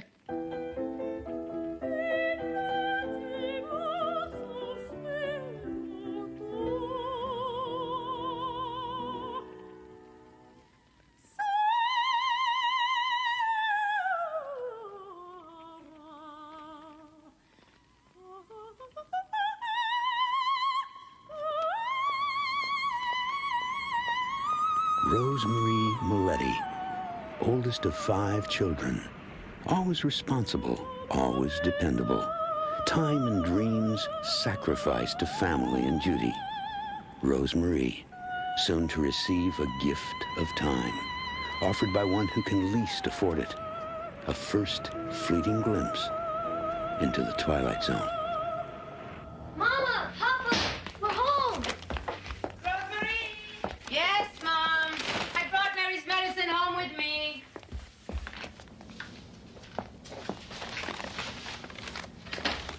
Hi, Papa. There she is now, my best girl, huh? Would you set the table for me and check in on your aunt, see if she needs anything before dinner. Oh, and look in on Mary. She's been restless all day. How was your day? Oh, how do you think it was? Finished sewing that dress for Mrs. Cardinale, and all she could do was complain about the letter. This is 1966, Mrs. Meletti, not 1946. Please raise the hem, can you imagine? So I told her the hem is right where it's supposed to be. You can check the McCall's pattern if you don't believe me. Then I had to listen to your aunt complain about Joey working at Martino's. She thinks he pushed his hand on the meat scale. Dorothy, keep your fingers out of the polenta.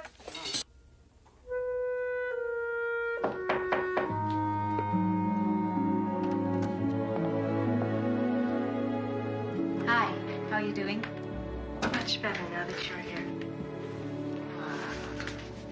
What are you doing out of bed? Oh, nothing. I was just looking for something. Well, I hope your appetite has come back. Dinner's just about ready. Are you coming to the table? Let me just lie down for a minute.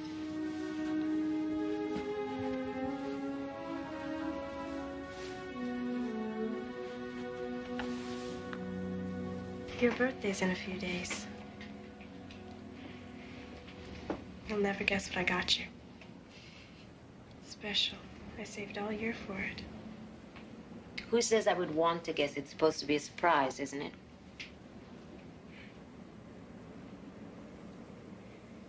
Rosemary? Yep? When I die and after I'm dead a long time, you will still remember me, won't you? What kind of a thing is that to ask? I just don't want you to forget me. Till my dying day, you'll always be in my heart. And nothing will change that. Good. Because when you're an opera star and you travel all over the world, I know you will. If only you'd believe it as much as I do. And when you stand on stage and sing, I'll be there. In a way. Mary, you know that's never gonna happen. Yes, it will. Stop saying that it won't.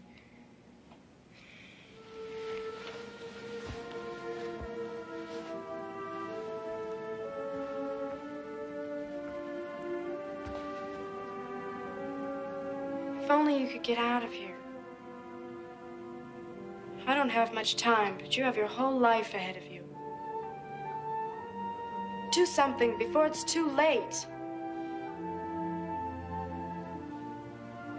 Sorry, I didn't mean that. It's all right. Don't worry about it.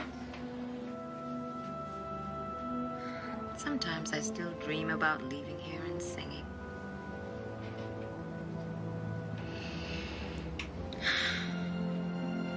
Remember when we used to go up to the roof and look for shooting stars and make a wish? Uh-huh. Warm summer nights, chocolate ice cream, and shooting stars. I always made the same wish.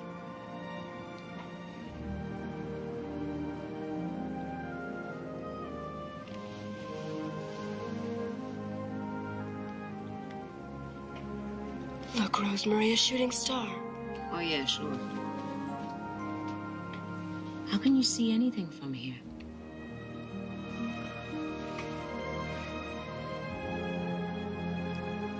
What on earth are you doing?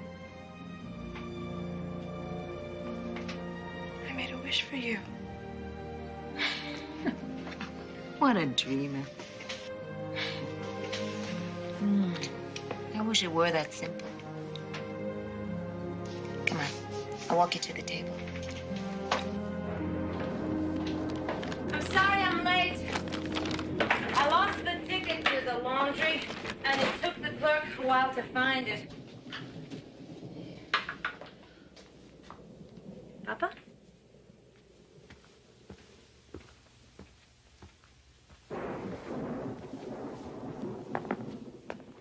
Where is everybody?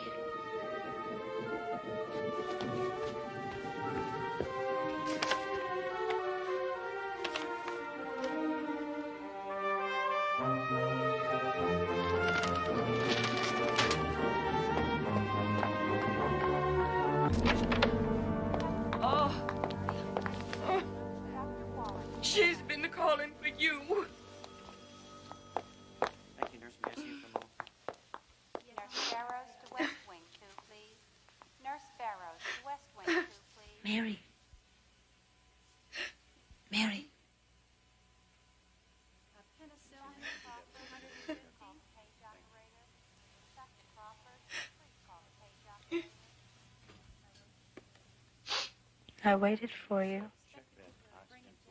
I have to show you something. Listen. You hear it?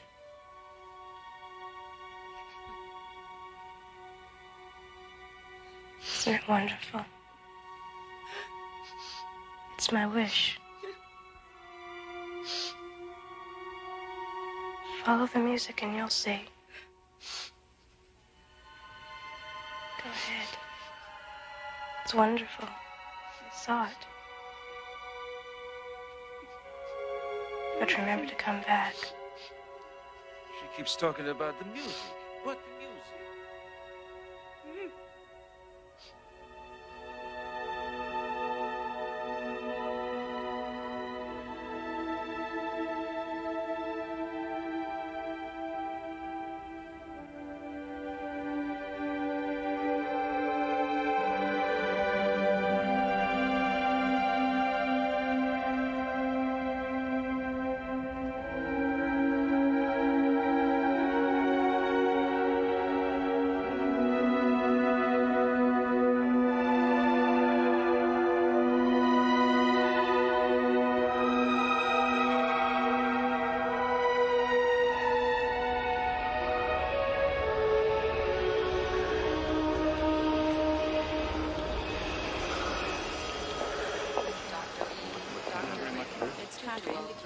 Doesn't seem to me. Nurse, no. Well, I don't think that these. Very good. That looks fine. Inhalation 2-6 hours. ICU.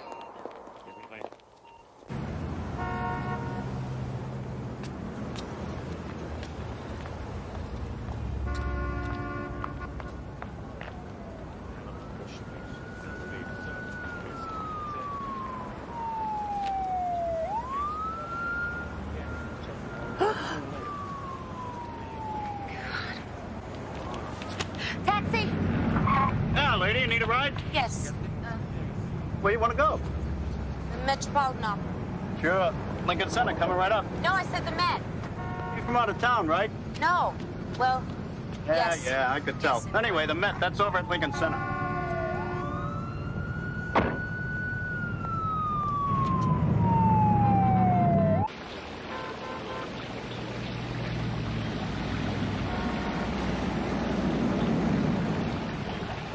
Thank you. Looks like they started without you. The opera. The matinee just started. But I don't think you missed too much.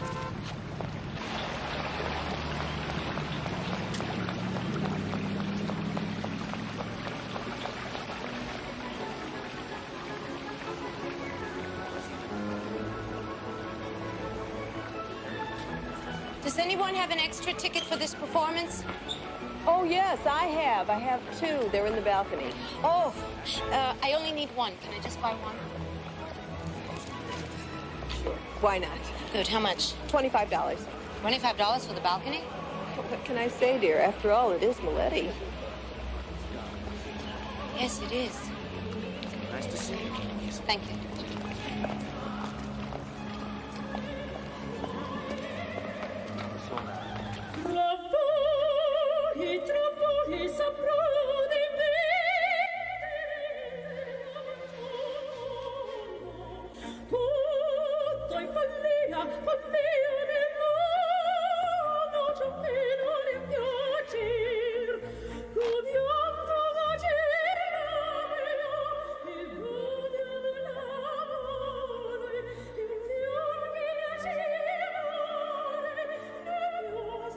She is magnificent, isn't she?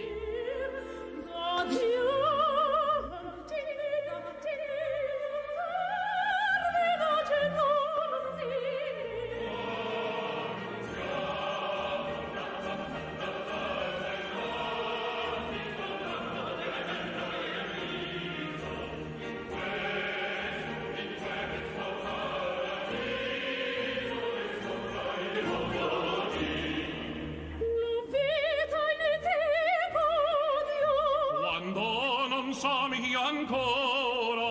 Vuol dire che ti ignoro.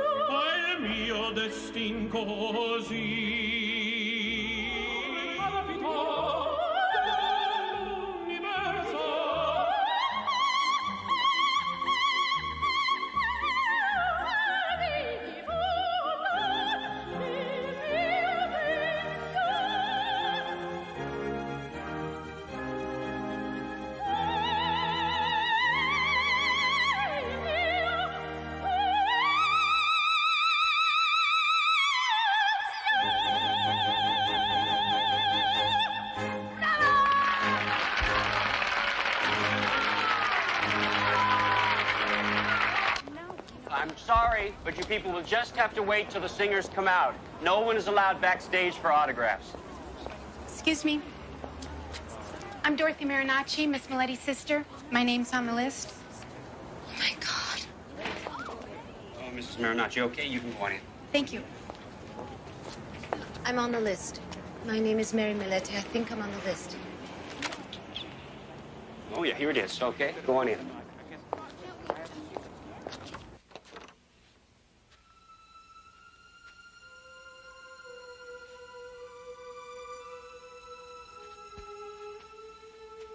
Do you feel a draft? No.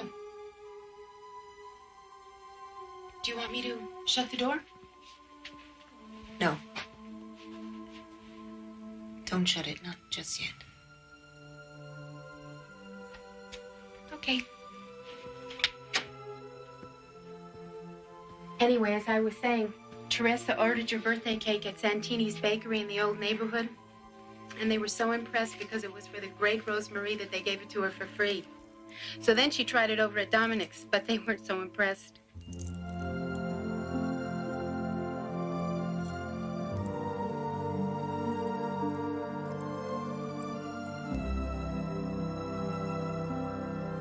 It's hard to believe that so much time has gone by. Rosemary. Hurry, please.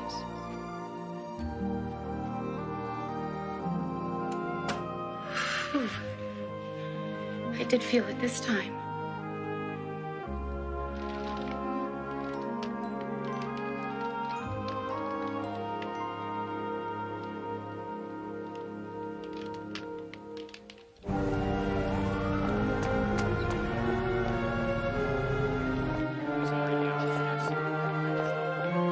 Please come back. Hurry. Mary, I'm coming back. Please don't go yet. Please don't die.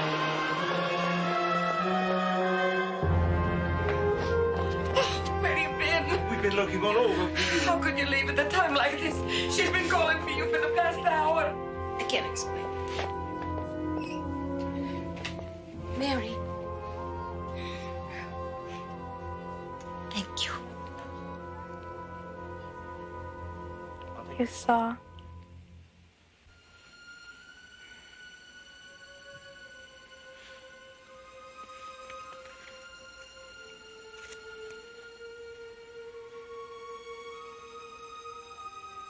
It's your birthday present.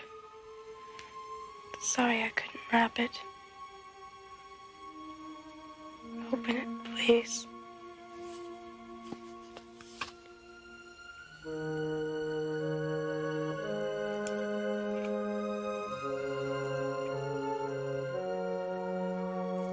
I'll make you proud of me. I promise. I love you so much.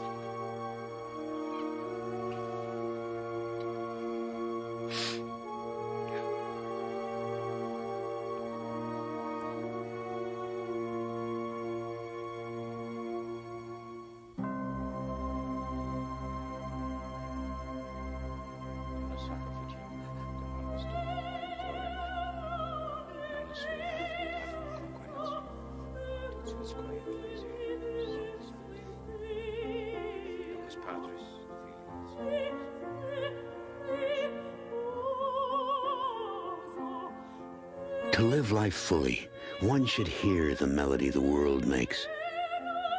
Pity those who stumble through their years without ever hearing the song.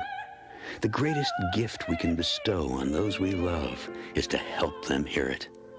One life ends, another begins. but the song of life fills the universe, even into the last, highest, darkened balcony row in the Twilight Zone.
Oh, look at this picture. Sally, how long ago was this taken? I'd say that was at least 2 kids and 1 multi-million-dollar corporation ago. You know, Carl started the business in 1970. Speaking of kids, are you still planning to take Carrie and CJ with you to Mykonos? I didn't tell you. I'm not going. You're not going? Wrong time of year for Mykonos. Spring. Spring is best for Mykonos. 3rd or 4th week in May. I didn't know when I made the reservation. That's all right. Carl, I hate to bring up business here, but there's something I just got to talk to you about.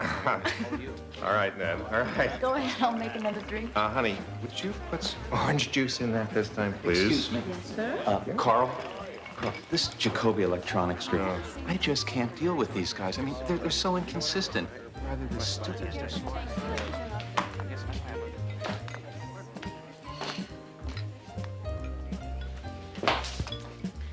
Hello, Sally.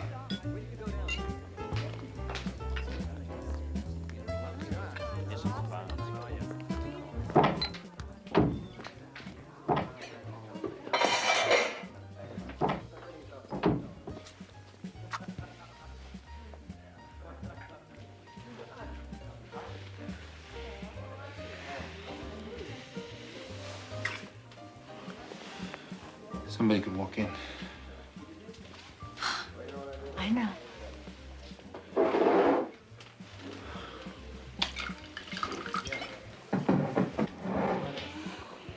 Let's slip away now.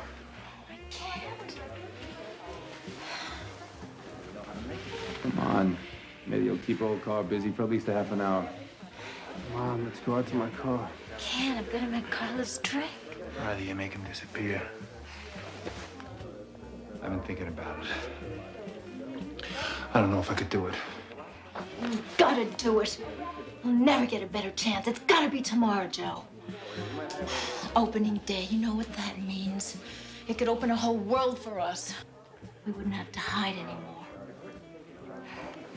Joe, I want you. Look, I've known Carl for years. I gave my first golf lesson at the club to him.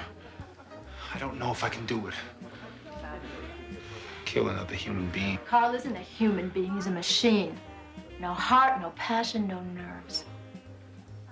All that went a long time ago. You always come easy to him.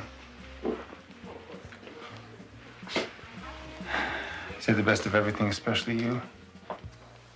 And after tomorrow, we can all be yours, especially me. Well, what are you two plotting out here together, huh?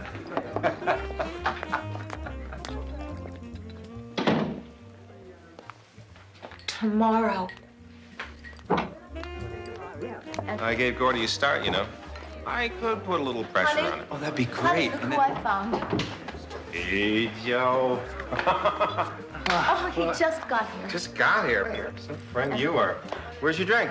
Nothing for me, Carl. You know that. Oh, right. You don't need it. Not like the rest of these poor slobs. No pressures. Just a good game of golf. Tanned and healthy. You're the luckiest guy here, Joe. Maybe I'll get lucky tomorrow. Opening day, duck season. I pay $100,000 to join a club, and I only get to shoot a couple times a year. Honey, the burgers are leaving. We have to say goodbye. What time's the sun come up? Come on. 6. You better pick me up about 4:30. I want to be there to hear the horn go off. You know, I got a good feeling about tomorrow. I think tomorrow's going to be my lucky day.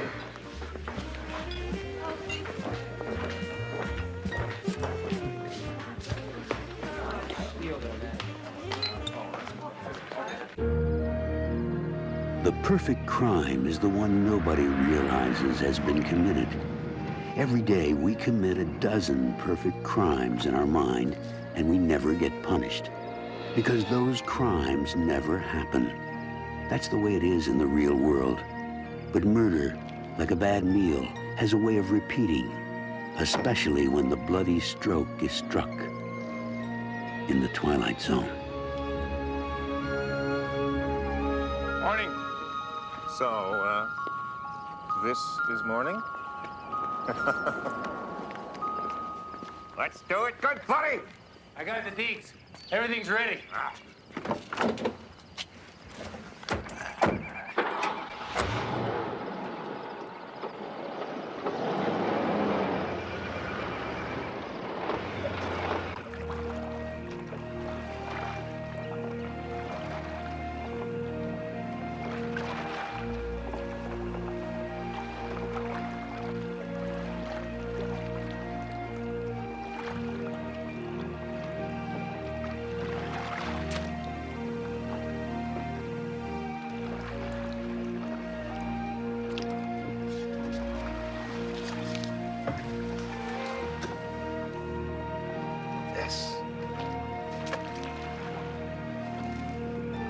This is a terrific spot.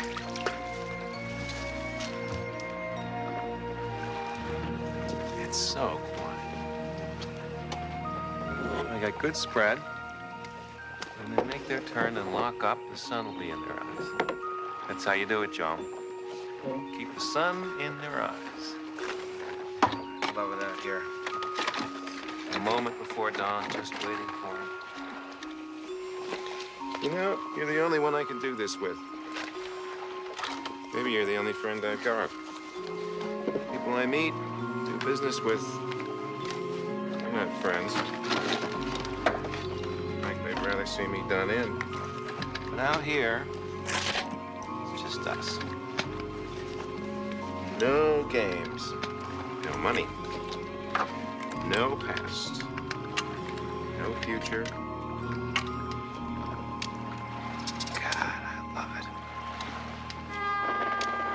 There's the horn, and there's the ducks.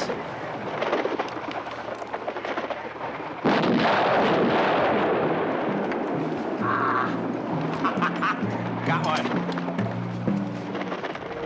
There's two more, way off there. Oh, Joe, you get him.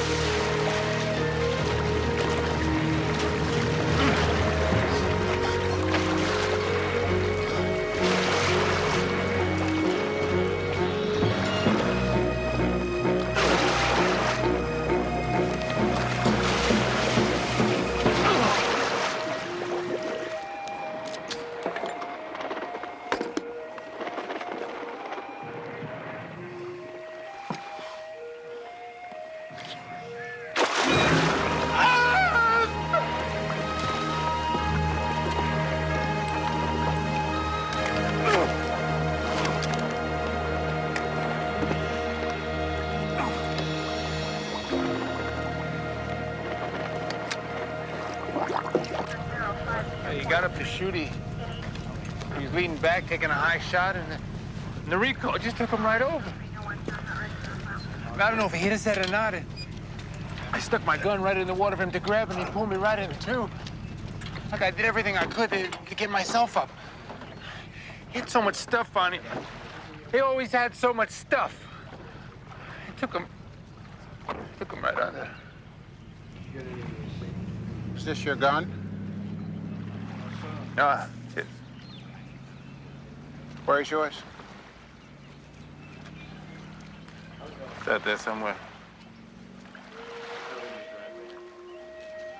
Well, we'll see if we can get it back for you. Don't bother. I don't think I'm gonna go duck hunting for a long time.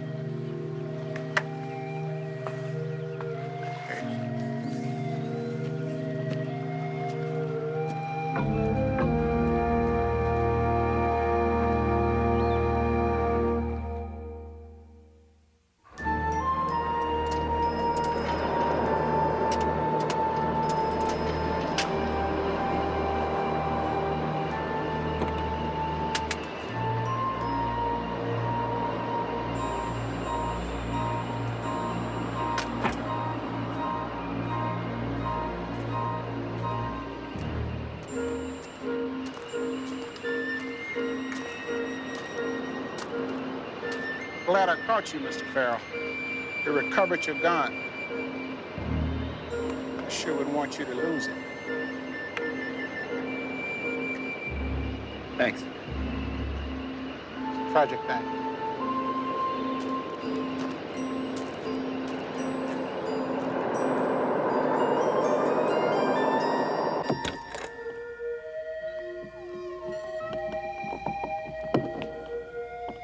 Al?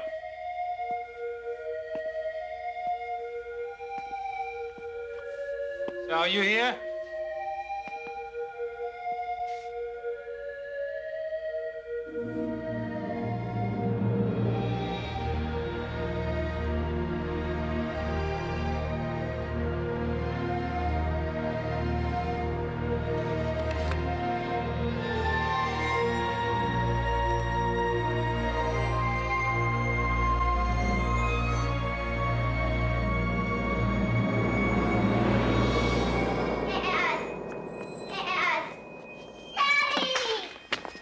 Dad, Mom says I still can't go to Destruction Derby with the guys, even after you said I could.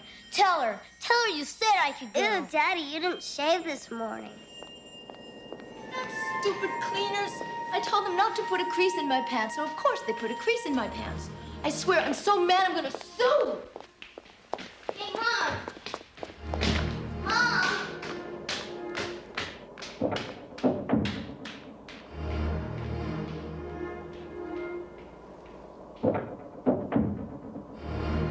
Oh, no. How many cookies did you guys eat? 10, 15. You didn't. You ate the whole bag. What are you doing in those clothes? Gonna do ducks in the pool? Has the Lakewood sheriff called? Have you heard? Heard what? Dad, what about the Demolition Derby tonight? I gotta tell the guys. Leave your father alone. I already told you. You can go to the movies, you can go to the video arcade. You cannot go to the Demolition Derby. That's final. But, Mom! No buts, no buts. Now go upstairs, get cleaned up. You too, Carrie. Mrs. Diamond's gonna pick you up 6:30. Come on. Mrs. Diamond always smells like an attic. Oh, great. Go on, hurry. Sally, something terrible's happened. No excuses from you. I want you upstairs taking a shower in 2 minutes. We've got to greet our guests by 7 o'clock. It's late.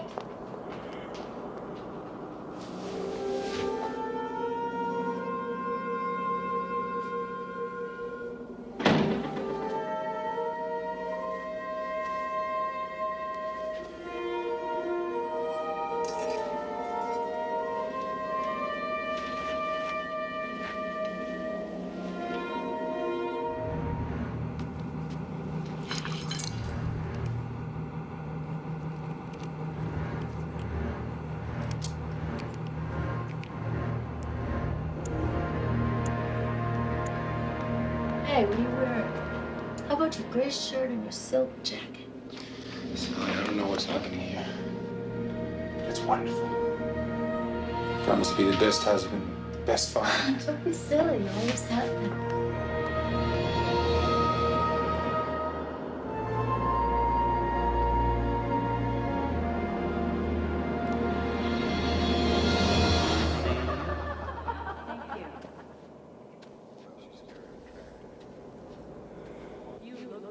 I'm not sure I agree with you, Arthur. I don't think the market is softening in the least. In fact, I'm rather bullish on the outlook for our third and fourth quarter this year. But we don't have the earnings, Joe. Shut up, Arthur. You don't know what you're talking about. See you later. wonderful party, Joe. Thank you, Nicole. How's that drink there, Ira? Just fine, thank you. I was right behind you if you need it. Thanks a lot.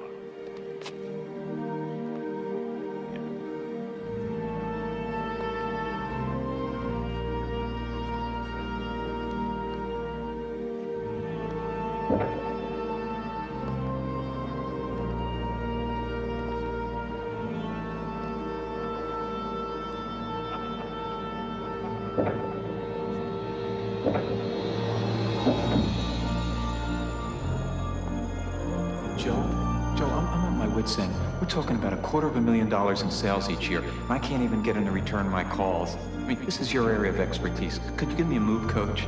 Forget it. I was hoping you'd talk to Gordy Lazalier. I mean, I know you know him really well. Later. Joe, look who I found.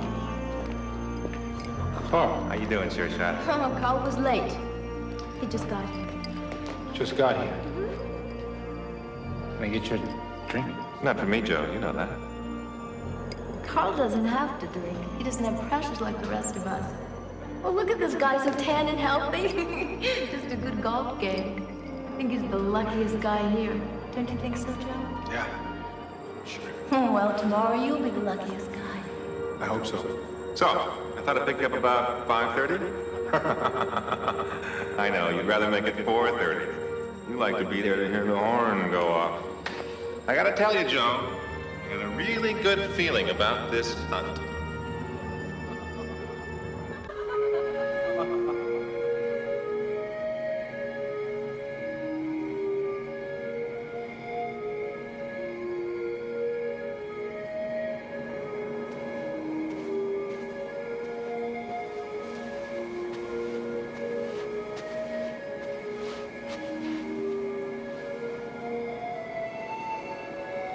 Don't think I don't know what's going on. Joe, you're hurting me. You and Carl. It's been going on for years. Me and Carl. Carl Wilkerson. Don't, Sally. Don't. I know all about the golf lessons. I know all about the dead-end road out by the quarry. I know all about the Springfield Motel, about his apartment. Whenever I'm out of town, it's you and him all the time. You can't be serious. This is ridiculous. God, I've never seen you so sincere, so hurt, so surprised. I never realized you were such a good liar. But then, you had to be to deceive him for all those years. Joe, stop it. This is scary. Not as scary as what you had planned for tomorrow. That was your plan, wasn't it?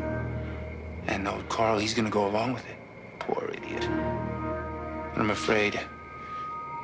afraid he's in for some big surprise tomorrow. I swear there's nothing going on between Carl Wilkerson and me. There never has been. Good. And you won't be a bit disturbed when I come home without him. I've been waiting a long time, a real long time for this night, when I wouldn't have to rush with you.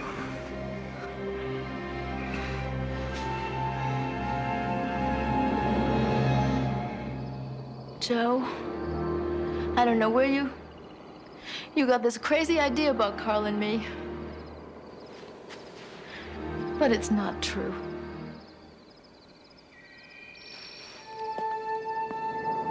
Right on schedule. There was a kiss, as I recall.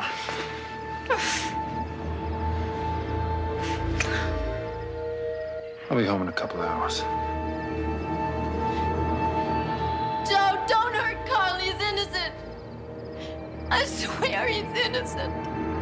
He was the first time, too.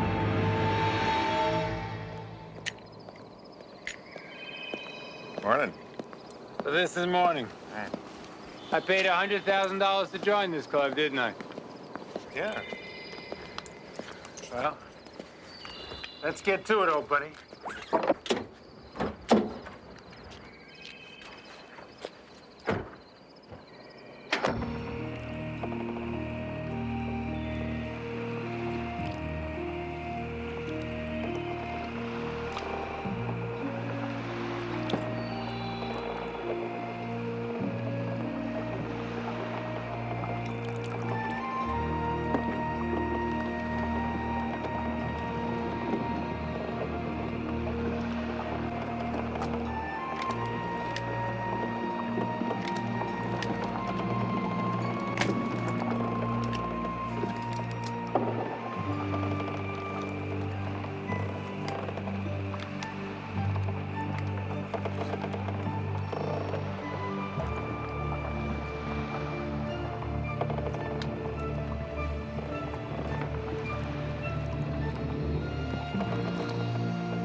just wouldn't grab the gun. He was my best friend. It's a tragic thing. Joe. Carl, what's wrong?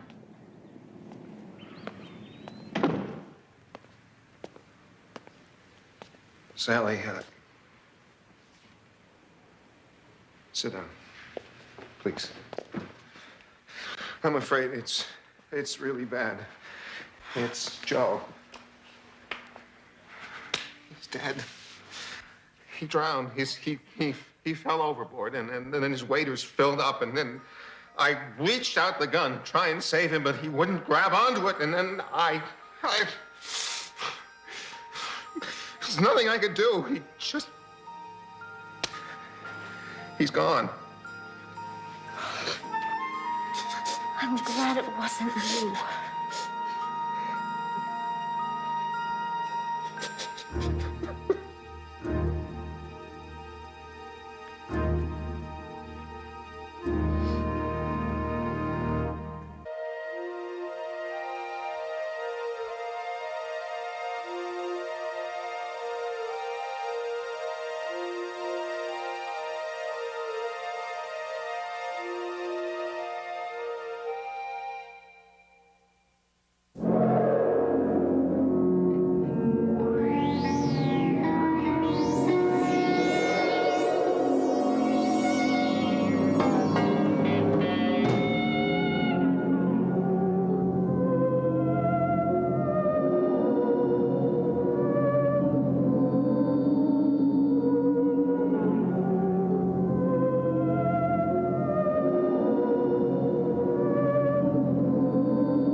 Open, it's gotta be open.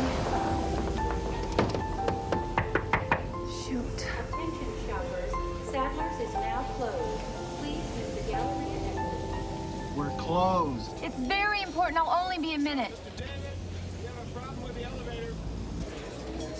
Hey, no, wait! Attention shoppers. Galleria's closing, ma'am. I know, but there's something I need to get tonight. It's very important. Please?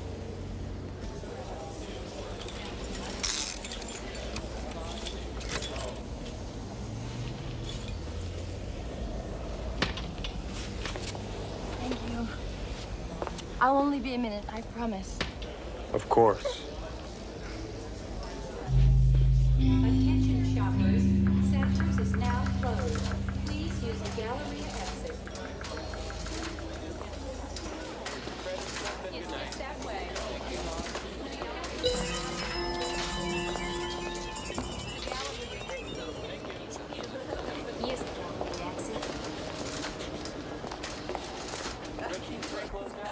Have everything? Not exactly. Samplers is now closed. Please use the gallery exit. All clear here. Copy.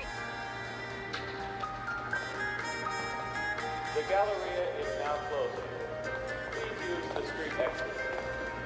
The Galleria will reopen tomorrow at 9 a.m. Oh, God bless whoever.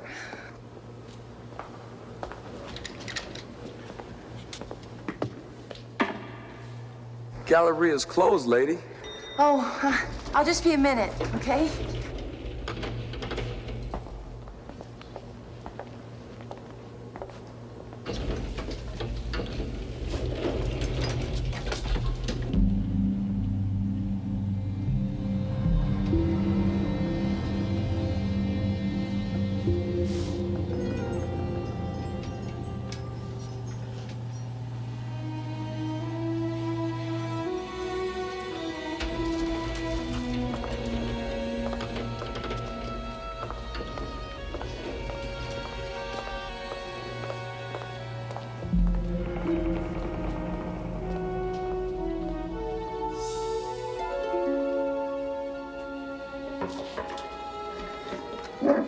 I think they're closed, ma'am.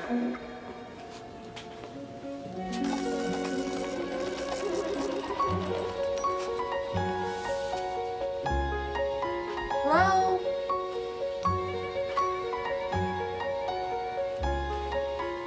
Is your boss around?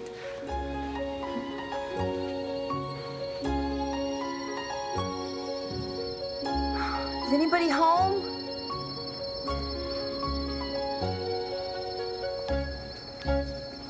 May I help you? Yes. Oh, I'm so glad you're still here. I thought for sure I'd blown it. You know you're about the only store in the gallery still open? How may I help you? I'm looking for one of those cornfield kid dolls. I'm sure you know what I'm talking about. They're very popular. Oh, tell me about it. That's all I hear out of my landlord's little girl. That's who I want one for.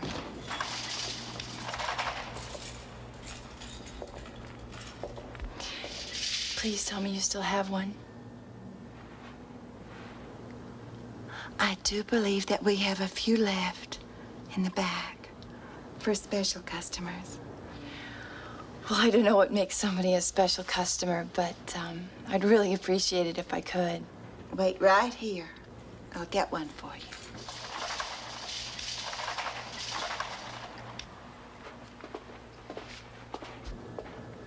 Well, thank you.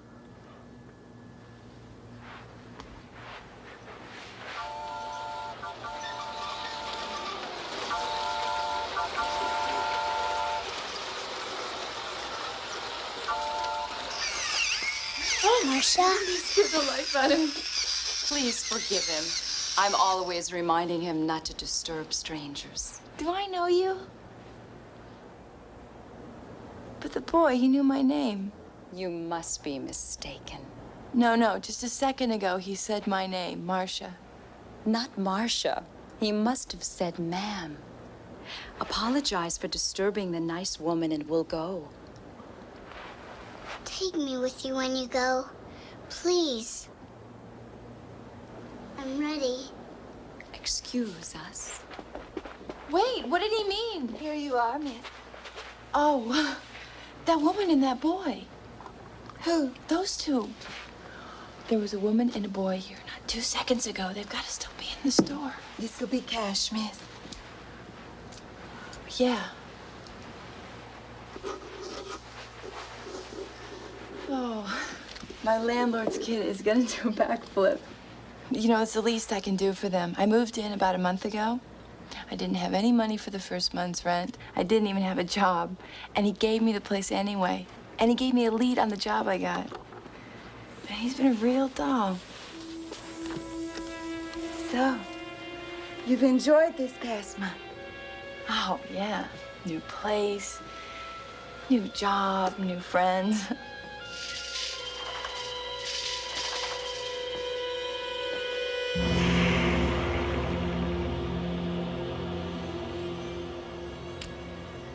Would you mind hurrying?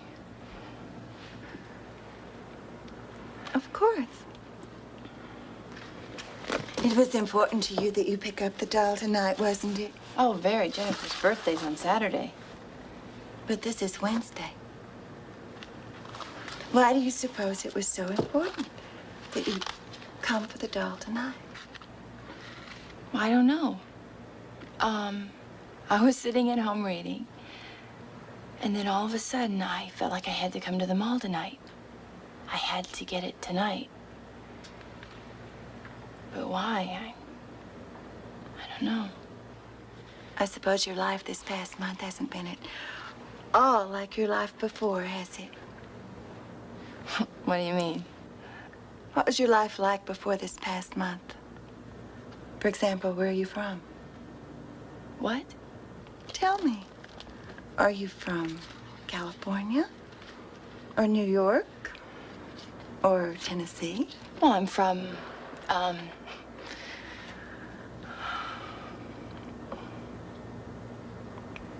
I don't remember. Do you have any identification? Of course, I have my temporary employee card from work. But no driver's license, no social security card? I just applied when I got the job. What are your parents' names? Do you have any brothers or sisters? Where did you go to school? Why are you doing this to me? You don't remember, do you? Remember what? My name is Marcia Cole, and I live at Artesia Apartments, and I work for Saratoga Thrift and Loan. But that has all happened in the past month, hasn't it? Yes, but I don't see what that has to do with anything.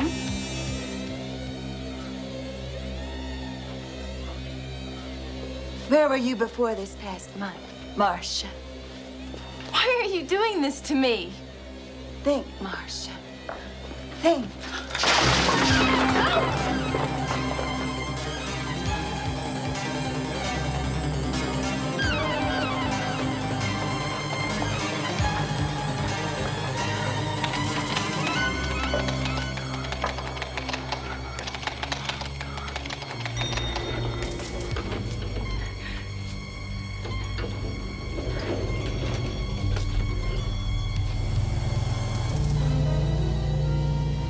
Would you mind? How are you, Marcia?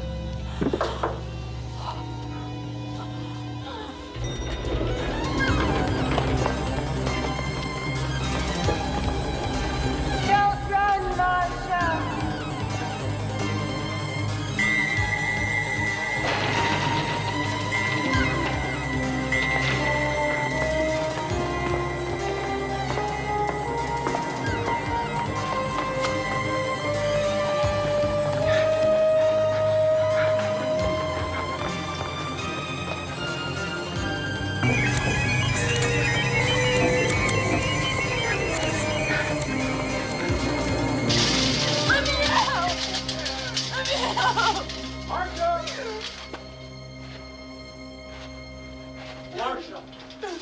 Marcia!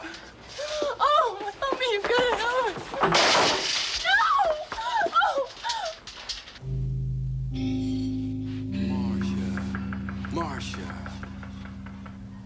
Marcia. Marcia. Marcia. Marcia. No! Marcia. No! Marcia. Hi, Marcia. Hi, Marcia. No! Marcia. Marcia.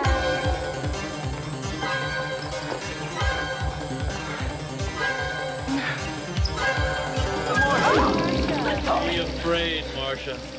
Think. Think hard. Try to remember. Marcia! Marcia.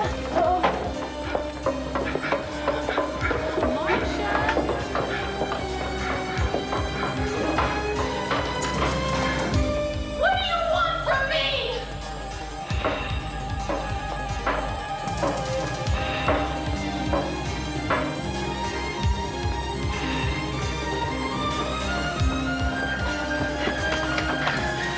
Wait for me! Marcia, open the door. Come on, Marcia. Marcia.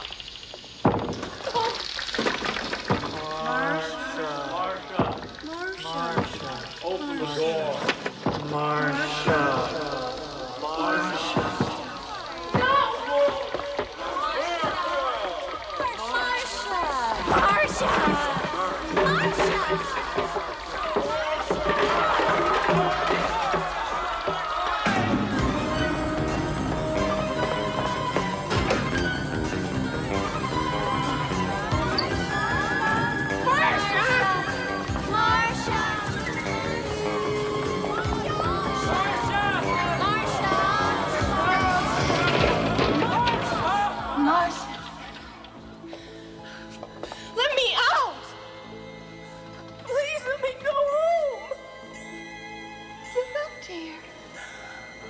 Running yourself ragged.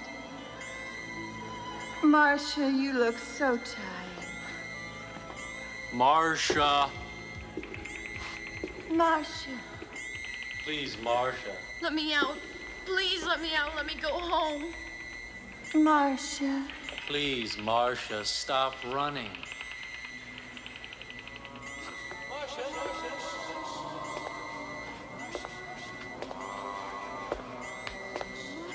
What do you want from me? We want you to think, to remember. I don't want to think. I want to go home. Marsha, you are home. What is the matter with you? I'm a mannequin. We all are. No! No!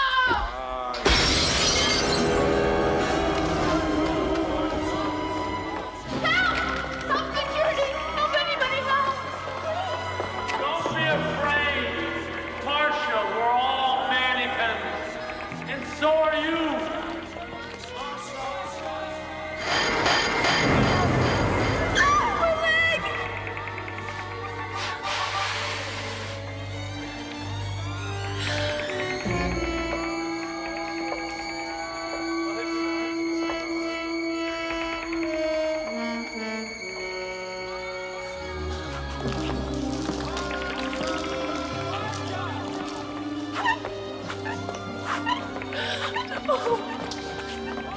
Marcia, we've been waiting for you. We want you back, Marcia. We want you back. Don't be afraid. It won't hurt. Marsha, come home, Marsha. Marcia. Stop this, Marsha.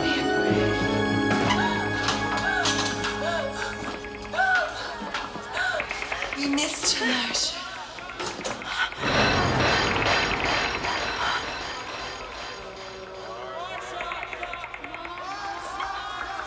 Please, Don't be afraid. Marsha.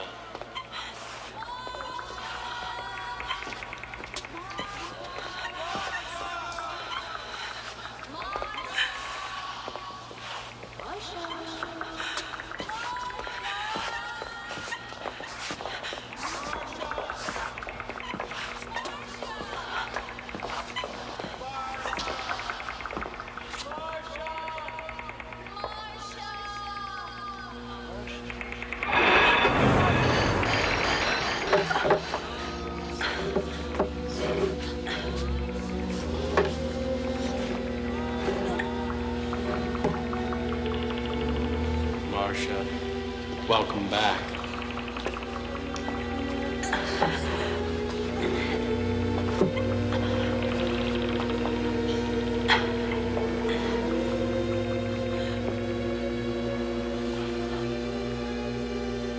Don't fight it, Marsha. You had your turn to go out and experience the real world for a month. Now it's someone else's turn. It's only fair. He's right.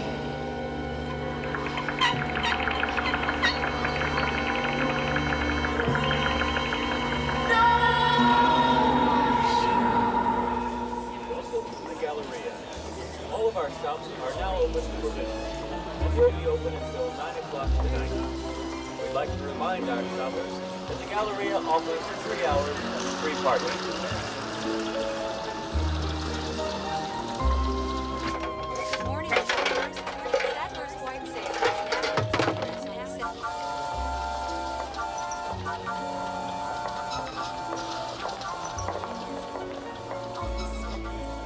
Imagine standing forever still, unable to act, to speak, to touch a reassuring hand.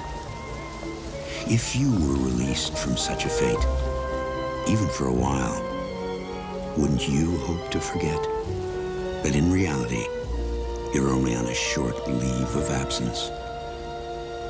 From the Twilight Zone.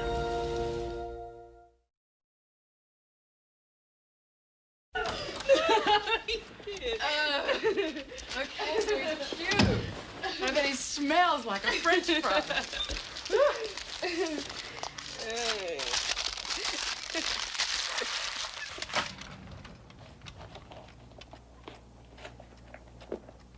That's funny. What?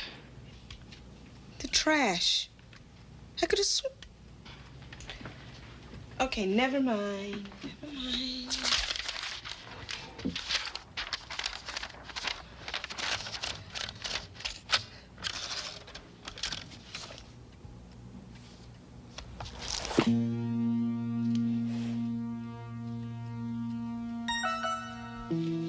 All right, where is it?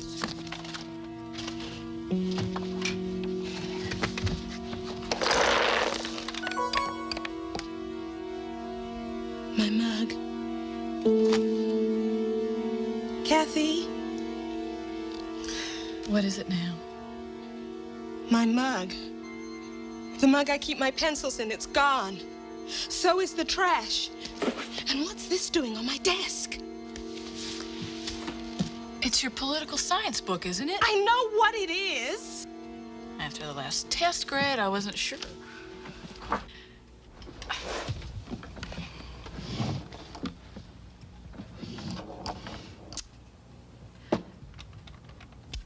Ah, come on. There's nothing to get upset about. So you're a little sloppy. It's not a capital offense. My mother loses her car keys twice a day. Well, I don't. And I'm not as sloppy.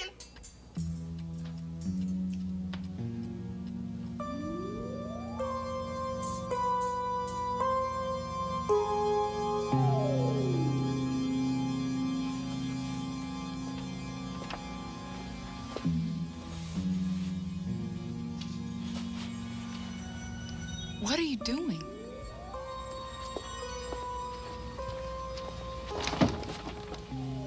What is it? There's someone in the closet.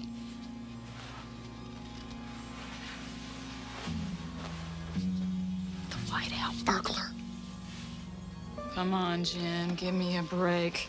This is really getting out of hand. There's no one in the closet. Here, look for yourself. See? No one. Nothing. It's just a...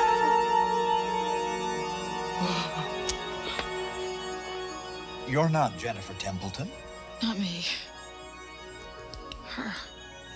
I don't believe it. Just give her the mug back and let's get out of here. Right.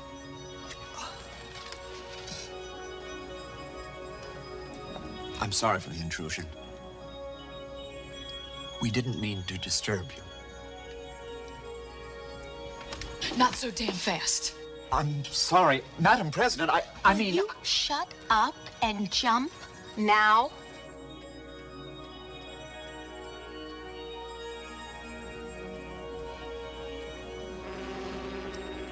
Oh, damn it. I'm really sorry about the mug. We weren't supposed to take anything you'd miss. The first president of Earth, and she's practically in tears. God knows what effect this will have on the time stream. And if you go back to see Cleopatra again, don't bother coming home.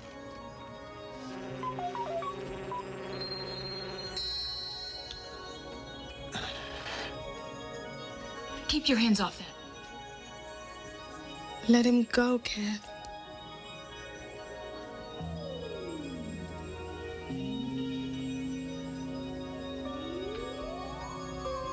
Thank you. I know now why they called you the Great Peacemaker. Well, I'm history. It's been nice meeting you, Madam President.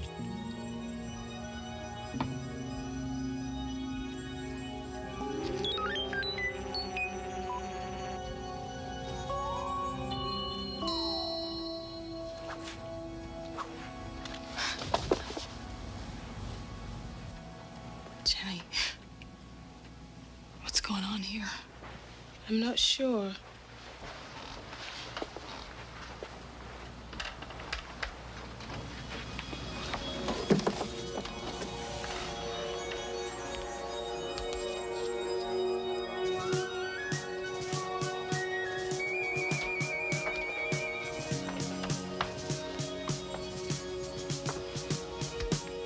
But I think I'd better quit cutting political science.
Good morning. You ready to take your test?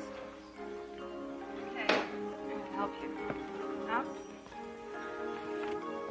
Okay, just step up on the treadmill, please.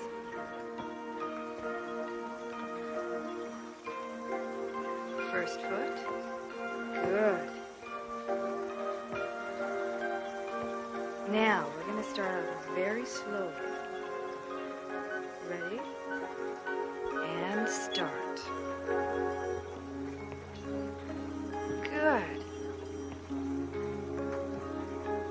That's not so hard, is it? That's very good. How about a little faster? Good work.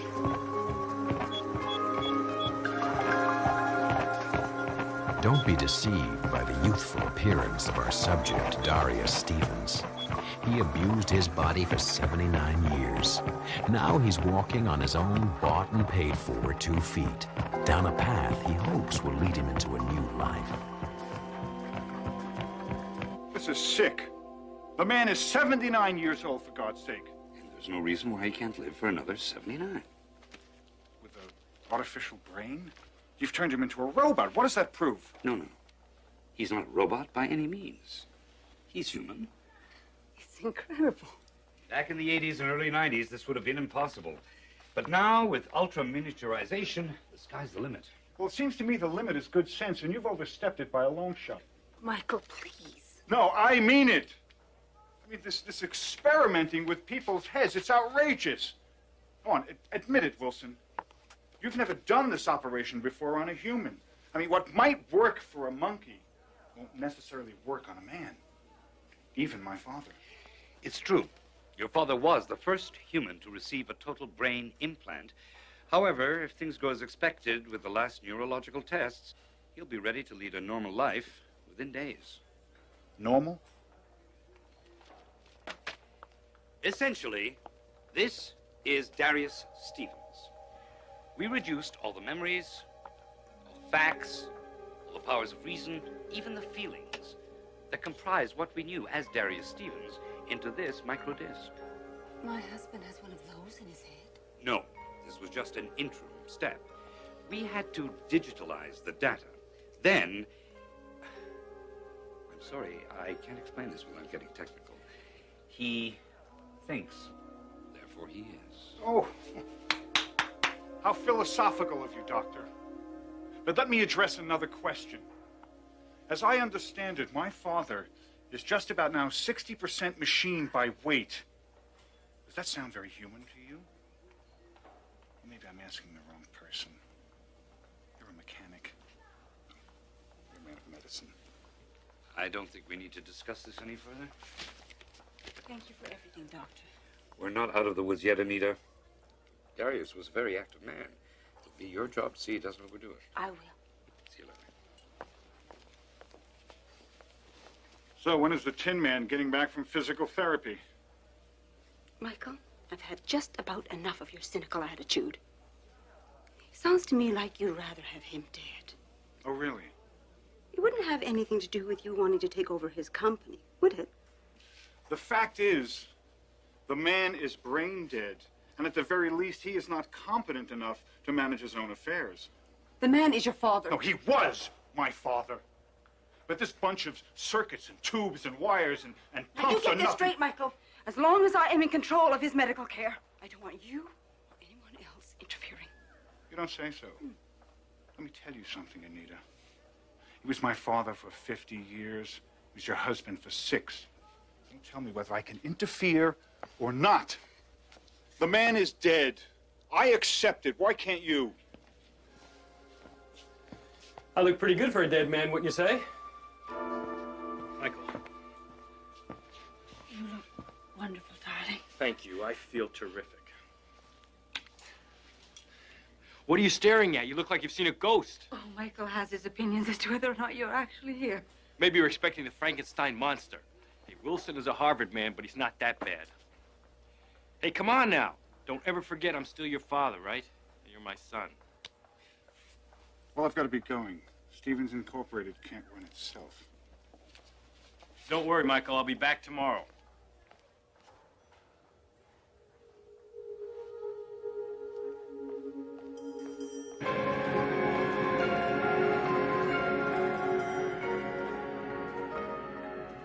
Call New Orleans about that Jensen order. Don't forget to tell Harris about the sales meeting in Phoenix. And have Stein drop some projections on the Western region. I want them on my desk by the end of the day. You got that? Yes, sir. Susie, would you come in here, please? I hope you took your vitamins. You're going to need them just to keep up. Okay, Susie, there's a couple of things I want you to do for me today. Knock, knock. Anita, we'll talk after lunch, okay? Oh, I'm sorry. I didn't realize you were so busy. No problem. Just give me a second. Oh, now you've got to learn to slow down, darling. Dr. Wilson said you should ease into it. Yeah, Dr. Wilson. Well, this is business, and if you snooze, you lose. Great. Okay. Where would you like to have lunch? Well, Excuse me. I hope I'm interrupting. Michael. Larry, nice to see you. You know my wife, Anita? So what can I do for you gentlemen today? I'm here to enact the company's succession plan. What are you talking about? You can't do that unless I'm dead or sick. Now, do I look sick to you, son? Doesn't matter how you look. See, that computer looks fine, but it's neither alive or dead. It's a machine, like you. I'm taking over. Like hell you are. There's nothing wrong with me. I'm more alive than I ever was. Is that why you're here, Larry? Would you smell a little blood in the water? Insulting my attorney won't do you any good. He's here for a purpose. Do it. Are you Darius Stevens? Now, that's kind of a ridiculous question, even from you, Larry.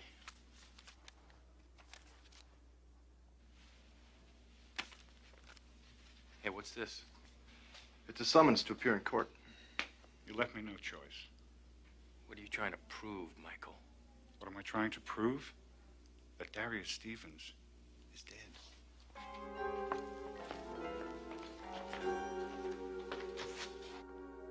This is all new territory for the law, Darius. There must have been cases before this. Some precedent must have been set by now. The rights of patients who've been kept alive on machines have been established over and over and over, but there has never been a test case involving a human being who is more than 50% machine. Well, what does having a few artificial organs and joints have to do with it? I don't understand. Well, that's not exactly the point. Nobody begrudges you an artificial heart or liver or kidneys. What's at issue is your brain, and that's a very gray area. Pardon the pun. That is ridiculous. You wouldn't say that someone with an artificial leg wasn't human. But your leg doesn't do your thinking for you. As far as the law is concerned, when your brain is dead, you're dead. But I am not dead. And with this brain, I can do the work of 3 men. Being superhuman may, in fact, work against you. But I'm everything I ever was, only better. Everything I felt and thought with my biological brain, I still think and feel. And what makes me most human, what makes any of us human at all, is that drive to live. And I have it inside of me. Obviously. But what we're talking about is a power grab. And you are up against your son. And he has a lot of cards in his hands. Damn it! This is my company. I fought to make it what it is, and I'm going to keep it. Keep it. I'll do what I can. I've already got my staff working on it. Just relax. Just relax? My own son is contending that I'm dead. We know better, don't we?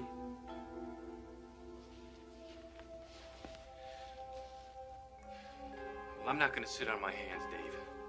I'm going to do a search for any legal precedent that is vaguely related to this. I can do it faster than your staff. Fine.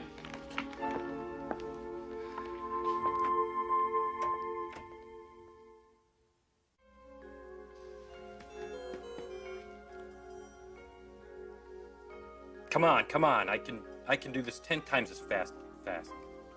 I am processing the data within normal specifications. Well, increase your specifications. What did I do with that readout?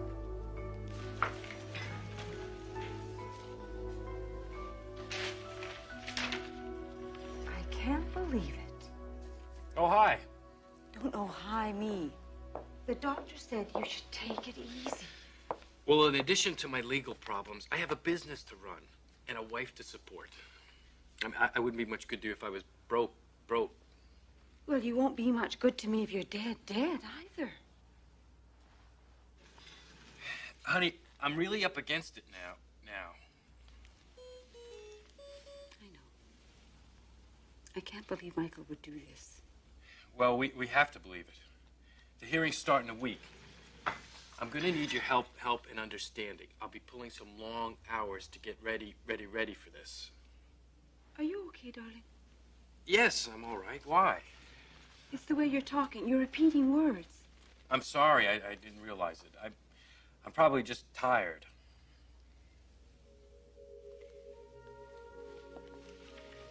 Darling, we have enough money to live on.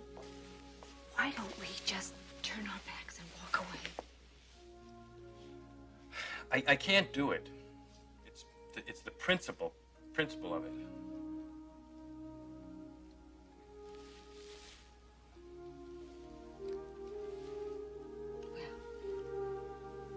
You can count on me to help you in any way I can.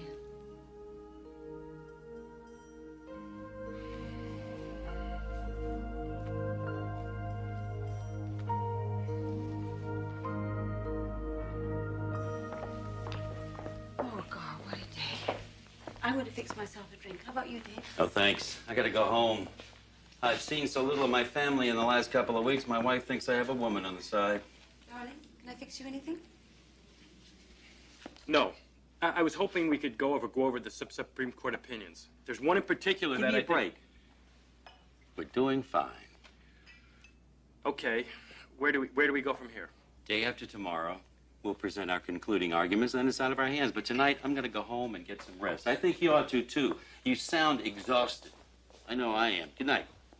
Good night, Dave. You didn't even say goodbye to Dave. I'm going over these opinions. I'm a little bit preoccupied right now. Why don't you go home? Darius Stevens, don't you dare try to dismiss me like that. Look, I'll read these. You read those. I'm glad you're not doing research for the other side.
Darling.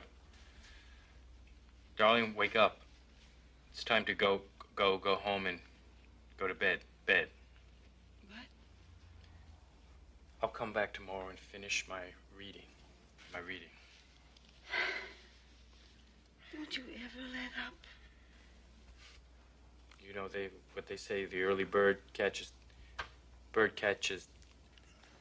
The worm. Are you okay? I guess I'm just tired. I think you... Bad sector. Invalid file name. I think you better call the doctor. Call the doctor. Call the doctor. Call the doctor. Call the doctor. Retry bad entry.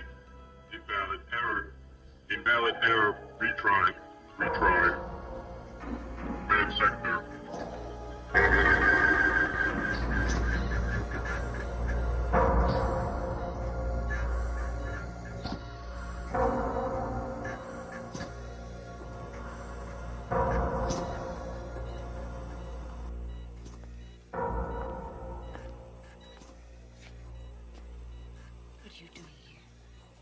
Just came to see for myself. My, how the mighty have fallen. I hope you're happy, Michael. Me? You did this. You and your power-grabbing attorneys. Calm down and don't take it so personally. To you, this is just business. But you're going to have to live the rest of your life with the knowledge of what you did to your own father. I didn't do this. He did it all by himself.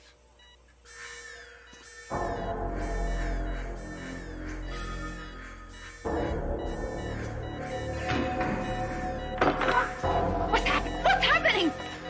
What is it? What does it mean? What is happening? What's happening? Just died. Doctor, we have renal failure. I knew we should have shut his kidneys down when we first came in. Power drain is just too much.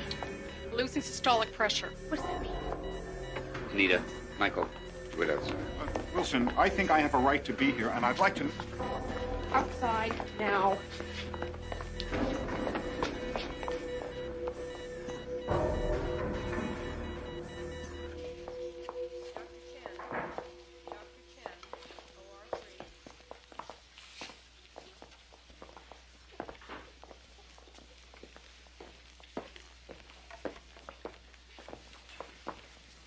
How is he, Doctor? Anita, I'm sorry. We lost him.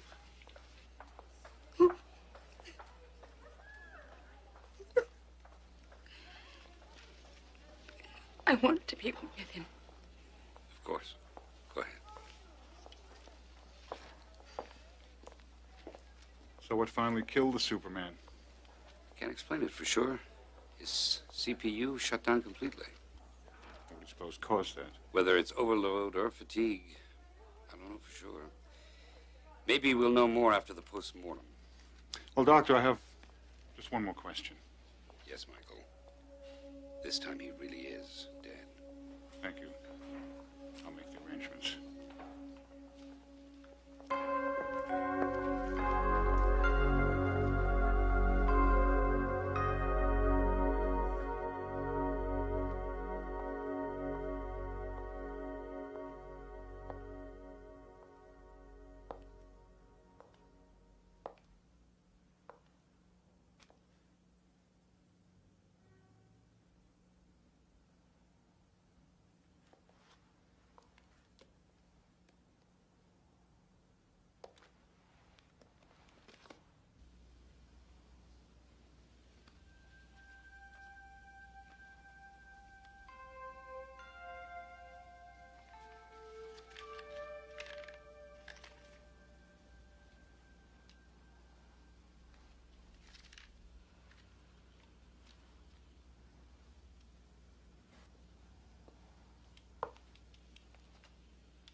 Anita, Darius.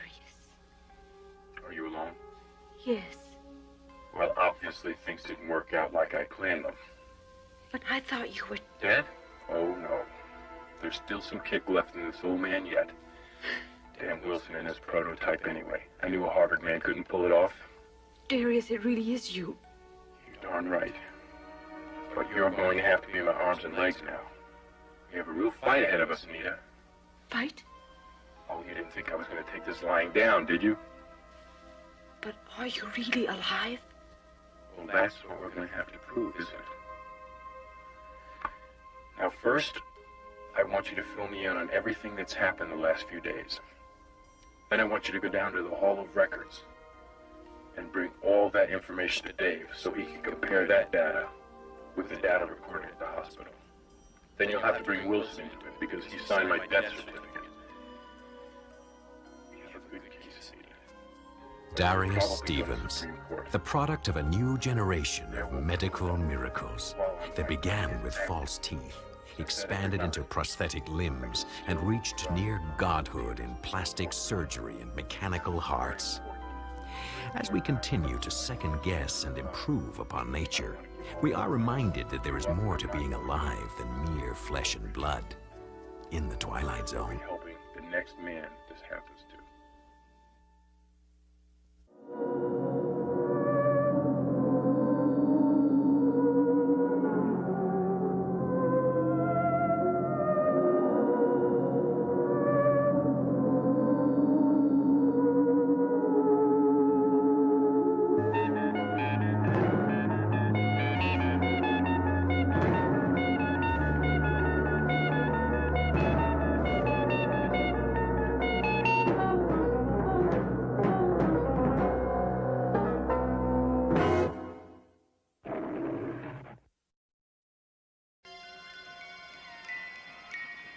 Sheila, would you please cut me some slack? I am trying to watch my game here.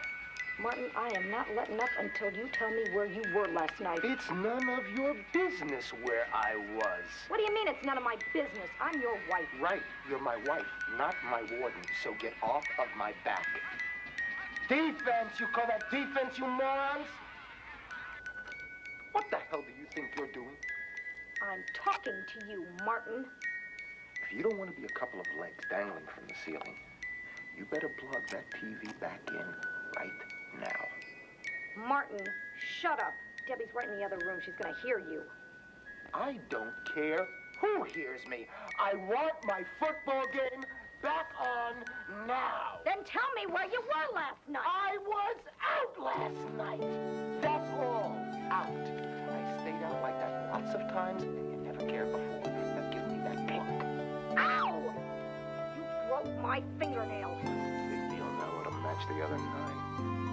How do you expect me to keep nice nails with all the work I have to do around here? What work you do? Your nails should be perfect.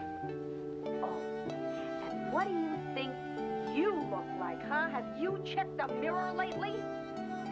Meaning what? Meaning you're a slob, Martin. You're the biggest slob I've ever seen. Hey, how about I teach you a new word? You ready? Here's your new word. Comb. As in comb your hair. Try it sometime. What, do you expect me to look like James Bond or somebody? I'm in construction, for crying out loud. I'm not asking for James Bond. Just something a little closer to the human race. How's that? You're grotesque. I work damn hard for the two of you, and when I get a little free time, I think I'm entitled to spend it the way I want. That's a wonderful sharing attitude for you to take. It's easy for you to say. You've got your entire day to yourself. I don't have but a couple of hours a night and my weekends to enjoy myself. I don't know why I married you in the first place. She's playing in the other room. You're really an animal, you know that? Mommy. What? The Children's Zoo. Never heard of it. Where did you get this? It's filthy. Did you get it off the playground or something? Come on, would you give the kid a break, please? What's it say, kid? No, come on, tell Daddy. It's an invitation to the Children's Zoo. Never heard of it.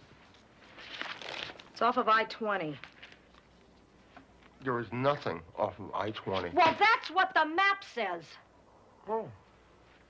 Great. You take her there. Me? Hey, look, you've been looking for an excuse to get out of the house anyway. You really think Debbie deserves to go to the zoo? Yes. I said yes. It says here both parents must accompany the child. Sure, yes. You said she deserves to go.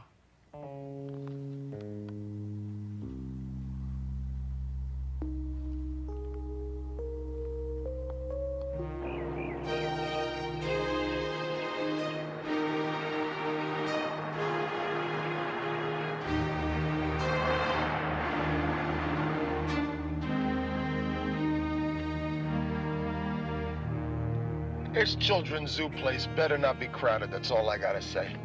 I wish that were all you had to say. Now you're complaining because there's nobody here.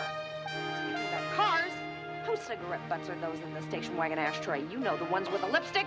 Where did you go last night anyway? I told you, it is none of your stinking Hi business. there. You out catting around Welcome with to that the Children's jerk friend Zoo. of My yours, name my is Melody. boy? What's yours? Her name's Debbie. Debbie Cunningham.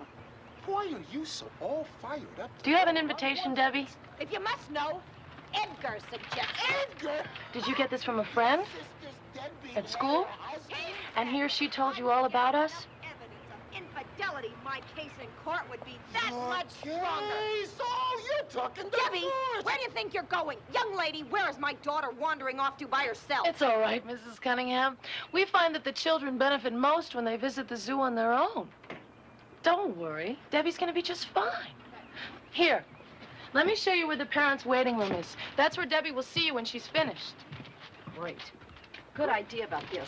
Right, the best idea, congratulations, is the idea of our divorce. It's sensational. I'm taking you to the cleaner. Great, I'd love it. Hey, what time you get off of work, huh? Welcome to the Children's Zoo. Simply follow the orange line on the wall to your right. To hear the parents speak, press the red button directly below the cage identification number.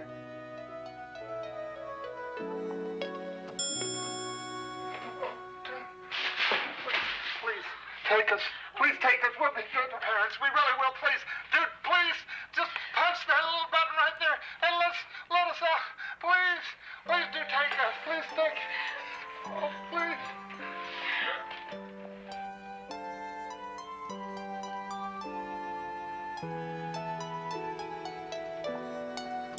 Rolling. Look, she's here. You little brat, let us out of here. Come on, tell the people that run this place to let us out of here. Shut up! Tell them to let us out of here in 2 minutes flat, or we're going to tear this place apart with our bare hands.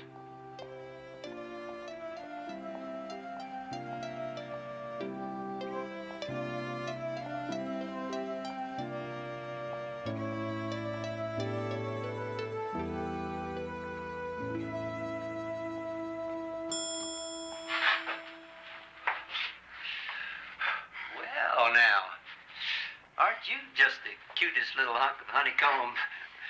How are you doing this fine day? My name is Merle.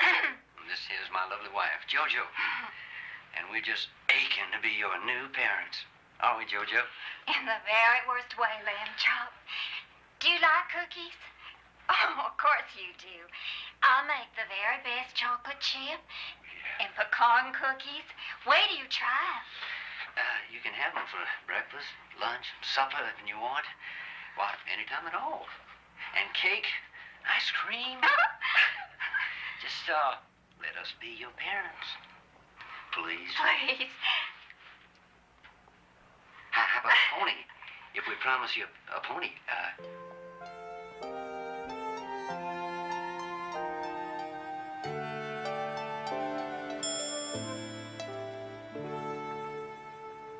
Gee, you're probably one of the youngest to ever come through. How old are you? Around 4? Our son was 7 when he brought us here. That seems like such a long time ago. We've learned our lesson. We know what it means to be good parents now. If you were to give us a chance, we would promise to be the very best parents that we know how.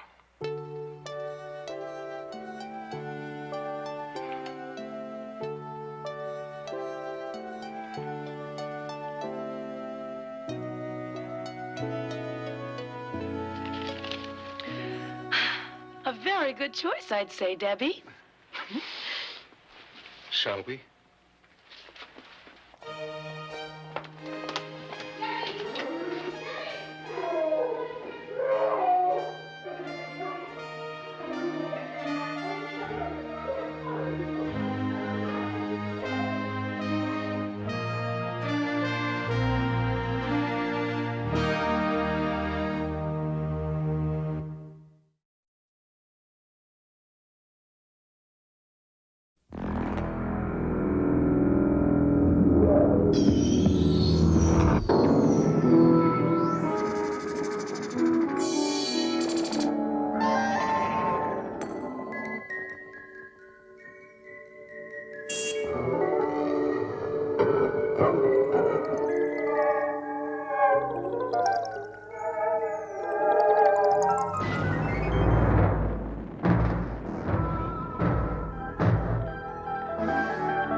Welcome back, Mr. Bennett.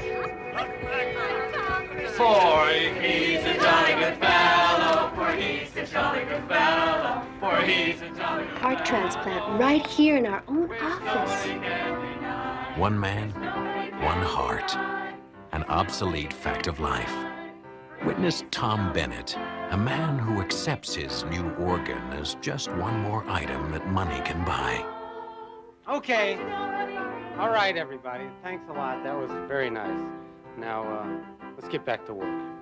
A man who would tell you that the boundaries of the Twilight Zone are shrinking as miracles become commonplace. What the hell is wrong with Spence? Did you talk to him about this building lease? Sure, I gave him input. Why? Look, they want 3 floors, 3 high floors. And always asking for... Tom, I know. I said exactly the same thing. I told him he's practically giving the store away. Now, about last night. Yeah? My compliments to your surgeon.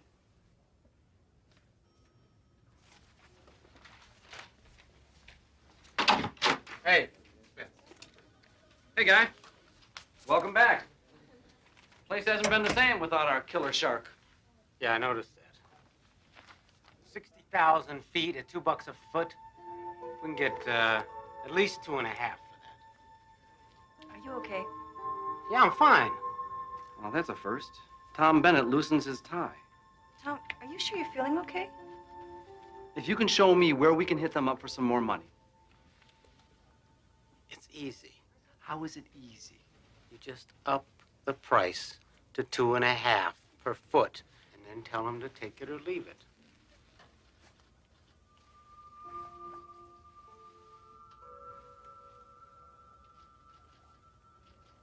Did you ever own a pair of really good boots?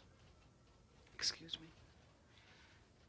Yeah, the kind of boot that fits around your foot like it's always belonged there. Don't look at me. If it doesn't have 3-inch heels, I'm not interested. Where are you going? Be right back. I'm gonna go buy a pair. You're gonna buy some boots. Tom, we're in the middle of something here now. Yeah. You wanna come along? Tom. You're serious, aren't you? Sure. Okay, let's go get them boots, partner.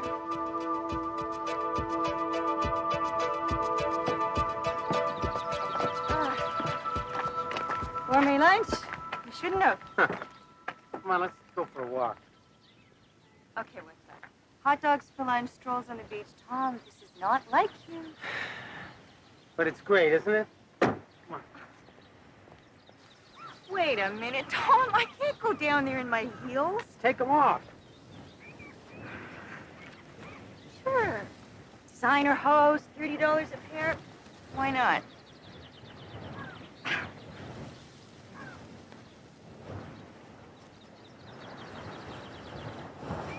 Nice, huh? Yeah, Tom, I really have to get back.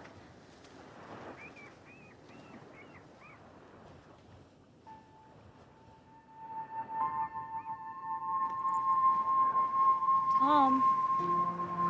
Hello? That woman.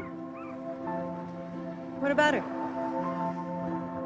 I've seen her before. Where? You mean here before? No. Yeah. Maybe I have.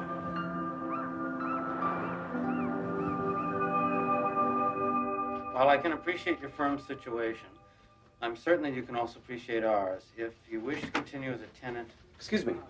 How about something to eat? Sure. Julie, want to go? Thanks. I think I'll pass this time. The terms I have outlined are the best we can offer in the current rental market. Unfortunately, there's no room for negotiation. That's good.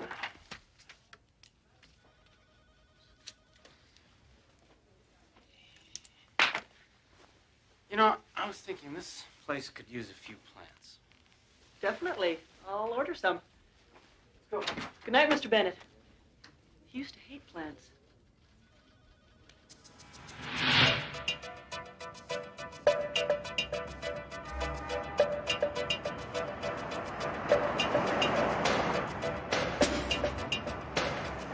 Where are we headed? This car. Who cares? Just relax. We'll wander around till we stumble across something.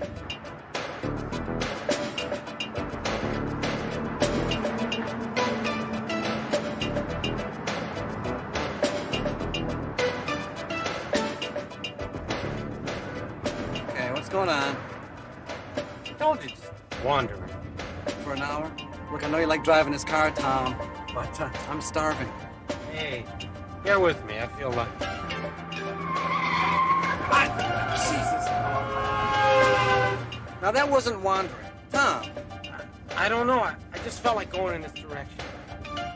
Tom, when you have a heart transplant, it's got to be a shock to your whole system, you know? Did they warn you about anything like, temporary craziness?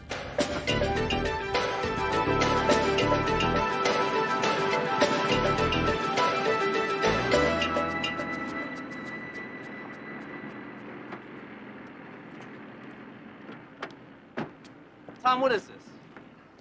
This is dinner. Get the hell out of here. You got an immune system that's already stressed out. This is not dinner. You look at that? What, the waitress?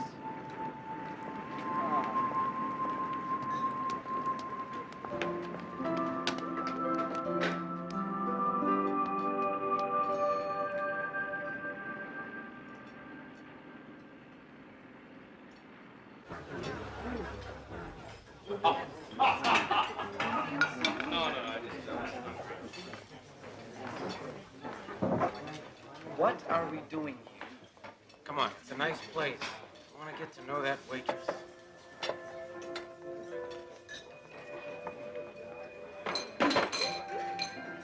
Why? I don't know. There's something about her. It's like she's somebody I want to talk to. Mister, is there some reason you've been staring at me since you walked in here?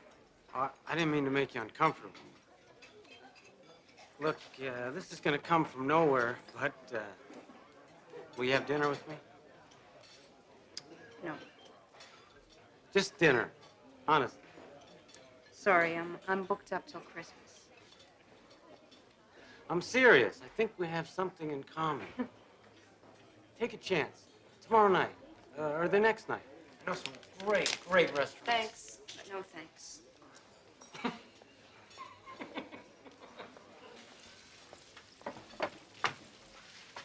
He asked me for a date. What did you say? What do you mean, what did I say? I said no. Mary Jo, You have got to start dating sometime, and this guy looks like one hell of a way to start. why does he keep staring at me? Weird. Look, what about Ralph? He'd ask you out in a second if he thought you were available. Well, I'm not available.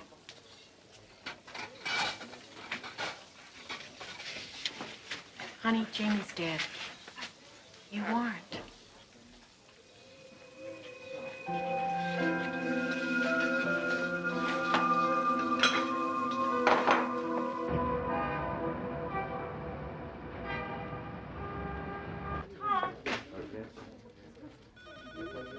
Tom, I want to talk to you.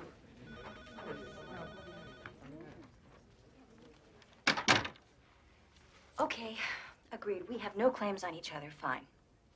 But I will not be humiliated. Huh? By a waitress? In some greasy spoon, Tom? Hey, I go in there for lunch a couple of days a week. That's it. So what's the attraction, the ambiance or the cuisine? Both. I like the food and I'm comfortable there. Yeah, I feel good there. Which is strange considering nobody likes me. Least of all your waitress, I presume. She's not my waitress anymore. Mary Jo refuses to serve me. Which is just the kind of challenge you like. Wrong. As a matter of fact, I keep telling myself this is stupid. What are you doing there? But then a couple of days later, there I am. Oh, poor baby. All that meatloaf and no love.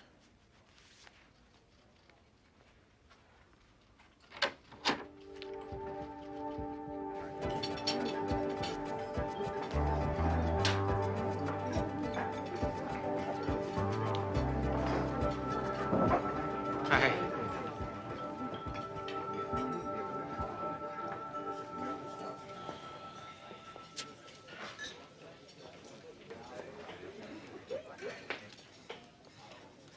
How about a piece of that cherry pie? No. Look, I am getting sick and tired of you hanging around here all the time. You're not coming here for the food. Yeah, it's really not that bad. And the fact is, if you're not coming here for the food, there is nothing here for you. And why don't you just go and get in your fancy old car and you go someplace else?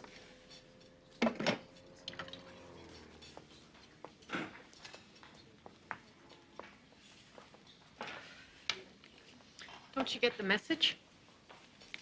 You're not wanted around here.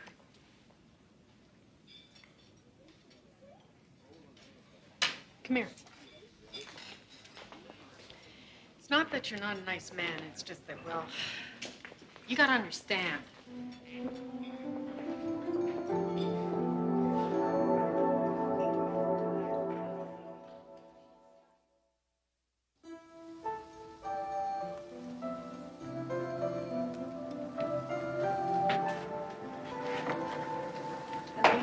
What? He's here.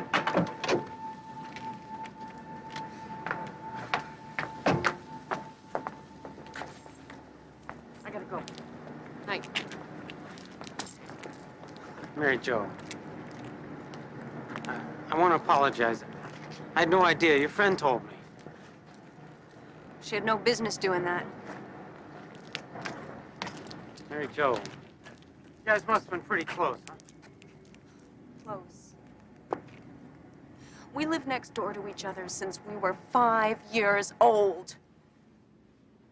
We always knew we were gonna get married. Well, maybe that sounds kind of silly to you. Well, maybe it is silly. But it was the kind of love that makes you hurt. The kind of love that you feel right down into your toes. He promised me. He wanted to wait until he had a good job.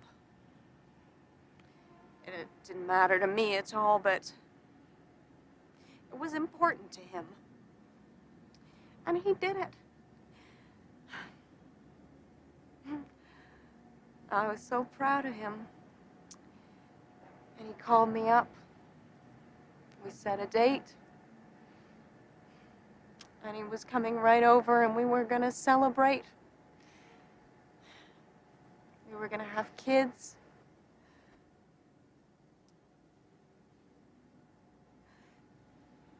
They said he drove off the road. And they took him to the hospital.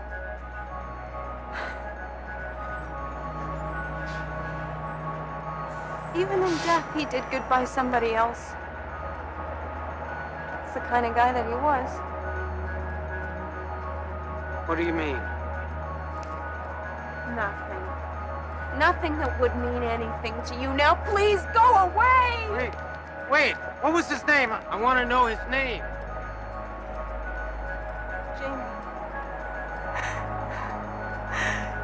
Jamie Adler.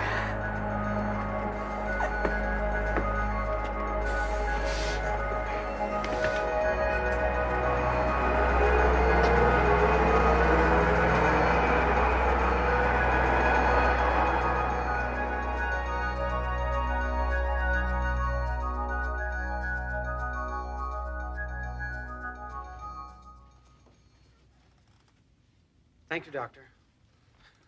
Yeah, I appreciate it. Of course, strictly confidential, I understand.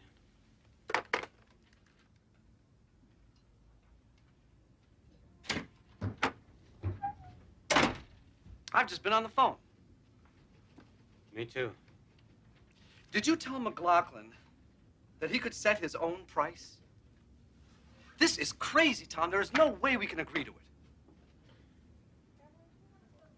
You know whose heart they put in me? It's a man named Jamie Adler. Very nice guy.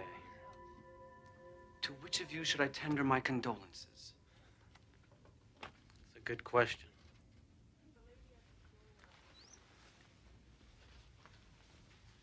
Where the hell are you going now? I don't know. I'm going for a walk. Look, Tom. If you don't shape up, you're gonna lose everything. The house, the job, the car. I got rid of that car.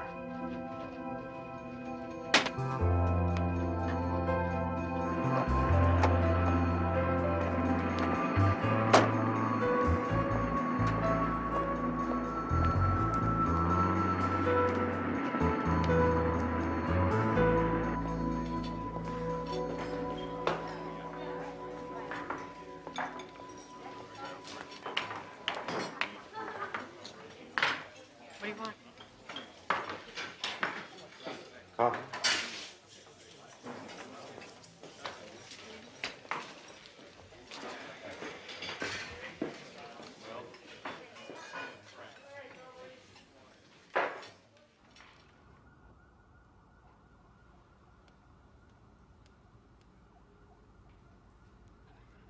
Still here.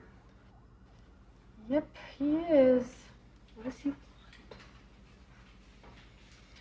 After 5 cups of coffee, donut? I think he wants to talk to you. Sure is patient.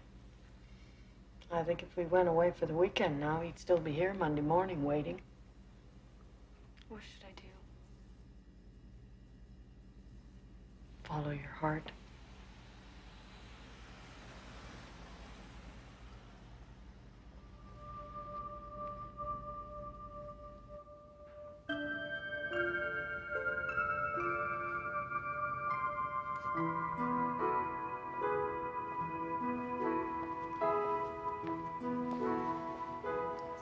Stephen? No. Please.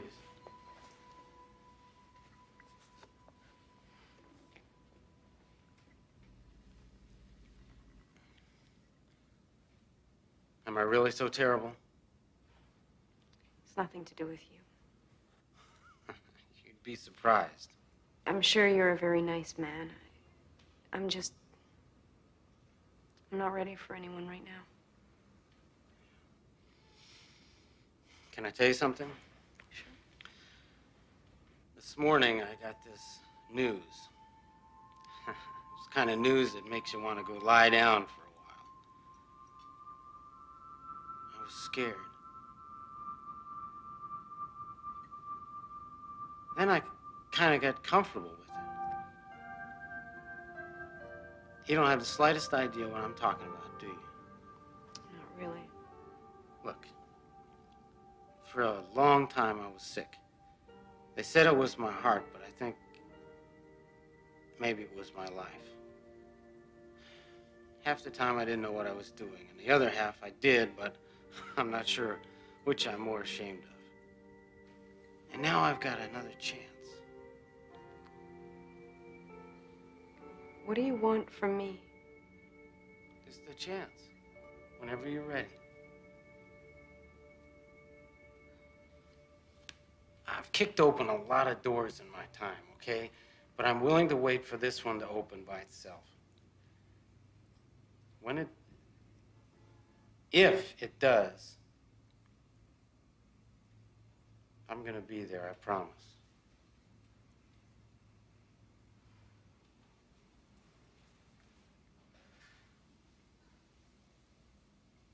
Well, at least let me buy you a piece of pie. Madam, give me a piece of strawberry pie with peach ice cream, please. That's my favorite. How did you know that? Lucky guess? You're a strange one. I warn you, I'm not an easy person at times. Oh, really? Jamie made me a promise, too. He said that he would always be with me. Yeah, I kind of suspected that. Well, he meant it, I'm sure. And, I'll keep my promise. Cross my heart. A philosopher once wrote, "The heart has its reasons that reason does not know." Perhaps he was born knowing that truth. Or perhaps, like Mr. Tom Bennett, he discovered it with a little help from the Twilight Zone.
Daddy, hurry up.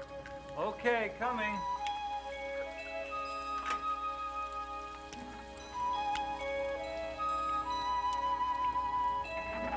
Daddy, come on. Okay, I'm coming.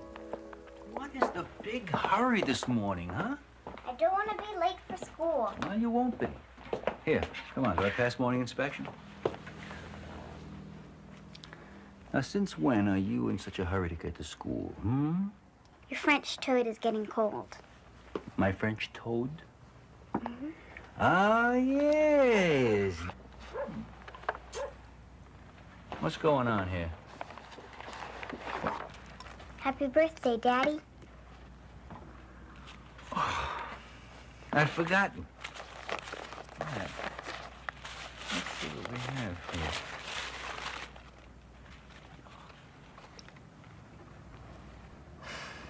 I made it in art class. It's beautiful, sweetheart. It really is. It's just a dumb wallet. Open it.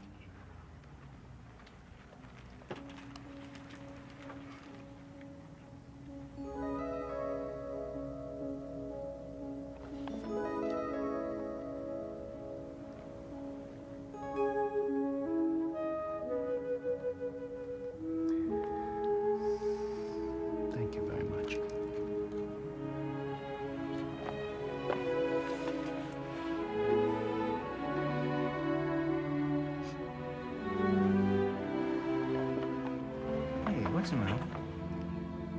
I miss her so much, Daddy. Oh, baby, I know.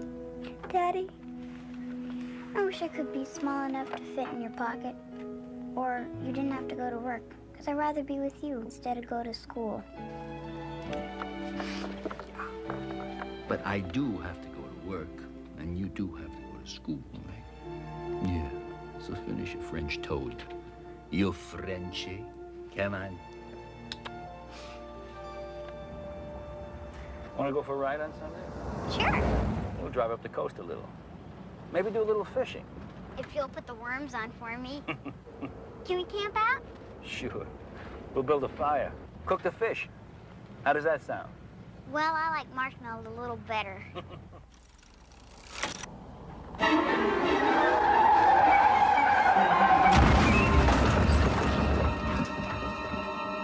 What if Paul Milano had turned right instead of left? Hit the brakes a millisecond quicker? Or if. The word ticks like a crazy clock, trying to reclaim a single tragic second from the Twilight Zone. Dr. Baker, Dr. J. Baker, third floor obstetrics. She's not responding. Oh, no. I just saw her move a moment ago. Involuntary reflexes. Her vital signs are fading, Paul. We almost lost her last night.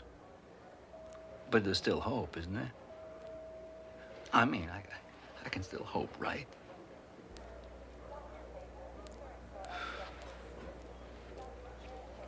No.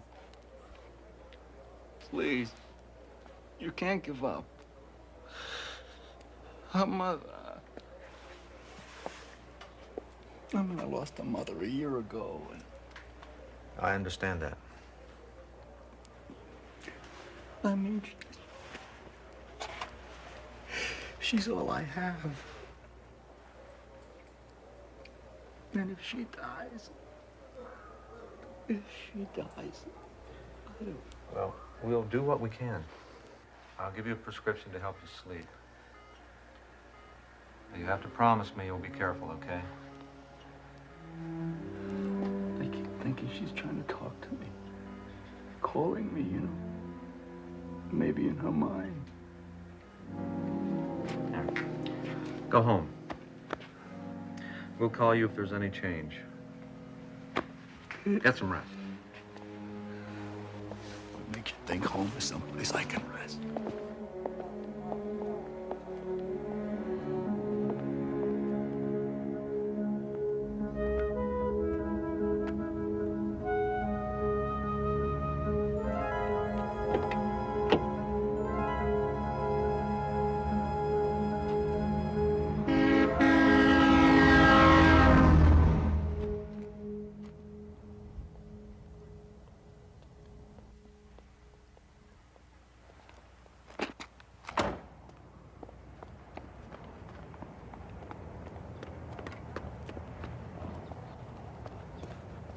May I help you? There's a little girl on the roof. A little girl on the roof? Surely you must be mistaken. No, I saw her. Well, there aren't any children here. They left yesterday, all of them. The orphanage is closed. This is an orphanage? Well, it was St. Amelia's orphanage, God bless us. They're tearing it down next week. And all the children are at the new building. So you couldn't have seen anyone on the roof. But I saw her just a moment ago. I was afraid she might fall. I saw her quite clearly. I don't think so. But feel free to look around. We're mostly down to odds and ends from the basement, but there might be something you could use. And you'd be helping the children. What? Everything you see here is for sale. No, I'm not interested in buying anything.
lovely old piece, isn't it? Do you have a child?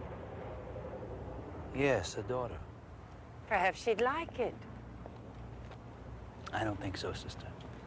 Well, perhaps there's something else. No.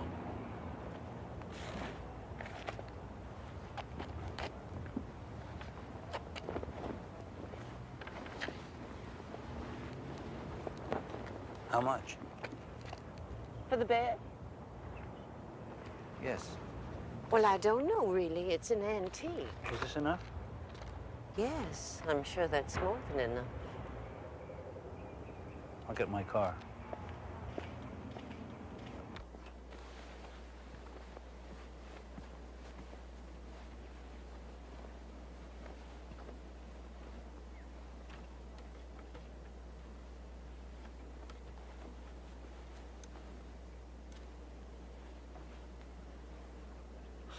This is ridiculous.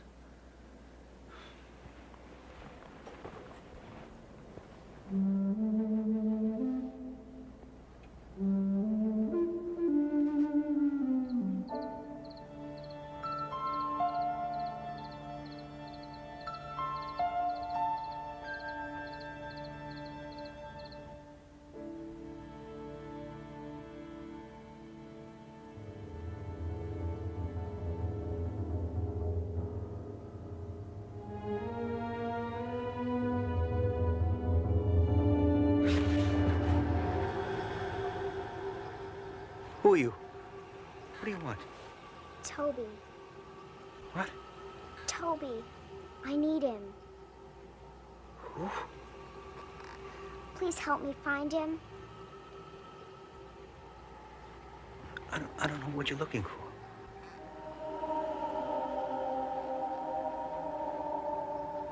The sisters will be mad if they catch me up so late. I better go back to bed. Will you take me?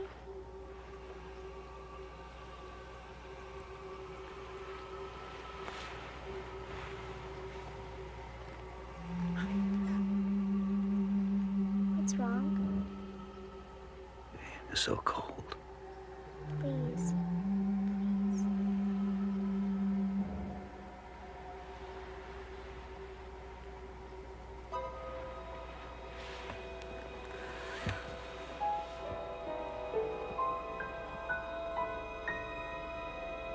I can't go back to sleep without him. Toby? Uh-huh. Well, I'll try to find him for you. I'll stay here with you until you fall asleep if you want. Thank you. My name is Sarah. What's yours? Paul? Will you tuck me in?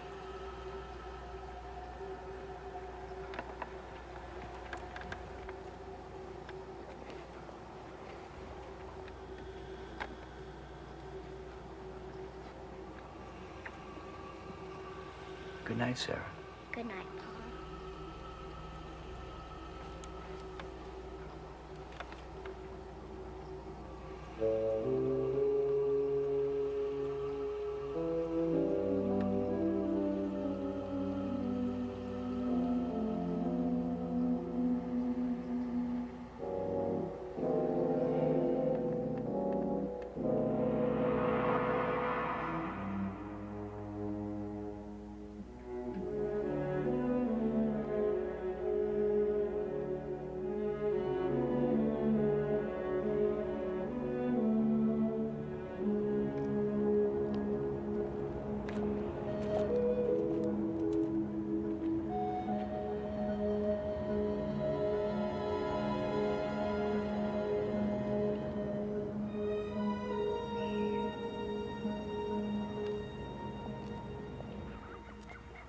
I'm sorry, but none of the sisters can be disturbed right now. But this is important. One of them sold me an antique bed. I have to speak with her. But she's at morning prayers. Please, this is urgent. I have to know about the bed. Did it ever belong to a little girl named Sarah? Or was there ever a little boy named Toby? Maybe her brother at the orphanage? Wait here. I can't imagine how you could know about Sarah. She died before you were born. Her parents were killed in an automobile accident. She spent almost her entire short life at St. Amelia's. How did she die? Tuberculosis. I was with her. It's hard sometimes to see the Lord's purpose in something so sad. There was nothing we could do except to pray. And afterwards, the other children refused to sleep in her bed. We were all so worried about TB in those days. So we moved the bed to the basement until the rummage sale last week. Sister, do you believe in ghosts? The Holy Ghost? Other than that? Other than that, the church is quite specific. Belief in supernatural beings is discouraged. Oh, here he is. This is Toby. I remember him well. She slept with him next to her cheek. As you can see, he has been much walled, much loved. Sister, can I take it? Toby is a memento of mine. And that's why I've kept him all these years. Look, sister, I may be just a little crazy right now, but please let me take him. I promised Sarah I would find him for her. What? Yes, I saw her last night. Sarah. It was her I saw on the roof at St. Amelia's yesterday. Sister, now isn't it possible? I mean, what if God didn't take Sarah's soul? What if she were here for a purpose? As if the Lord had something for her to do later. Now.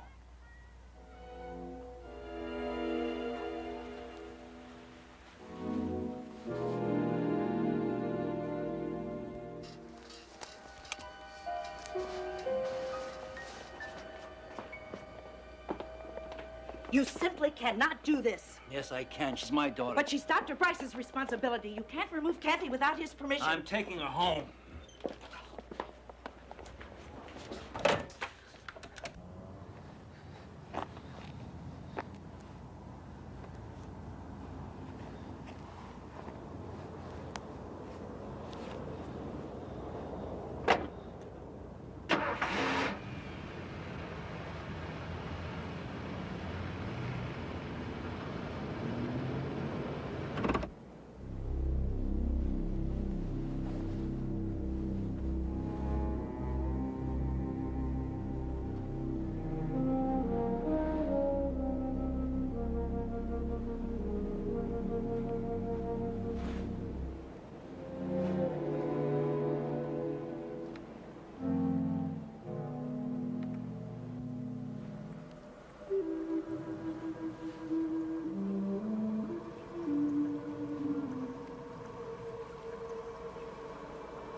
Daddy?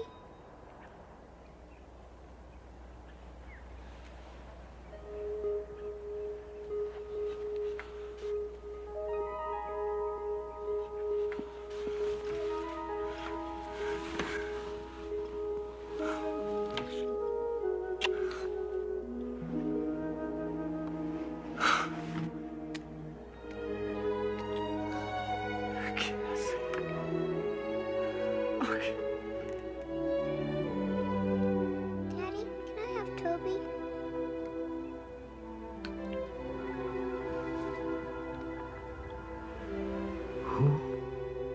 Toby.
Bravo.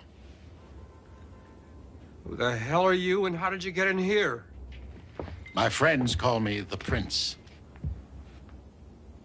Fine song you're playing. Just what the second act needed.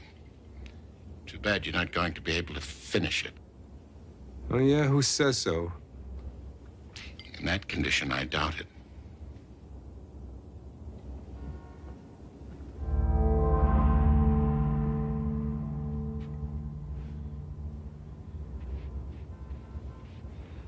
Well, I've looked better. Heart attack. Second and final. Couldn't it wait? We've got an opening in 2 weeks. The second act needs 3 new songs. And God gives me this for aggravation. We'll spare you that, Mr. Bluestone. When your body is found, there'll be some rather tacky grand guignol with the mortuary people. A rubber bag. And your ex-wife crying buckets into a handkerchief. Oh, yeah, fat shams. She buys them all at Bergdorf's. Belgian lace. For me, she'll use a Kleenex. Maybe for the reading of the will, she'll bring out a handkerchief. The story of my life. Yes, isn't it? Odd that a man renowned for his romantic soul has had so many bad marriages to his discredit. What? Suddenly we have a Barbara Walters special here?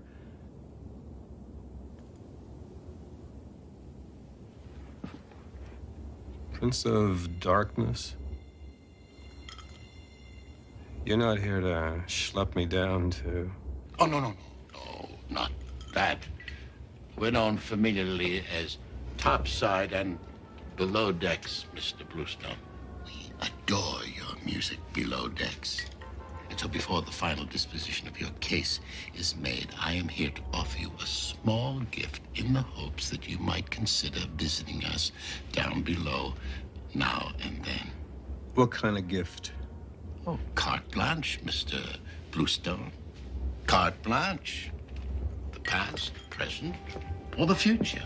To do with as you will. Strings attached, right? Not even a thread. Anywhere, any place, Anytime? Anywhere, Mr. Bluestone. All of time and space are at your call, so think it over. Choose wisely. I want to make it with Mary Ellen Cosgrove. That's it.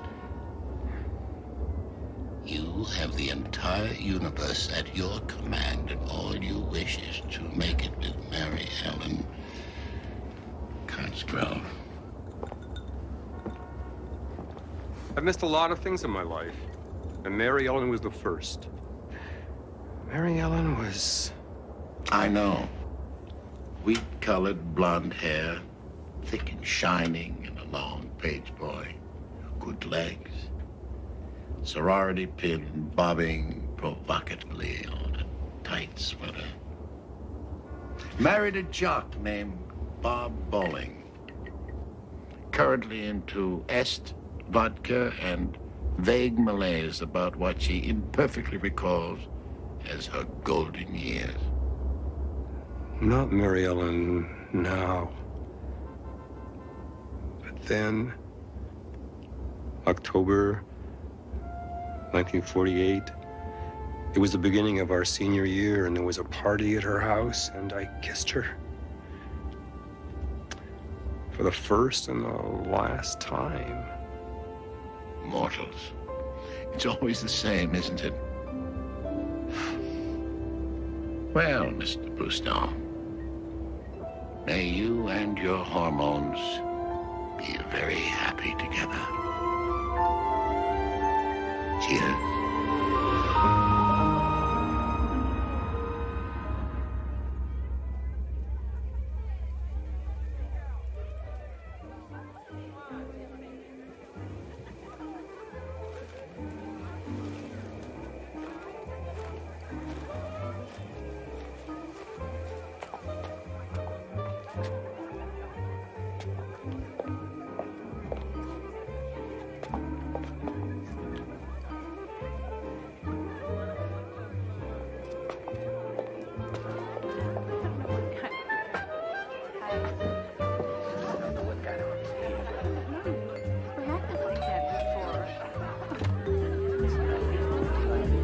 It's you.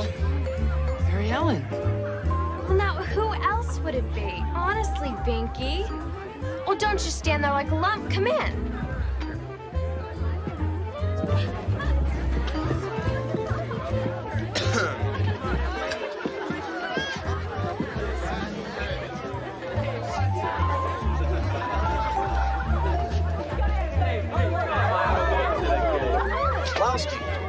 Good, the entertainment's here.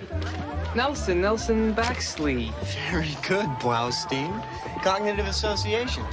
After this, we'll try your hand in long division. So, here we are, Blaustein. Senior year. Kinda makes you wonder what the future will hold for us, doesn't it? For you, Nelson, Korea, Bronze Star, Purple Heart, lacerated groin. Later, television production, Bad Marriage, 2 Emmys, 1 duodenal ulcer. See you around. Big night, Blaustein. Hey, Melly's folks are out of town, and I got some grade A hooch. Bourbon, Blaustein, bourbon. Yeah. Meet me in the kitchen. If you got a note from your mother, I might put some in your Coke. Unless aspirin's more your speed. See you later.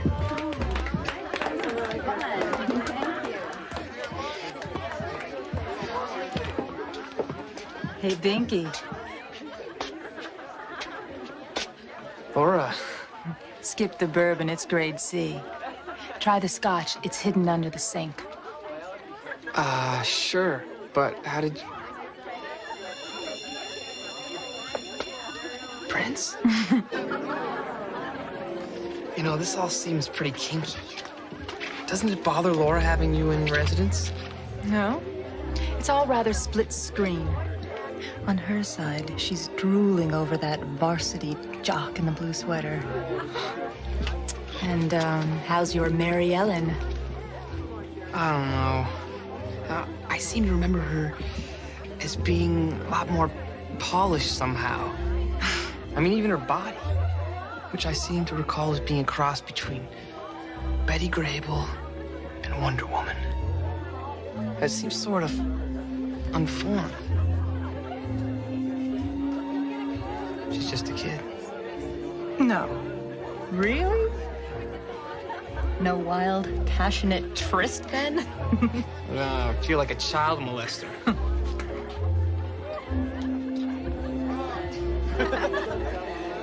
Someone you know? Sort of. It's Teresa Galowitz, I think. You know, Mary Ellen used to always have a few plain girls at these things and make herself look good. I guess tonight's Teresa's turn. She's a friend of yours, then? No. I always avoided her. Poor kid. You know, she always wore the wrong clothes, said the wrong things. She was everything I was trying to escape. Everything I didn't want to be, you understand? Did it ever occur to you that maybe she wanted to escape just as much as you did? No, I guess not. You're big on futures, Prince. What happened to her? Don't you remember? 10-1 she married a dentist from Larchmont. Am I right? She committed suicide. Oh, my God.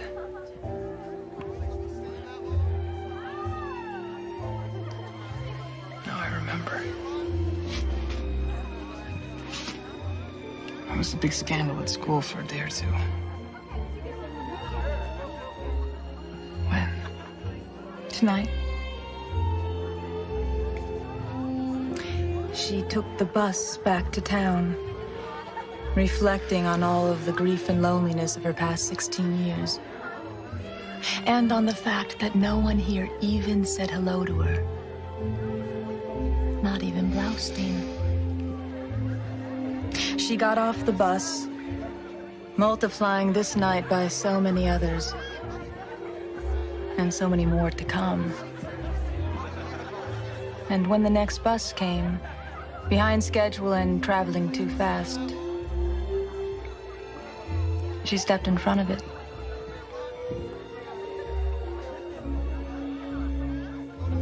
Oh, excuse me. Laura has to go to the little girl's room.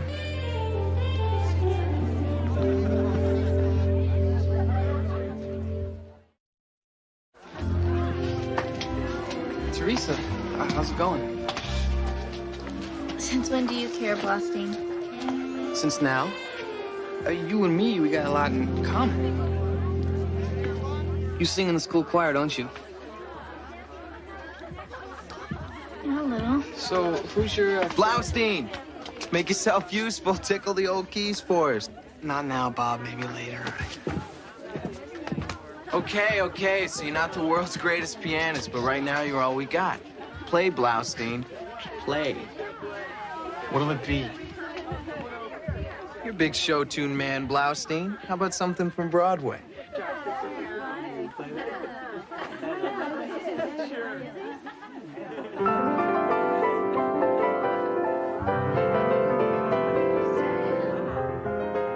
Pinky's been practicing.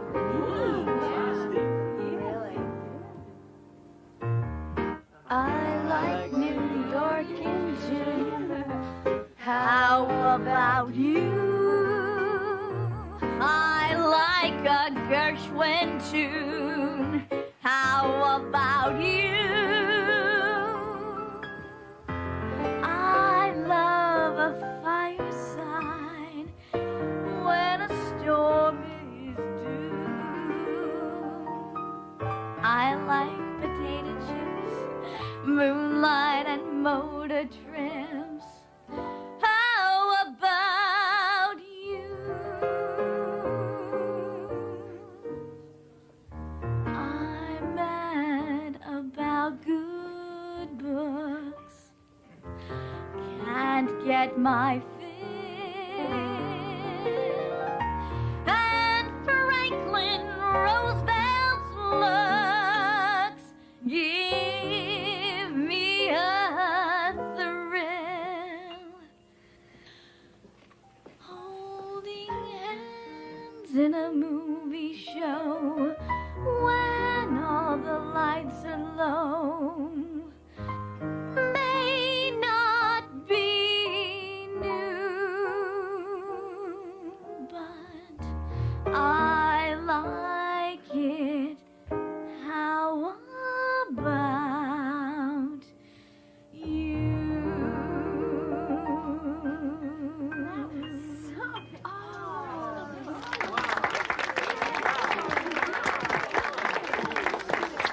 Terry, you're beautiful. Look at old Blaustein the wolf. It's a love match. Of course she was beautiful. It was her requiem. I gotta go. I got a bus to catch.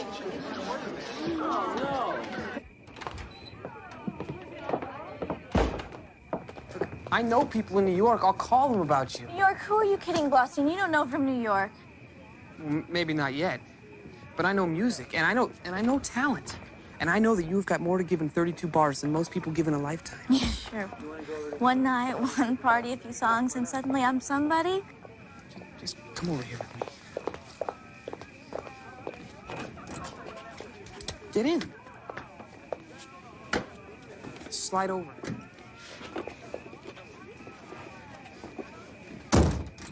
Okay. All right, listen. For 16 years, nobody looks at me twice.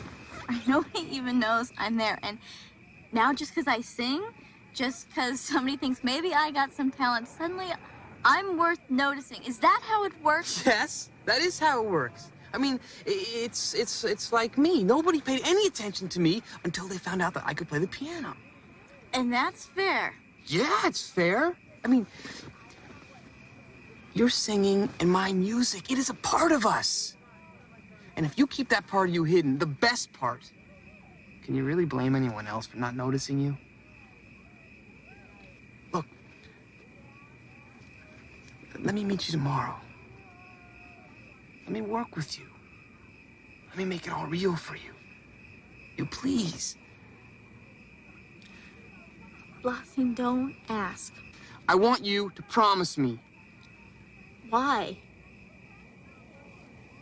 You want to be Love Golowitz? So does the world. They'll knock your damn door down. But it takes time and paying your dues and maybe even a little trust. So, let me see you tomorrow. And we'll work.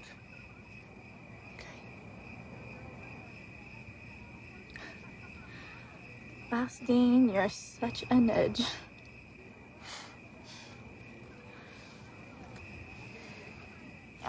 I gotta go. Good night.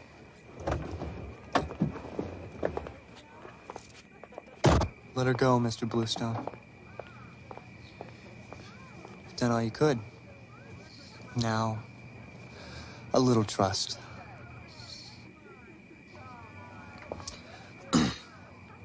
Believe it or not, I have a few million things to do tonight.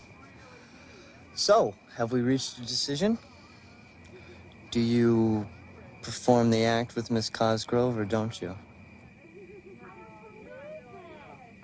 How many times do I have to tell you? Damn it, Bob, I said stop. For God's sake, what's the matter now? On, off, on, off. You're a real tease, you know that? You don't have to be so crude about it. Hey, Bobby boy. Why don't you try a little conversation first? Blaustein, look, just get out of here. He's right. Just go home. You're just a sex fiend.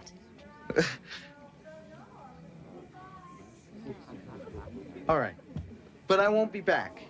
Bet?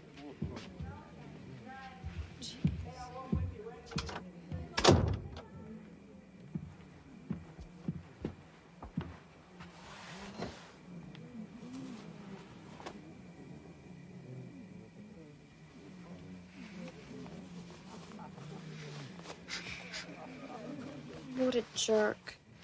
I don't care if he ever comes back here again. I wouldn't see him if he was the last boy on this earth. He is for you. What? Oh, I was just saying that you should take it one day at a time, Melly. It's much easier that way. Binky, Are you my really, really, truly close friend? I guess I am. You're nice, Bink. Just sometimes you're a jerk. Thanks, Melly. It was a swell party.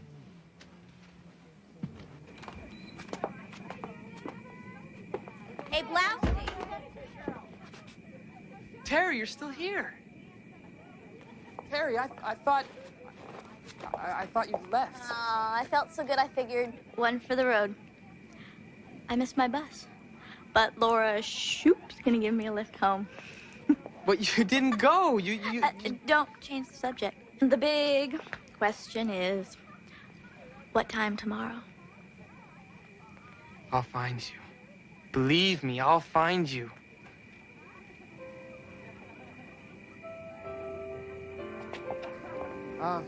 That's my cue. Tomorrow, Terry. Hey, Terry. Terry, come on back. Tomorrow.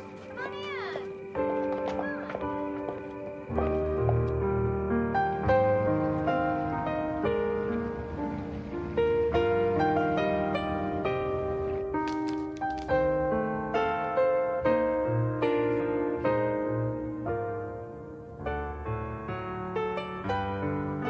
3 husbands, 4 children, 3 grandchildren, $6 million albums. All this from a girl who was supposed to be a statistic at 16. Not bad. Hey, Mr. Bluestone. You knew. You knew all along. You took me back so I could keep that girl. I took you back to what you chose to do. It was your decision, Mr. Bluestone. I only provided the transportation. Oh, yeah? Well, what's in it for you? I'm an artist like yourself. A sculptor of possibilities. Mozart dies of fever in his 30s. Gershwin before he's 40. But to lose a Terry Golowitz at 16, no. The world is threadbare enough.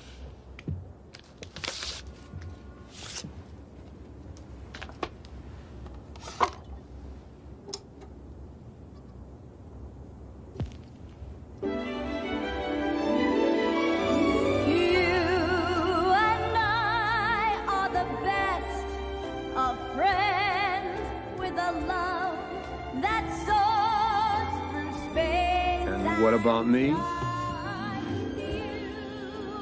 Am I ready to go topside? No. Not yet, I'm afraid. The administration topside had never quite understood the concept of creative history. And the way we played Mary Hobb with the grand scheme, I don't think you'd be very welcome just now. You gotta... You wanted me and my music below deck the whole time. That is a bonus for us, of course. But only temporary, I assure you.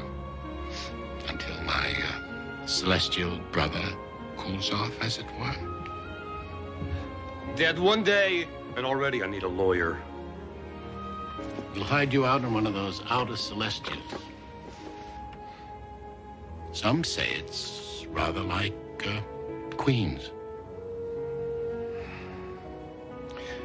Well, just how long do I have to lay low before I get to go topside? Oh, just a couple of years. Just long enough for them to adjust their records. Unless you want me to put things back the way they were. No. I mean, how bad can it be? I've been to Queens. That's the spirit. Yeah. Actually, we have quite an art colony down there. You'll enjoy it. Wilkes Booth keeps saying how he'd like to do a musical. Yeah? I understand there's a grand party going on. It's very lively. A friend with a love that soars through space and time. You and I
Interestingly, it was the anti-federalists of post-revolutionary America who were in favor of paper currency. Usually it's the federalists who oppose hard currency in order to foot the bills for the new government. In this case, the anti-federalists were landowners who favored paper in order to pay off their own... Deliverance, it would seem, is at hand. We'll pick this up on Monday. Remember, midterm essays are due on the 29th. Any topic, but it must be a contemporary issue. In other words, don't bother to shell out $10 for warmed-over papers on the black market. Well, since this is Harvard, perhaps I should say the gray market. Dr. Fitzgerald? Yes, Mr. Rose. Since you did say any topic, I thought I might do my 1,500 words on President Kennedy's speech tomorrow. Speech? Yes, sir, in Dallas, at the Trademark. It's being carried on live radio, and I thought I might do an analysis on it, if that's okay with you, sir. Yes, Mr. Rosen, that would be fine. You go right ahead. Well, that's a splendid paper, Joe, in the New Heritage. I can't say I agree with all your conclusions, but you're always a delight to read. Thank you, Paul. Nice of you to say so.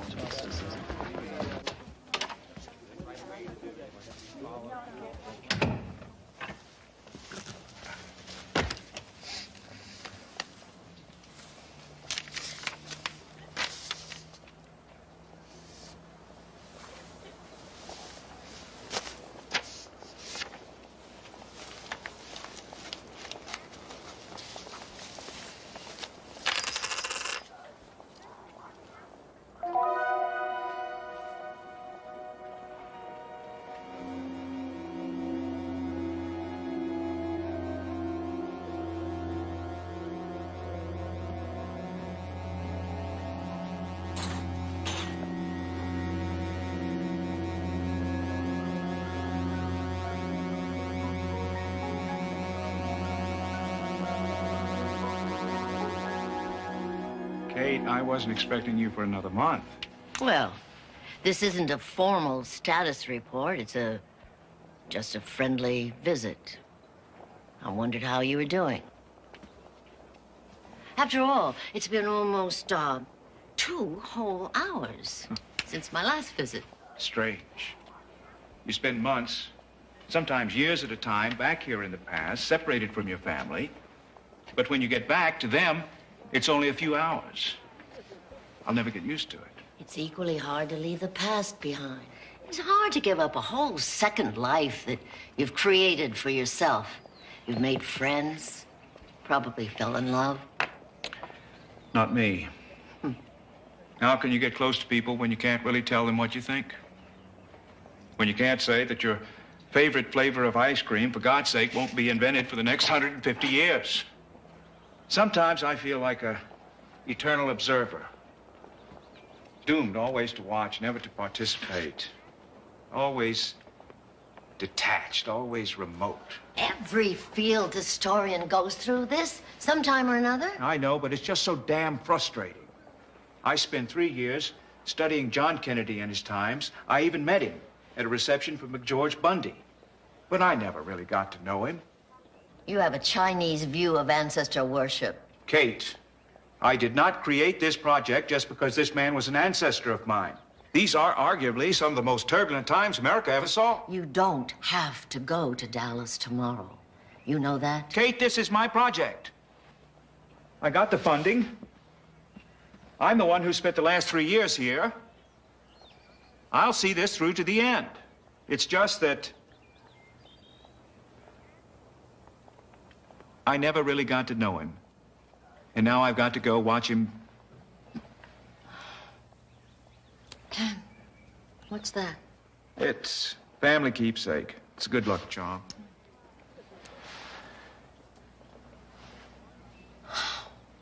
Dated 1 year after your destination. Against policy. But not strictly enforced. Kate, give me a break, please. Let me have my own particular form of ancestor worship. Well, have a safe trip to Dallas, Joseph.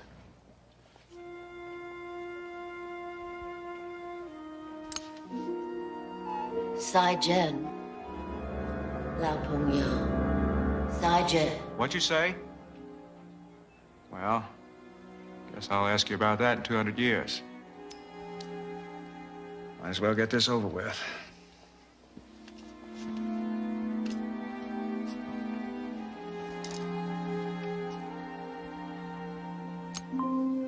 Computer scanning. Systems check. Holographic recorder operational. Operational. Emergency homing device. Operational. Should ring become separated from temporal wrist controls, wearer of ring will be automatically returned to point of departure 2172 AD.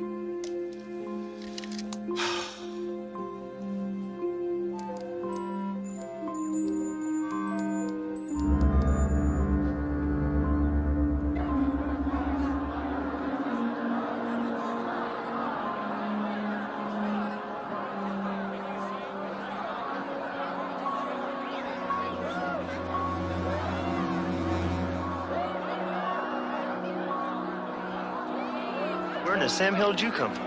Cambridge.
to Treasury 2. Do you copy? This is Treasury 2. I copy. Are the President and the First Lady unhurt? Affirmative, Treasury 2. President and First Lady are unhurt. Repeat, unhurt. All units, rendezvous Love Field, 1400 hours. Do you copy, Treasury 2? All right. I copy. Thanks, Ted. Treasury 2 over and out. Looks like Mr. Rosen will get to do his essay after all. Pardon me? Nothing. I check out as an upstanding citizen. And then some. You didn't tell me you knew Secretary of Defense McNamara. I don't really. I met him once or twice in Harvard functions. That's all. Seems he's a big fan of yours. Admired some article you wrote, applying mathematical games theory to historical analysis. You were in Dallas to hear the president's speech, I take it? Yes, and record him for my class at Harvard. This baby must have some telephoto lens on it for you to have seen a gunman from that distance, hmm? Actually, no. All I saw was a glint of sun on metal. I guess I panicked. It's damn lucky you did. Otherwise, this country might be in mourning right now. I hope you don't mind my asking, Mr. Livingston, but exactly where are we going? You met the president before, Professor? Only in passing. Well, he recognized your name. Wanted to meet with you after his speech. He's cutting short his trip to Texas. Everyone's fairly rattled by the shooting. We're scheduled to rendezvous with him at Love Field in about 20 minutes.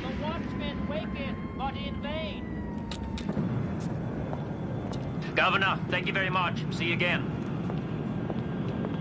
Mr. President, I believe you've met Dr. Joseph Fitzgerald. This is the man who saved your life this morning. Dr. Fitzgerald, Harvard and I are in your debt. The honor's mine, Mr. President. I've been wanting to meet you for some time now, although I hadn't anticipated the circumstances. Bob McNamara showed me some of your articles.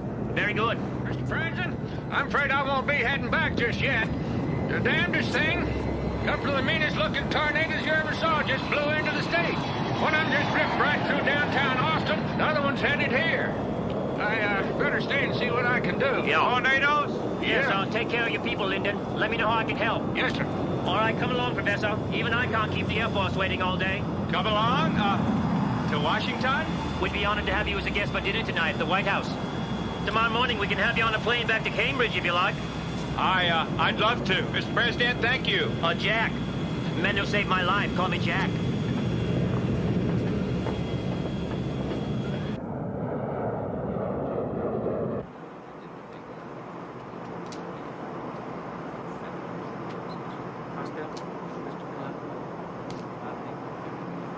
What are you thinking about? Strange feeling. Being shot at.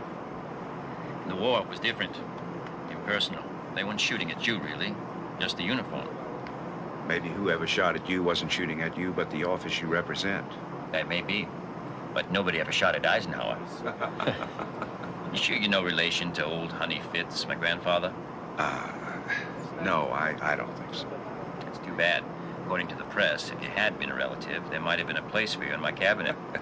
You like fencing with the press, don't you? Oh, you take your fun where you can. God knows there's little enough of it in the job itself. When you're campaigning, it's easy enough to get caught up in the excitement of it all. Politics, easy to convince yourself that it's all a game, an invigorating game.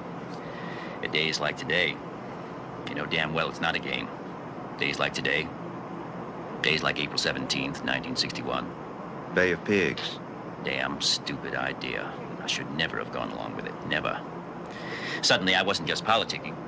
I was responsible for men's lives. It was like having my PT boat sunk again, only this time, I couldn't do anything to save them. You know, my father drummed into us when we were growing up that you needed power to get anything done. Power.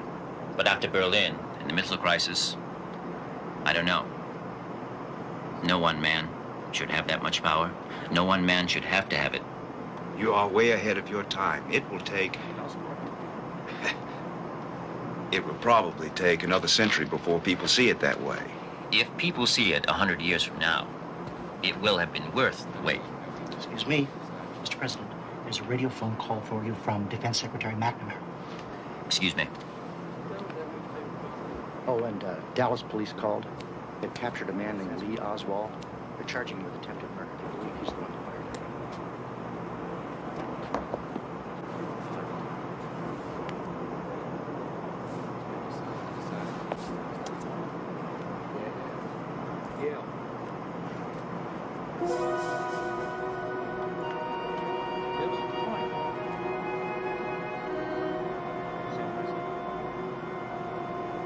Listen carefully. I've placed our strategic forces on yellow alert. I want you to set up an emergency cabinet meeting for tonight at 7.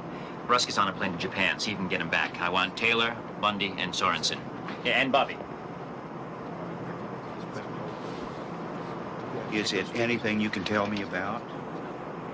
Well, it's nothing that won't be on Huntley Brinkley in about an hour and a half, unfortunately. Russian troops just captured West Berlin. Soviet premier is demanding that we pull our forces out of the rest of Germany, holding West Berlin as hostage. But, Khrushchev would never do that.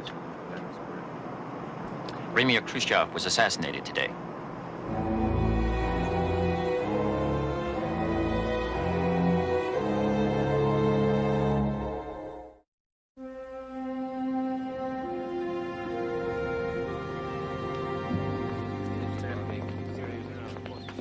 Joe, we're going to have to give you a rain check on that dinner.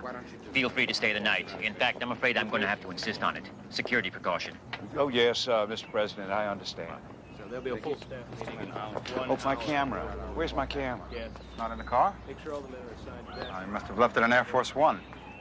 Don't worry, Mr. Fitzgerald. We'll have it delivered to you before you leave. Yes, of course. Fine, Mr. Livingston. Thank you very much. Right this way, sir. Initial effect of intervention in Kennedy assassination, time distortion caused by interference in history, subsequent pressure release by tornadoes at intervention site, insufficient to counterbalance temporal damage. Compute to the extent of damage in the time stream. Massive tears in the fabric of time, temporal rift of unprecedented proportions, temporary stabilization achieved by Khrushchev assassination, long-range projection, continued temporal distortion, increasing geometrically the longer this timeline remains in existence. Give me the worst and the best case outcomes in this timeline, with assigned probabilities. Worst case scenario, nuclear exchange between the superpowers results in total annihilation of biosphere. Probability 77%. Best case scenario, surrender of Western Europe within 6 years. Military costs collapse Soviet economy. Soviets blackmail West for food, culminating in agrobacterial war. Result, total annihilation of biosphere within century. Probability 12%. You mean there's only 11% possibility of avoiding total war in this timeline? 0%. 11% includes all other scenarios leading to total annihilation of biosphere. Since this timeline's not viable, give me all options for repairing the original timeline. There exists only one viable option. The Kennedy presidency must end as history originally recorded. Oh, dear God. What have I done? Yes, General, what is it? Sir, one of our NATO B-52s en route to Berlin is under attack by Soviet MiGs. The pilot is requesting permission to return fire. What shall we tell him, sir? Mr. President? Yes, General. Sir, what are your orders? You tell the pilot to defend himself. Yes, Mr. President. God bless you, sir. God bless us all, General. Remarkable. In my years with the Treasury, I've never seen a counterfeit this faithful to Mint standards. Whoever did that is an artist. Then it is a counterfeit. It's not something our Mint has in the works for next year? No, of course not. But how could it be? Other countries stamp reigning sovereigns on their coins, but it's against U.S. policy to mint the image of any living person. Would it be a practical joke of some sort, or a prototype of a campaign handout? Maybe one of the president's brothers, or the Republicans? I doubt it. I mean, they'd have to know that it was a felony. Oh, what about this Fitzgerald? You're sure his credentials are solid, huh? Maybe a little too pat. All of his papers are in all the right places, but I can't find anybody that knows him or knew him before he started teaching at Harvard. It's too damn convenient. He's Johnny on the spot to save the president's life. He loses a coin that shouldn't exist. He's got 3 of the president's family names. Why, he even looks like he could be a relative, for God's sakes. And with a crisis coming on that's possibly more dangerous than Cuba, the president's confiding in a stranger like he's a long-lost brother. If you ask me, this Dr. Fitzgerald could very easily be a Soviet sleeper. Ray, I find that hard to believe. Sir, I can't think of a better way to get an agent closer to the president than to set up an assassination attempt and have your man save the president's life. Hey, well, what about this coin? Now, what Russian agent carries around a patently phony and illegal coin and then loses it aboard Air Force One, for God's sake? Then there's the camera. What about it? I got one just like it for Christmas last year. With all respect, sir, I don't think you did. I've had metallurgists at Defense going over it all night long. Not only can't they take it apart, they can't even open it up. It's made of some sort of weird alloy they've never even seen before. It's harder than steel. It's impervious to X-rays. It's like nothing we have in development. Get Fitzgerald in here now. Joe, I'll be brief about this. This coin. Where'd you get it? Mr. President, you wouldn't believe me if I told you. Well, after the events of the last 24 hours, Professor, I think I might believe almost anything. Damn it, Joe, I don't have time for mysteries. I've got a B-52 over East Germany I haven't heard from in 3 hours. And thousands of Americans at risk in West Berlin. The Russians won't answer the hotline. I may be looking at another Cuba, so cut the crap and tell me where you got the bloody coin. It's, been in my family for over 200 years. Dr. Fitzgerald, I'm afraid that answer does strain my credulity.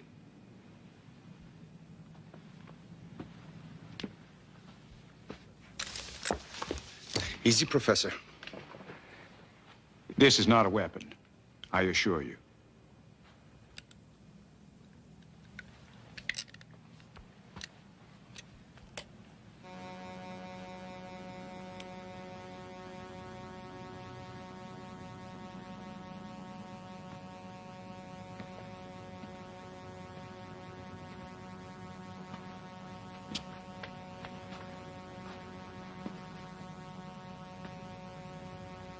I'm historian, Mr. President, sent here from over 200 years in your future to record and observe the events of your era.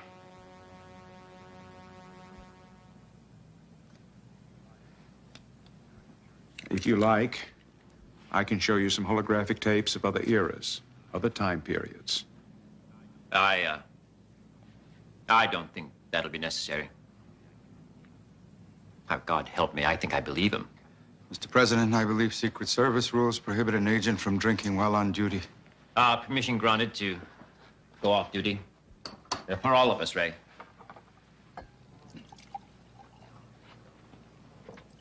We are related, aren't we? You're, one of my descendants. Yes, I am.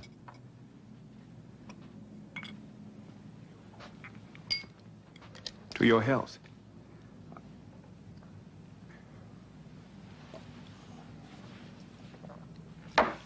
All right. You're from the future. Why did you choose this moment to make contact with me just now? To observe how I would react to this Berlin crisis? No. I didn't know about that. You didn't know? How could you not know? 1964. Oh, my God. You came to Dallas to witness an assassination, didn't you?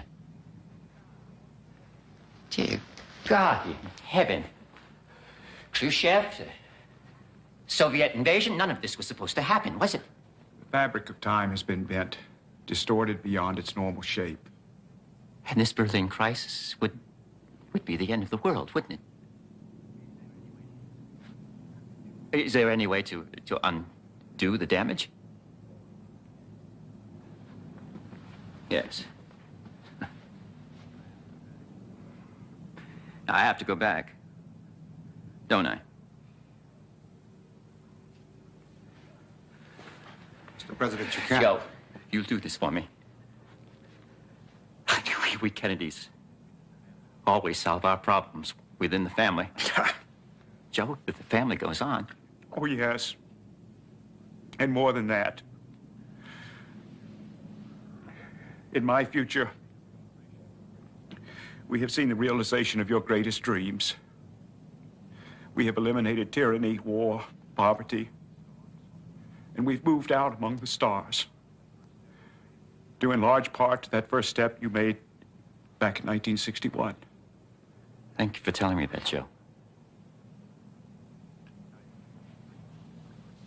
I see no point in putting this off. If there's anyone you'd like to say goodbye to. I wouldn't be able to leave them if I did. And they wouldn't remember anyway, would they? Hey, what do you want me to do?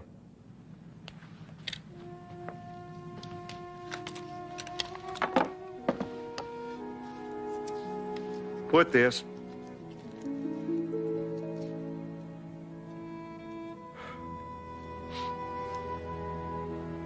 Put this on. Mr. President, let me. Ray, it's my boat.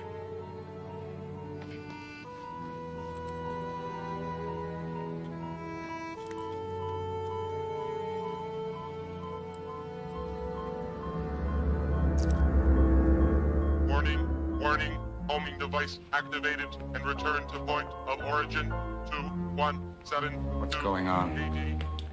You took an oath, didn't you, to protect the president's life? Well, you and I still have work to do. We're going back. But before that, I need to make a few changes.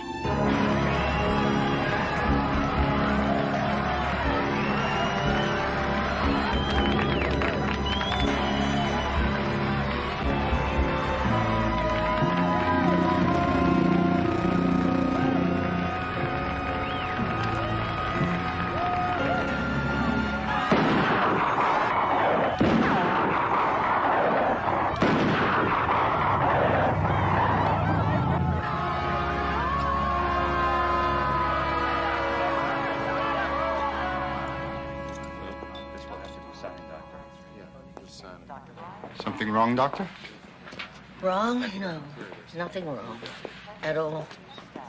This release of the body. Dr. Fitzgerald wasn't the only one with a second life in the past.